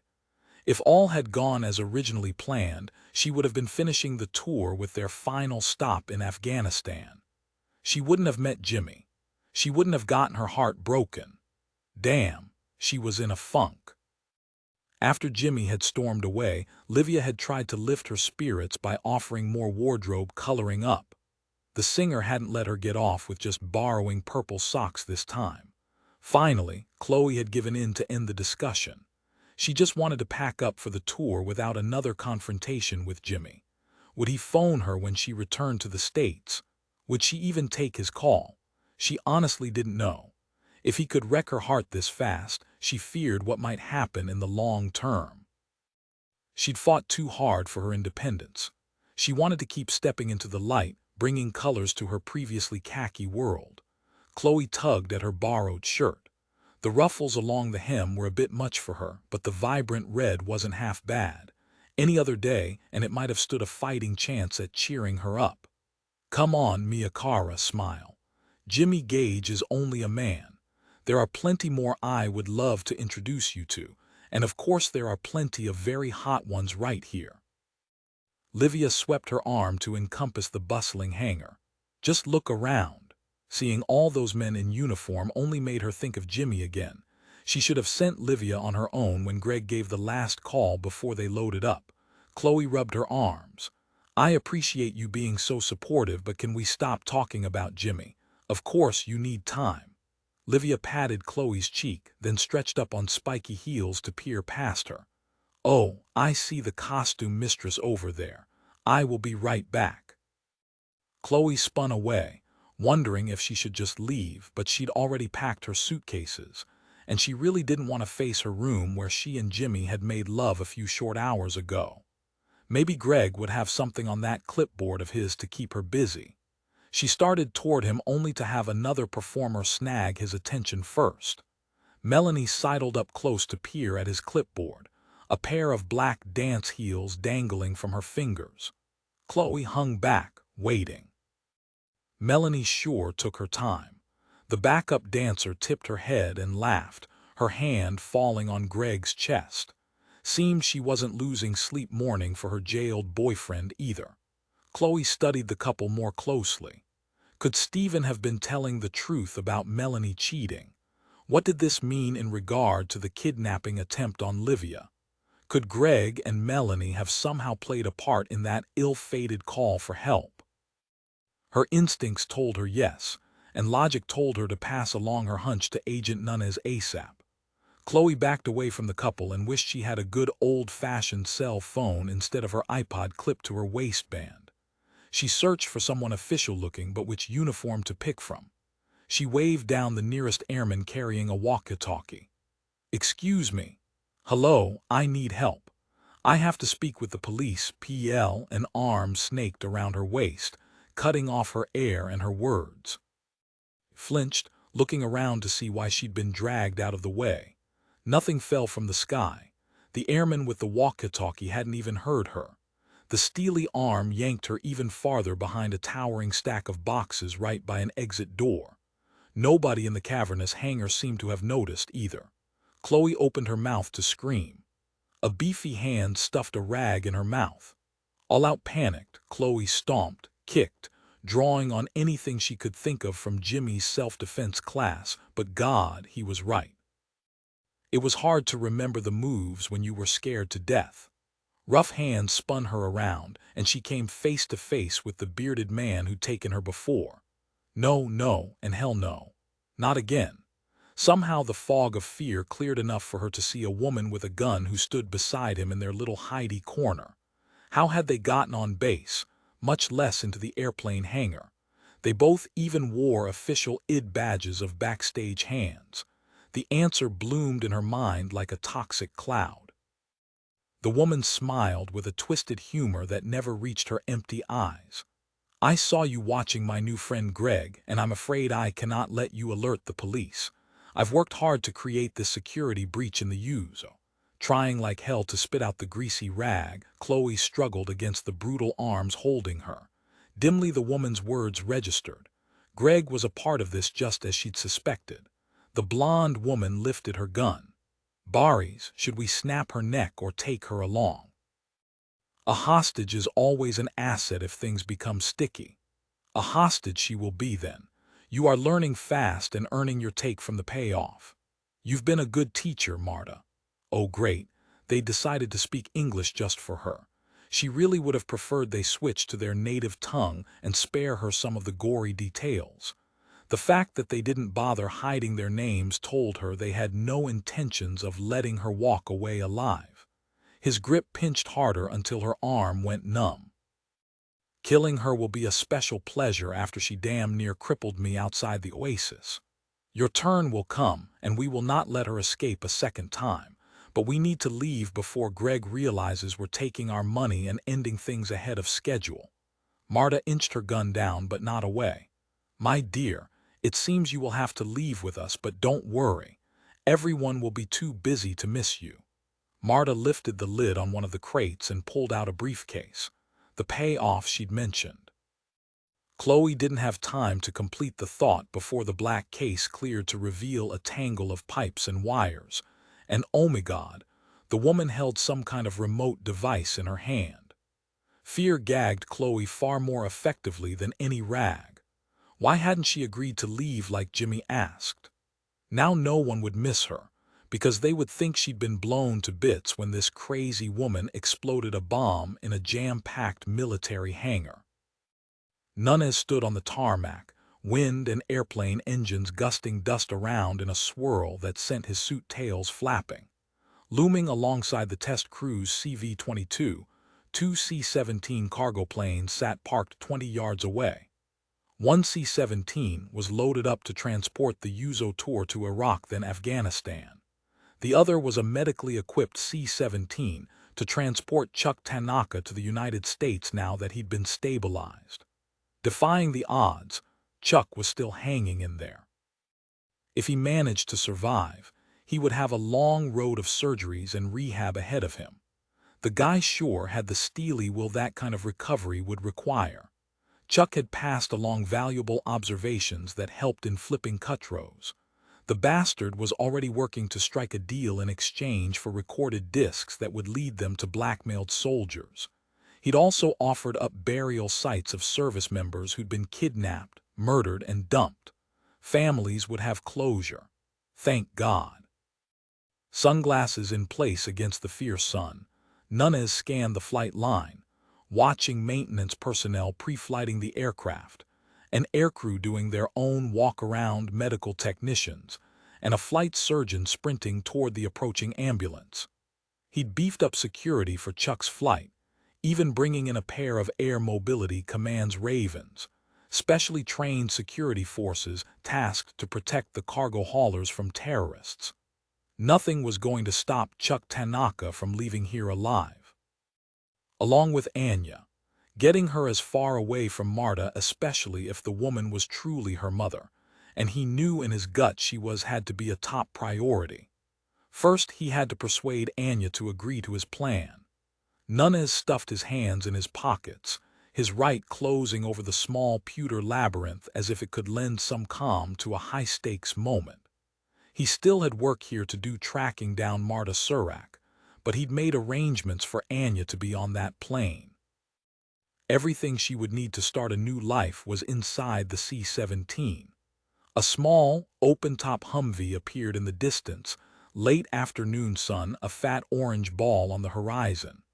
The vehicle raced closer until he saw Anya in the passenger seat, her blonde ponytail sailing behind her. The Humvee squealed to a stop, and the guards unloaded, but he was a step ahead of them in reaching her side to help her down. Her soft hand fit into his, stirred him, distracted him. The gusty breeze tore at her hair and plastered her jeans and blouse to the willowy body he'd hoped to explore. He kept their fingers linked, his other hand still in his pocket as they strode away from the Humvee toward the waiting plane. Her fingers in his were solid, real, reminding him of life yet to be lived, of relationships to be discovered. Because of the two of them, Chuck Tanaka had a chance at those. Because of him, maybe Anya had a chance at a real life, away from danger. He had a lot to be grateful for today, and just as many regrets. Anya stopped him before he could lead her onto the C-17, sweeping her flyaway ponytail from her face to reveal her confusion. What am I doing here? Showtime. He wished for a few more hours, days even, to ease her into the solution.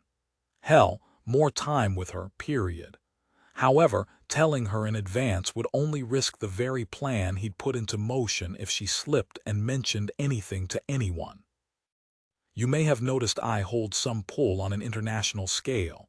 You told me you want protection from your aunt. Did you mean it? Of course I meant it. Her eyes confirmed her words. We're on the same page then. He hitched a thumb over his shoulder.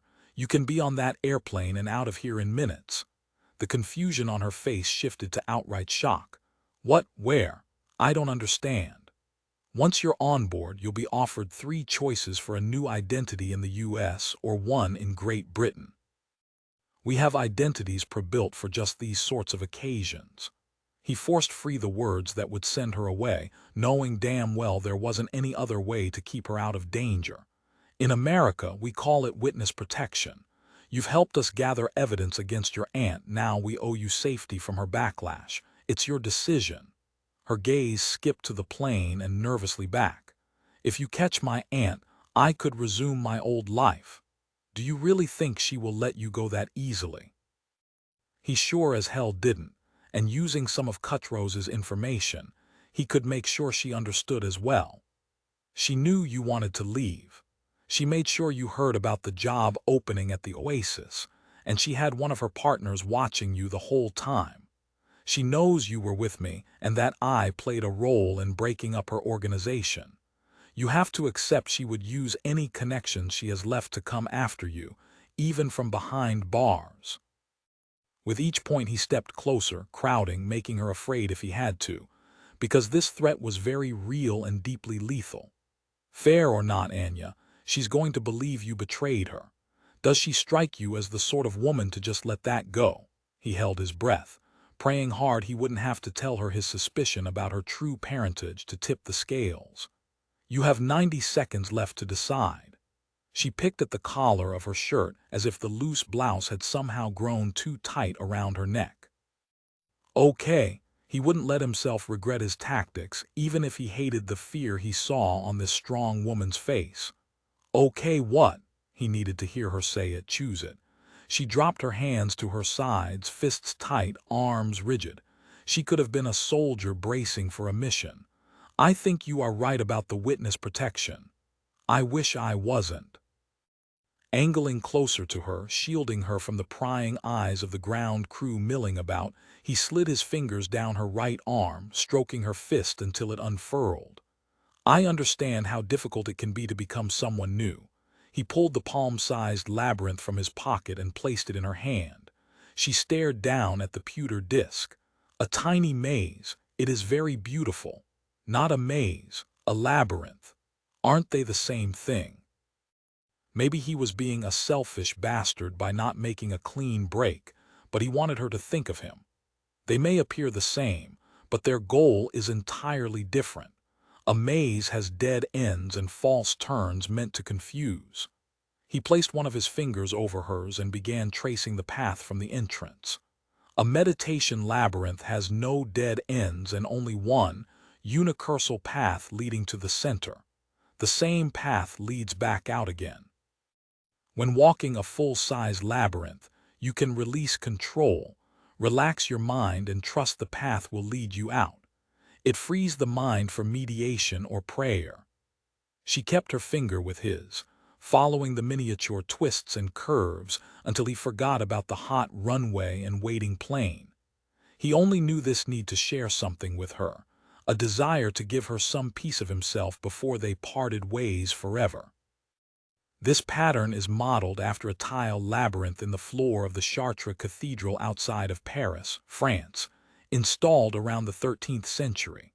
It said that pilgrims who were unable to make the trek to the Holy Land because of the Crusades would walk the labyrinth on their knees in a symbolic chemin de Jerusalem, or Road of Jerusalem. She looked up at him, her finger still staying in sync with his. How did you learn so much about labyrinths? When I was 14, I had a tough time with our latest move. He didn't go into his own experience with the witness protection program. Who knew if she would even believe him or merely see it as an attempt to manipulate her? He'd already lied to her in the line of duty. He would rather offer her this part of the real Mike Nunez before she stepped up in the waiting plane and out of his life. Our new neighborhood was pretty much crap. So after school, I hung out where my mom worked at a physical rehab facility. They had a labyrinth garden used as a healing tool. I started walking it to pass time. After a while, I found that there, inside the labyrinth, I could finally be me, regardless of where we'd moved. Even if it was only for the 20 or so minutes it took him to walk the journey. As an adult, I still seek out labyrinths at churches, hospitals, sometimes cut into a field. I find them helpful after I finish an undercover assignment. Understanding lit her dusky eyes, chasing away some shadows. You shed the fake persona and all the darkness that comes with people like my aunt. You reclaim yourself. This woman definitely had a scary-ass way of seeing inside his head. I thought you might find something for yourself inside a labyrinth journey. A way to shake off my past and keep track of yourself. He lifted his hand from hers, the path back out complete. I don't know what to say except thank you. I will treasure it. She tipped it to catch glints from the sun, her thumb running over scratches that attested to its well-used life. This is yours, I am guessing. You will get yourself another just like it. I'd already planned on it. He liked the notion of thinking of her using hers while he traced his. It beat the hell out of looking at the same star thousands of miles away from each other. She cupped his face. You are sentimental after all. Her fingers caressed lightly along his cheekbone, the smile leaving her eyes. If I can't have any connection with my old life, I'm never going to see you again. He should answer how she was right, and that was simply a sad fact of surviving. Instead, somewhere in his black and white world of right and wrong, dead or alive, he found a tiny strip of middle ground. If you want, I can check up on you. I'm really good at my job. No one will ever know.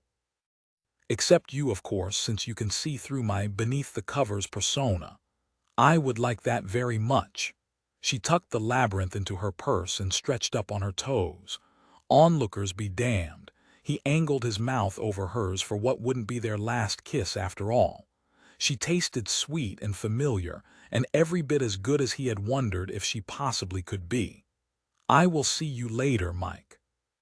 She didn't smile, but she waved, backing away as long as she could before turning to join her Raven escorts onto the medical C-17.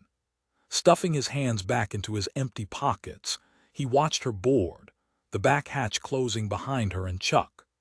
The cargo plane taxied down the runway, engines roaring louder as it gained speed. He stared until the aircraft disappeared into the horizon, and for the first time he couldn't remember when he had something to look forward to. He pivoted back toward the hangar, away from the empty sky. The rumbling under his feet gave him less than a second's warning before an explosion vibrated the earth. A black cloud of smoke plumed from the hangar. 25 Jimmy sprinted toward the burning hangar half full of Uzo equipment. And people. Chloe. His heart pounded double time the rhythm of his boots. He should have insisted she leave on the C-17 with Chuck. He should have pitched her over his shoulder and dumped her on that fucking plane. Sure, she would have screamed the whole way and then never spoken to him again, but she would have been safe. Please, God, let her be safe now. Fire trucks and ambulances screamed across the tarmac toward the hangar. Ambulances. The column of black smoke scared him spitless. Maybe she'd been delayed packing. If he hadn't stormed out of her room earlier, he would have known where she was instead of having to play guessing games while his stomach fought to claw its way up his throat. He shoved and shouldered and pushed through the crowd of onlookers. Someone cursed at him, but if the guy hadn't wanted to land on the ground, he should have damn well moved. The noise swelled to near-deafening levels. The crackle of the flames, sirens, bullhorn announcements and shouting, and nowhere could he find any sign of Chloe. Jimmy charged toward the open hangar only to be stopped by a firefighter and cop grabbing him by the arms. "Back away, sir," the firefighter barked. "You're keeping us from doing our job." He started to argue anyway but heard his name. He searched, listened. "Gage over here." Nunez flagged him down from 20 feet away. Jimmy brushed free of the firefighter and cop sorry about that and jogged over to the agent. "What the hell's going on? Where's Chloe?" "Don't know, but I'm going to find out." Two medics shoved a gurney free of the smoke, and holy crap, Livia Cicero was strapped down and groaning. Nunez cursed low and long. Livia stretched out an arm toward them as she tore aside her oxygen mask. "Hotware, Jimmy," she rasped before coughing. He and Nunez sprinted alongside, careful to stay out of the medic's way. God was that a bone sticking out of her calf, with blood everywhere. It was tough to tell. Livia hacked through another cough. Chloe. Jimmy leaned closer. Do you know where Chloe is? Saw her before explosion, tried to help. She gripped his arm with surprising strength, insistence even. Find police. Alarms blaring inside him as well as outside, Jimmy kept his hand on the edge of the gurney, running. Why do we need the police for Chloe? Man with a beard who took us, she gasped, groaning at each rattle and jostle of the gurney. And that woman, the one in the picture. Nunez pulled up closer. What picture? Picture you showed me. Asked if I wreckage, she wheezed, pulled the oxygen mask back in place for a long drag before trying again. Recognized her. The older medic held up a hand. You'll both have to step back. We need to load her into the ambulance now. Livia elbowed up, soot and blood streaking her face. That woman took Chloe. The picture in the interrogation room. Marta Surak, the evil woman who'd kidnapped and tortured Chuck, leaving him bloodied and broken. She had Chloe. And God only knew if she was still alive. Trapped sitting behind Barry's and Marta in the Fiat with a pistol pointing at her through the seat, Chloe stared out the windshield at the approaching shoreline. The Mediterranean Sea lapped at the edges of the small fishing town. She estimated they'd left the base about 45 minutes ago. The second they'd cleared the front gate, Marta had detonated the bomb. Chloe fought down the urge to hyperventilate. She couldn't think about what had happened back there. Fears for Livia and the others would cripple her at a time when she needed all her wits to salvage something from this hell. She wriggled in her seat. Her iPod pouch clipped to her waistband was digging into her stomach like a son of a gun. At least they'd tied her hands in front of her this time. She slipped her fingers under the ruffled shirt and nudged the player aside. Chloe leaned toward the front seat. Authorities are going to find you. They already suspect you, and now there are going to be bulletins out for you all across the country. They'll be looking for me. They will think you died along with Greg in the explosion on base, Marta answered while Barry's drove. It will be days before they sort through all the rubble. Very likely, but Chloe intended to press on. If there is even one survivor from that explosion, he or she could tell the police what happened. Unlikely, but I know better than to trust luck. She hitched a slim elbow on the seat to look back at Chloe. I am good at backup plans. The police will alert every airport, train station, and bus terminal. She had to keep the woman talking and distracted. Everyone will be on alert. You set off a bomb with Greg's help and took all that money. Poor Greg. He thought he could manage me like he did his stage. She dismissed him with a wave of her hand, her ruby ring catching the final rays of fading sunlight. As for alerts, they will not be everywhere as you think. Things do not work the same way here that they do in your country. Thanks to my newfound wealth, we can rent a speedboat from a sympathetic fisherman. Once we make it to Cyprus, we'll board a private plane, take off, toss you into the water, then simply disappear. Tossed into the middle of sea. Been there, done that, hate the sharks. And she wouldn't have Jimmy to save her this time. Oh God, she couldn't think about Jimmy right now, and how damn sorry she was for wasting the chance to tell him how much she loved his stubborn, controlling, endearing self. But what about enough talking? Marta cut Chloe short as the Fiat pulled off the main road, jostling over the rutted dirt strip along the small seaside harbor. Barry's, park over there, then untie her hands. We don't want anyone to grow suspicious when we walk out on the dock. If she starts to talk, pinch her neck until she passes out. Chloe swallowed down hysteria at the thought of them using a Vulcan neck pinch of all things, and tucked her iPod back in her waistband under the camouflaging folds of her ruffled shirt. Thanks to the new voice recorder feature, she'd spent the past 45 minutes taping Marta's egotistical bragging about working with terrorists and snatching soldiers, and about her Cyprus escape plan. Chloe pressed her bound wrists against the tiny player recorder, thanking God for about the 1,000th time that she'd been able to use her fingers. She would only have one chance to get her so's out there. A snap second to stumble against someone, pass over the iPod, and whisper the briefest of messages. Help. Police. Since she wouldn't have time to ask if the person spoke English, she'd chosen those two words because they seemed the most universal. And if it somehow worked but help came too late, at least Marta's confession would be out there, hopefully in the right hands. Chloe knew she had her faults, but she was a fighter to the end. She searched the sparsely populated dock. A burly teenager cleaned his catch. An old woman fished off the side. Men of varying ages repaired nets and sails. Who could she trust? 26 Jimmy had put his trust in a lot of things over the years when strapping his butt into the cockpit. Flyers were a superstitious lot after all, with their rituals and good luck charms. But what a stretch, putting his faith in an iPod brought in by a little old lady with a fishing pole. Luckily, he had the utmost faith in the integrity of Turkish grandmas.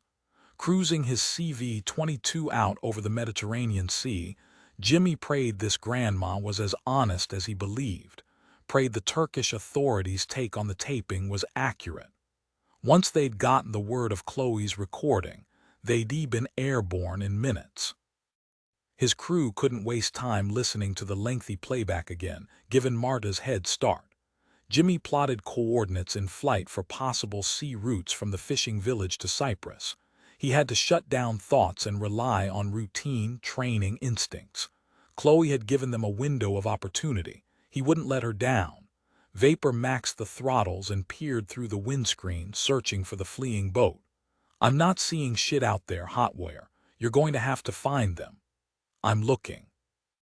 He'd been searching and searching, and everything he found turned out to be a dead end. The radar sweep came around, giving Jimmy a view of the night water ahead.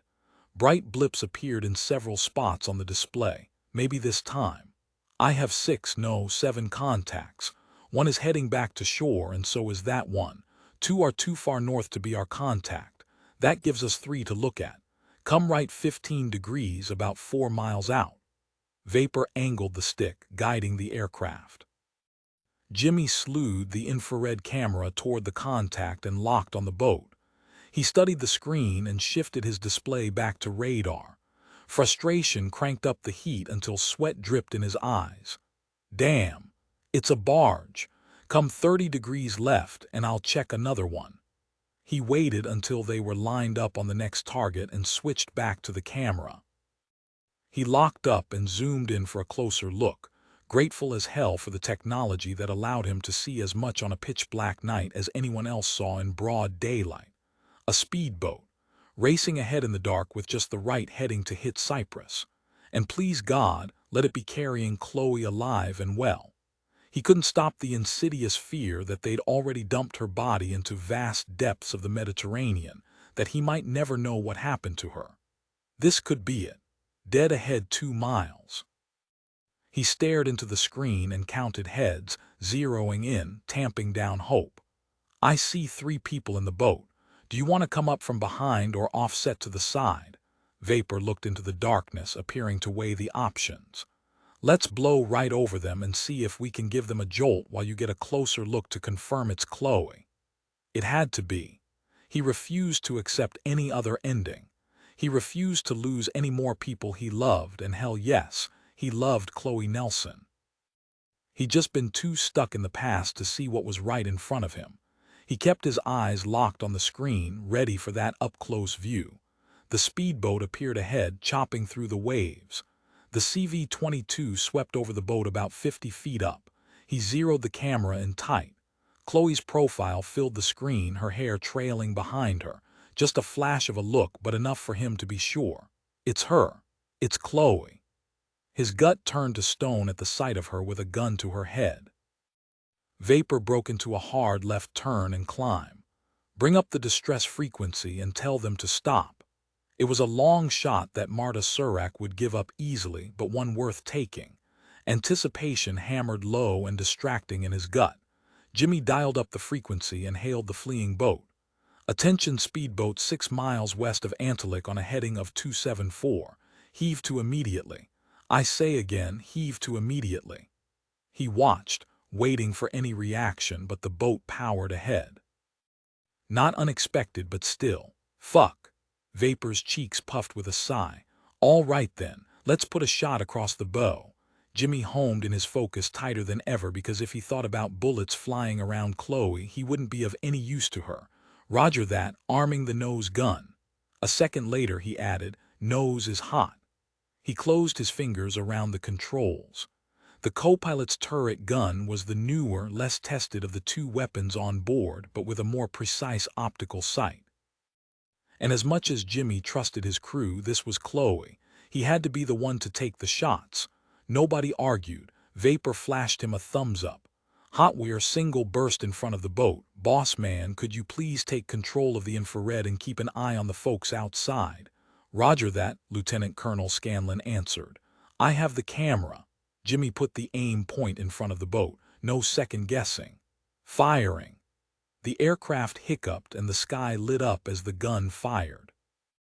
Rounds ripped across the water just ahead of the speedboat, throwing spray over the bow. The boat blew through without altering course. Boys, Lieutenant Colonel Scanlon called, this might require a bit more force. I'm seeing some action inside the craft. It looks like two women are fighting while the guy drives. Jimmy stole a look at his camera and holy shit.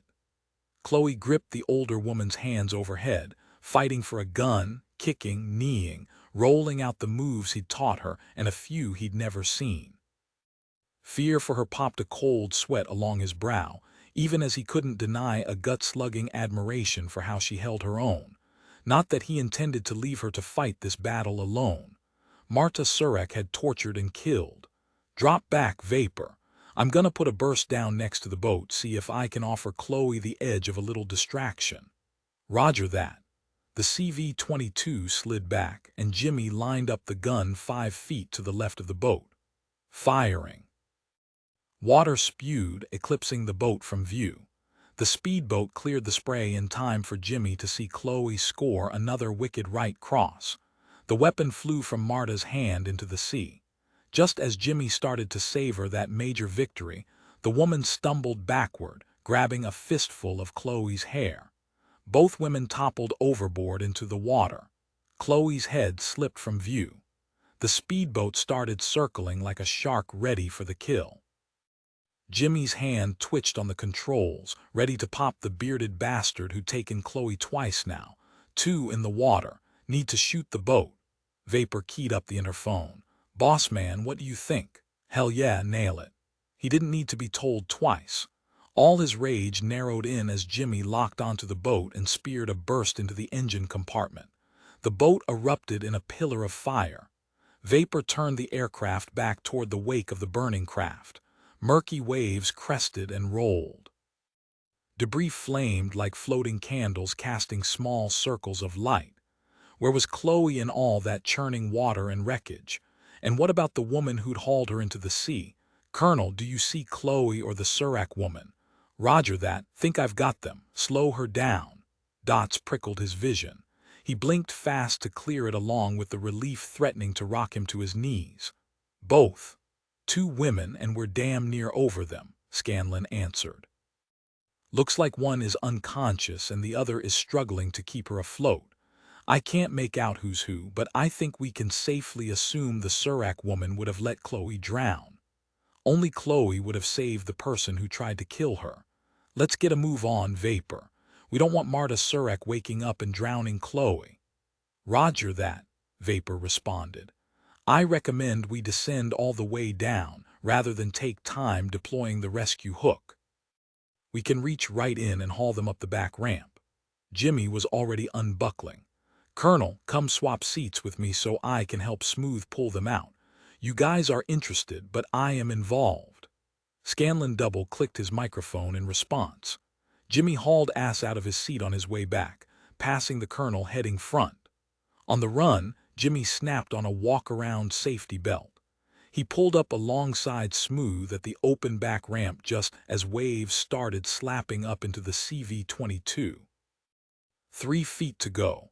The flight engineer talked the pilots down to the water just above the women in some damn fine tight maneuvering. Ease forward. Stop, that's it. Down 1. Stop. Water sloshing around his boots, Jimmy leaned over and grabbed Marta by the hair. He flung her back to Smooth. He might have to save the evil bitch, but he didn't have to waste precious time being gentle about it. "Jimmy," Chloe shouted, bobbing in and out of reach. "Come on, hang in there, damn it, I'm right here." He inched closer, closer again, until to hell with it all. He dropped flat on his belly and commando crawled to the edge of the ramp. Waves crashed over him, tugging, sucking. He grappled through the water, determination growling through him louder than even the roar of engines, wind, and sea roiling together. His fingers brushed something solid. He stretched, felt, grabbed Chloe's arm. He tugged, muscles straining until the sea gave her up and her head broke free. Gasping, she clutched his other hand, her wide eyes locked on his with complete trust. "Hey, Smooth," he shot back over his shoulder. "Some help, please." Smooth gripped Jimmy's flight boots and pulled, the extra torque just enough to tip the scales. Jimmy heaved Chloe the rest of the way in. Backpedaling into the belly of the craft, he held on tight every step of the way, even after the back ramp sealed closed. He dropped to his knees on the deck, taking her right along with him. Out of the corner of his eye, he saw Smooth restraining the unconscious woman in a red webbed seat, which left Jimmy free to focus all of his attention on Chloe. "Are you okay?"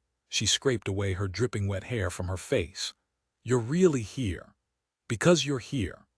All this time he'd been so wrapped up worrying about protecting Chloe, he'd missed how this strong, competent woman could take care of herself with the help of an iPod recorder and a mean right hook. Chloe sagged against him, teeth chattering, her arms and legs shaking. "God, I love you so much. I'm sorry for not telling you before, but I mean it." Her words floored him, sucker punched him, and made his whole life at the same time. This woman never stopped surprising him. "It's okay, you're okay. And damn straight I love you too." She stroked his face, her hand still trembling from cold or exhaustion or adrenaline letdown. Probably all of the above. "I guess red shirts are lucky after all." Afghanistan. 7 days later, Chloe nailed the final high note of the last show in her Yuzo tour. 7 blessedly uneventful days of entertaining the troops. She'd had the perfect airman to set her sights on for this last performance, but she'd still swept her eyes and her smile to encompass the whole crowd. She and Jimmy would have time to talk backstage.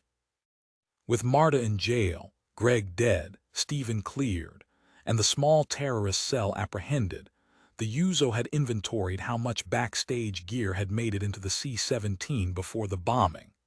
With some equipment loaned from Incirlik's recreation center to fill in the gaps, they were able to go forward with the tour. Minus Livia, who was recovering from surgery in Italy. One of the backup singers, a past American Idol finalist, had taken on all of Livia's well-known songs to round out the playlist. The Yuzo always delivered for the armed services. They dedicated the revamped tour to Livia Cicero and Chuck Tanaka, while newspapers already began to chronicle the downfall of Marta Surak and the roundup of criminals she'd brokered deals with. Chloe waved her last farewell to the troops on her way off stage, her smile wide even if tears already streaked her makeup. She'd hoped to repay a debt over here. She hadn't even begun to realize how much she would gain. She would even miss the sequins. The lights went dark on stage and Rose in the wings where Jimmy already waited for her. There hadn't been more than 10 minutes for them to talk since landing a week ago, and she'd been too emotional after the rescue to do more than hold onto him and babble. Jimmy and his crew had spent the last 7 days incommunicado on some new secret mission, while she'd finished her tour. Finally, their time had come. Sporting the same skimpy costume she'd worn the day she met him, Chloe flattened her hands to his chest and her mouth to his, totally unconcerned with the cameras snapping away at their Kodak moment reunion. His bold, hot hand slid low on her waist, stopping just shy of her bottom but hinting at the promise of what waited for them once they were alone. Desire humming through her veins, Chloe ended their kiss. She kept her arms looped around his neck, her fingers toying with his hair. "You're here." "Because you're here," he echoed their words from the second time he'd hauled her out of the water. That's really sweet of you to remember, but I mean you're in Afghanistan. It was a place that held so many horrible memories for him. We could have met tomorrow in Germany. Their stopover on the way home. Jimmy held her gaze, and rather than just searching her, he let her see inside him. He didn't show vulnerability, often, mostly never, but Chloe found this human side of him drew her just as much as his touch, his charm, and even his occasional grouchiness. He knuckled a lock of her hair behind her ear. A very wise Air Force mentor of mine once told me that sometimes you have to go back to go forward. He sounds like a smart man. He was. His call sign was even Socrates. I'd like to tell you about him sometime. The intensity in his eyes slid away, an equally enticing gleam taking its place. Did you just call me sweet a second ago? He reached into his flight suit pocket and pulled out his travel-size Sun Tzu's The Art of War. Sweet is for the weak. Do you not realize I am a combat-honed warrior? He smacked the book against his palm for emphasis. She plucked it from his fingers and fanned herself. Am I about to get another martial arts lesson from Mars, god of war? He hooked a warm, muscled arm around her waist and ducked into a more private corner out of the human traffic flow. I've learned you're more than capable of protecting yourself. You know, they say Amazons hailed from a place that's now part of modern-day Turkey. Amazon, huh? I think I like that nickname best of all. I take it that means you haven't come with a pair of bodyguards for my journey home. He didn't laugh. I'm sorry for what I said back in your room at Incirlik. You already apologized shortly after you dragged me out of the water. But it felt good hearing it again. She needed for him to value her strength, a hard-won strength. He pulled her in closer. But I didn't explain why I mean it. I wasn't just spouting off some bullshit because you scared the hell out of me. Love for him tumbled through her all over again. Jimmy didn't admit vulnerability lightly or eloquently. You were scared. Damn right I was. Then I saw you kick that bitch's butt. God, Chloe, you were as amazing that night as you are playing the piano. You were mighty darn amazing yourself with the guns and crawling into the water. His confidence in her strength stirred her more than any moving Brahms ballade or passionate Rachmaninoff offering. Jimmy was all the best melodies strumming over her emotions at once. So you think I have a serious future as an Amazon warrior? I'm not sure my heart could take your going pro with that, but if it's what you really want, I'm 100% on board. His head fell to rest on hers. I love you, Chloe. I love the way you calm me with your music and voice and lavender soap. I love the way you fire me up with your temper and conviction and smoking hot body. I especially love the way you can absolutely take care of yourself. Damn it, I just love you. She cupped the back of his head to anchor herself in this moment, since Jimmy had a way of sending her soaring. That's a wonderful thing, because I happen to love you too. So you told me 7 days ago when you nearly had your way with me in the cargo hold in front of my crew. Oh, I did, didn't I? I just want you to hear why I mean it. That sounds good to me. How about you tell me at length over supper sometime back in Atlanta? You're making a trip to Atlanta, are you? I've got some leave time built up. Let's spend a couple of weeks hanging out, making love, watching that Tribble Star Trek episode, figure out how to make a cross-country relationship work. That would be time very well spent. Given we're both such determined people, I'm sure we can come up with the perfect plan. She grinned up at him, staring her fill until she realized they'd stood there so long the backstage crowd had dwindled. She tapped the tab of the long zipper on his flight suit. So you flew today? He grinned back. I sure didn't hitchhike. She walked her fingers down his arm, tugging him along in an unmistakable invitation. I think you need a shower. Oui, my Amazon maestra. He squeezed her hand, his boots picking up the pace toward her quarters, waiting with a fresh bar of lavender soap. From now on, we're one hell of a team.